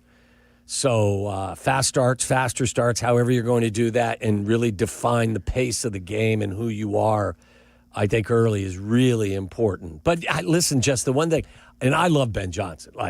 More than any, probably to a creepy point, and probably to the point where they'd like to put a restraining order against me. But you're not the only one. But I don't, I don't feel like I've got a great feel for predicting how they're going to come out and play offensively. Ben may say, hey, that's exactly what they're going to be looking for. So right, of course. Maybe I'm going to come out. I got Rome back. I got all these weapons. I got a really talented quarterback. I don't know. I don't know what they're going to do. I mentioned this before the show, and I had coffee with my daughter today who was going to the game.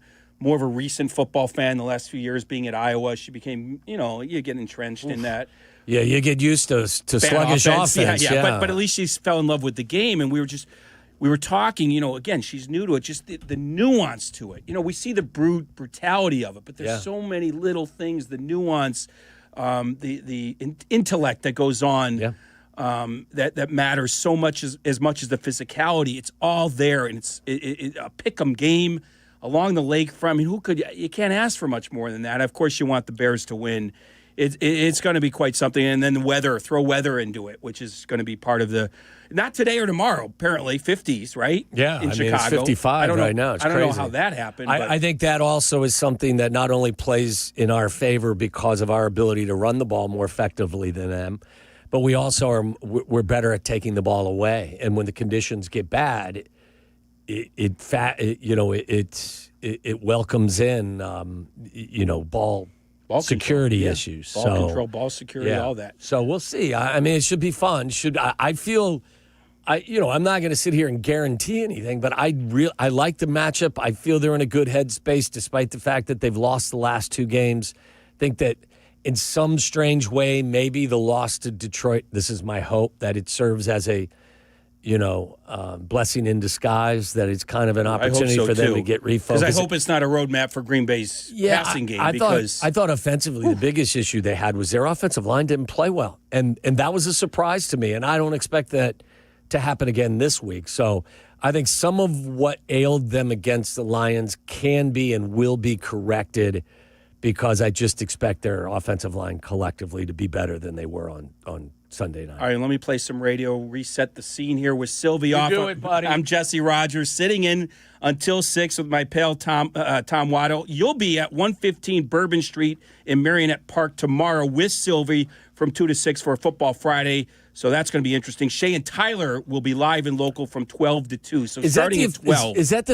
official name of your show, is Shay and Tyler? Because I like Tyler and Shay. It just sounds, again, I like the band, boy band feel to it. Tyler and Shay just kind of rolls off the tongue. More than Shay and Tyler? Yeah. Okay, whatever you want, Tom. You take this up with management. What is officially the name of the show? You know what this is, all right? Because sometimes it is... It used to be back in the day, it would alternate between whether it was called the ACC Big Ten Challenge or the Big Ten ACC Challenge. That's kind of how we operate. Okay. Some weeks it's Tyler and Shay. Some weeks it's Shay and Tyler. Okay. No ego involved Depends here. on No their one's hot name takes. needs to be first. You know what I mean? All good. If Shay's yelling and screaming, it's Shay and Tyler. If it's Tyler taking the lead on his Cubs thoughts, it's Tyler and Shay. That's we're going to lean on Tyler as well. We're going to do a little college football at some point today, too, because you got a big game tonight. This way I look at it, Tommy, it's like a few days of appetizers, then the main event Saturday, and then a couple days of desserts Sunday and Monday. If you love football, the next 5 days are going to be glorious. They really are. 312-332-3776, the number. Let's start things off. Make your case for and against the Bears in the same phone call, because that's how tight this game is. Make your case for and against. 312-332-3776. Courtney Cronin's going to join us at 3. We have an injury report that's out. Ben Johnson met the media. She'll sum it up for us, and then we'll play some audio from him. And Al Michaels on the call Saturday night with Kirk Herbstreit on Prime Video, of course, locally on Fox 32, right? That right, Tyler? Al Michaels joins us at 5, a legend in the business. Do you think Jesse comes out with a double doink question to start the interview? Because Al was here last time they played a home playoff game. You got it right. He's Waddle. I'm Rogers, right here on ESPN 1000. This is Waddle and Silvy on ESPN Chicago, Chicago's home for sports. Bears and Packers, the longest-running rivalry in football history, reaches maximum intensity. Hear the wild card game Saturday night at 7 on ESPN Chicago, the home of the Bears. Presented in part by Hard Rock Casino, Northern Indiana. There's Crash Bang. And then there's... Of course, the first one is our great defense. The other means someone is hurt. I'm Lisa Longo. And I'm Jim Morisi of the Chicago personal injury firm of Morisi, Longo & Associates. We're here for you when an injury happens. Having us in your corner is a smart move. Visit us at MorisiLongo.com. MoriciLongo.com. We're here when you need us. It's playoff time, Chicago. Time to bet on the road to the championship on Circa Sports Illinois. Circa Sports Illinois is sports betting the way it should be. From championship and conference futures to sides, totals, or prop bets for every round, there is simply no better place to bet. Circa Sports offers high app limits, player-friendly pricing, exceptional customer service, and no bet fees ever. Download your new bookie today at circasports.com. Got to be 21 years or older. Gambling problem? Call 1-800-GAMBLER. Finding your dream home is truly tough. So many options. The stakes are high, so don't go it alone. I'm Chicagoland's real estate agent, Sammy Lubeck. I have deep local knowledge. Working with Baird & Warner, I've got access to private listings you won't find online. I help buyers like you find the right home and win it. Whether it's your first place or your forever one, I'm here to make the process simple and successful. Start your search at www.sammy.homes.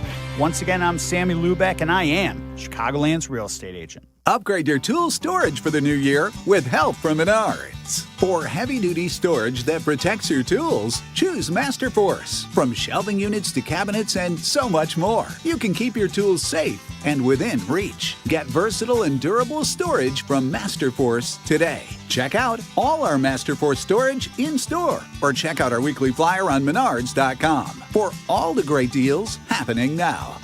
Save big money at Menards.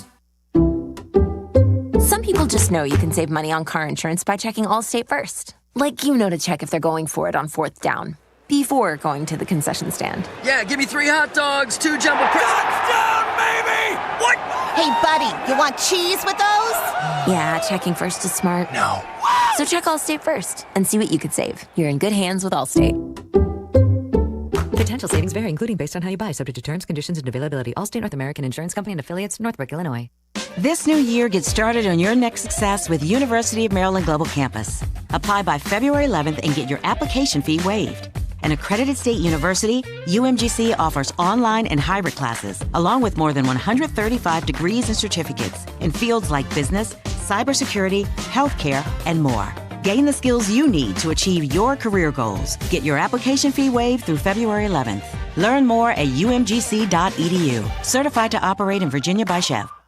Guests appearing live on ESPN Chicago. Call in on the Yuengling Beer Hotline. Yuengling, America's oldest brewery, brings the excitement with traditional lager, light lager, golden pilsner, black and tan, and flight. Chicago, raise a Yuengling and enjoy the full lineup.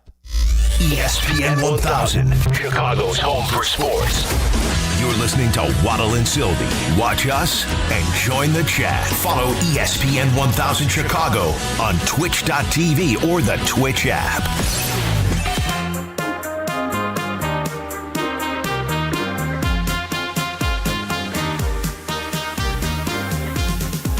.30 on this Thursday afternoon. Jesse sitting in for Silvy along with Tommy Waddle. You realize what we failed to do today before the show? A video. We didn't do a video to promote the show. Sorry. So again, tell us who's coming on. Courtney at 3. Al Michaels at 5. Okay. That's a good guest list. And we'll do some baseball talk, too. And we got college football as well because one of the semifinal games is tonight. It's glorious this time of year for football. It really is. The next 5 days are going to be fun if you love the sport. If you don't, different story. Yeah, you're a dummy. My wife is kind of in the latter category. Oh, I'm sorry then. I didn't mean that. She doesn't like the sport? Why not? Well, no. I don't want to speak for her. She doesn't like how much we are all obsessed with it. Like, she's okay with one game, but you have to watch 3 in one day. That kind of thing. Yeah, but isn't that what life is about? You got to find things you're passionate about, and then, that's what keeps you happy. Yeah, I agreed, but balance also keeps you happy, right? Well, that's why the NFL is king, because you don't have to.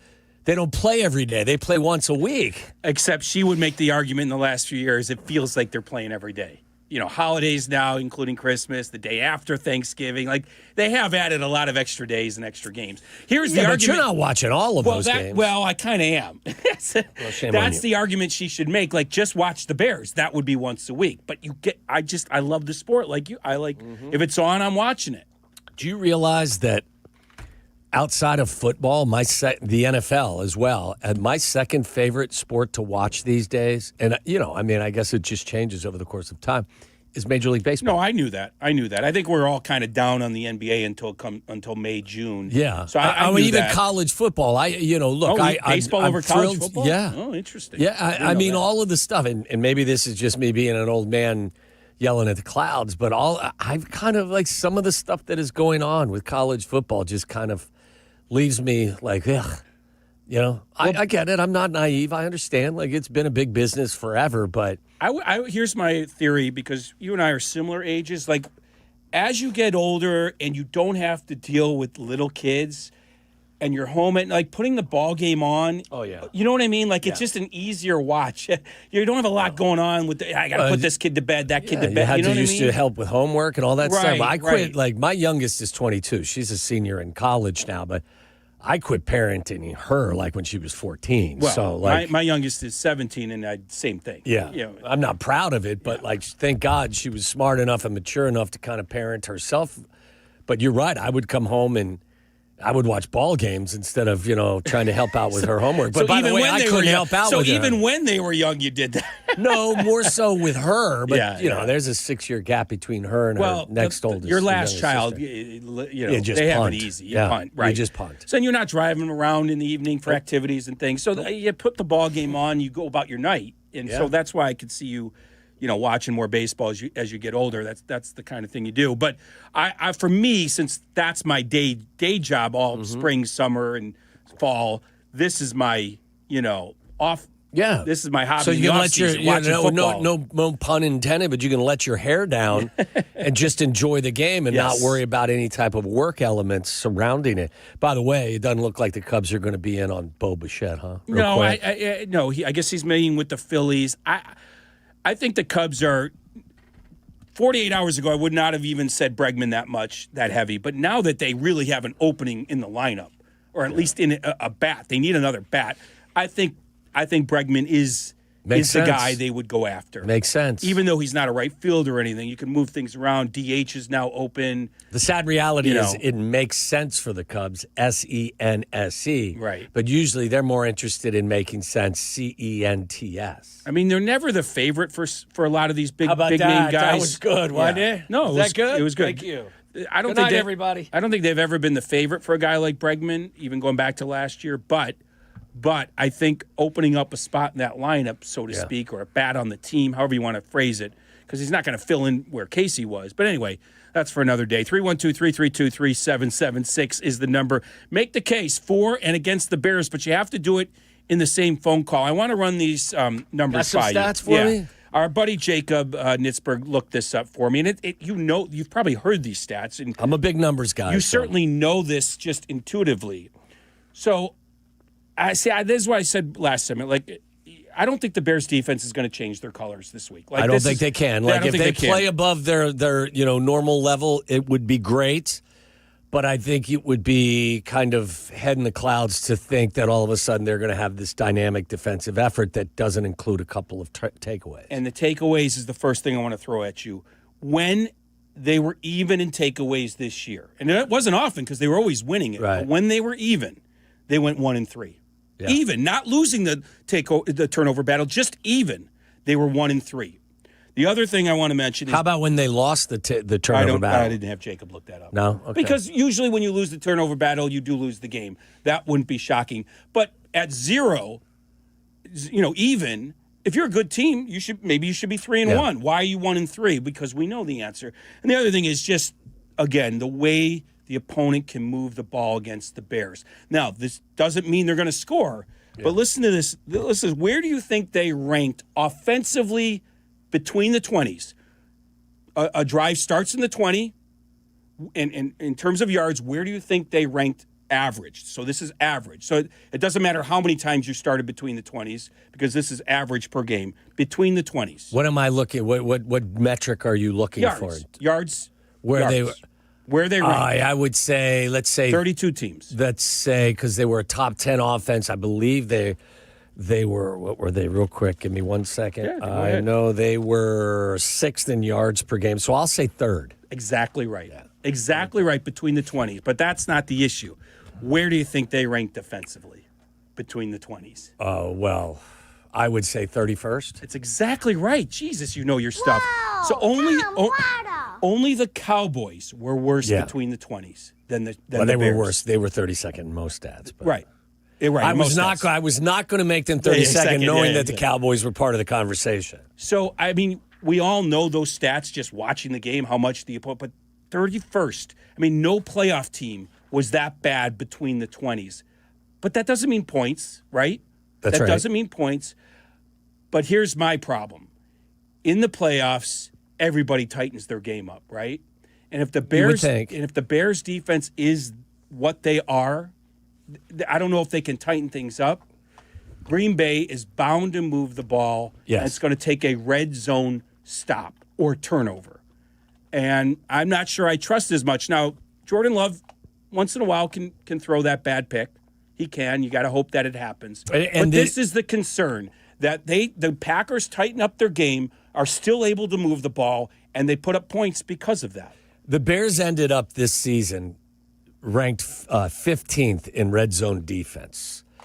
Opponents converted 56% of their trips into the red zone into touchdowns. That's purely a touchdown. But does that include the turnovers that they produced? No. That's just statistically in the red zone. When the opponent gets inside the 20, they scored on 56% of those possessions, and that ranks 15th best in the league. Now, that has drifted down because they were really good earlier in the year. And look, Jess, that's kind of why they are 11. They were an 11-5 team in defensively, and they were carried by their offense, but they were able to kind of hang on defensively because they took it away so often. And for a large portion of the season, they were very good in the red zone. Now, some of that is being good in the red zone, and you're equipped for it. Some of it is because the field is so condensed.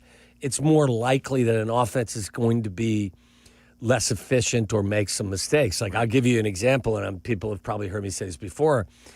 In the matchup with the Packers 3 weeks ago, first time they got in the red zone, Jordan Love just made a horrible read. Mm-hmm. 4th and goal, he throws an out on a very low percentage throw to Christian Watson, I think it was, when he had the guy in the slot on a little sail route wide open. He made the wrong read. Yeah. Malik Willis, when he came in, the first time he was in the red zone, had an opportunity to tuck and run.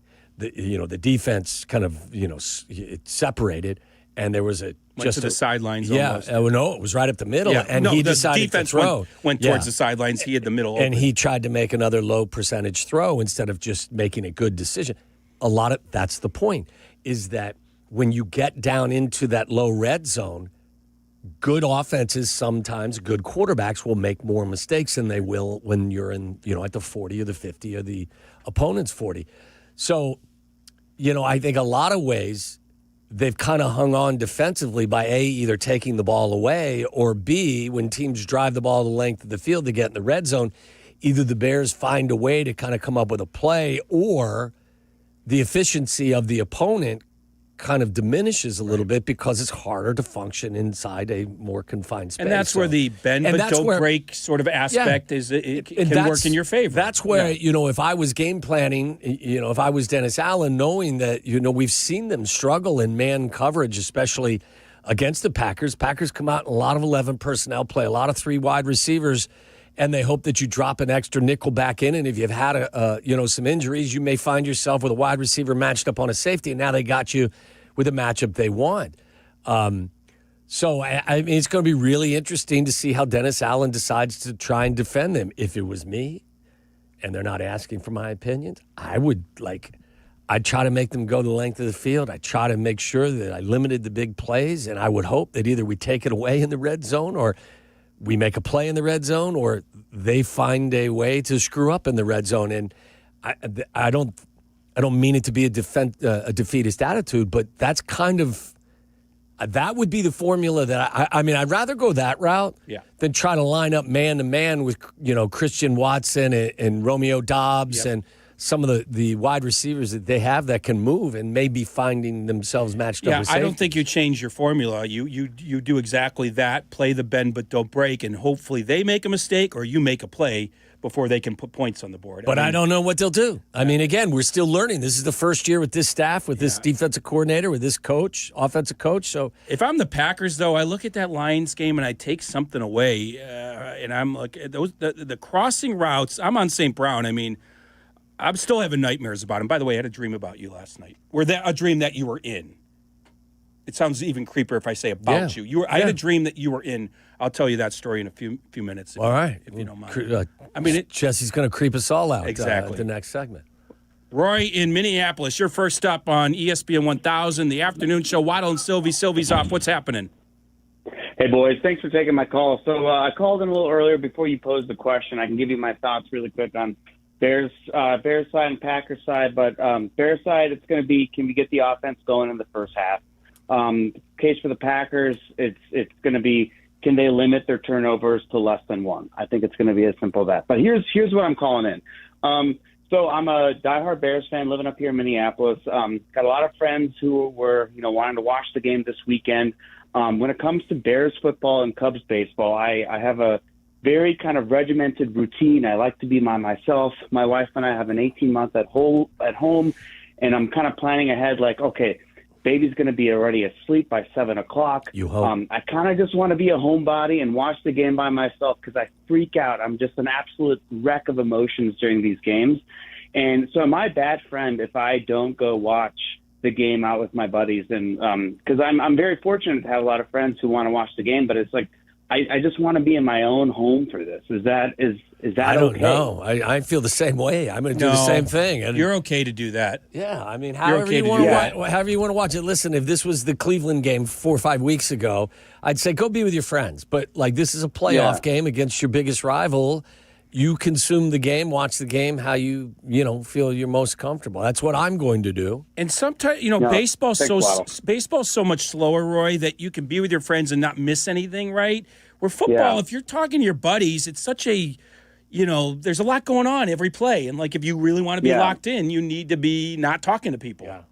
No, totally. And the other thing, too, is, I want to hear the broadcast. Al Michaels, he's a legend. I mean, he's not where he was a few years ago, I'll say that, but I want to hear that. I want to hear what Kirk has to say. I want to hear what the crew has to say. And, also, like, my wife, she's the best. She already said she's making beef stew and her own sourdough bread on Saturday. I'm going to get absolutely primed up for that, and then I can't wait for the game. But really quickly about the Cubs, Jesse. So you're saying no on Bichette? Between I don't Bregman, think so.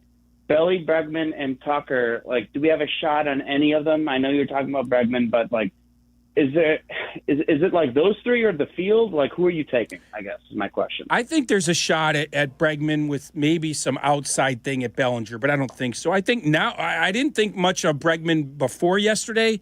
But, boy, you cannot go to camp. I mean, I like Bregman. I mean, I don't think the Cubs were going to get Bregman before yesterday. But you can't go to camp with the offense as is. Let me amend his question. Yeah. What do you personally feel would be – so just put the financials aside. Yeah. What do you believe at this particular time with what they've done to this point, what would be the right thing for them to do? And then tell me, what do you think – ultimately they will do? Well, honestly, putting financials aside, I would just re-sign Kyle Tucker. He's a darn good hitter, and he made your team better when he was healthy. You just have to cross your fingers. So you don't worry about Bregman or Bichette. You re-sign Tucker and you just leave Matt Shaw at third and you roll. Yes.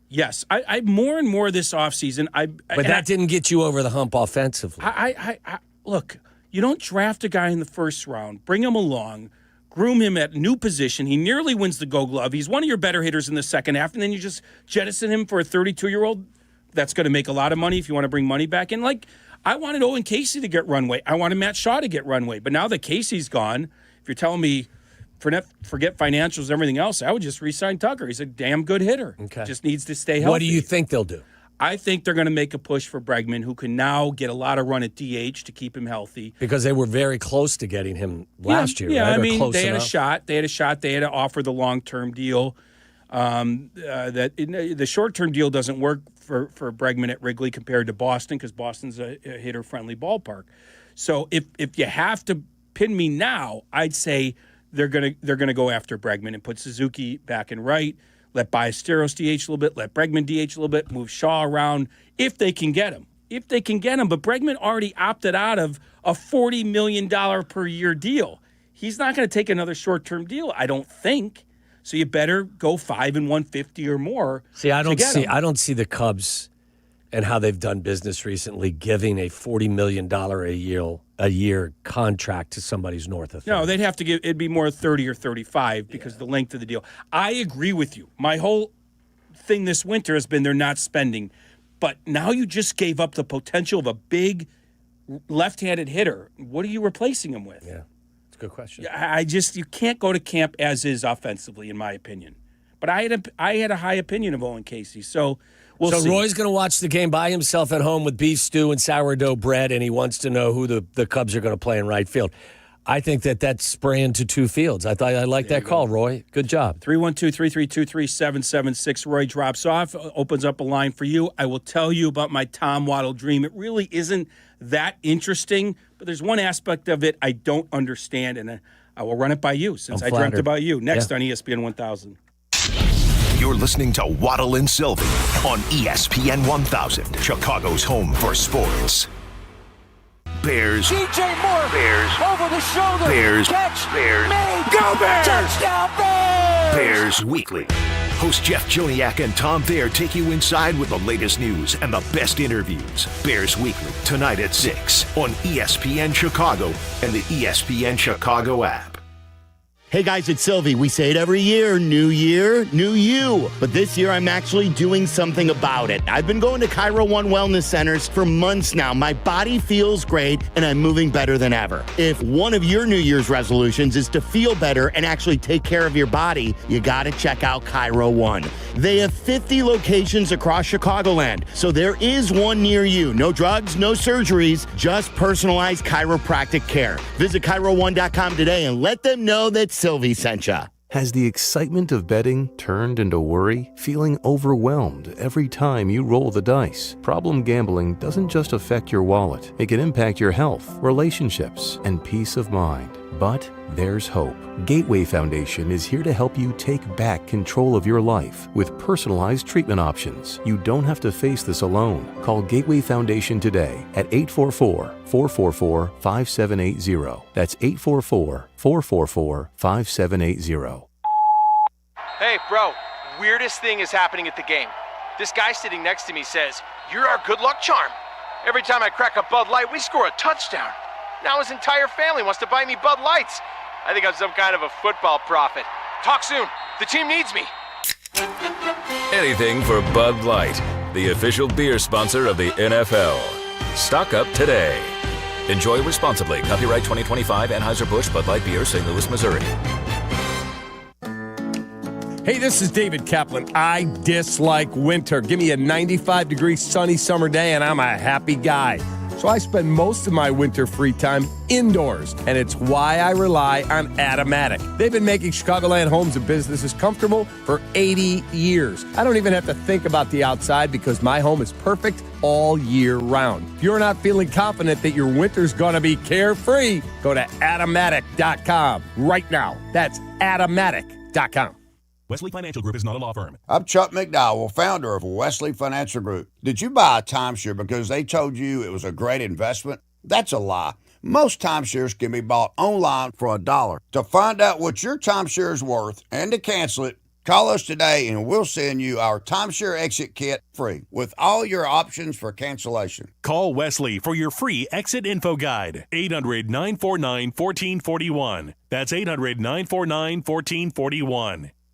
Career changers, including veterans and active duty service members. Your transition starts here. Go from GI to IT in a matter of months. Become a certified cyber warrior with training at My Computer Career. Cybersecurity specialists are in high demand, offering IT pros great opportunities and a rewarding lifestyle while protecting our people, liberty, and treasured institutions from cyber threats. Deploy your career in IT today at mycomputercareer.edu/CWP, an elite CompTIA certification partner. VA education benefits are available to those who qualify. A SoFi personal loan is here to help you achieve something once thought impossible: overcoming high-interest credit card debt. Walk the tightrope of your finances with one low, fixed-rate monthly payment, no fees required, and as soon as the same-day funding. That's right. Pull off your own debt-defying stunt with a SoFi personal loan. Visit SoFi.com/trick to learn more. Loans originated by SoFi Bank, N.A., member FDIC. Terms and conditions apply. NMLS 696891. Talk about stepping up. Bang! Bang! It's time to level up your game. Introducing the all-new ESPN app. All of ESPN, all in one place. Your home for the most live sports and the best championship moments. The electricity is palpable. Step up your game with no annual contract required. It's the ultimate fan experience. Level up for more on the ESPN app or at stream.espn.com. Sign up now. It's Blackhawks and Bulls season on Chicago Sports Network. Visit chsn.com/radio to sign up for your 7-day free trial of their all-access plan. Over 300 live games per year. Chicago Sports Network, your home stream advantage. Listen to us now, live on the ESPN Chicago app. Listen to the show in HD at 100.3 HD2 FM. Listen now on ESPN 1000. This is Waddle and Silvy, ESPN Chicago, Chicago's home for sports. Just saw Jesse yesterday, by the way. He came down for the christening of the new building. Oh, did he? The new office Oh, space. wonderful, yeah. We officially won't be over there. Was there free lunch? Yes. No wonder. He's a world-class ball buster. He's not wrong. The Bears are looking for a win this Saturday, and all Chicago sports wins are brought to you by Wallner Law. Wallner Law handles the toughest car accident cases in Chicago. Call 312-8-MILLION. That's the number 8, then spell out million. Wallner Law, win with Wallner. Sylvie's off today. I'm Jesse Rogers, sitting in with my pal Tom Waddle. That would be 312-800-0000, basically, right? Isn't that what we're talking about? Yes, sir. Okay. Wallner Just Law. want to make sure. Win with Wallner. Yes. All right, we're here till 6, and then what's happening at 6 today? Bears Weekly. Bears Weekly, 6 to 7. We got Courtney Cronin coming up at 3, Al Michaels at 5, Waddle's World, of course, at 3:30. 312-332-3776 is the number. We'll get back to your calls in a moment. Well, what happened in your dream? Yeah, so, I mean, just real quick. Obviously... What was I wearing? I don't know. I never really saw you in the dream. Obviously, because I'm hosting today with you, Is he a ghost? What's going on here? here? Let me explain the dream. We were at a football game. I can't describe the stadium. It wasn't a stadium we knew. It wasn't Soldier Field. I was in the stands, and you were in a suite. Were you drunk or high before you fell asleep? Could be, well, yes. Okay. All right. Don't know which. You were in a suite that I could hear into, but I couldn't really see you. And this is where it gets weird. You were letting Tom Hanks down easily about a 49ers loss. You were like, Tom, they lost, but it's not so bad. And I cannot figure out why the Niners, and I certainly can't figure out why Tom Hanks. I have not watched the Tom Hanks movie recently, nothing like that. You were letting Tom Hanks down what would a dream analyst say about this dream? Loss. Tyler, you got anything for us? Tyler, you got any dream analyst for us? I'm so lost right now. Charlie, would you like to analyze Jesse's dream as to... what does Tom Hanks represent? He has to represent something in this dream. And why am I letting Tom Hanks down easy? Does he have to represent something? I think so, because there's just no reason Tom Hanks should be in that dream. Maybe the Niners, they're a playoff team. Was this Castaway Tom Hanks? Was this... I don't remember. Forrest Gump Tom Hanks? I can't remember. I just remember you letting Tom Hanks down lightly because, the Niners... Was it just Tom Hanks and I? Yes. That was it? That was it. Okay. That was it. That's, I was expecting something like more outrageous than that. That's what I said. It's kind of lame. Gave you a warning before break. Yeah. I said he did. He advertised it correctly, didn't he? If someone out there can figure it out, let us know. Yeah, what's that dream? Charlie, do you have dreams about work? People at work? I've had dreams about work, yeah. Like if a show starts and I can't find the sound page, and then there's just dead air to start the show. The anxiety Definitely had dreams. that Yeah, one, I've had dreams about showing up late for games. Late for a radio show. I've had dreams for that about Really? that. I Late- still late have for a dreams radio of show. like showing up to high school games and I don't know the playbook at all. You still have those dreams? Still have those. It's brutal. This guy sleeps with his receiver gloves on. I run routes in my sleep. Yeah. All right. Wait, honest question here, because I know there is someone at the station that does this. Charlie, do you sleep with a football? No, I don't. I do know there's Who somebody. sleeps with a football? Guess. Potsy. Shay. Not Potsy, not Shay. Cap. No, Cap sleeps No, he naked. sleeps naked. Yeah. Somebody sleeps with a football. I'll give you a hint. It's a part-timer. Jack? Peggy. No, Jack's not a part-timer. Not Jack. Peggy. Jack's a Not full-timer. Peggy. I have no idea. Mario. Not Mario. You're getting warmer. Jake. Not Jake. Former quarterback, but no. Aiden? Aiden. No way. Sleeps with a football. Why does he sleep with a football? Ball security is job security. That's weird. That's weirder than my Tom Hanks dream. He's like really normal too in most ways. I got to rethink how I feel about Aiden now. He sleeps We with learn football. we learn a little bit more about Aiden every week. Really? Seems like. We're in the data gathering process right We now. learned he was out till like I'd like to learn 4:30 less. last I'd week. like to learn less about Yeah. him right now. All right. Well, I can honestly say I don't think I've had a dream about any of you guys lately. Let's go to Chase on the south side before we get to Courtney Cronin. Chase, you're on ESPN 1000. Chase. Hey guys, what's going on? How you guys doing today? Good. Very good. Yeah, so before I get to my Bears point, Jesse, I gotta ask you something. What about the Cubs? Why hasn't Ian Happ been? I know he got those trade calls, but what are they gonna do about him as far as getting him remove him and Dansby Swanson? That's they got to do something about that. Those guys are really bringing this offense down. Well, Ian Happ is what Ian Happ is, which is a decent player, but obviously maybe not a game changer the way Aaron Judge is or one of these elite guys. He's got 1 year left, though. You know, he's got 1 year left in his deal, so he could be gone after this year. Dansby Swanson is a Gold Glove caliber shortstop, so he's not going anywhere. And he's a good player. He's a good player, but you know what he is offensively. So we'll see. Anyway, the Cubs are hardly done with their offense, in my opinion. Chase, did he have a football thought too? I don't know. He's gone. You sent him away because we have to break for right. Courtney. Courtney Chase, Cronin. call us a little bit later if you want to ask us football questions. Courtney Cronin's next on ESPN 1000. This is Waddle and Silvy. Waddle and Silvy on Chicago's home for sports, ESPN Chicago. The College Football National Championship is January 19th on ESPN Chicago. But first, two teams must be eliminated. Tonight at 7, join us for the Fiesta Bowl with 6th-ranked Ole Miss taking on 10th-ranked Miami of Florida. Then tomorrow night at 6, be here for the Peach Bowl pitting 1-seed Indiana against 5th-ranked Oregon. This is your place for the college football playoffs and national championship. ESPN Chicago, presented by Menards.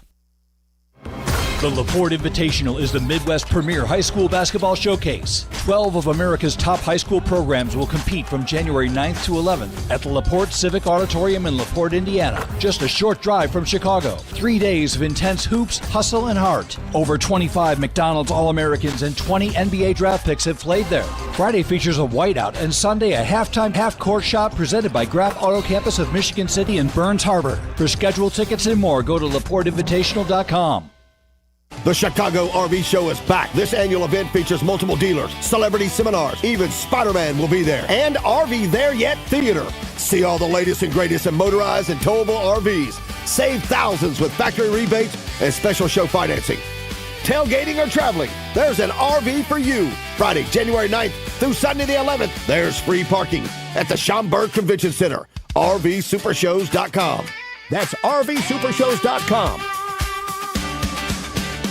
Looking for the ultimate night out? Bring your squad to a Blackhawks game at the United Center for an experience you won't find anywhere else. Whether it's birthdays, office outings, family gatherings, or just a much-deserved night out, nothing beats the energy in the UC.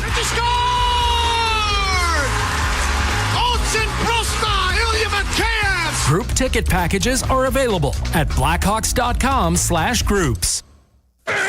ESPN Chicago will be live from 115 Bourbon Street for Football Friday. It's a mega broadcast celebrating our return to the playoffs for the first time in 5 years. Catch Tyler Rocky and Shane Norling live from noon to 2. Then keep the party going as Waddle and Silvy take over from 2 to 6. Brought to you by Flight by Yingling. Let's take flight because the playoffs are back in Chicago. The ESPN Chicago mega broadcast live from 115 Bourbon Street in Marionette Park. Tomorrow, noon to 6. Please Friday responsibly. Hey, fans! Welcome back to Fansville's Cheers and Tears. Oh. Okay, so like everybody deals with losing, right? To a rival on a last-second field goal. Whatever, it's fine. I'm totally fine. But I cope with losing with an ice-cold Dr. Pepper. Those 23 flavors are like so delicious. They totally wash away the pain of your college football team taking a big fat L. College football. It's a pepper thing. Rich Eisen here. Hiring for your small business can feel like a full-time job, but LinkedIn Jobs AI Assistant takes the heavy lifting out of it. It filters applicants based on the criteria you set and suggests 25 great fit candidates daily so you can invite them to apply and keep things moving. Hire right the first time. Post your job for free at linkedin.com/Eisen, then promote it to use LinkedIn Jobs' new AI Assistant, making it easier and faster to find top candidates. That's linkedin.com/Eisen to post your job for free. Terms and conditions apply.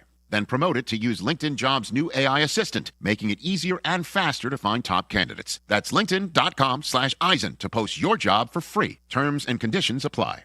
$2.4 million. The Verdoliak Law Group wins again for their clients. That's right.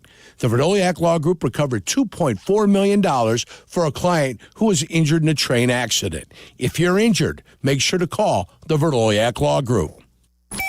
Live from State Street in the heart of Chicago, this is the home of the Chicago Bears, ESPN Chicago. And this is Waddle and Silvy, WMVP, WTBC, HD2, Chicago, a good Karma Brands radio station.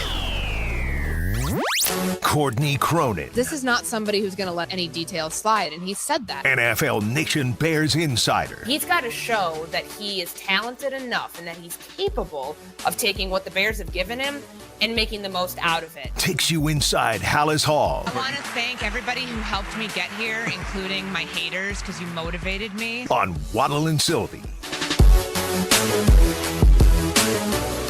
Courtney is brought to you by Costa Ivone. Injured, call 708-4-MILLION for the people of Chicago because they are Chicago. Costa Ivone, your local personal injury lawyers. Do you realize how big a weekend this is for Courtney? It's not just Bears and Packers, which on its, by itself is ridiculous.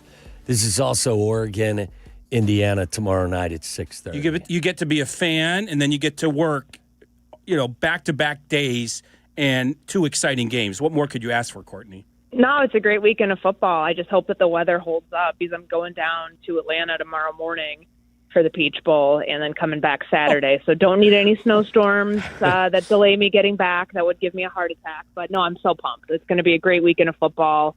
And, what more could you ask for? The CFP games are awesome. I can't wait for the Fiesta Bowl in a couple hours to kick things off to find out who Indiana's going to play in a national championship. Oh, there we go. I was just going to ask you. We'll get to the Bears and the Packers soon, but where's your level of confidence that Indiana continues to roll?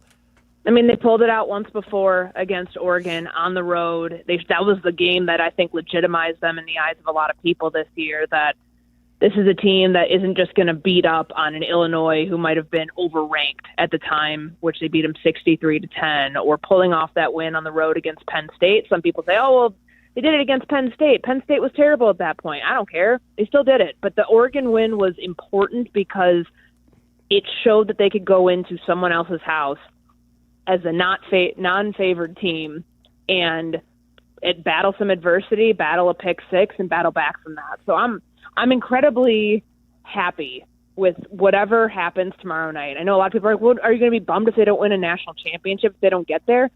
Of course, but they've already done so much for this program, this team, Kurt Cignetti, Fernando Mendoza, the whole crew, to make Indiana a national brand in football and something it hasn't been, that they're playing with house money now, and I'm thrilled about it. I just can't wait to be in the building. It's my first game I will have gotten to go to this season. It just never lined up for me to be there for game day or anything else. So I'm really excited. Yeah, I mean, in some strange way, Courtney, can you connect the dots to the Bears as well? And that doesn't mean we're lowering the bar in any way, shape, or form, but the expectation for this team wasn't that they were going to win the division and get to the postseason. It was that they were going to get better.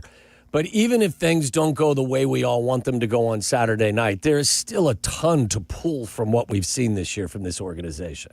Yeah, of course. And I know that there's a certain part of the fan base that said you have to beat the Packers no matter what. It's like an ultimate failure if you don't. And I do think when you couple in the fact that this is their biggest rival, it's only the third time we will have seen these two teams play in the postseason. Ben Johnson's comments about beating Matt LaFleur twice a year, I mean, you have an opportunity to see that through. If you don't do that, how are you going to feel about it?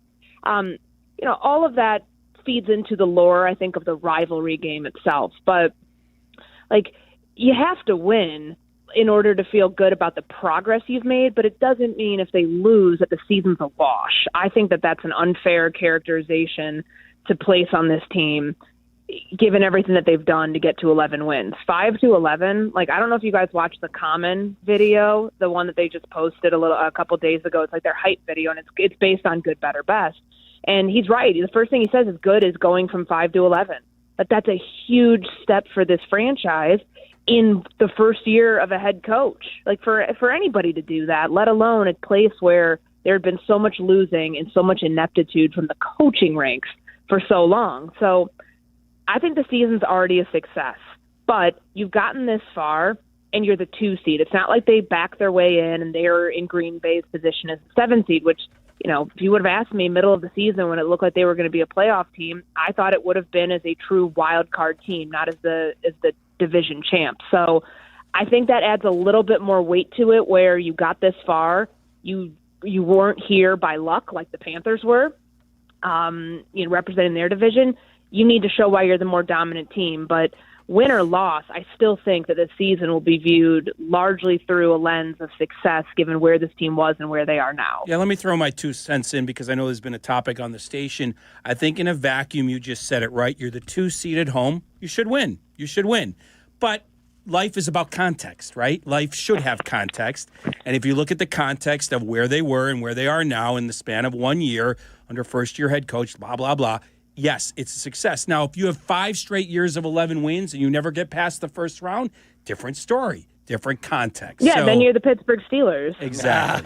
Exactly. In any case, Courtney, what was important at Hallis Hall today, just over 48 hours from game time? What happened up there? Rome Odunze's playing, and it was just like it was made official because he's not on the injury report. So it's a great sign. He told us yesterday that his plan all along has been to play. He's felt like he can contribute. He knows his role will be smaller than it normally is, and that's just, having the mental preparation to know that you won't have the same stamina that you would if you were playing the last 5 weeks. I'm sure his foot isn't 100%, but it's probably as close to as good to go, not going to re-injure it, not going to make it any worse than it could possibly be. So I think that that's another weapon for Caleb Williams in an offense that is full of them, and during Rome's absence has been able to utilize a lot of different guys, whether it's DJ Moore against Cleveland, DJ Moore against the Green Bay Packers, Jade Walker against the Green Bay Packers, Luther Burden 2 weeks ago in San Francisco, Colson Love, and the list goes on and on. Adding Rome back into the mix is a really nice piece to have as you're trying to have the full complement of your skill guys out there, because we know how tight this game was, and we know that this is a team that has struggled to get off to a fast start the last couple weeks. I think having as many of your horses there to make sure that you can be as creative and as multiple as you want from the jump is only to the benefit of this offense. So that was probably my biggest takeaway from today specifically. It'd be nice Courtney, to have a receiver that went through all these things and ask him about the stamina issue. You miss time. You miss 4 or 5 weeks, Tommy.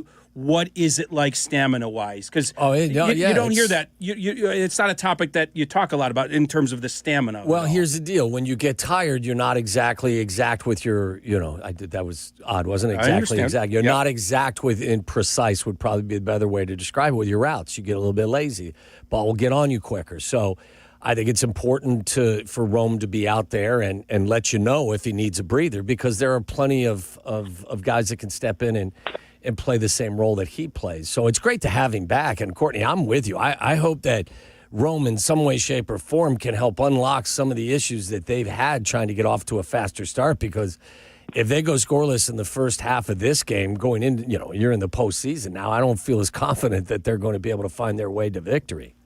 Yeah, because the last 2 weeks they've been in familiar position, trailing in the final 2 minutes of the game, and they haven't been able to pull out the same magic that they did against Green Bay, against other teams that, the 6 wins in the final 2 minutes of the fourth quarter.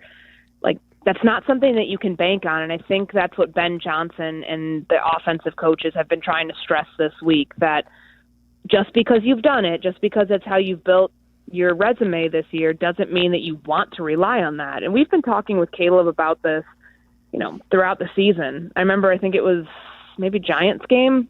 It's like week 9 where, he was asked like, hey, you have, all these numbers. These numbers are great in the final 5 minutes. Why can't you do that for the other 55 minutes of the game? And it's not a knock on him, but it's just trying to figure out, how do you get the better part of your quarterback that you see late in games? You see the hero ball. You see him make a play when they need one. How can you do that when it's within structure, when it's, early in drives and they're going 3 and out and they're wasting possessions and they're not able to, put points up, whether it's a field goal or a touchdown? And that's something I still think that they're trying to work towards. And maybe it's a byproduct of, last week Johnson said that the game plan was a very basic game plan, yet they still couldn't execute it. So what's it going to look like when there are more shifts and motions in it this week? What is it going to look like when you have more reasons, not that they'd be valid, but you'd have more reasons to have mental errors when you had 6 when it was a basic game plan in the first 11 plays last week? I don't think that's that's the sort of stuff that has to be cleaned up. And when you talk to players, they say, well, those are things that you can point to right away that are just, mental miscues. Those should be easy to clean up, but there's no margin for error now. You don't have a game next week if you lose this game, unlike last week and like the weeks before where they've had losses. So that heightens the urgency. And I think the biggest challenge will be within the urgency, the big game juice that comes with this game, not overdoing it and being able to still be very fundamentally sound while feeding off of that energy, because I think that was what screwed them up in the first game. Yeah. I mean, I know it is, because Cole Kmet talked about it. He said that the first one up at Lambeau, they're coming off the emotional win in Philly. It was a little difficult for them to lock in. They were down 14-3 at halftime. There were some drops. There were some throws that were sailed over receivers' heads. Like, it just took them too long to settle in. Now that you've been through 2 of these, you'd like to think that the third time around they will know how to channel that. I was going to ask you, with Rome, obviously, you don't want to diminish his impact he can have on this offense in this game. But I could make an argument that a healthy Kyler Gordon, with regard to, how he would help their defense, would have an even greater impact if he's good to go. What is his status? And if he isn't available to play a high percentage of the snaps, what does that secondary look like, Courtney, with no C.J. Gardner-Johnson? So he was full today at practice. He's got to get activated off injured reserve, but I think that's a good sign that he'll be good to go for Saturday. And Dennis Allen said he's part of the game plan. They are factoring him into that. You don't designate somebody to come back to practice. You don't, especially now that it's the postseason and he's coming off IR for a second time. You don't do that if you don't expect him to be a contributor this week. So I think that's a good sign that he will play. How much he'll play? Somebody dealing with another soft tissue injury. Yeah. They're going to have another contingency plan. And Nick McLeod was full today. I think full the last 2 days. So he's your backup nickel now that Gardner-Johnson's out with a concussion. And he hasn't had to play a significant role in a number of weeks. And speaking of stamina, I mean, the guy had an illness that kept him out for 2 weeks. So if he's got to play, what does his conditioning look like? Mm-hmm. Haven't seen him out there in a while. So it's it's a revolving door once again in the secondary, but the nickel position at least feels like it's in a more stable spot than it was at this time last week, where we weren't sure if what Kyler's status was going to be. But I think elsewhere, sounds like they're going to roll with Nashawn Wright and Jalen Johnson again. Those are the hot hands that Dennis Allen talked about. It is a weird place to be. I think if you're Tyreek Stevenson, knowing obviously you have to stay ready and that there is a plan for him. That's what DA said. But how quickly these last couple of weeks he lost his job. Well, and what's your best guess for what happened there, Courtney? Especially since Jalen doesn't look like the player he was before the injury and the surgery. He seems to have a bit of a reluctance to put his nose in there and in the run support as well. And that's something that Tyreek has been more than willing to participate in. What is your best guess for what transpired there?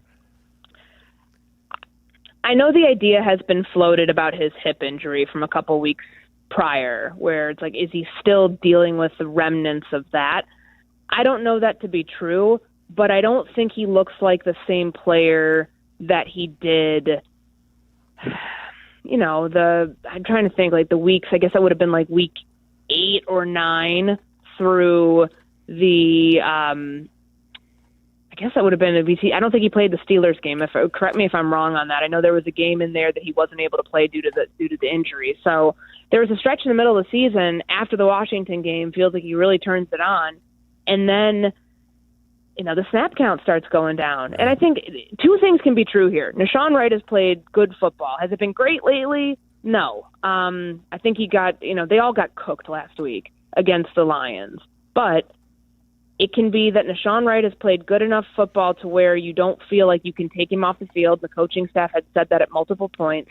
It can be you feel like a half Jalen Johnson, because he's an all-pro caliber corner, is better than not having him out there. And Tyreek can be the odd man out. But I look at it and I wonder, not just for now, but does this mean he's not a fit in the defense? Mm-hmm. Dennis Allen has 17 game sample size. And I know Stevenson hasn't played every one of those games, but you have a year now. Is this guy not a fit? Is this a player that could potentially be on the move this offseason or not have a role in this defense anymore? I think it says more about, certainly the short term, but also the future and what losing your job late in the season means. I worry about, maybe I'm a victim of recency bias. You brought up the Lions, the way they attacked the Bears. I'm not saying Green Bay's solely going to do that, but did that add something to their game plan? The amount of confusion that went on, certainly on those crossing routes. I view the Green Bay's path to a victory through the air. Courtney, what do you think? Yeah, they're great with explosive plays. I think you wonder what version of Jordan Love you're going to get. I know he said he doesn't feel rusty, but he hasn't played since that Week 16 game in Chicago because of the concussion. So I still think that they're going to try to air it out. Jaden Reed's healthy. Christian Watson's healthy. They should be having the full complement of their receivers too. And that's only going to put more pressure up front to try to get some pressure on the quarterback. They weren't able to when they played him. Honestly, either matchup. Yeah. And it's been, the whole bend don't break thing that happened when they were 0 for 5 in the red zone. That's good. Is that something that you can bank on happening again? Sure, it was 1 for 4 against the Lions, right. But I don't feel like that's I don't know. That to me reminds me of just it's prevent defense mode. Might not be in actuality, but it's just basically playing not to lose. And I think that's a really bad, unsafe spot to be in that doesn't make you win more than one game if you can escape with one, if it looks like it did against Green Bay the last time. But those in-breaking routes, all of those throws that Jared Goff had over the middle of the field, the amount of man coverage that they played, that's something that players spoke out about. They were a little surprised that was a situation they were put in. I don't think you can fault Dennis Allen. I think he's tried everything. I think he even blitzed him a ton the first go around, didn't do it as much the second go around, especially knowing how good that Jordan Love is on third down. I think he's working with what he has right now, and this is just kind of the result of that. As much of a scapegoat answer as that sounds, I think this is probably as good as it's going to get. You can't make wholesale changes, which is why the rhetoric from Ben Johnson is we need to score more points than they allow. And that's right. 1,300 whatever yards the last 3 games given up is a big concern. And I don't think it gets better. I don't. Yeah, I'm with you. Ben was obviously pissed after the Lions game. Team looked flat. What is your take on the vibe and whether or not that is something they easily put behind them? I think when he came in on Monday or Tuesday, whatever day the players were actually back in the building, and he said, this is if you're thinking about the off season, if you're thinking about booking flights, because I think that's human nature that these guys are so close to the finish line, but it's still another 5 weeks. But don't even let that thought cross through your mind because A, it's a new season, and B, you have to be locked in. If you're going to go 5 weeks and your body's probably not feeling great, you have to trick yourself into thinking, I feel great. This is September 8th all over again.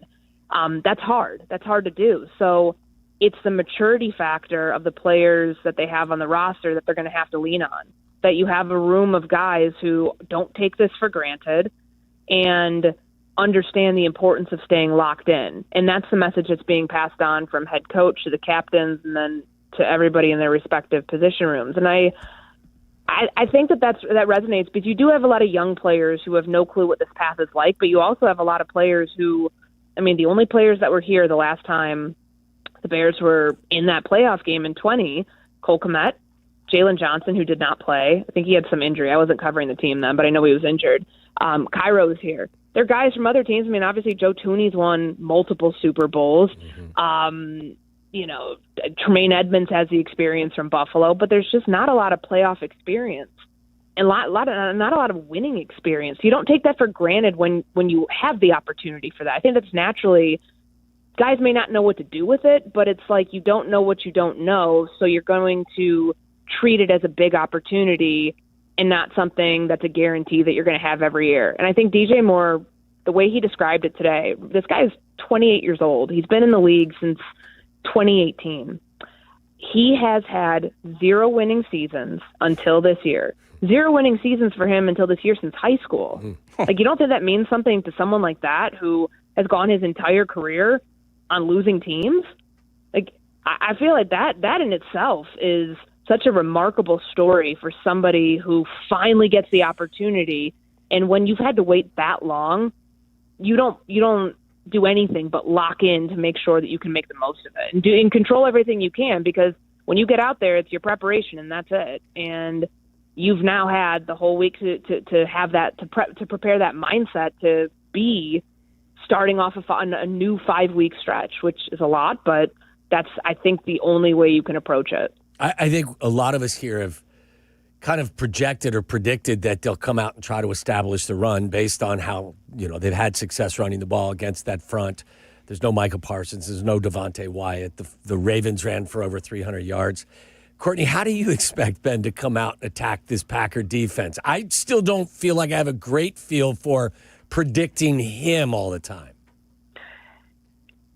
I do think that he will come out trying to prove a point off of last week. And he got embarrassed last week because that's a team that's the only team in the division that swept the Bears this year, and it's where he came from. And they should have been more, I don't even know if prepared's the right word, because clearly they prepared, but they just, I guess, overthought it. All the mental errors, that's just not a good look. And you don't want to be playing slumping football going into the postseason when your head coach is the one who said we need to play our best football in December, so we're looking good in January. So I think there will be a tone-setting mission from the head coach early on. Now, what does that look like?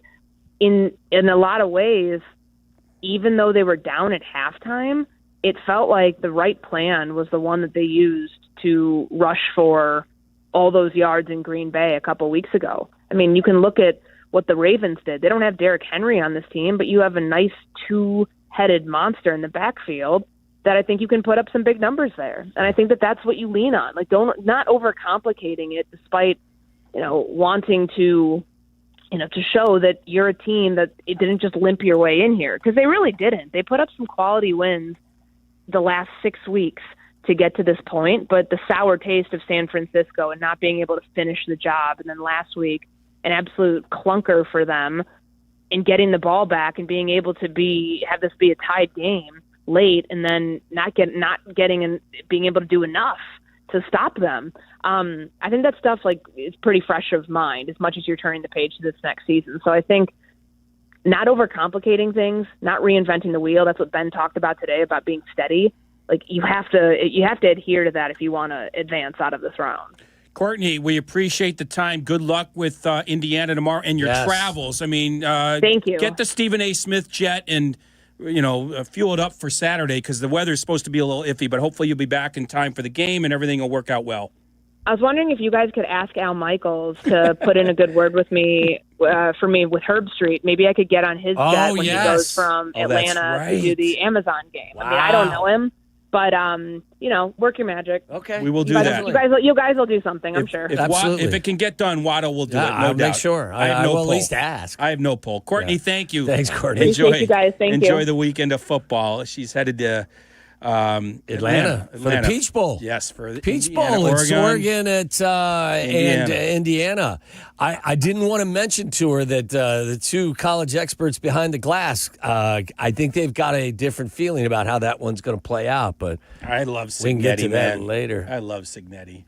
He's the best. Yeah, he is. He's the done a fabulous job with that. I'm looking forward to that game.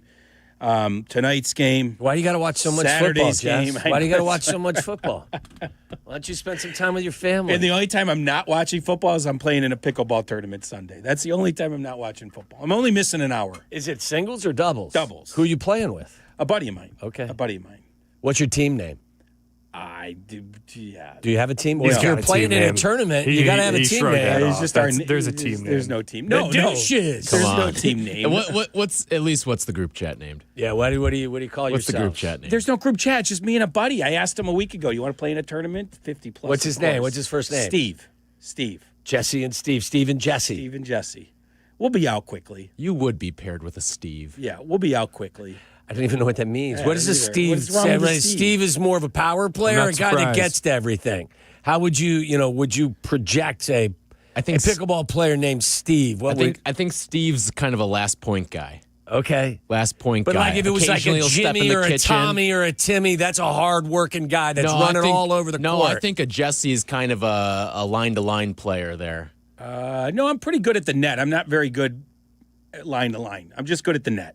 That's How agile are you from ranking yourself from 0 to 10? Agile? I'd say 6. Okay. I'd say 6. That's pretty good for you just someone signed your yourself age. up for some agility drills during the break. Yeah, exactly right. The cones. Both of you have Do we yet have to... an orthopedic surgeon that's a partner on the show just in case On Jess call? needs a little bit of help to sew something up? Luckily, I'm going to the Bears game Saturday, then the tournament Sunday. So I'm not going to miss the game because of an injury. Right. But I still have yet to see either of you on the court, even though you both boast that you could take me. Neither of you. Never gotten an invite. Well, challenge me and I'll come. Tyler, have you ever played pickleball? Yeah. Okay. Yeah. Tyler and I will take on you and Stevie. How about that? Tyler and I will give you and Stevie. Stevie's a line-to-line player. Well, that's what I said. If it's Stevie or Timmy or Tommy or Danny or... I'm not too concerned. That's a scrappy guy. I'm not too concerned. Oh, Waddle's okay. World is All right. coming up next on Waddle and Silvy rock here on your ESPN world, 1000. Jesse. You're listening to Waddle and Silvy on ESPN 1000, Chicago's home for sports. It's Bears-Packers week again. The home of the Bears is your headquarters for Bears in the playoffs. We have the game. Bears and Packers live from Soldier Field. Saturday night at 7. We have the best play-by-play team in the biz. We have the Bears Network pregame Saturday at 5. Live from the Dr. Pepper patio inside Gate O at Soldier Field. We have the pros in the know. Listen to this list. Waddle, Jurko, Thayer, J Hood, Joniak, Silvy, Carmen, Jason McKee, Deion Miller, Jeff Miller, Pat the Designer, and more. All in on crafting more than 15 hours of Bears playoff game day coverage. We have everything you need. We are the home of the Bears. ESPN Chicago. If you're the unwitting victim in a calamitous mishap, anticipate compensatory damages, subrogation relief, or tort claims under... Guys, what are they even saying? Coast Ivoni ads don't sound like that. Lawyers like that are exactly why people call us. No legal mumbo-jumbo, just real talk. We're from Chicago. We talk like you, we fight for you, and we have real conversations so we can help you. They get where you come from, they get what you need, and they get you. Coast Ivoni, your local personal injury lawyers, because they are Chicago. 708-4 million. New year, new mattress. And this one feels really good. Right now at Steinhoffel's, guys, you can start 2026 feeling rested and make an impact while you're at it.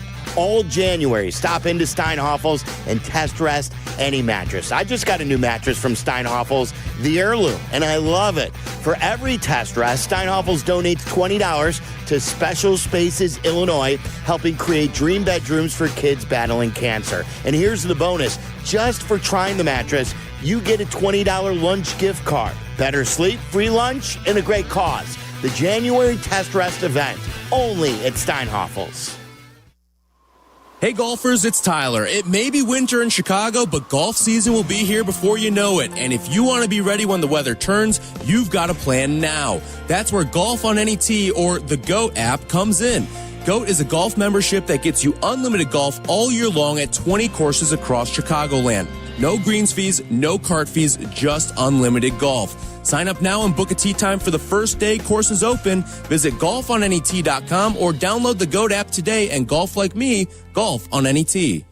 Wallner Law helped me get the compensation that I deserve. Wallner Law helped me get back on my feet. Thanks to Wallner Law, I'm at a better place today. Wallner Law cares for you. We're compassionate. We're empathetic to your situation. And I promise you, I will get you more money than any other law firm in the city of Chicago. That is my promise to you. Hire us, win with us, be successful with us. Call us at Wallner Law, 312-8-million. The post-crib assembly press conference, brought to you by Progressive. Michael, you had some trouble putting the crib together today. What went wrong? You know, those instructions can be tough, and, well, you saw the outcome. Were you upset when your wife pulled you and called in the backup? No, I mean, the baby needs a crib to sleep in, so whatever it takes. You've got a changing table to put together next. It's got a lot of drawers. What's your comment? You know what? We're done here. Like it or not, sometimes you need a backup. That's why there's Progressive to protect your home and auto. Progressive Casualty Insurance Company affiliates and other insurers. Not available in all states or situations. Hey, fans! Welcome back to Fansville's Cheers and Tears. Oh. Okay, so like everybody deals with losing, right? To a rival on a last-second field goal. Whatever, it's fine. I'm totally fine. But I cope with losing with an ice-cold Dr. Pepper. Those 23 flavors are like so delicious. They totally wash away the pain of your college football team taking a big fat L. College football, it's a pepper thing. Spring into success at Triton College. Choose from 120 degree and certificate programs with credits transferable to four-year schools. Affordable, quality, close to home. That's Triton College. Visit triton.edu/spring. This is Waddle's World. And in Chicago, Tom Waddle. He can't run, he's not fast, but he gets open. Bears legend. Amazing. 9 career TDs in the NFL. He caught everything that was thrown and took every hit that they could give him. Tom Waddle. Are you not entertained? Are you not entertained? It's time to find out what's on Tom's mind. Is that why you were here? As we go inside Waddle's World. I got a really weird story I had to have. We'll get to this in a little bit. I guess I should have brought up my dream during Waddle's World. That's that fine. was bad. You have timing. another dream that you'd like to discuss? No, just the one of you and Tom Hanks together. That's it. Yeah, it's kind of strange. I'm not gonna lie. You were talking in the office about how.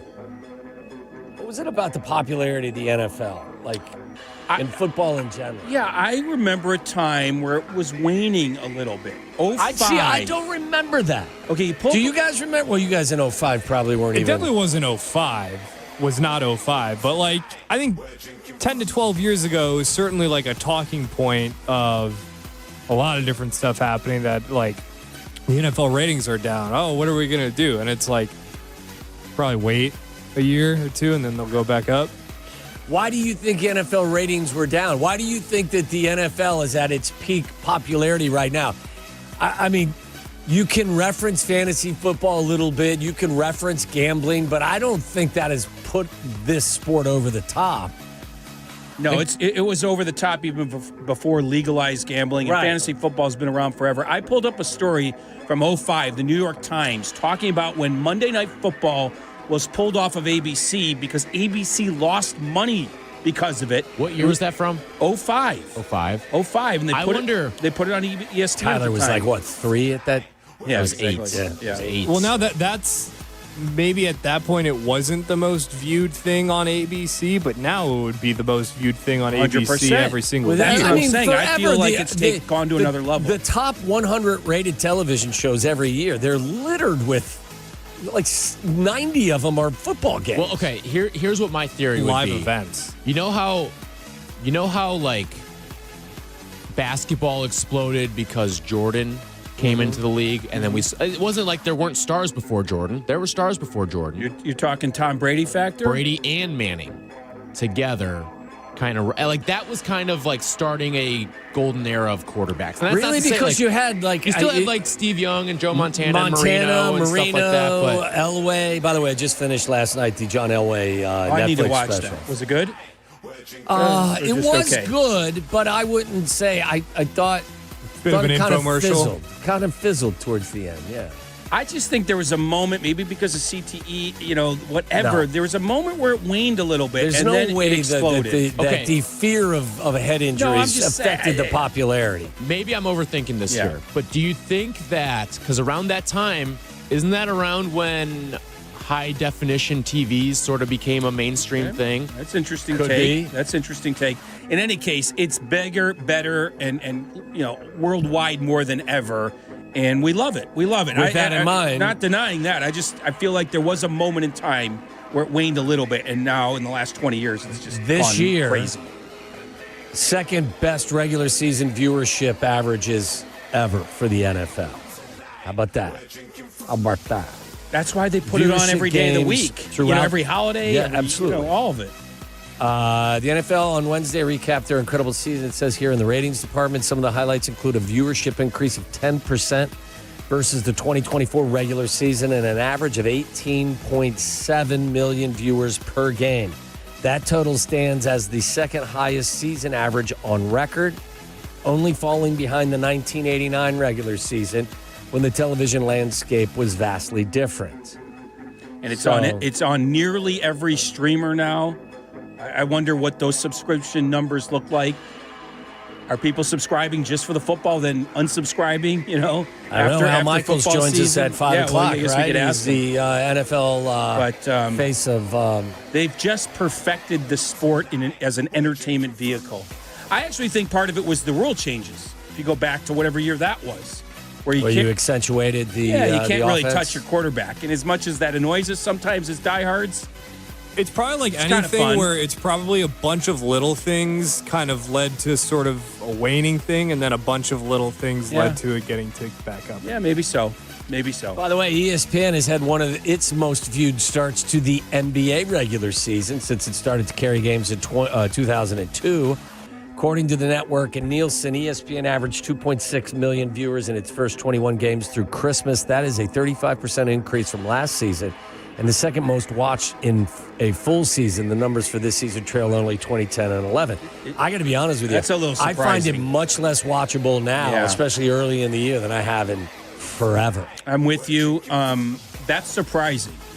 The regular season numbers are going up in the NBA. That is surprising. A lot of predictions being made. I just saw, Orlovsky has the Bears losing to the Packers, correct? Am I right? Have you guys Barnwell does as well. I was just going to say, I was on the Barnwell article, the weekly novel. Yeah, I read it. NFL playoff bracket prediction, scores and Super Bowl prediction. He has the Bears losing to the Green Bay Packers. Final score of 31-24.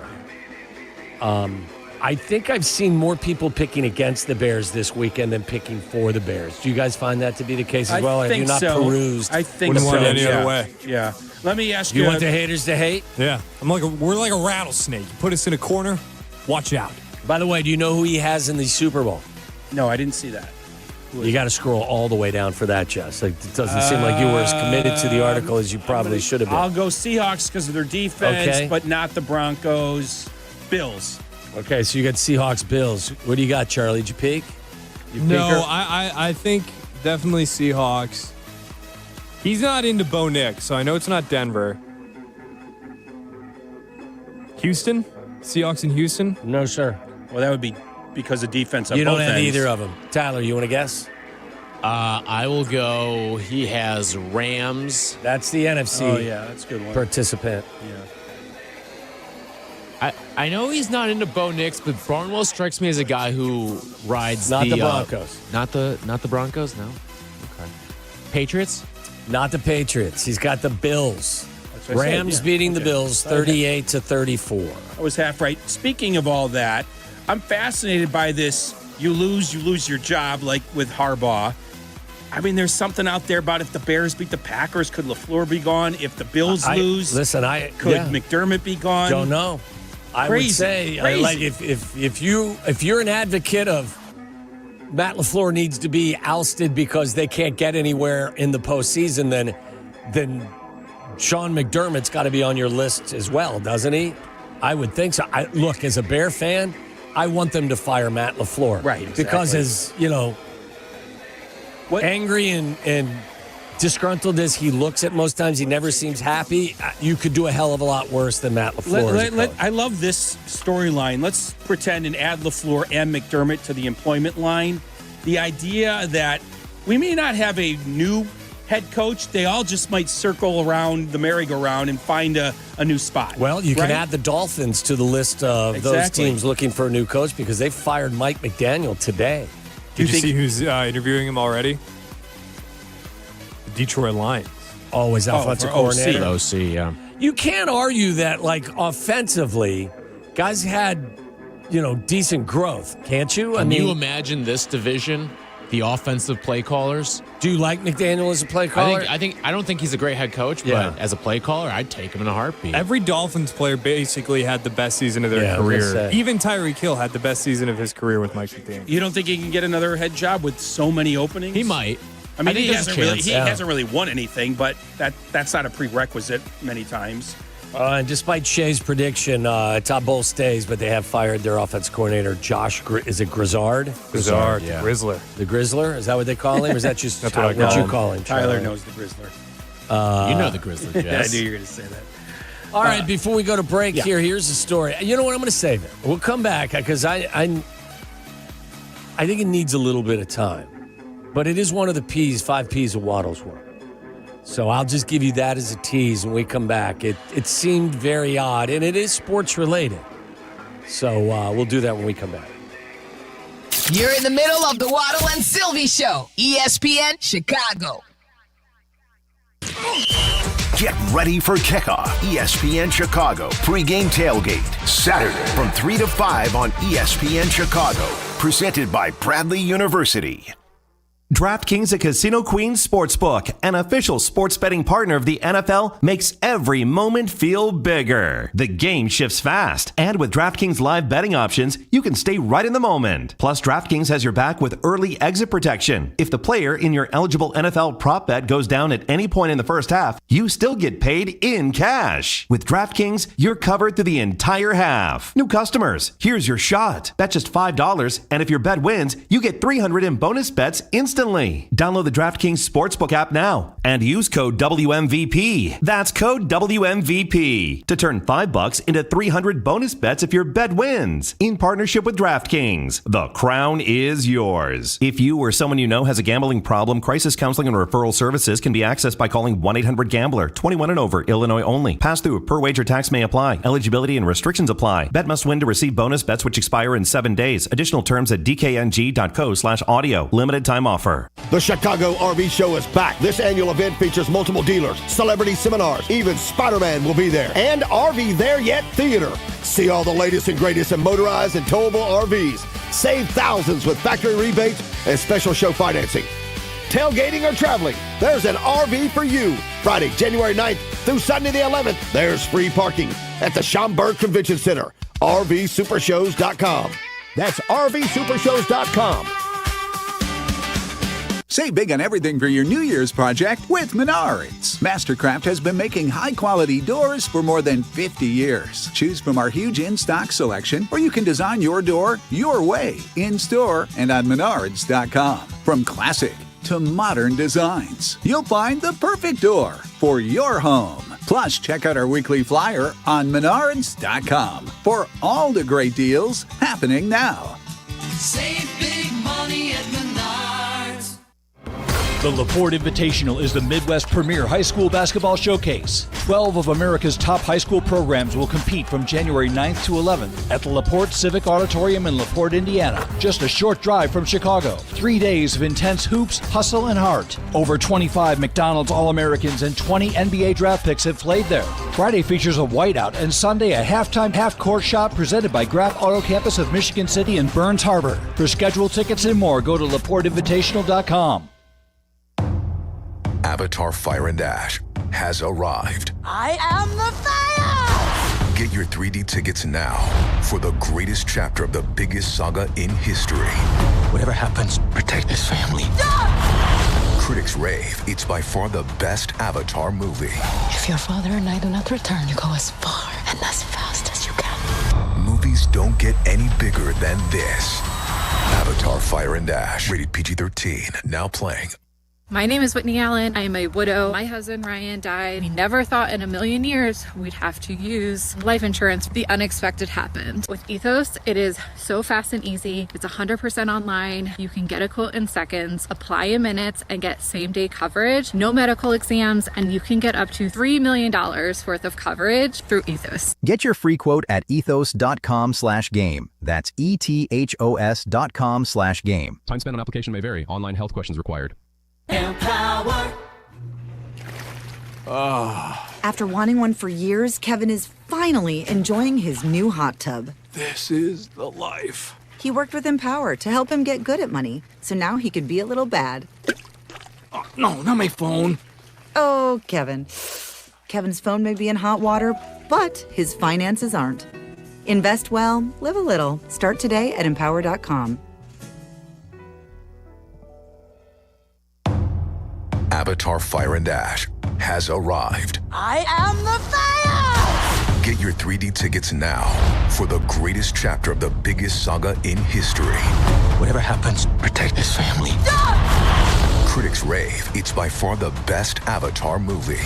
If your father and I do not return, you go as far and as fast as you can. Movies don't get any bigger than this.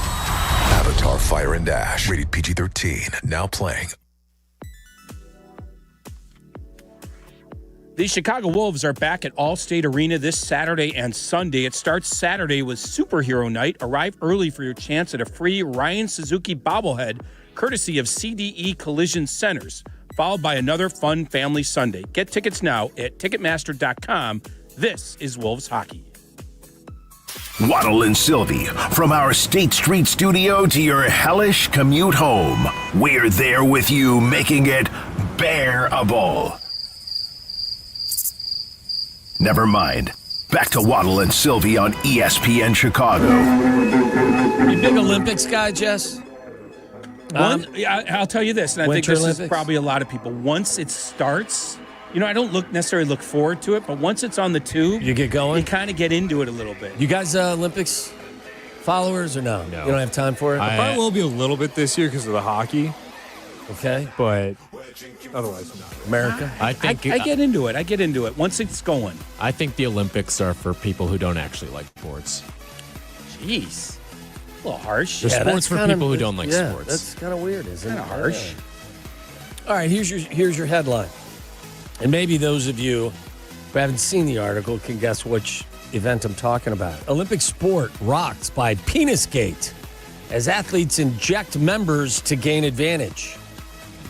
What? So think about it. Think about what I just said. An Olympic sport has been rocked by Penisgate with athletes injecting their members to gain an advantage.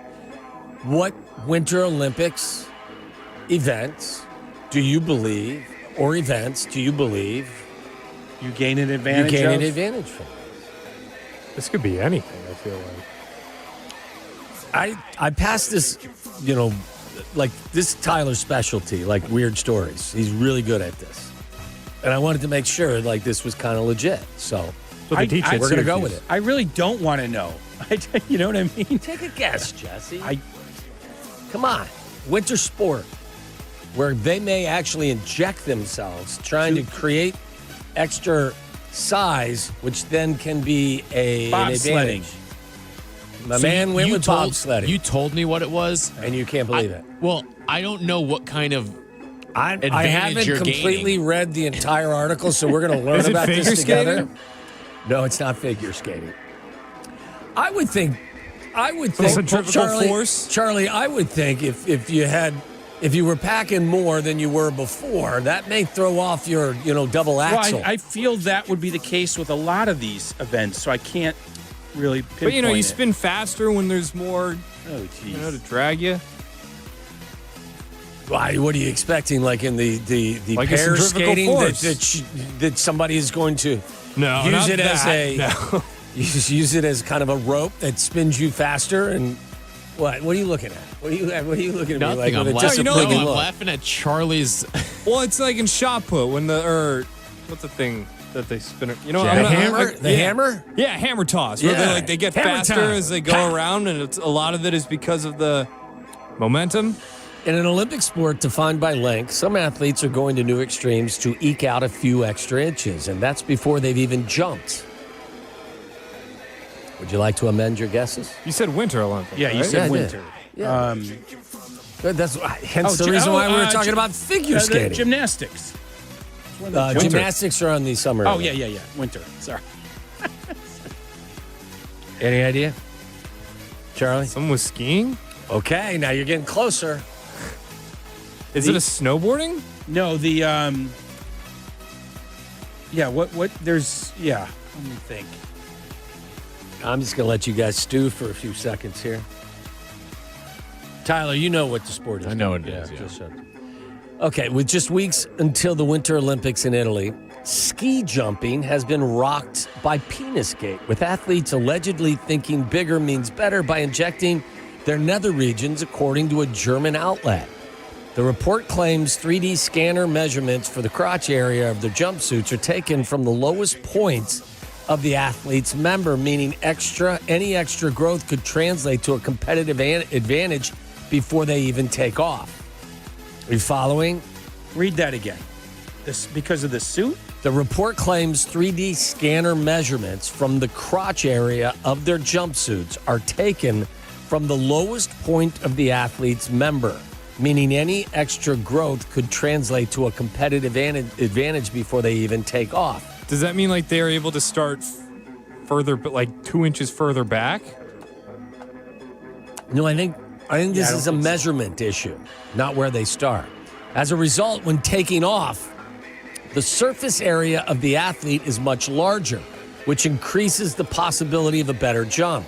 And if this information that has reportedly led to some athletes to inject hyaluronic acid into a silicone-like device worn in the trousers.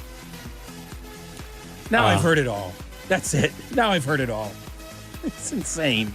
Well, now won't you watch it? Won't you watch the Winter Olympics to try to find out if I'm going to watch it with a different somebody's actually trying to it's just so crazy what people will do to try to get an advantage. Yes. I'm a big believer in protection. There you go.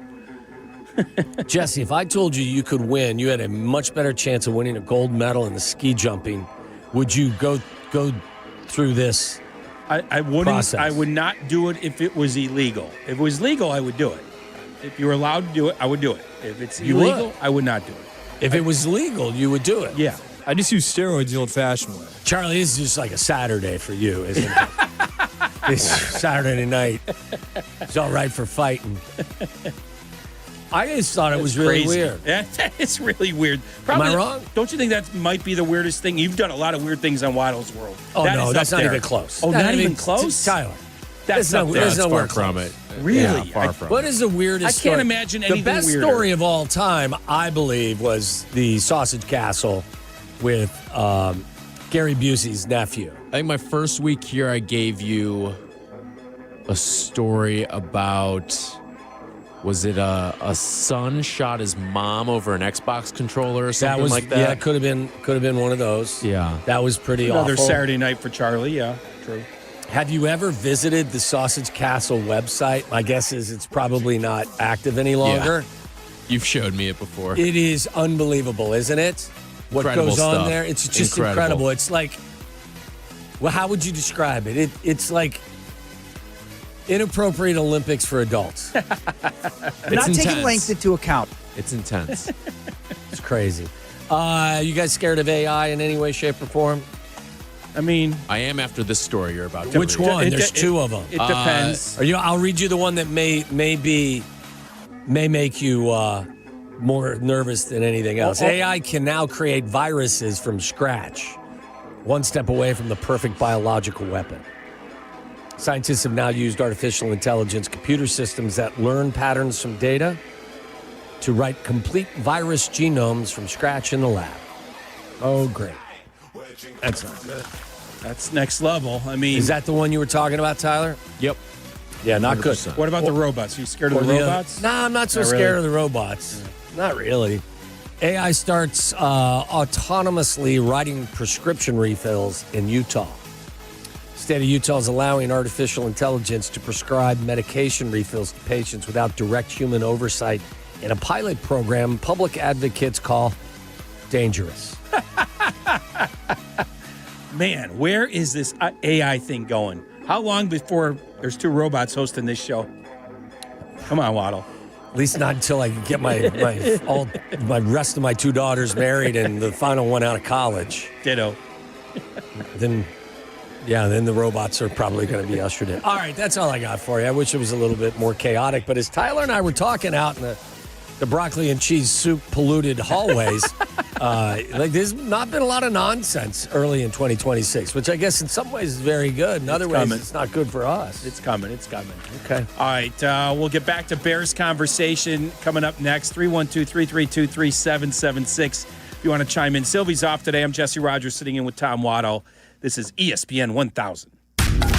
This is Waddle and Silvy on ESPN Chicago, Chicago's home for sports.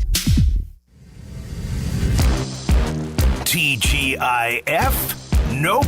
Now it's TGIDPBF. Thank God it's Dr. Pepper Bears Friday. All season long on ESPN Chicago. Hey, it's your buddy Tom Waddle here, and I drive a Hawk. The New Year's sales event is going on at all 12 Hawk Auto locations. Forest Park, St. Charles, Plainfield, Joliet, Carroll Stream, and now LaSalle, Peru. Shop thousands of vehicles from 13 brands and save with 0% financing for 60 months or make no payments for 90 days. Plus, save even more with $500 to $2,000 bonus cash. Find your next car at hawkauto.com and drive what I drive. Drive a Hawk. Financing on select models with approved credit. It's playoff time, Chicago. Time to bet on the road to the championship on Circus Sports Illinois. Circus Sports Illinois is sports betting the way it should be. From championship and conference futures to sides, totals, or prop bets for every round, there is simply no better place to bet. Circus Sports offers high app limits, player-friendly pricing, exceptional customer service, and no bet fees ever. Download your new bookie today at circusports.com. Got to be 21 years or older. Gambling problem? Call 1-800-GAMBLER. Make your game day a winner with Aurelio's Pizza, Chicagoland's oldest pizza chain since 1959. This is Joe Aurelio inviting you to indulge in our crispy thin crust, signature sauce, 100% real mozzarella, and your favorite premium toppings like our fresh ground Italian sausage. Dine in, carry out, or have it delivered. Visit Aurelio'sPizza.com for the location nearest you. Download the Aurelio's app and start earning rewards today. Aurelio's Pizza. It's a sauce. Good Karma Brands is proud to be an equal opportunity employer, providing equal employment, development, and advancement opportunities to all teammates and applicants. To learn more about careers with us, please send an email to talentacquisition@goodkarmabrands.com. That's talentacquisition@goodkarmabrands.com. This college football moment is brought to you by ServPro. College football teams have moments they recovered from and made it like it never even happened. Like on October 2nd, 1993, when the University of California faced a 30-0 halftime deficit to Oregon. Cal went on a remarkable 42-11 run in the second half to capture a 42-41 victory, one of the largest comebacks in college football history. ServPro, like it never even happened. A SoFi personal loan is here to help you achieve something once thought impossible, overcoming high-interest credit card debt. Walk the tightrope of your finances with one low, fixed-rate monthly payment, no fees required, and as soon as the same day funding. That's right. Pull off your own debt-defying stunt with a SoFi personal loan. Visit SoFi.com/trick to learn more. Loans originated by SoFi Bank N.A. Member FDIC. Terms and conditions apply. NMLS 696891. Registration for Youth Hoops in-season camps and clinics by BMO is open. Programs are available for kids ages 3 to 17 of all skill levels to learn the fundamentals of basketball and have fun. Visit bulls.com/kidnation to sign up today.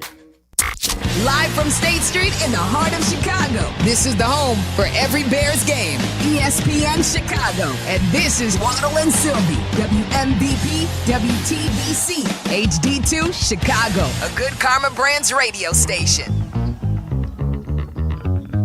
Halfway home on the Waddle and Silvy experience. Silvy's off today. Jesse Rogers sitting in. He'll be back tomorrow when you guys will be at 115 Bourbon Street in Marionette Park from 2 to 6 for a Football Friday. Haven't been there in a while. That place is glorious. And I'm sure it's going to be rocking ahead of the Bears and Packers Saturday night. It'll be rocking before Sylvia and I get there as well, because Tyler and Shay, the station's boy band, will kick things off from 12 to 2. So how quick did he get it up? So 12 to 6 at Marionette Park, 115 Bourbon Street. She's like, Danny's put in a full day's work. He's out.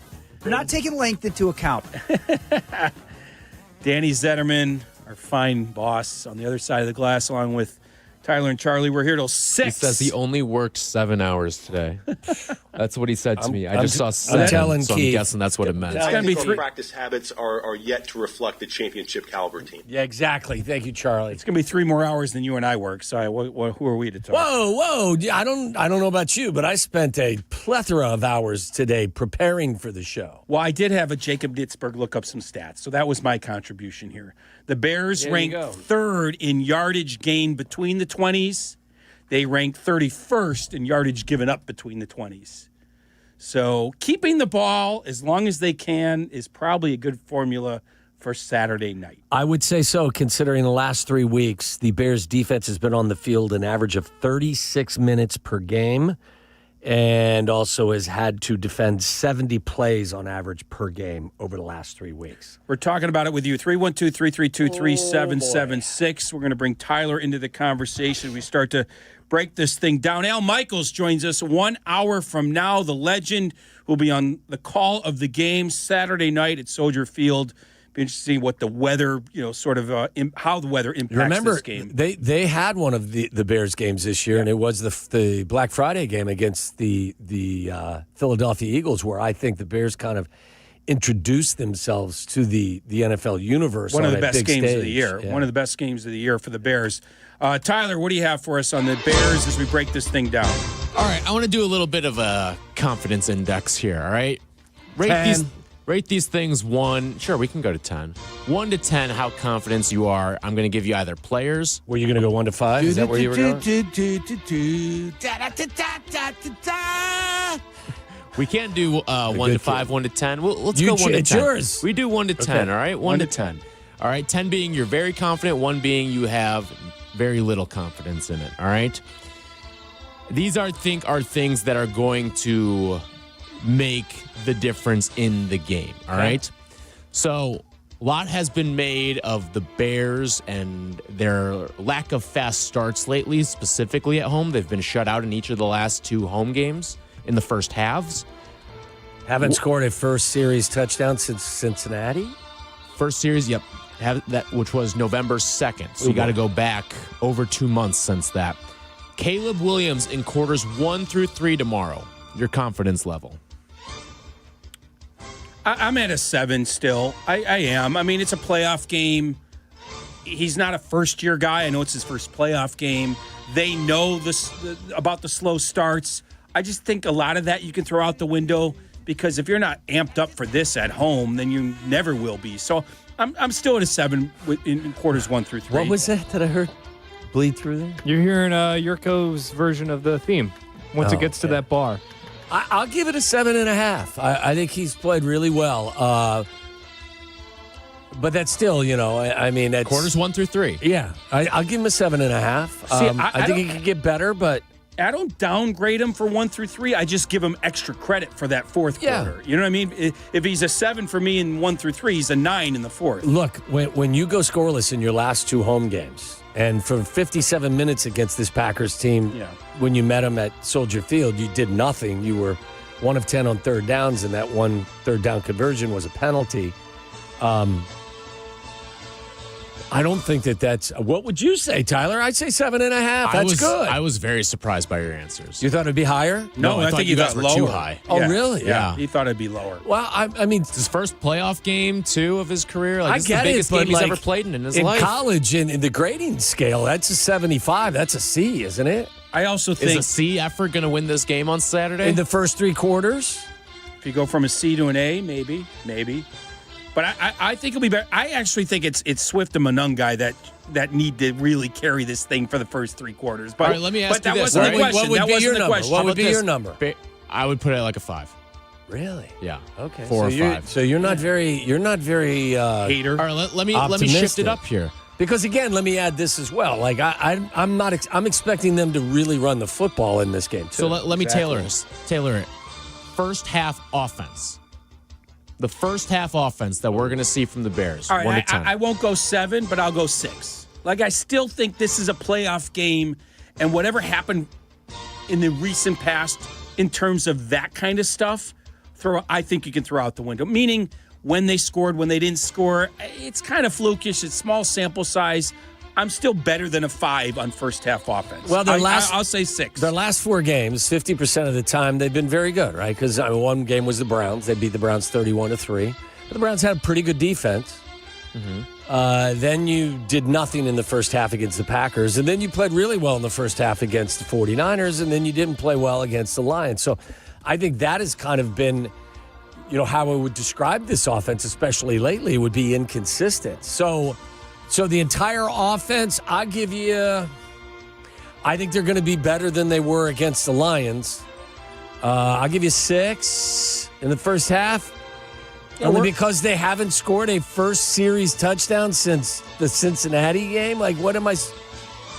See, now you got me feeling like I'm not... I'm at like a 4 with the first half offense. Really? Yeah. Like, this is who they are. They don't start out very well. But I don't think they win this so. game. I don't think they win this game if they struggle as mightily in the first half and into the third quarter as they have previously. I think they got to be better. You're being victims of recency bias. It's small sample size stuff. I don't think it is. It's been like half the season to get off to these slow starts. They haven't had a first series touchdown since November. Yeah, we're talking about a 2+ month sample size at that point. I'm at a 6. Let me ask you this question. I didn't say 8, 9, or 10. I said 6. So you guys are projecting them to have a very slow start because that's kind of what they've been. I'm going to ride the trend it's who on they it. are. Okay. Yeah.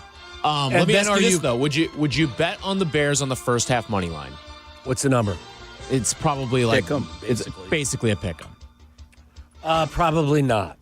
Yeah, probably. But not. I do believe over the course of the full game, I would pick them. I think they're two very different things. If anything that we've learned about this team, the first half team is not the second half team. No, and they're good at making adjustments. But see, this is my point. I think that could change in a playoff scenario. Whereas if you said to me, is the defensive line going to be great all of a sudden? No, I don't think that can change. But when you score, when you ramp up your intensity, I think that can be very different in a playoff game than in a regular season seeing this game. screen right now. Record high ticket prices. Get-in price for this game is $4.99.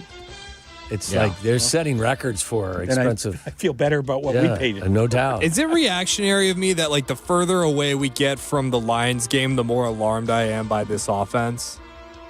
Like the more I think about it, the more I'm like, I don't know what. Like that was the worst game we've seen from the offensive line basically since the Raiders game. Yes, but what is your level of what is your level of concern that they're going to repeat that, especially against the defensive line from the Green Bay Packers? That doesn't have any difference. And you also go Neither from does the Lions defensive line outside of Hutchinson. Aiden Hutchinson's still I think up the middle. But you also go from a somewhat meaningless game to a very, very meaningful game. You can't discount that. They told us that this is not a meaningless game to them. No, they were very disappointing to me on Saturday. I'm sure they were, but you can say something and still feel like, hey, I need to stay healthy for next week. You know? Do you guys have them winning this game? I do. Okay. Yeah. So you think they'll rally in the second half? I do. Okay. I think it'll probably be like tied. I just don't think Green Bay is that. The current state of the Packers, to me, isn't very scary. Tommy, I'm going to say this. I've been doing this a long time. I think they're going to win the game, and I don't think we have any idea the path to it.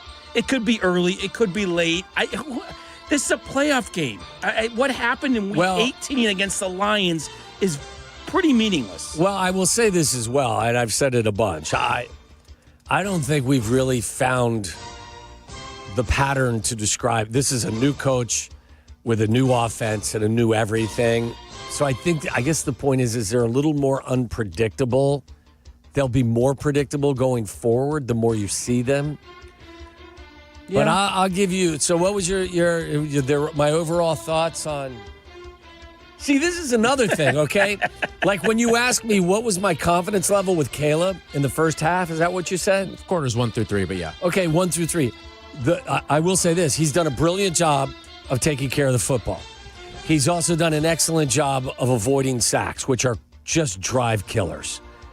They've committed fewest turnovers in the league, and I believe there's only 2 teams that have given up fewer sacks, and I give them a lot of credit for cutting that sack rate down. So, and Green Bay's missing Parsons. Yeah, so I mean, I guess part of my evaluation, Tyler, is also while they may not be as efficient as we want, I don't think that they're going to whiz the bed and be down 24 in the first half. I don't think Caleb's going to be the reason they're out of it in the first half.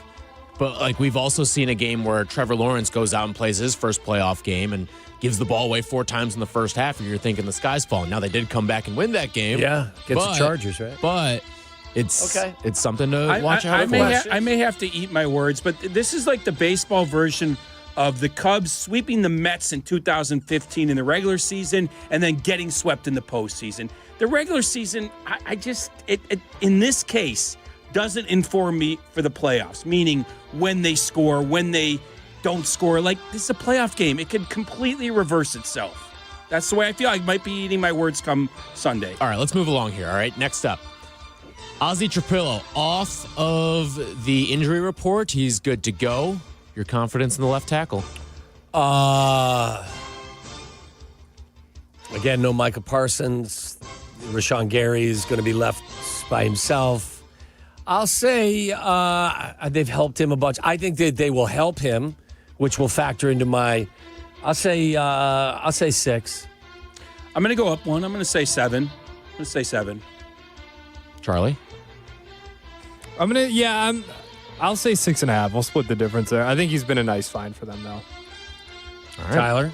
I'm probably like with Jesse, 3. like a 7. No, I'm with I think it's not like Green Bay's going to throw anyone out there that really scares you all that much.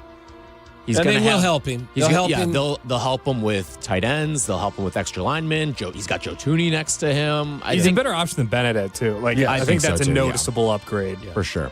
All right, next up. Cairo Santos. Your confidence level in Cairo Santos. Going to be crappy conditions. Be a windy one. They may go for it on 4th downs a little bit I'm going to say a good solid 7. Is that because I think he knows how to play the wind. Now, strength of his leg may ultimately be something that comes back and punches us right in the kisser, but thank goodness we have Cairo.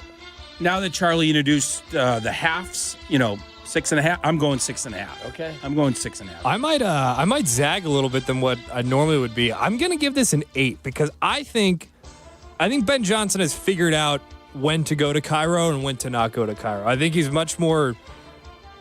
I think he knows that there's I think he knows what the line is for him, that he still needs to go for it when he can turn the keys over to Santos.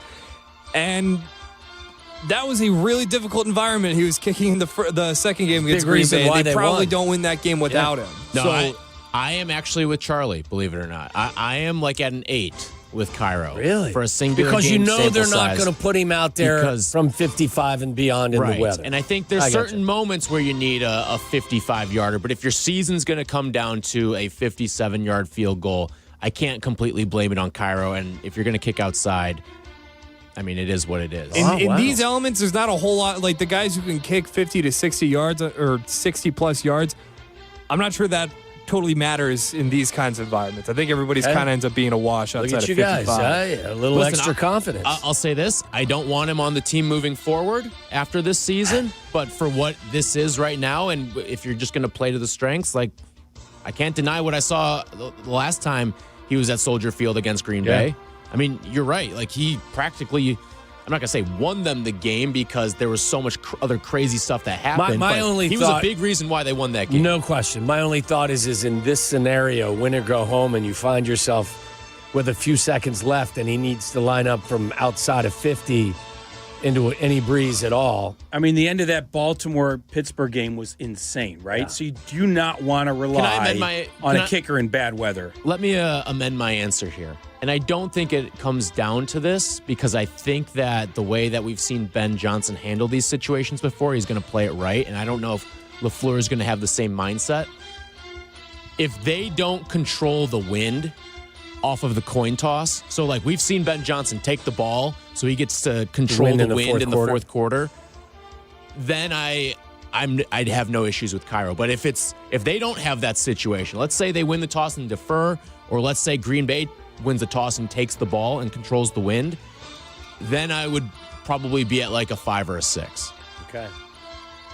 All right, next up, the returning injured players. Most notably, Kyler Gordon and Rome Odunze. I'm just because I've seen, I'd be at a 3.5 with Kyler, sadly, unfortunately, because I've seen him get hurt in warm-ups. 3 soft tissue injuries. I think if in fact he's out there, I think they'll make him test it. I'm 7. I'd be 8 with Rome. I think he'll be okay. Kyler Gordon, I'd be a little concerned with. I think you need more out of Kyler than you need out of Rome as well. I would agree with that. I'm similar too. I would put Rome at maybe a 7 and Kyler at maybe a 4. So we're in the same ballpark there. But those defensive backs, man, I mean, it's just like sometimes I love them, and sometimes I'm like, oh, man. Starting the season. Deshaun Wright I have a love-hate relationship with Deshaun Wright. Yeah, I mean, there's been more good than bad, but, look, all guys are going to be tested and make mistakes. I think before the season, before you realized Jalen Johnson was going to miss most of this year, or a lot of this year, and before you knew that Kyler Gordon was going to be hurt the entire season, I thought a lot of people believed that their secondary was probably their most gifted and deepest element of their team. Now, I would say it's their offensive line now, but their secondary was considered a strength before the season kicked off. I think having one more big-bodied pass catcher, and I know, we kind of have our issues with the idea, like the fact that Rome kind of doesn't play as big as he is, but... Well, he hasn't this year. I thought last year At least he hasn't this year. I think, and maybe this is me kind of wish-casting, that interception that Caleb threw to DJ Moore last week, I'm not going to put it all on DJ Moore, but I think that has a better chance of being caught if you have somebody with just a little more vertical strength, like Rome Odunze, as opposed to DJ, who kind of got knocked off his route because he kind of got pushed down at a downward angle. I think when you have a bigger guy like Rome, you have a better chance of catching that. Kyler Gordon, I would be surprised if he's ready for prime time. I think you said it before, Waddle. If I'm Green Bay, I just try to run him off the field. I mean, he's it'd be a not going to be in luxury the proper shape for this. not to have to run either guy into the ground. Yeah. You know what I mean? Like we talked about Odunze's stamina. Yeah. Same with Gordon. They both have probably will have stamina issues. So if somehow you can get a lead and use them the right way, that would help. Rome was awesome against Green Bay last year, too, when he was healthy and playing. I just like Rome stretching the field, opening things up for Burden and Loveland like that. That formula could work really well. Now, in the bad weather, it might change. I don't know. I'm intrigued to see what it looks like with all 3 of them out there. Yeah. And Loveland, like the 4 of them, because they haven't had all the pass catchers together for a game against Green Bay this season. I just hope that, honestly, and maybe I'll be wrong here, but I hope that doesn't inspire them to just air it out because you want to see all of these guys. Yeah. I still want to see them focus on running the football. But even still, like you talk about guys who are engaged blockers too, just getting all those guys out together, same page and stuff like that. All right. This one may sound odd, but I'm going to ask you anyway. Your confidence level in Ben Johnson heading into Saturday. Well, I mean, you want to add a layer to it, confidence level compared to Matt LaFleur if you want. But in terms of just Ben Johnson, I mean, he's been in big playoff games as the OC. That's really what matters here most, the play calling. He's been in the bad weather. I'm at a 7 or an 8. Oh, I'm higher than that. Yeah. I'm at a good solid 9. Yeah, I mean, I only said 8 because he hasn't been the head coach in a playoff game, but 8's pretty good. So you're at a 9. That's cool. I'm hoping he doesn't have a moment where he gets too cute and it comes back to bite this team in the ass. Good point. I think he learned his lesson. I hope so. I think he learned his lesson. And again, a bad weather, you get too cute, you're really in trouble. Sometimes the right answer is the simple answer. People, I think, are scared off by the game against the Commanders last year. This is how the drive went for the first few drives went for the Lions.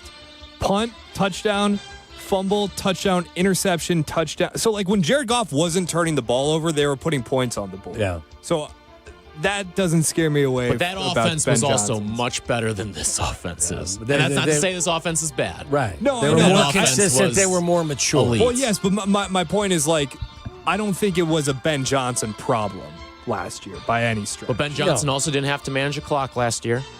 Right. Like, there's added elements to when you become the head coach. Very of the good program, point. too. I mean, 9. I'm giving him a 9. Yeah, I'm a minimum 7, if not an 8. I've been mostly okay with how Ben manages the clock this year, too. Yeah, I am too. I mean, I think other first-time coaches, I don't think we'd be that high on in a first-time, playoff game. But with him, as a guy that's called it before, I would say at least a 7, if not higher.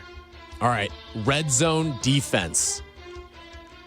Your confidence level in the red zone defense. Last time this game was played at Soldier Field, it was an 0-for-5 showing from Green Bay in the red zone. And I thought that had as much to do with the inaccuracies and the lack of execution from the Packers as it did the Bears. Now, I will give Nashawn Wright a ton of credit for ripping that ball out, but... Can I give you a stat, too? Yeah. On this red zone defense? The Bears at home as a red zone defense are ranked 2nd in the NFL. On the road, they're 31st. Yeah, it's crazy. And for Some the of those year, stats. they're 15th. Yeah, mine is a solid 7. No better, no worse. Solid 7. I just don't have a whole lot of faith in definitely not worse. My confidence in the Bears' red zone defense is a lack of confidence in the Packers' red zone offense more than anything. Well, I think it's a combination. They've created turnovers. They've gotten stops. Things have happened in their favor.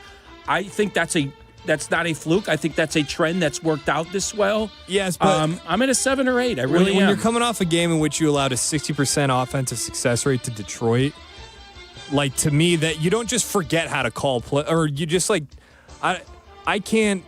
For the year, they're middle of the pack. Yeah, I just can't chalk that up to, like, well, then we figure it out in the red zone. Like, figure it out between the 20s. They just got off a game where, what did they come off 1 for 4.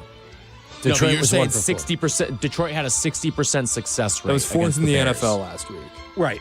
Get it. They gave up 19 points. They gave up 19. It was pretty good. That's the way I look playing at with it. fire. I think you're playing with fire. Wait, hold on, Jesse. Did you think the Bears played well defensively last week? No.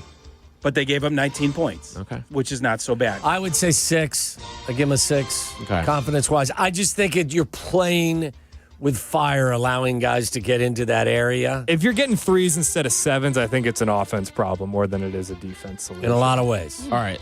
I got 2 more here for you, all right? Takeaways. The Bears' ability to get takeaways in this game. How many do you think? Enough takeaways to win. I said to Jesse, we were talking about it in here. I think if they get 2 takeaways, they're going to win for sure. And I mentioned the stat earlier when it's been an even takeaway game, they're 1-3 in those games, 1-3. But confidence level in getting at least 1, pretty high. At least 1, 7.5. More than 1, 5.5. I think I'm a good solid 7.5 that they'll get at least 1. Yeah, I am too, but I think you might need 2. I'm with you. I think you may need 2 to win as well, and I'm probably a 5 Plus the offense is just humming. Yeah. I think it was a 6.5 they get 2, honestly. Really? Yeah. Sometimes it's 6.5 to get 2 turnovers is pretty high if we're grading this on the scale. Sometimes the Galaxy is By the way, you realize as written well, ahead of time. Packers have taken care of the football very well this year as well. And 13 turnovers, which ranked third. Only the Bears and somebody else were better than them. I think Jordan Love has gotten better and better at not throwing the bad interception. But I think he could throw one. I just don't know about multiple. Well, remember, So. All right, and then the last one I have for you here. And this may seem silly, but there is a trend that's I won't say starting to develop, but the recent trend. The Bears' ability to complete the fourth quarter comeback if needed. Now, you may say, these teams been captain comeback, and they have been. But they've also, the last two, they failed. 3 of the last 4 have failed. Right. So what was your question? Their ability to complete a fourth quarter comeback if necessary. So they've done it 6 times. But there have been other situations, like you said. They've been volume shooters with it. Yes, they have. I'm still pretty high on it because they've proven they can do it over and over.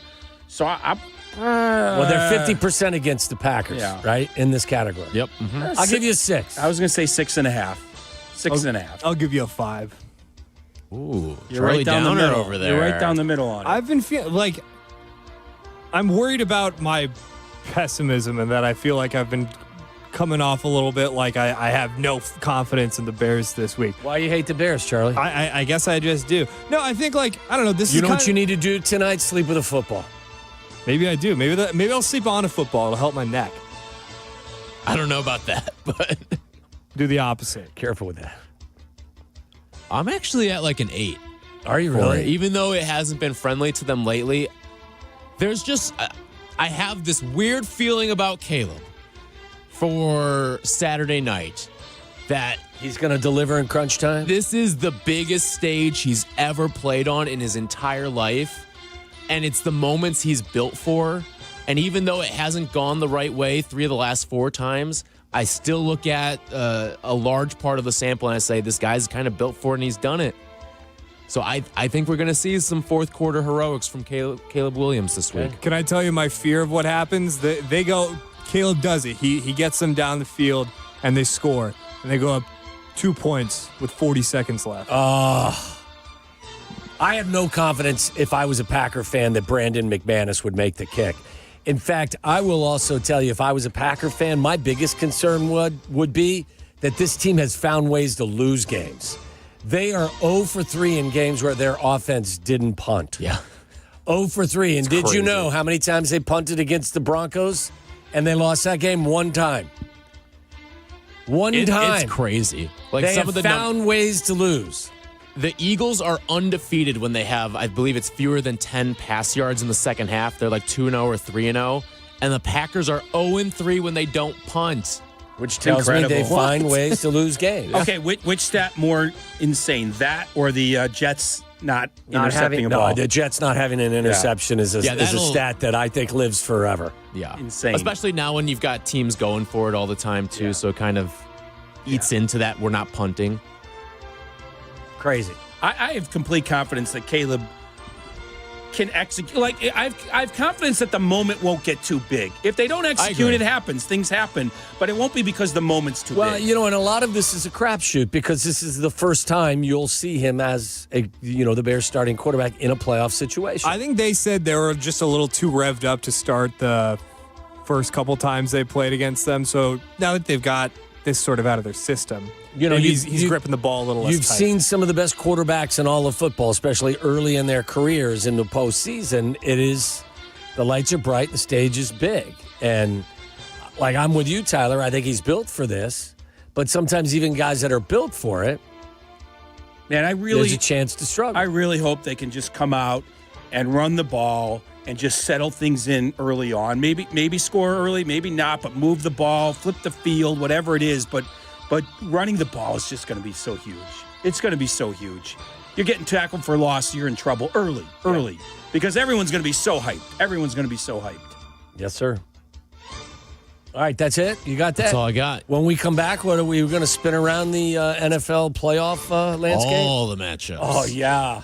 And your phone calls, 312-332-3776. It's Waddle and Silvy. Silvy's off today. I'm Jesse Rogers. Sitting in until 6 on ESPN 1000. Waddle and Silvy on Chicago's home for sports, ESPN Chicago. Bears and Packers, the longest-running rivalry in football history, reaches maximum intensity. Hear the wild card game Saturday night at 7 on ESPN Chicago. The home of the Bears. Presented in part by Hard Rock Casino, Northern Indiana. DraftKings, a Casino Queens sportsbook, an official sports betting partner of the NFL, makes every moment feel bigger. The game shifts fast, and with DraftKings live betting options, you can stay right in the moment. Plus, DraftKings has your back with early exit protection. If the player in your eligible NFL prop bet goes down at any point in the first half, you still get paid in cash. With DraftKings, you're covered through the entire half. New customers, here's your shot. Bet just $5, and if your bet wins, you get $300 in bonus bets instantly. Download the DraftKings Sportsbook app now and use code WMVP. That's code WMVP to turn $5 into $300 bonus bets if your bet wins. In partnership with DraftKings, the crown is yours. If you or someone you know has a gambling problem, crisis counseling and referral services can be accessed by calling 1-800-GAMBLER. 21 and over, Illinois only. Pass-through per wager tax may apply. Eligibility and restrictions apply. Bet must win to receive bonus bets which expire in 7 days. Additional terms at dkng.co/audio. Limited time offer. Hey, Chicago, headed to a game? Take the CTA. We'll get you to the game and back for just $5. That's less money spent on travel and more money in your pocket. No searching for parking, no random surge pricing on rideshare, no traffic. We'll do the driving for you. The CTA has train stations and bus stops within steps of all the major stadiums and venues in the city. Plus, we've got tap to pay available on all CTA trains and buses. There's no need to purchase a ticket ahead of time. Just tap and ride. Plan your next trip at transitchicago.com/plan-a-trip. Save money, do more, ride CTA. Make lunch, dinner, or game day easy with Lou Malnati's legendary deep dish. Leave it to Lou Malnati's for everything you need for a delicious dinner, from salads and appetizers to pizza, pasta, and desserts. Lou's has something for everyone. Lou Malnati's is available for catering, delivery, dine-in, and private events. Order online at loumalnati's.com or through the Lou's app. Lou Malnati's is here to serve you one deep dish at a time. Lou Malnati's, Chicago's legendary deep dish. The college football playoff isn't over. Not yet. That epic run, that wild dream, not over till the clock hits 0. Till the stadium shakes. Till the wild things are let loose. Till the trophy is lifted and the confetti falls. This is the national championship. When it's over, you'll feel it. This is the wild world of college football. The CFP National Championship, Monday, January 19th at 7:30 p.m. Eastern on ESPN and the ESPN app. My name is Whitney Allen. I am a widow. My husband Ryan died. We never thought in a million years we'd have to use life insurance. The unexpected happened. With Ethos, it is so fast and easy. It's 100% online. You can get a quote in seconds, apply in minutes, and get same-day coverage. No medical exams, and you can get up to $3 million worth of coverage through Ethos. Get your free quote at ethos.com/game. That's ETHOS.com/game. Time spent on application may vary. Online health questions required. Nature is calling. No, not that way. Fishing, hunting, hiking, nature. Chauncey's Great Outdoors, Saturday mornings from 6 to 7 and available on demand on the ESPN Chicago app. Waddle and Silvy are back. Follow the show on Twitter at Waddle and Silvy and at TWaddle87. This is ESPN Chicago, Chicago's home for sports.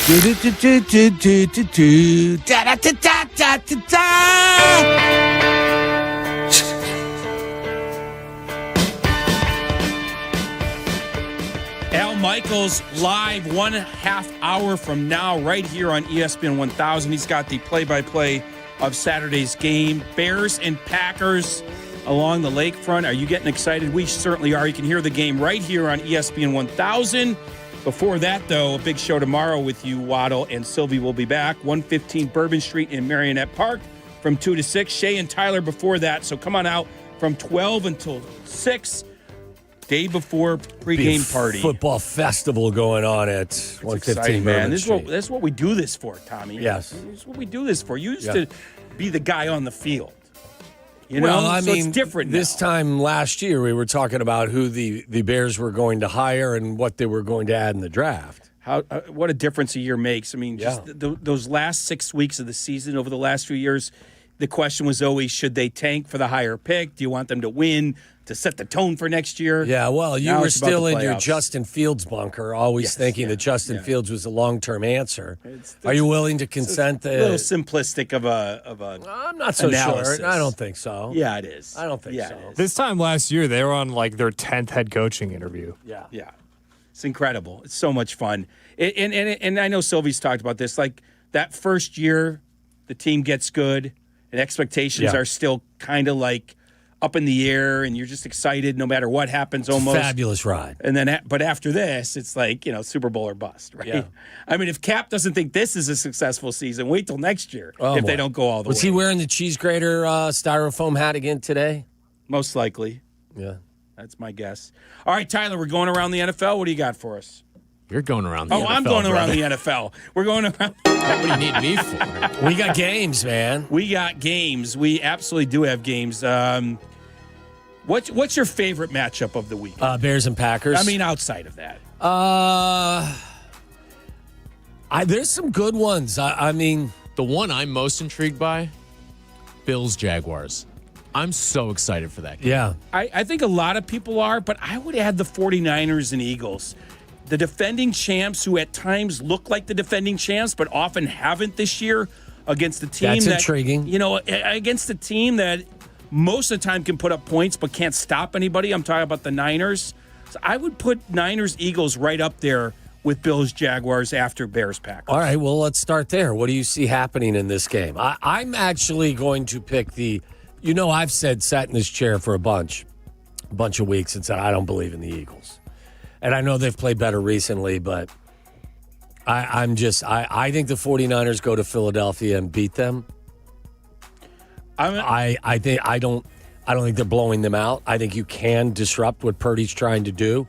Not having Trent Williams would be an enormous issue for the 49ers offense, but I'm going to select the 49ers to beat the Eagles in that game. It's certainly a good case to be made that you just did. I'm with you. Well, I don't know if I'm with you, but I have been wrong about the Eagles every single week I've watched them. Every time I think they're going to lose, they win. Every time I think they're going to win, they lose or look bad or whatever. I like the Eagles. If you're ever going to run against the team, it's the Niners. It's Saquon having maybe the best game of his year. The Eagles' offensive line's great, but the Eagles' defense is still good. They are. I mean, listen. And Ricky Pearsall's been on the injured report. No Trent Williams, as you mentioned. I think the Eagles get it done. What happens if the Eagles win? Trying to figure out the easiest way for us to get to the Carolina Panthers. So the Panthers would obviously have to beat the Rams, and then the 49ers beat the Eagles, and then we would get the Carolina Panthers in our own building, wouldn't we? Sure would. I'll take that. Yeah. I'll take that. Great? No, I think, listen, I can understand why some are leaning on the Philadelphia Eagles. I am what would I call it? I'm a Shanny fan, so I'm a Shanatic. Shanny Stan. I'm a Shanatic instead of a fanatic. I'm a Shanatic. Did you see the Jalen Hurts quote from today? No, I did not. He was asked whether the decline in the running game has kept him healthy. He said, quote, "No, the season has gone the way it is. The approach this year and the way the games have been called with this coordinator, with Coach KP, it's just kind of gone that way. I've taken it in stride and giving my best with the position they've put me in." And I know this team. Bus I know. toss. Did you I get know the this license plate number? I know this team has thrived on controversy and, like the A's from the 70s, 25 cabs for 25 guys. But at some point, doesn't the magic with that type of atmosphere? I don't even know if they thrived on controversy, though. Their vibes were awesome last year, and when the vibes were terrible the year before. They weren't early. When they turned it around, then the vibes were immaculate. But I don't think the vibes have turned around with this team is part of the reason why I don't trust them. I know, I don't think their offense. Around.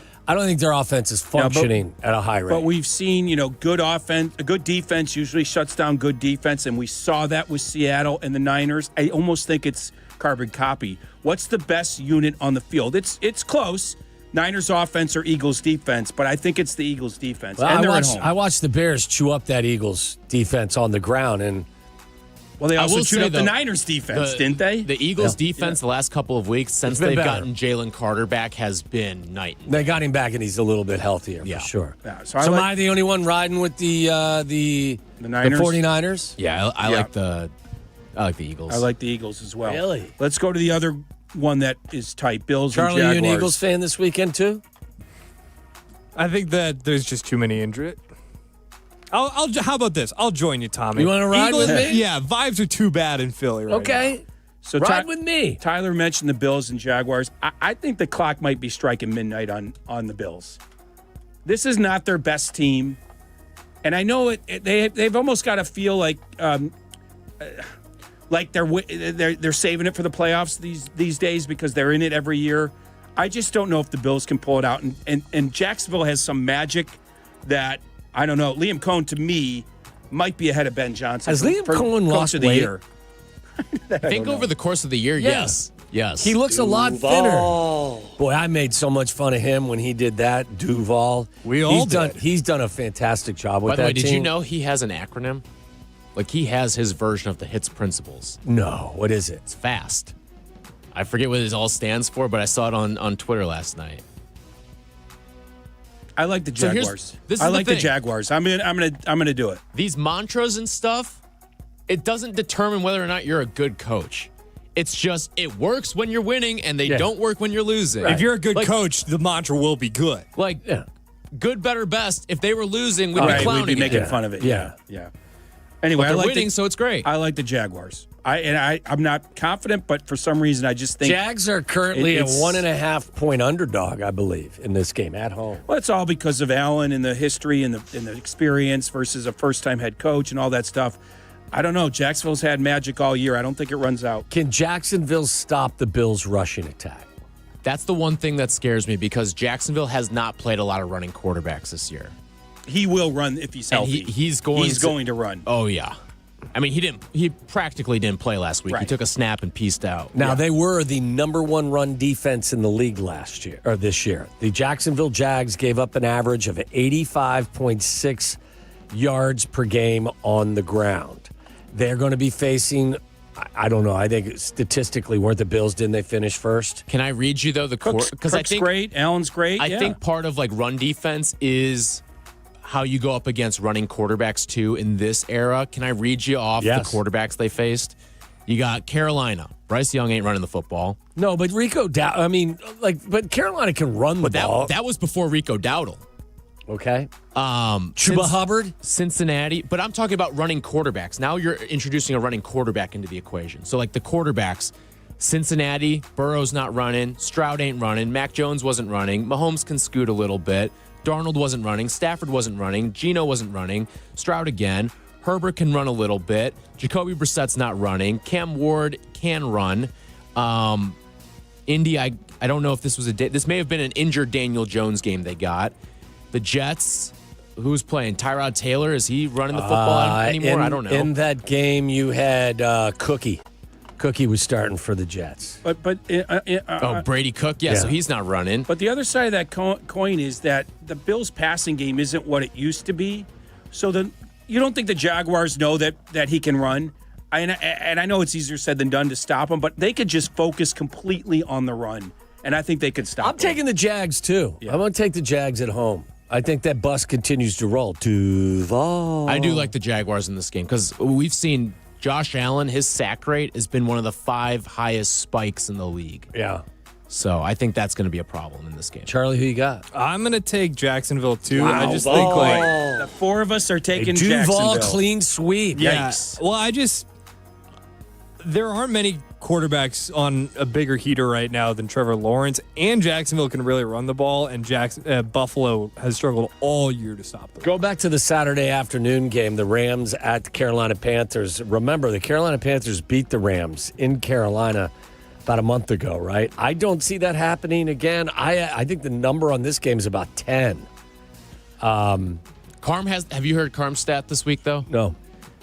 So the Panthers have the 4th worst point differential heading into the playoffs of all time. Well, and that would make sense considering they're 8-9. Right. You want to get aroused? The 3 teams behind them all won their game. Really? Okay, so look, if you're a betting man, I would absolutely not take the Rams because the Panthers hang in there. They hang in there, and actually they know how to win late. I don't think they're going to win, but I do think they can keep it close. And when you keep it close, you always have a shot, but it would be really hard to, with the Rams' talent on both sides of the ball, to feel like the Carolina Panthers could upset them. There's a chance for similar weather conditions from the first time, too. There could be some rain there. It's not going to be cold. I think it's going to be like 70 degrees. Yeah. But there could be some rain. Yeah. I mean, Rams win, but Panthers cover. The Rams were a play away from beating the Eagles last year in a snowstorm. So Yeah, but I think snow's different than rain. You can tell me if I'm wrong here, Waddle. Like you've been on the grass before. I think as long as it's not windy, I think. I mean, if it's sprinkling, I wouldn't worry about it. If it's a downpour, then. But who's the better running team? That would be the Rams. It is. Who's the better defense? That would be the Rams. But they were the better defense and running team First time the first around. time they met, too. That is true. But it wasn't a playoff game. I'm saying that I don't expect the Rams to have a letdown. And if you're talking about who's happy to be in the playoffs, I mean, we're talking about the Bears if it's a successful season. I mean, the Panthers should be thrilled with the year that they've had, coming from where they were a couple years ago with Bryce Young.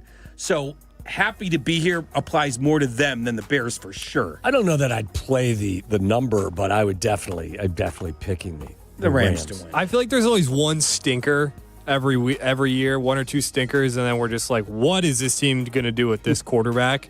Well, I think the Rams are still dealing with some offensive line injury issues too, aren't they? They got Robert Hunt back couple weeks ago. I think they're one of their guards. Paid guard. You mean the Rams or the Panthers? The Rams. Oh, the Rams. Yeah, Dodson. Yeah, Dodson is out with an ankle. Yeah. Okay. Sunday night? You want to go to Sunday night? By the way, weather, couple of showers and a thunderstorm in the afternoon in Carolina.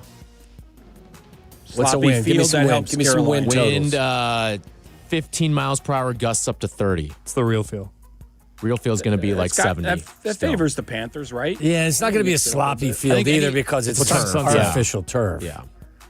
I'm going with the Rams. You can't talk me out of the Rams. I think this one's a really interesting game. The Chargers at the Patriots. Harbaugh.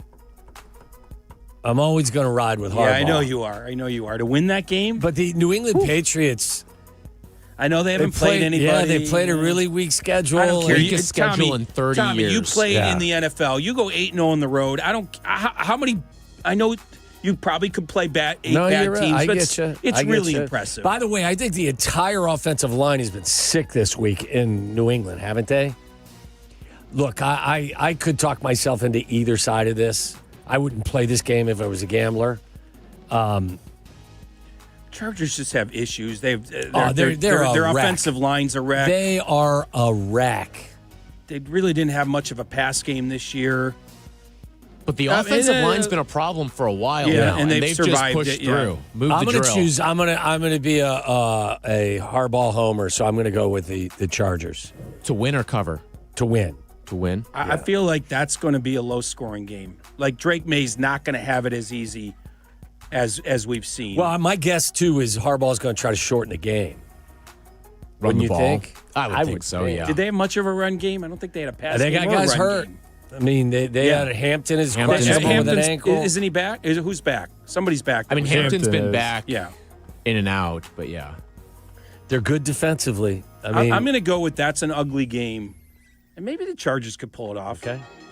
This feels like a classic who wins the turnover battle type of game. So, and the Patriots really haven't faced a defense like this. No. That's the thing that concerns me the most. I like the Chargers too. Yeah, Tommy. Charlie. I kind of think the wheels fall off with this Chargers experiment of not having any offensive linemen.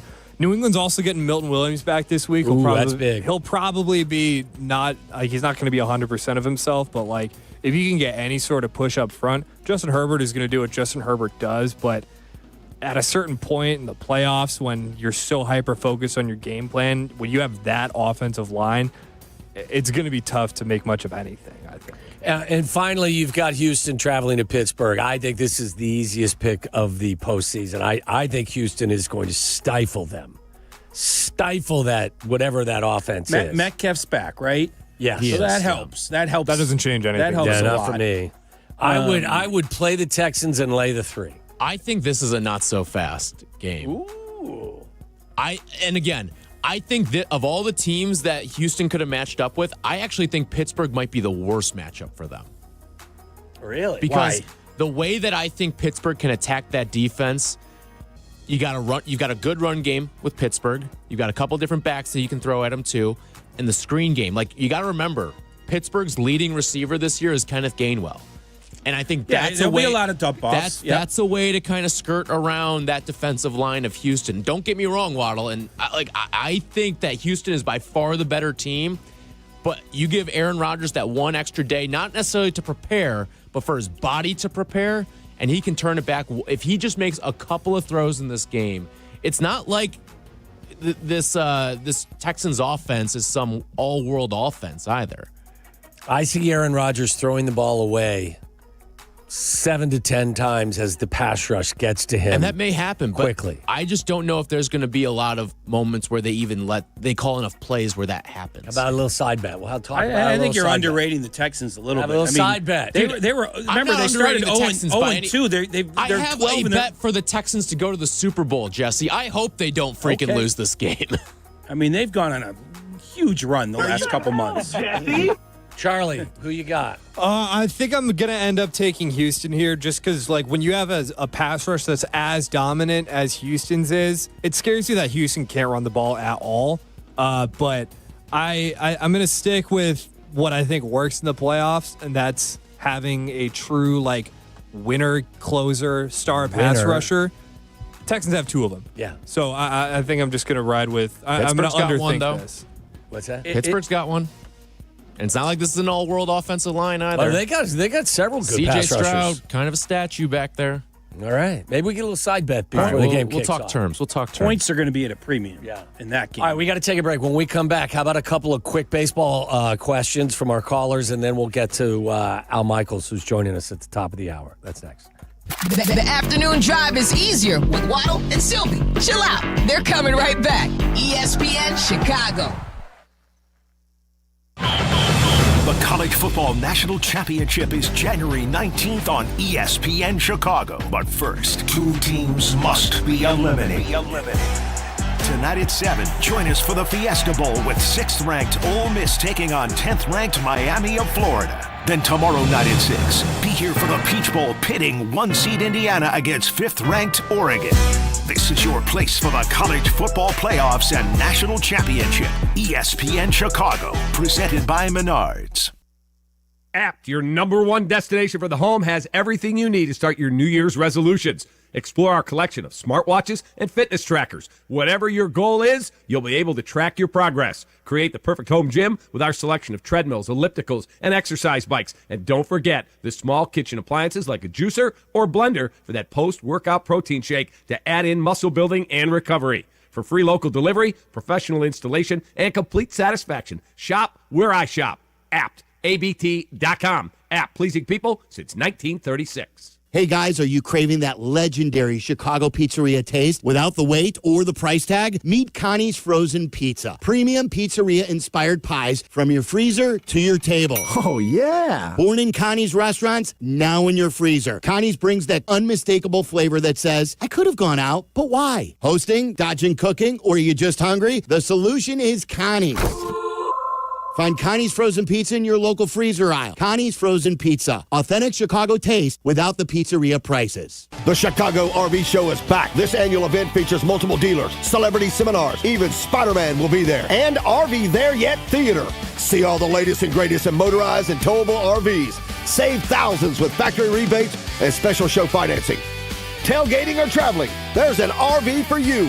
Friday, January 9th through Sunday the 11th, there's free parking at the Schaumburg Convention Center. RVSupershows.com. That's RVSupershows.com. Wolves fans, assemble. It's the return of the Chicago Wolves Superhero Night this Saturday night at Allstate Arena. Wolves looking for a caped crusader to light the lamp. And bring the entire family for Family Sunday. It looked like he had a cape on, he was going so fast. This is Wolves hockey. Up, up, and away. Get your Chicago Wolves tickets for this Saturday's Superhero Night and Family Sunday at Allstate Arena. We all hear the radio ads about the IRS. They tell you to be afraid, to be scared, and they try to frighten you into calling. I'm not here to do that. Tax Relief Advocates is different. TRA is here to tell you that if you owe money to the IRS, whether it's $5,000, $50,000, or $500,000, we have a solution. It doesn't matter if you're sitting in your car, at work, or with your kids. No matter where you are, call now. 800-575-6759. Don't lose hope. TRA can eliminate or reduce what you owe to the IRS. Generous programs are now available that can give you a fresh start. Our passion is taxes and helping individuals fix their IRS problems. We have over 1,000 five-star reviews on Google and an A+ with the Better Business Bureau. You don't need to be afraid of the IRS any longer. End your tax nightmare today by visiting us online at TRA.com or call 800-575-6759. That's 800-575-6759. Tax Relief Advocates. Real solutions for real people. Prizes, flyaways, even cash money. You want it? We've got it. Find a list of all contests and official rules by visiting ESPNChicagoContests.com. That's ESPNChicagoContests.com. Follow Chicago's Home for Sports on Twitch at ESPN 1000 Chicago. Waddle and Silvy are back on Chicago's Home for Sports, ESPN Chicago.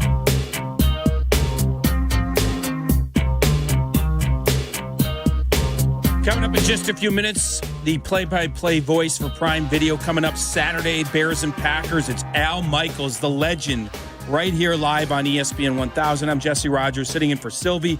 He'll be back tomorrow with Tom Waddle as you guys are at 115 Bourbon Street in Marionette Park. It's going to be a blast, Jess. You should stop by. Well, you got anything going on? Come on by. Friday. I got to practice for my you got a pickleball practice session. You and Stevie? Middle of the day. Me and Stevie, yep. Do you guys actually work on strategy? I mean, this is the second tournament I've ever played in, so... What'd you do in the first tournament? Went 0-4 with my brother-in-law. Really? Yeah, we were bad.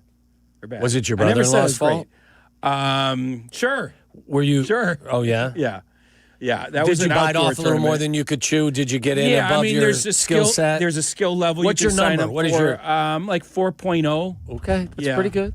Yeah, but the range is 4.0 to like 4.5. Right. So you could be a 4.4. Oh, you can. I didn't know that. I know in tennis it's like you're a 3, a 3.5, a 4, a 4.5. Yeah. So I could be playing people in my same skill level, but they're still higher, if that makes sense, or better. Gotcha. So I don't know. We'll see. Okay, so instead of coming out to 115 Bourbon Street and celebrating a huge Football Fridays, we get you ready for Bears and Packers on the lakefront on Saturday night. You're going to be practicing pickleball for my Sunday tournament. Good work, Jess. Exactly right. Al Michaels is next on ESPN 1000. This is Waddle and Silvy on ESPN Chicago, Chicago's Home for Sports.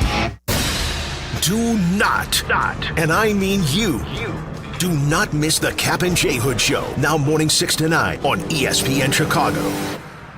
But you're busy. Things happen. We get it. If you have to miss it, you can always listen to the podcast on your time. Find it on the ESPN Chicago app or wherever you go to pod. It's brought to you by Republic Bank. We expect our information in real time. US Med carries continuous glucose monitors, which provide real-time readings of blood glucose levels. US Med is an approved provider for Medicare and over 500 private insurers. So call 888-665-0696 today for a free insurance and Medicare benefits check as easy as... That's 888-665-0696. My name is Whitney Allen. I am a widow. My husband, Ryan, died. We never thought in a million years we'd have to use life insurance. The unexpected happened. With Ethos, it is so fast and easy. It's 100% online. You can get a quote in seconds, apply in minutes, and get same-day coverage. No medical exams, and you can get up to $3 million worth of coverage through Ethos. Get your free quote at ethos.com/game. That's ETHOS.com/game. Time spent on application may vary. Online health questions required. It's playoff time, Chicago. Time to bet on the road to the championship on Circus Sports Illinois. Circus Sports Illinois is sports betting the way it should be. From championship and conference futures to sides, totals, or prop bets for every round, there is simply no better place to bet. Circus Sports offers high app limits, player-friendly pricing, exceptional customer service, and no bet fees ever. Download your new bookie today at circusports.com. Got to be 21 years or older. Gambling problem? Call 1-800-GAMBLER. Live from State Street in the heart of Chicago, this is the home of the Chicago Bears, ESPN Chicago. And this is Waddle and Silvy, WMVP, WTBC, HD2 Chicago, a good Karma Brands radio station. And here comes Parkey. Man, oh man, oh man. How do you think his EKG would look about now? 43-yard attempt from the right hash mark. And, he hits the upright again. That's impossible. And the Eagles run out into the field, but there's still 5 seconds. So they've got to get back. He does it again. I knew we were going to get to that. I just didn't know that we were going to lead into Al with that. Jesse Rogers is in for Silvy today. It's Waddle and Silvy, and as always, it's our pleasure to spend a little bit of time with the best in the business. He is the face of the NFL on Amazon Prime. He will be on the call with Herbie on Saturday night out on the lakefront. It's our buddy Al Michaels. Al, how are we doing today? I mean, what happens to Silvy? I mean, he knows I'm coming on the show and he takes the day off. Come on. What's going on? Yeah, he sends his best. Unfortunately, it's something he couldn't get away from, but he definitely sends his best. It's actually the opposite. We didn't tell him you were coming on because we knew he'd burst into the studio to talk to you. That's but true. It's great to have you. Al, have you made it to town yet? Because there's going to be some weather coming up soon in the next day or two. I know. I'm coming in tomorrow morning, and I'm well aware of what the forecast will be on Saturday night. A little wintry mix. Why not? I mean, that's the way it should be when Green Bay faces Chicago, right? This is one of your favorite destinations for football anyway, isn't it, Al? One of my favorite destinations for anything. I love the town. I mean, I just am fascinated by the architecture, by, what it always feels like. And I've had, chances, obviously, to do through the years a ton of White Sox games on Monday Night Baseball. I actually got to do a Cubs game on Monday Night Baseball the year after they put the lights in back in 1989. We did that game. I actually did a Blackhawks game against the Kings when ABC had the hockey package back in the mid-'90s. And believe it or not, I began my career with a little bit of a run with the Los Angeles Lakers as Chick Hearn's partner. Wow! And we did a Bulls game. So I've been there for just about everything. Did a Northwestern game. Did that with Lee Groscup back in the '80s. So, going to Chicago is always a treat for me. Maybe it's my 100th visit there. I know it'll be my 31st game. Somebody just texted me at Soldier Field, so it's always a treat to come to Chi-Town. Would you, despite having done all the different sports and all the things you just listed, Al, would you still consider Chicago as a football town, as a Bears town? Absolutely. In fact, I brought that up in our Zoom call to Ben Johnson yesterday, and I said, Ben, I've done all of the sports in Chicago through the years, a ton of White Sox games, baseball games, and all of that. And I know it's a big Cubs town, obviously. But I would put them second. I mean, to me, I've always had the feeling that it's a Bears town. And I said, do you get that vibe too? And Ben said, they're out in Lake Forest, so he rarely gets into the city. He said, but I can feel it when we're at the hotel the night before the game. There's no question that he understands the vibe right now. And this is, and in my mind, and you guys know better than anybody, to me, it's number one, a Bears town. Yeah. What did it feel like doing the Bears, what was it, the day after Thanksgiving, right? Black Friday game in Philadelphia. And seeing how sort of their coming out party and now preparing for this one against the Packers. What do you see in the Chicago Bears? Yeah, that was a dominant game, obviously, and they killed them on the ground. And I think that's going to be so much of the key in this game because, Baltimore ran up, 300 yards on the ground against Green Bay a couple of weeks ago, even though they were, minus a few guys on defense who they will probably get back. But that was very much a coming out party. I thought it was completely dominated by Chicago, and toward the end of the game. And then Philadelphia, they had that long drive they get down, they go from 15 to 9.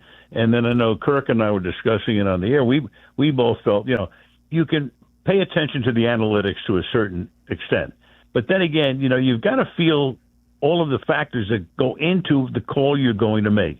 And I thought it was a terrible call when the Eagles decided to go for 2 to make it a 7-point game. Because to me, what analytics cannot possibly factor in when they come up with whatever percentage they come up with, whether you should go for 1 or for 2.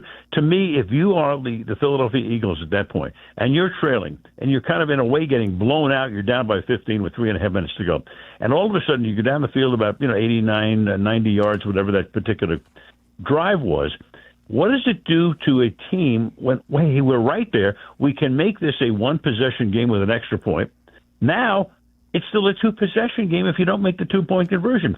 So now you need to score twice in a little over 3 minutes, and on top of that, recover an onside kick, which is about a 9 or 10% opportunity. And I asked Ben what he thought about that. He said, well, we were happy with what they decided to do. So you can only take analytics just so far, and then you got to understand the emotional component that very rarely, or if ever, gets factored in. That's where I was going next. The great Al Michaels is with us on ESPN 1000. Jesse Rogers is in for Silvy. I would guess, Al, that you feel that there is a place for analytics, but it can't be the only tool in your toolbox. Correct. And I have talked to a number of coaches through the years, this year in particular, as analytics have become more and more prevalent. And I find that, it's an aid. It can help you in some regards. But in the course of the game, in the heat of the moment, when you get down to brass tacks at the end of the game, you have to feel. You have to feel where you are and what you want to do at that particular point. So, yes, analytics are fine, but I don't think a coach who's going to make, be a very highly paid man with a ton of assistants is going to sit there and listen to a guy on a computer tell them what to do at the end of the game. No, can't do that. I could not agree with you more, Al. And a great example of that is Ben Johnson himself. He had a chance to beat the Packers with a 2-point conversion at the end of regulation. He kicked, and then they won with the bomb to DJ Moore. And what did he say afterwards? He said, well, two-point conversions are successful less than 50% of the time. And then he said something very non-analytical.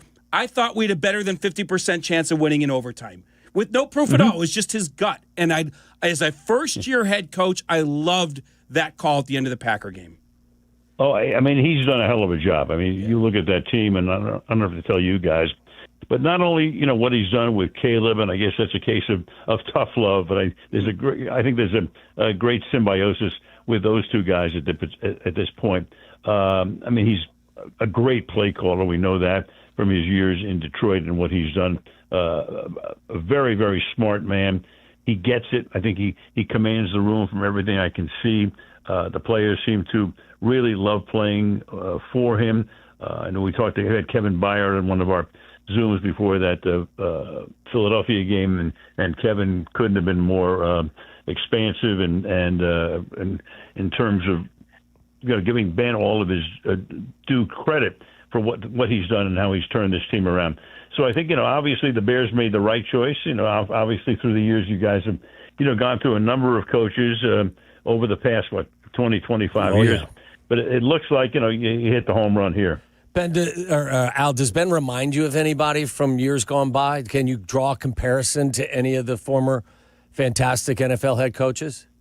Well, I mean, he's one of the new young breed, even though he's been around a long time. Remember, he spent, I think, 7 years in Miami, and then he was in Detroit for 4 or 5. So he's got a nice little resume. I guess he was a backup quarterback at North Carolina during his playing days, but obviously coaching is his forte. And I think it's hard to compare him, but I think a lot of the good young coaches. I mean, Sean McVay is, to me, sensational. Matt LaFleur has done a great job. You look at all the guys off the McVay tree. I mean, think about this. Sean McVay is not 40 years old yet. Right. Five guys have head coaching jobs off his staff, including Liam Cohn. What a job he did. And I think, Brandon Staley, who's now the defensive coordinator, but he was a head coach as well. So you look at that. In a way, when you bring this up, the guy, it's funny, and obviously he's in the news right now. He reminds me a little bit of when John Harbaugh got the job in Baltimore. Kind of that same vibe, that same feeling. Anyway, I hate to compare, one guy to another guy, but in a way, I kind of get that same little vibe of maybe I got 18 years ago when John came to Baltimore. Al, from your chair, how important is experience for whether it's the head coach in getting his first as a head coach? He's obviously been in the postseason as a coordinator and as a position coach, but as a head coach, and then for your quarterback, this will be his first trip to the NFL playoffs. How important is experience when we get to this portion of the season? Well, I think it's a factor, but I don't think it's the factor. I mean, I think, you look at I'll bring McVay's name back up again here. McVay got the job when he was 30 years old, and everybody's saying, what? What are they doing, even though he had been the offensive coordinator on the Washington staff, had come up under Mike Shanahan, had worked with Kyle Shanahan as well. So he had a pretty good little resume and background, but still, he got the job. He got to the playoffs in his first year. In 2017, they played Atlanta in the wild card round, had every chance to win the game, but didn't. But then he got them to the Super Bowl the next year, even though at the end they lost to New England. So I think experience is important, but that doesn't mean that the Bears can't win the game with a rookie head coach and a second-year quarterback. Not at all. Visiting with Al Michaels here on ESPN 1000. Al, what do you make of this Bears defense? I mean, it's pretty wild, the yards they give up, but in the moment when they need it best, they come up with a turnover or they come up with a stop or the other team makes a mistake and they end up with this incredible record and winning the division with a defense that on paper doesn't look all that great. Right. I mean, you look at those numbers and they don't make sense. I mean, you go down the list and the 26th, 28th, 31st, 22nd, and then all of a sudden you go to interceptions and takeaways, 1 and 1. And, obviously, they put a tremendous premium on taking the ball away, and it's really paid off. If you have that many takeaways, you're giving yourself an extra almost 2 possessions a game, and I think that's been a huge thing for them. I mean, we know that Dennis Allen can be very aggressive, and sometimes you're going to give up a lot of yardage, but you're going to make the plays when you have to make the plays, and obviously they've done that this year. And I think the other thing that stands out to me with the Bears is the way they reconstructed that offensive line. Mm-hmm. I mean, last year, I think Caleb got sacked something like 68 times, maybe the third most in the history of the National Football League. And this year it's in the 20s. So, I mean, they've cut that down, protected him well. He gets out of the pocket. He's great on the run. So I look at that offensive line and the defensive takeaways as the key things. And, of course, the running game. You got the 2 guys back there. There's a lot of things, obviously, to like about the Chicago Bears right now. Flip it around and give us your thoughts on this Packers team that hasn't won in over a month. They've lost 4 in a row. Right, but I think, what happened was, obviously, the 2 games with Chicago were fantastic, went right down to the wire. One of them obviously went into overtime. The Parsons thing really hurts, right? Because, obviously, that makes you run a different defense than you would like to. I mean, that was a major blow. But Jeff Hafley has done a tremendous job. I mean, he's on the radar of a lot of teams to become a head coach. He's done a terrific job. They've leaked, obviously, in the past couple of weeks. But again, I throw last week's game out. They rested everybody. The week before, I don't know what happened in that game. When they melted down defensively, lost, of course, to the Bears. They come in on a 4-game losing streak, but I don't think that's going to matter too much to me. I mean, I look at this game basically as a toss-up. You go, their offense, Bears defense, Bears offense, Packers defense, et cetera. You go down the line, and I think these teams are very evenly matched, and I'm looking for, hopefully, the end of this trilogy to be as exciting the first 2 games. What's the week like for your partner? I mean, he's pretty busy. Crazy. It's like every week. I don't know how he does it. I mean, he's on the air. He might be on the air now on the pregame, but he's got the Ole Miss game tonight. Then I think he goes to Atlanta tomorrow. He doesn't call the game, but he's on a 3-hour pregame show. But this is the life of Kirk Herbstreit. I mean, a couple of years ago we did a game in Baltimore on a Thursday night. He flew down to Charlottesville, Virginia on Friday to do a 3-hour game day show. Went to the airport, got on a plane, and flew into the wind east to west all the way to Corvallis, Oregon, which was like a 5.5-hour flight. Got off the plane, went right to the stadium, and called the Oregon State game. I don't know how he does it. I mean, he's the Energizer Bunny. God bless him. I mean, he is. I'll tell you what, he is incredibly well prepared. Yeah. Tremendous. And when he first started, I know a lot of people say, "Well, what's he doing in the NFL?" I mean, this is a college guy. Think about this though. We've done this for 4 years now. So many players in this league, maybe half, are either rookies, first-year players, or second-year guys. So not only he's known them since college, he has seen them more than most of the other analysts who do the NFL only have seen them. So it's amazing the job he's done, and as I say, prepared to the nth degree. Unbelievable, yeah. So, Al, there were no home games for you. The Rams are in Carolina and the Chargers are in New England. So when the schedule comes out and you're coming to Chicago, was this the prime, no pun intended, game for the first week of the postseason from your perspective? No question. In fact, when we looked at the 6 matchups before the league designated which network would get which, we looked at these games and we ranked Bears-Packers 1. We ranked San Francisco, Philadelphia 2. Then you could have gone to Jacksonville, Buffalo, maybe the Chargers at New England, and then you had the other games. So we felt that we would probably get maybe the 3rd or 4th most attractive game. We were looking at maybe either getting the Patriot-Charger game or Jacksonville-Buffalo. We didn't know. So when the word came down that we got this one, I mean, there was a collective, wow, that's great. That's unbelievable. That's something that was totally unexpected. I give a lot of credit to, our whole production team and the job they've done. And obviously the league must like, the way the games are presented on Prime, because after 4 years, they know what they're going to get. And then they wound up saying, no, we're giving you guys the number 1 game. That's awesome. Al, before we let you go, who's the best team you've seen over the course of the entire season heading into the postseason? It's a week-to-week thing. I mean, it just depends. At one point, it was the Rams. Yeah. Then they go to Seattle. Then, they take the lead on a touchdown in overtime and get beaten as Seattle gets a touchdown coming back the other way on a 2-point conversion. So until then, I would have said they, to me, were. So I don't know which team right now I would rank number 1, but I think, and I've said this for 2 or 3 weeks, maybe longer now, if there is a sleeper, a sneaky team, it's the Texans. That defense is sensational. We had them against Buffalo. I think they've reeled off 9 in a row now. That might have been the 4th or 5th win in that string. But that defense is fantastic. Yeah. I mean, if C.J. Stroud has a decent postseason or a wild card game coming up, and then a couple of more games if they win those, and they get enough, they can put enough points on the board. Look out. Great sleeper pick. That is a great sleeper pick. Yeah, they've been fantastic. Yeah. You're right. They've won 9 in a row. Al, it's always a treat to get an opportunity to speak to you for a couple of minutes. Travel safe and enjoy our fine city, and hopefully we'll see you out there on Saturday night. Well, when the Texans get beat in the wild card on Monday, you guys will never have me back. We'll call you back.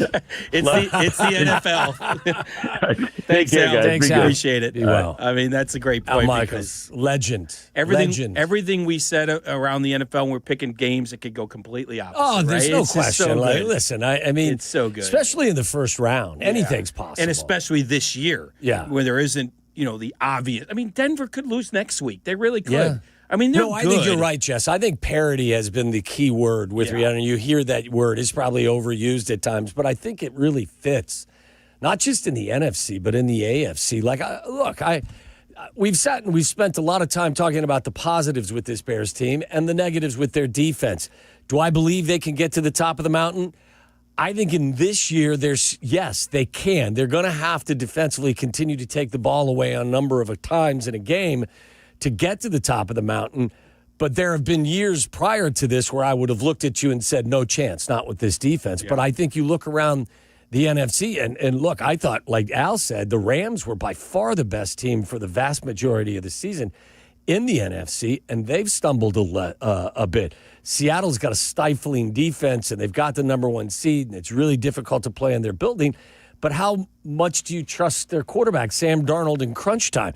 The Eagles, we've talked about their issues. San Francisco defensively can't stop anybody. Green Bay's all banged up. I mean, I just go back to both teams that got byes could easily lose the next week. Now, I'm not saying they will. It's a huge advantage, but they could. They're not. I think someone said on the air recently, maybe even Tyler, I don't know, but we had a time where it was Brady who handed it off to Mahomes, and now that Mahomes is out this year, it feels wide open.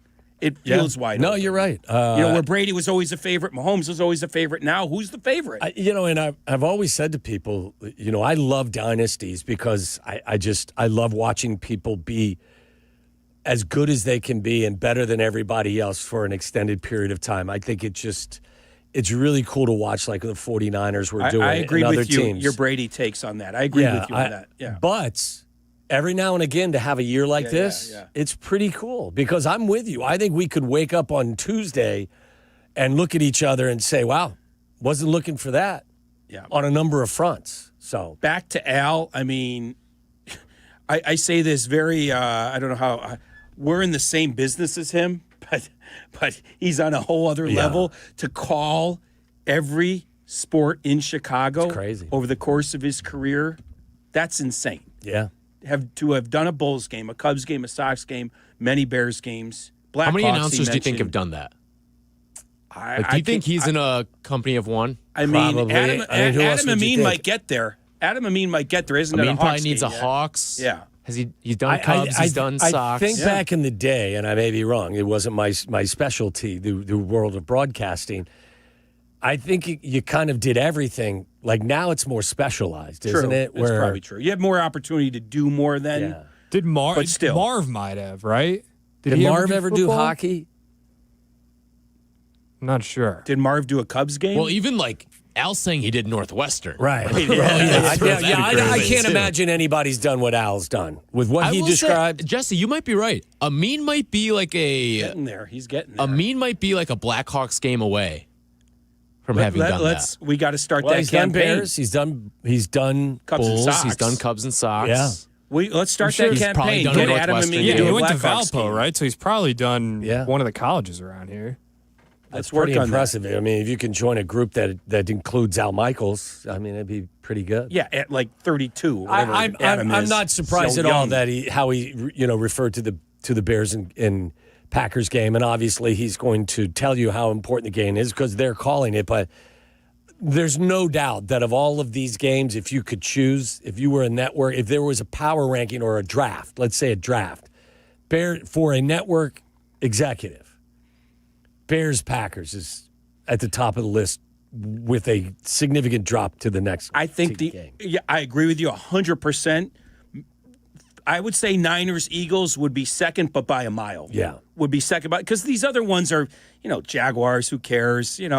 Patriots have a little juice, but it's the Chargers, nothing special there. Nobody in LA, no one in LA cares about the Chargers. Right. You've got Philadelphia as the defending champs, and San Francisco is a royalty, they're royalty in the NFL. Panthers, no.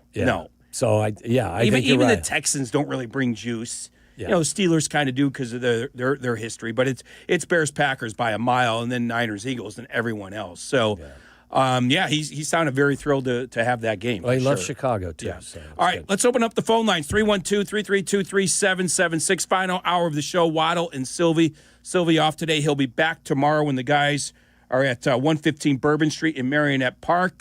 Your thoughts on anything Al had to say? Courtney from earlier, the injury reports out. Kyler Gordon's going to play. Roma Dunze's going to play. A lot to get to between now and 6. Waddle and Silvy on ESPN 1000.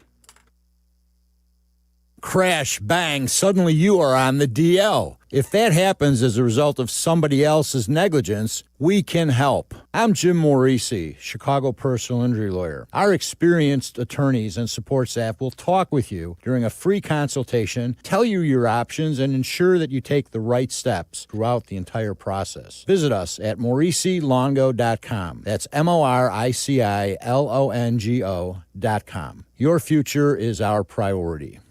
You've seen the ads, buy one, get one free, half off. Don't fall for it. When it comes to windows, go with the guy who guarantees real value and a best price guarantee. Russ Armstrong, the Chicago window guy. No subcontracted labor, no 3-hour sales pitches. Russ does it differently. High quality windows with a lifetime warranty. And here's the best part. Deal directly with Russ, the owner, at 847-881-3060 or check out the 5-star reviews at ChicagoWindowGuys.com. ChicagoWindowGuys.com.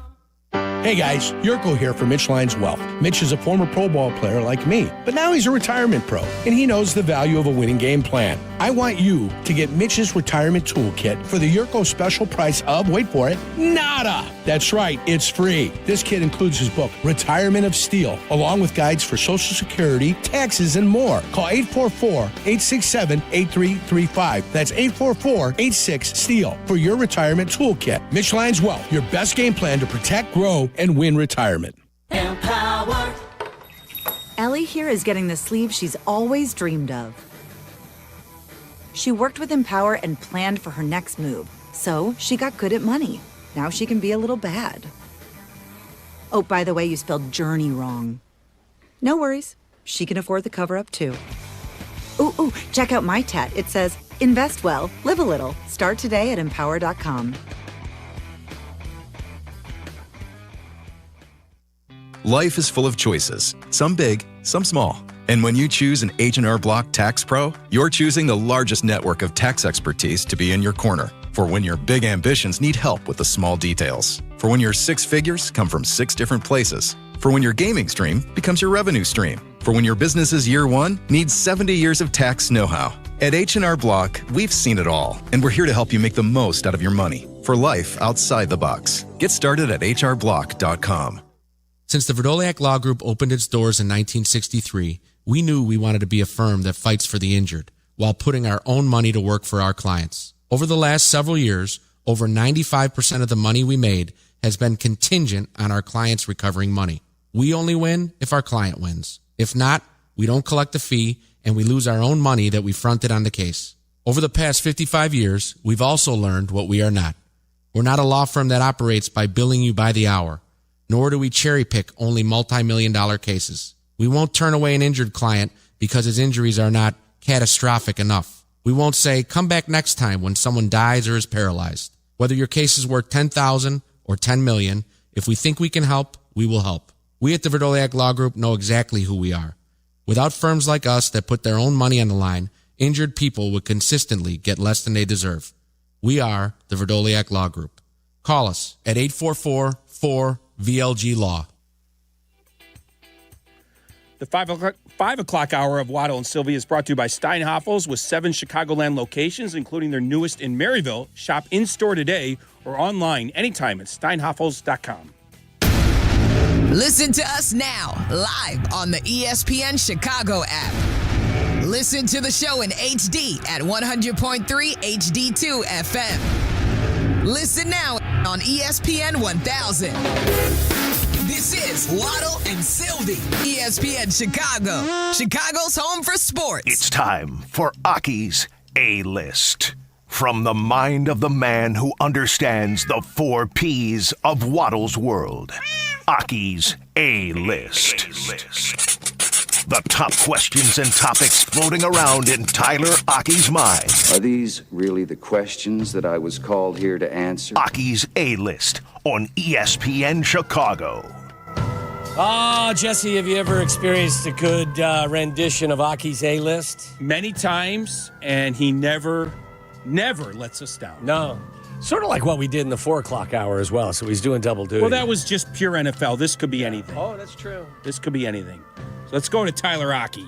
All right, fellas. I do want to start with some of the news of the day that we have not discussed very much, and that is Mike McDaniel being fired by the Miami Dolphins. And some of the reporting around it is kind of strange. You got Adam Schefter saying, "Oh, this is independent of the fact that John Harbaugh is available on the market to be hired as a new head coach."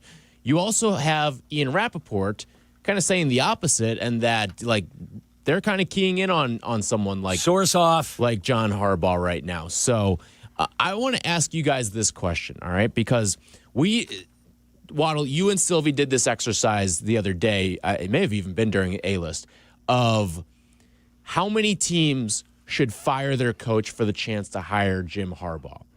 John Harbaugh. Or John Harbaugh. I'm mixing up my Harbaughs here. I'm going to say Jack next, probably.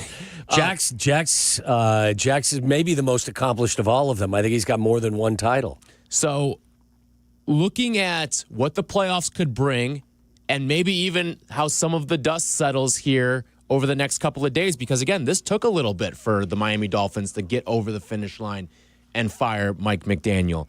If I'm gonna set the over-under at 1/2 for the amount of head coaches fired between now and when we go to the gate.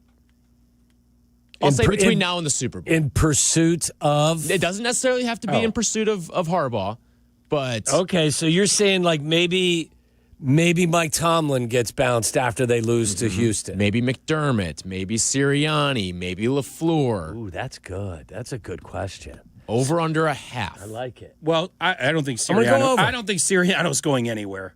I don't think he's going anywhere. Listen, if they lose, Jesse, they lose in the first round. Sell him on yeah. No, listen, I think there's a chance. I By the think way, the Eagles let me add this.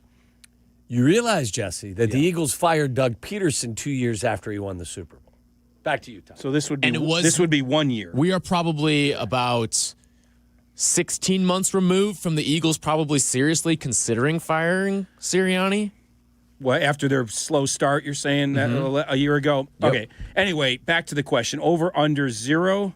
I mean, 1/2? 1/2. Over under 1/2? I'm going over. So that means you're saying a playoff coach will be fired. Or it could be like Tampa says, we said Todd Bowles is coming back, but maybe not anymore. The whole like Joe Madden, Craig Counsell, how you know what I mean? Yes, good call. Wait a month and then fire the guy we called it the Craig Counsell drill the other day for who's going to get the David Ross treatment?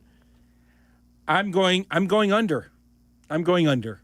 Do you think dust is fully settled at this point? I'm an old school guy. If you're in the playoffs. What about Sean McDermott, though? Like, the reason why Sean McDermott's probably been given a pass in recent years is because, all right, 15's on the other side. 15's wearing red, and he's pretty damn good. Right. Yeah, I'm with you. Like, if let's say you go out and lose pretty convincingly, and you don't have an answer for that Jacksonville offense, I wouldn't be shocked. Moving into a new building, how does that factor into it? Yeah. I don't know. I'll take the over. Yeah, I'll take the under, but you bring up some good points, Tyler. You bring up some good ones. But I don't think it's going to be a Craig Counsell. In other words, someone that's said that they're coming back and then fired later. It would be a playoff team that flames out. A lot of the reporting was that McDaniel was supposed to come back. I know, but that owner's weird. They had a meeting. Maybe they felt the direction was different. I agree. I don't think it's John Harbaugh related. What if you don't get John Harbaugh? I know. It's a risk you're taking. No, so I think you fire him independent of John Harbaugh. Okay, I have this question, too, because we've been talking about this coaching, the cycle of coaches that are going to be hired, and now a quarter of the league is looking for a new head coach at this point. We're up to 8 openings in the NFL, and who knows, that number might be counting. It was looked at as a pretty weak crop of coaches that could be available, but the more and more you start to shape your arguments around some of these guys and some of the guys who are now suddenly available on the market, do you think it's actually turning into somewhat of a strong coaching market? Because all of a sudden Harbaugh's available. All of a sudden Stefanski's available. McDaniel's available if you want him. I think McDaniel Mike McCarthy's still hanging out there, That's too. what I joked with Tommy. I think it's just going to be a merry-go-round or whatever. They're just going to all musical rotate. chairs. Yeah, musical chairs. They're all just going to rotate. I don't think McDaniel gets another head coaching job. I think he finds his way. No, he means this year. This year. Yeah. Okay. Yeah, no, I think he goes back to being a coordinator. I don't. My money would be on him not getting another head coaching job. Could there just be so many jobs available that it's like, all right, well, if we think we've got the offensive pieces in place, let's bring in McDaniel. Cam Ward. Wouldn't you maybe try McDaniel with Cam Ward? Let me ask you this. Would you rather hire Mike McDaniel or Matt Nagy? Because it seems like Nagy's the guy in Tennessee right now. McDaniel. Well, I know that PTSD. McDaniel's bringing his own offense. Nagy is just kind of, I think, is... Unless Mahomes is going with him, I'm not hiring him. So you'd rather hire McDaniel, though, Waddle? Or you'd rather hire Nagy? No. or McDaniel. Yeah. But again, like Tyler brings up a good point. it's There not might be that- enough Neither jobs guy would be open. my first choice or my second choice. We could potentially see 10 jobs available. And, like, who knows? Maybe Tomlin gets fired, too. Like, this could end up being a very good class, and it just feels differently than how we went into it because there's no hot, trendy coordinator. There's no Ben Johnson. There's no Liam Cohen. That's what I'm saying. I think it's But musical it's just chairs. established guys. I think and it's like musical chairs. People want to bag on Mike McCarthy. You put his resume up to John Harbaugh's resume, they're damn near identical. Yeah, you want someone that can't manage a clock. Mike's your guy. You want someone that can choke away a fourth quarter lead. Harbaugh's your guy. There you go. So there's no perfect candidate. That's why they're out on the street. Yeah. Yeah. So I'm taking the over with your question. I think it's a great question. I'm going over somebody currently that's. I just think that's the way this cycle has gone. Where do you think Kevin Stefanski fits into all of this? I think he's a lock to get a job. I think Stefanski goes to Atlanta. He's already had experience with in Minnesota with Cousins. But Cousins might not be the guy for the future. Yeah, but you reworked his deal so it's at least manageable for the next season. And he's got a lot of talent to work with offensively in that build and defensively. They've got some pass rushers. They were They've got second some in the players. league in sacks this year. So I think Harbaugh goes to the Giants. yeah, I wouldn't argue with that. I just need to know with John who's he bringing as his coordinator. That's all I need to know. I know John could be the CEO. He'd be a more than qualified CEO of a team. Who are you bringing in to bring in? Bring along whatever quarterback. I think it's a that great is. question. He went through a few coordinators at the end. The offense was up and down. Remember even with Greg Derrick Roman? Henry. Remember Greg Greg Roman Roman was his he sent guy him for a packing. while. He Yeah. sent him packing. So I agree. I think that's a really good question. Obviously, the offense is going to look different because it's not Lamar Jackson and Derrick Henry back there. It's Jackson Dart and who's the running back that got hurt? Is he going to be back? Scadaboo, yeah. Anyway, I think he ends up. But yeah, I think it's just there might be one or two new guys, but it's just going to be the same guys taking new jobs for the most part. Fun? Shay and I were batting this question around the other day, and everyone's always talking about you got to find the offensive play caller as a head coach, and then you got to find your spags, right? Like Dennis Allen is supposed to be Ben Johnson's spags. Guy who's maybe had a spin as a head coach Couple and of isn't spins going even. anywhere. And we were talking about at some point, is it going to flip? And it's like you find a defensive head coach or some CEO type, and you find your offensive version of Spags, the guy who's not going to get another head coaching job. And we were saying, like, McDaniel, or not Mike McDaniel, Josh McDaniels is kind of that right now for New England. He could be that, but I wonder if we start to see the tide turn at a certain point where all of these offensive guys who have been hired are just flameouts, and I don't think they're going to be great. McDaniel but be one of McDaniel those could guys. be one of those guys. The thing is, you got to be ready to pay him then. You got to almost pay him head coaching money in a way. Which is fine, yeah. Like it doesn't count against the cap. That's fine.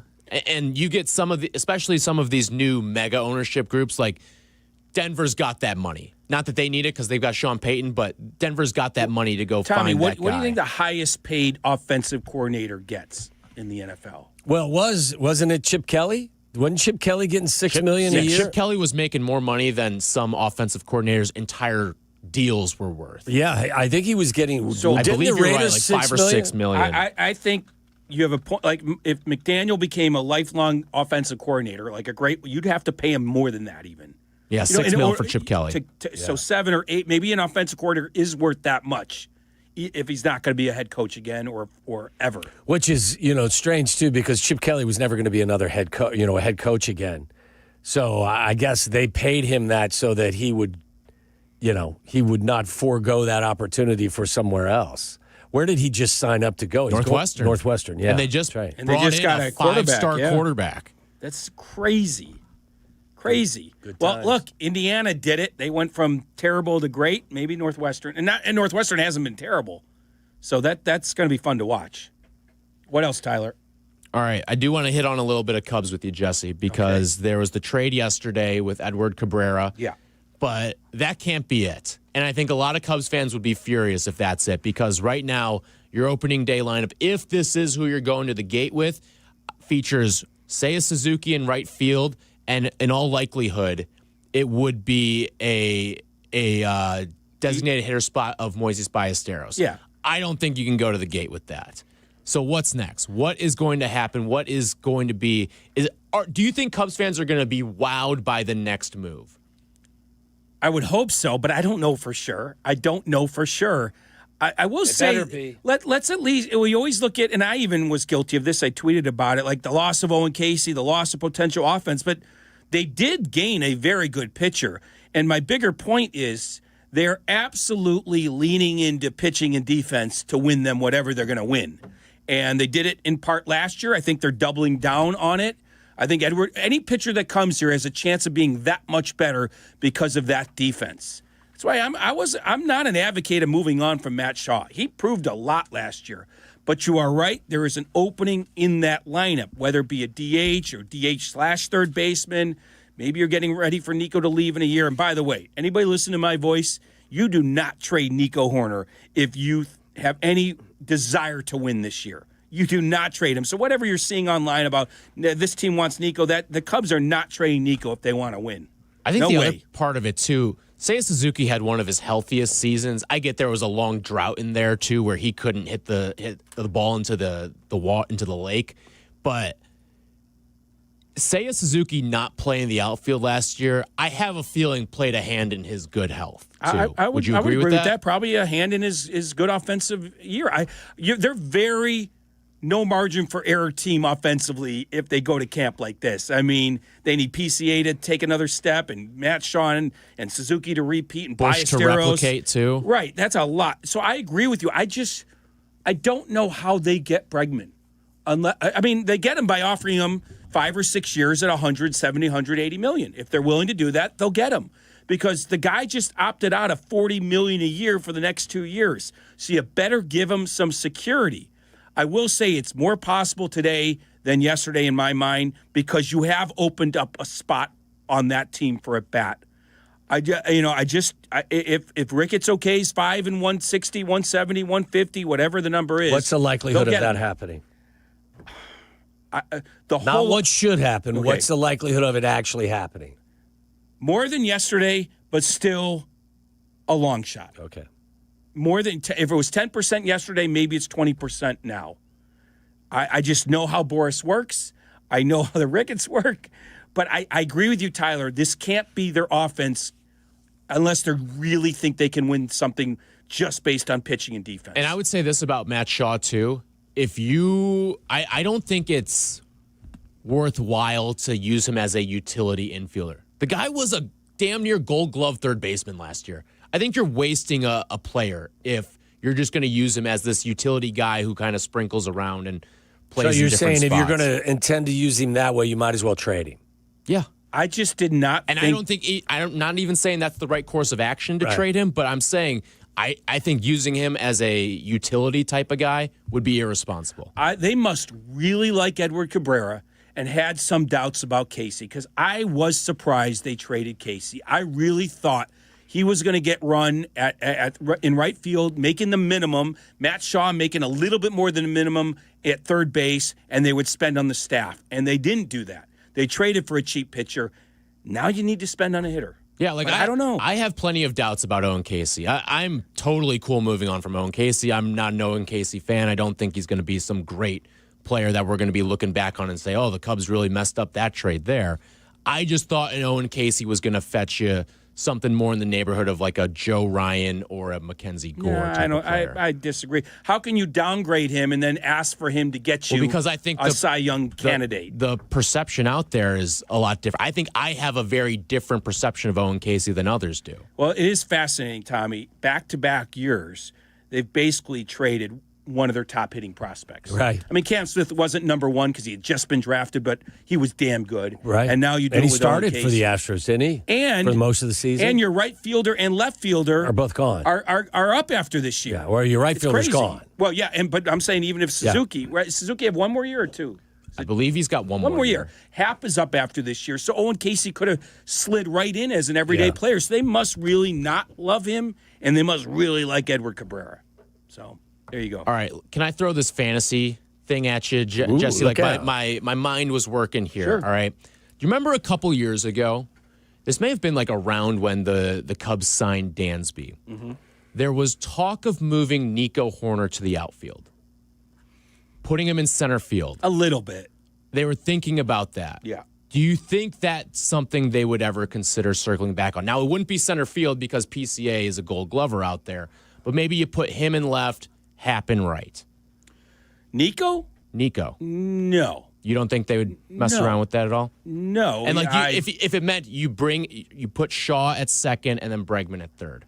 I mean, I know what you're at. Nico is a Gold Glove winning, caliber second baseman. You would still have Gold Glovers across the infield. I know, but I get it. I don't think so. Why not put Shaw in the outfield? That's where I thought you were going. Why not just put Shaw in the outfield? Well, you were never talking about potentially moving Shaw to the outfield. Yeah, but Shaw is if you think Shaw can do it, then I think by in some all ways, means, but Shaw might be. You think he's more equipped to do it? Yeah, I kind of do. No, I kind of do. I think Nico would be more equipped to do it because he's like a more natural, efficient mover. Whereas, like, I think Shaw's he pounds the ground. Yeah, you ever seen him try to steal a bag or take third? He's Isaiah Pacheco. Yeah. I'm with you, though, about Shaw. He nearly won the Gold Glove. Impressive all across the board, especially in the second half. And that's why I never really thought they were going to be serious about Bregman, because you go from making $1 million, nearly a Gold Glove, to $30 million 10 years older. But now that there's an opening in the lineup, but anyway, I don't see them moving Nico. No, off that position. It was a pie in the sky. Just thought I'd throw it out there. I actually think they would consider Shaw more than Nico, just because he's not as entrenched. And I almost think Shaw is, I don't say a better athlete, but I don't know, just as capable to do that. I think Nico's just a more natural athlete. Like Shaw maybe has better athleticism and would beat him in combine drills or whatever. But Nico had arm surgery. I'm not sticking him out in the outfield. But you're putting him in left field. I know, but it's not like. But Shaw. I love when you guys argue about baseball. I love it. I'm fascinated, too, because I did not see this offseason going in this direction, I thought King or Imai, especially King, was an absolute candidate for this team. That didn't happen. So they go cheaper trade-wise in terms of the salary of the pitcher they pick up. But now this offense is very tenuous, very much so. So we'll see. Real quick, I just want to mention this, too. Hawks with a big win last night. Oh, look at you guys. Where's Hockey Charlie? 7-3 over the St. Louis Blues. Without Bedard. Chicago sports wins are brought to you by Wallner Law. Wallner Law handles the toughest car accident cases in Chicago. Call 312-8-million. Wallner Law. Win with Wallner. Did you know that Connor Bedard could be back this weekend? He's got that 4 in a row? 4 in a row for the scrappy Hawks. Without Bedard. No Bedard, no Nazar either. So, but the Blackhawks could be getting Connor Bedard back this weekend. They play Washington tomorrow night. So could be the return of Bedard. He was skating the other day without the no contact jersey on. All right. We have time for an update. Everyone. We'll slide in a few calls before we say goodbye. Coming up at 6, it is Bears Weekly from 6 to 7. Then we bring you the Miami Ole Miss game right here on ESPN 1000. You're listening to Waddle and Silvy on ESPN 1000, Chicago's home for sports. Get ready for kickoff. ESPN Chicago pregame tailgate Saturday from 3 to 5 on ESPN Chicago. Presented by Bradley University. Get ready for the college football playoff with a $9.99 haircut coupon from Great Clips. Kick off your game day look with convenient online check-in at the Great Clips app. The skilled stylists at Great Clips salons will save your haircut details and clip notes. And with a $9.99 haircut coupon option, you'll score elite savings as well. Visit greatclips.com/football to get a $9.99 haircut coupon. But hurry, offer ends soon. Great Clips, official sponsor of the college football playoff, valid at participating salons. Terms apply. ESPN Chicago will be live from 115 Bourbon Street for Football Friday. It's a mega broadcast celebrating our return to the playoffs for the first time in 5 years. Catch Tyler Rocky and Shane Norling live from noon to 2. Then keep the party going as Waddle and Silvy take over from 2 to 6. Brought to you by Flight by England. Let's take flight because the playoffs are back in Chicago. The ESPN Chicago mega broadcast live from 115 Bourbon Street in Marionette Park. Tomorrow, noon to 6. Please Friday responsibly. When a trophy is raised, it can feel like the season's over, but on the ESPN app, it never really is. Because with more than 47,000 live events, plus originals, highlights, and coverage from every corner of the sports world, there's always something to dive into. No off-season, just everything a fan needs to keep going. Always in season. Get all of ESPN all in one place. Download the ESPN app on your TV or phone today. The Chicago RV Show is back. This annual event features multiple dealers, celebrity seminars, even Spider-Man will be there, and RV There Yet Theater. See all the latest and greatest in motorized and towable RVs. Save thousands with factory rebates and special show financing. Tailgating or traveling, there's an RV for you. Friday, January 9th through Sunday the 11th, there's free parking at the Schaumburg Convention Center. RVSupershows.com. That's RVSupershows.com. Score more with the college-branded Venmo debit card. Rep your team with every tap and earn up to 5% cash back through Venmo Stash, a new rewards program where the more you do, the more you get. Get your Venmo debit card today and start earning rewards with Venmo Stash. Learn more at venmo.com/collegecard. The Venmo MasterCard is issued by the Bancorp Bank N.A. Select schools available. Venmo Stash terms and exclusions apply. Max $100 cash back per month. See terms at venmo.me/stash terms. This is the story of the one. As an HVAC technician, he and his digital multimeter are in high demand. So when a noisy office HVAC turns out to be a failing blower motor, he doesn't break a sweat. With Grainger's easy-to-use website and product information, he selects the product he needs to keep everything humming right along. Call 1-800-GRAINGER, click Grainger.com, or just stop by. Grainger, for the ones who get it done. Texting enrolls you in a recurring automated marketing text messages. Consent not required to purchase. Message and data rates may apply. The team's looking good this season. I think so. Man, I miss playing football. Ever since I turned 40, I just can't find that fire I used to have. Think it could be lower testosterone? What do you mean? I was feeling the same way. After 40, the body has less testosterone, and men lose their edge. That's why I take Nugenix Total T2. That's the testosterone booster, right? Yes, but Total T2 is their brand new formula that skyrockets nitric oxide levels in as little as 3 hours. Since I started taking it, I've been lifting like when we played for Coach Carter. My energy is way up, and it even spiced up things between me and the missus. Are they still giving out complimentary bottles? Yep, just send a text. Text AREA to 42424 for your complimentary bottle of Nugenix Total T2, the next generation testosterone booster. Text now and we'll include a bottle of Nugenix Thermo X, our newest, most powerful fat burner ever, absolutely free. Text AREA to 42424. That's AREA to 42424. These statements have not been evaluated by the FDA. This product is not intended to diagnose, treat, cure, or prevent any disease. Follow Chicago's Home for Sports on Instagram at ESPN_Chicago. This is Waddle and Silvy. Listen now in HD on our app and on ESPN 1000.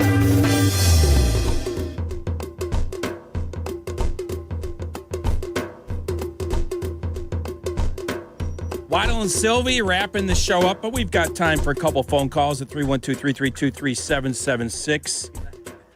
Kenny's been holding for a while, Wads. Let's take him. Kenny in Dallas, actually. What's happening, Kenny? You're on ESPN 1000. Kenny! Talk to us. Hey, there he is. what's up? What's happening, pal? I'm doing good. How are y'all? Happy Thursday. Same to you. Hey, real quick, since y'all were talking about Mike McDaniel, it wasn't what I was going to talk about, but I know we're going to lose some coaches at some point, but hopefully they'll see what's coming and they'll stick around. But Tyler, you can look this up. I saw a report that Detroit was considering McDaniel for their OC. Yeah, they're going to interview him. Yeah, perfect. Okay, so hopefully we can keep Randall L. and a couple of the other guys for the next year or so. Anyway, and I told Tyler, every year in the wild card round, there's a blowout, just kind of out of nowhere, like a 31-10 game or 34-13 or something like that. I'm not saying that the Bears are going to do that to Green Bay by any means, but there will be one. So just keep that on your radar, thinking about the games this weekend. That may be the Rams blowing out the Panthers. That may be your. Yes, yeah. That's the most likely candidate, right? So, but the one thing that I'm coming up for the game, as you know, and it's going to be so much fun. And I love how Ben Johnson makes adjustments every time. Go back to it was week 3 or 4. He's like, we got to run the ball better. What did they do? They started running the ball better. Then he just makes these different little adjustments and these little tweaks, and they seem to be on time all the time. So I think we're going to have a really fun night Sunday night. Can't wait to get up there. It's going to be awesome. Bear down, and let's go. Thank you, Kenny. Appreciate it, Kenny. Appreciate the phone call. Jesse's going to be there as well. Yeah, sitting in the stands. It is Saturday night, too. Just want to make sure Kenny doesn't get here on the wrong day. He Sunday? said Sunday night. Yeah. I feel like, Tommy, it's maybe because of the weather as well. But I think it's going to be a little bit lower scoring. I do think, I think both teams tighten up a little bit. I know the Bears can't tighten up that much on defense because they are who they are. But here's my score. I'm saying 2016 Bears. Okay. I have it as 24-23 Bears. So a little bit higher score. Yeah, a little bit. But I think, listen, you could very well be right that, you have a head coach, first-time head coach. He's obviously been in the postseason as a coordinator, but first time as a head coach. You've got a quarterback, first trip into the NFL postseason. Who knows how aggressive either side will be? It may be, one of these feeling out processes as the game begins. So I have no idea. It's one thing I've said. As much as I feel like I got a decent feel for this team, still kind of trying to learn the pattern.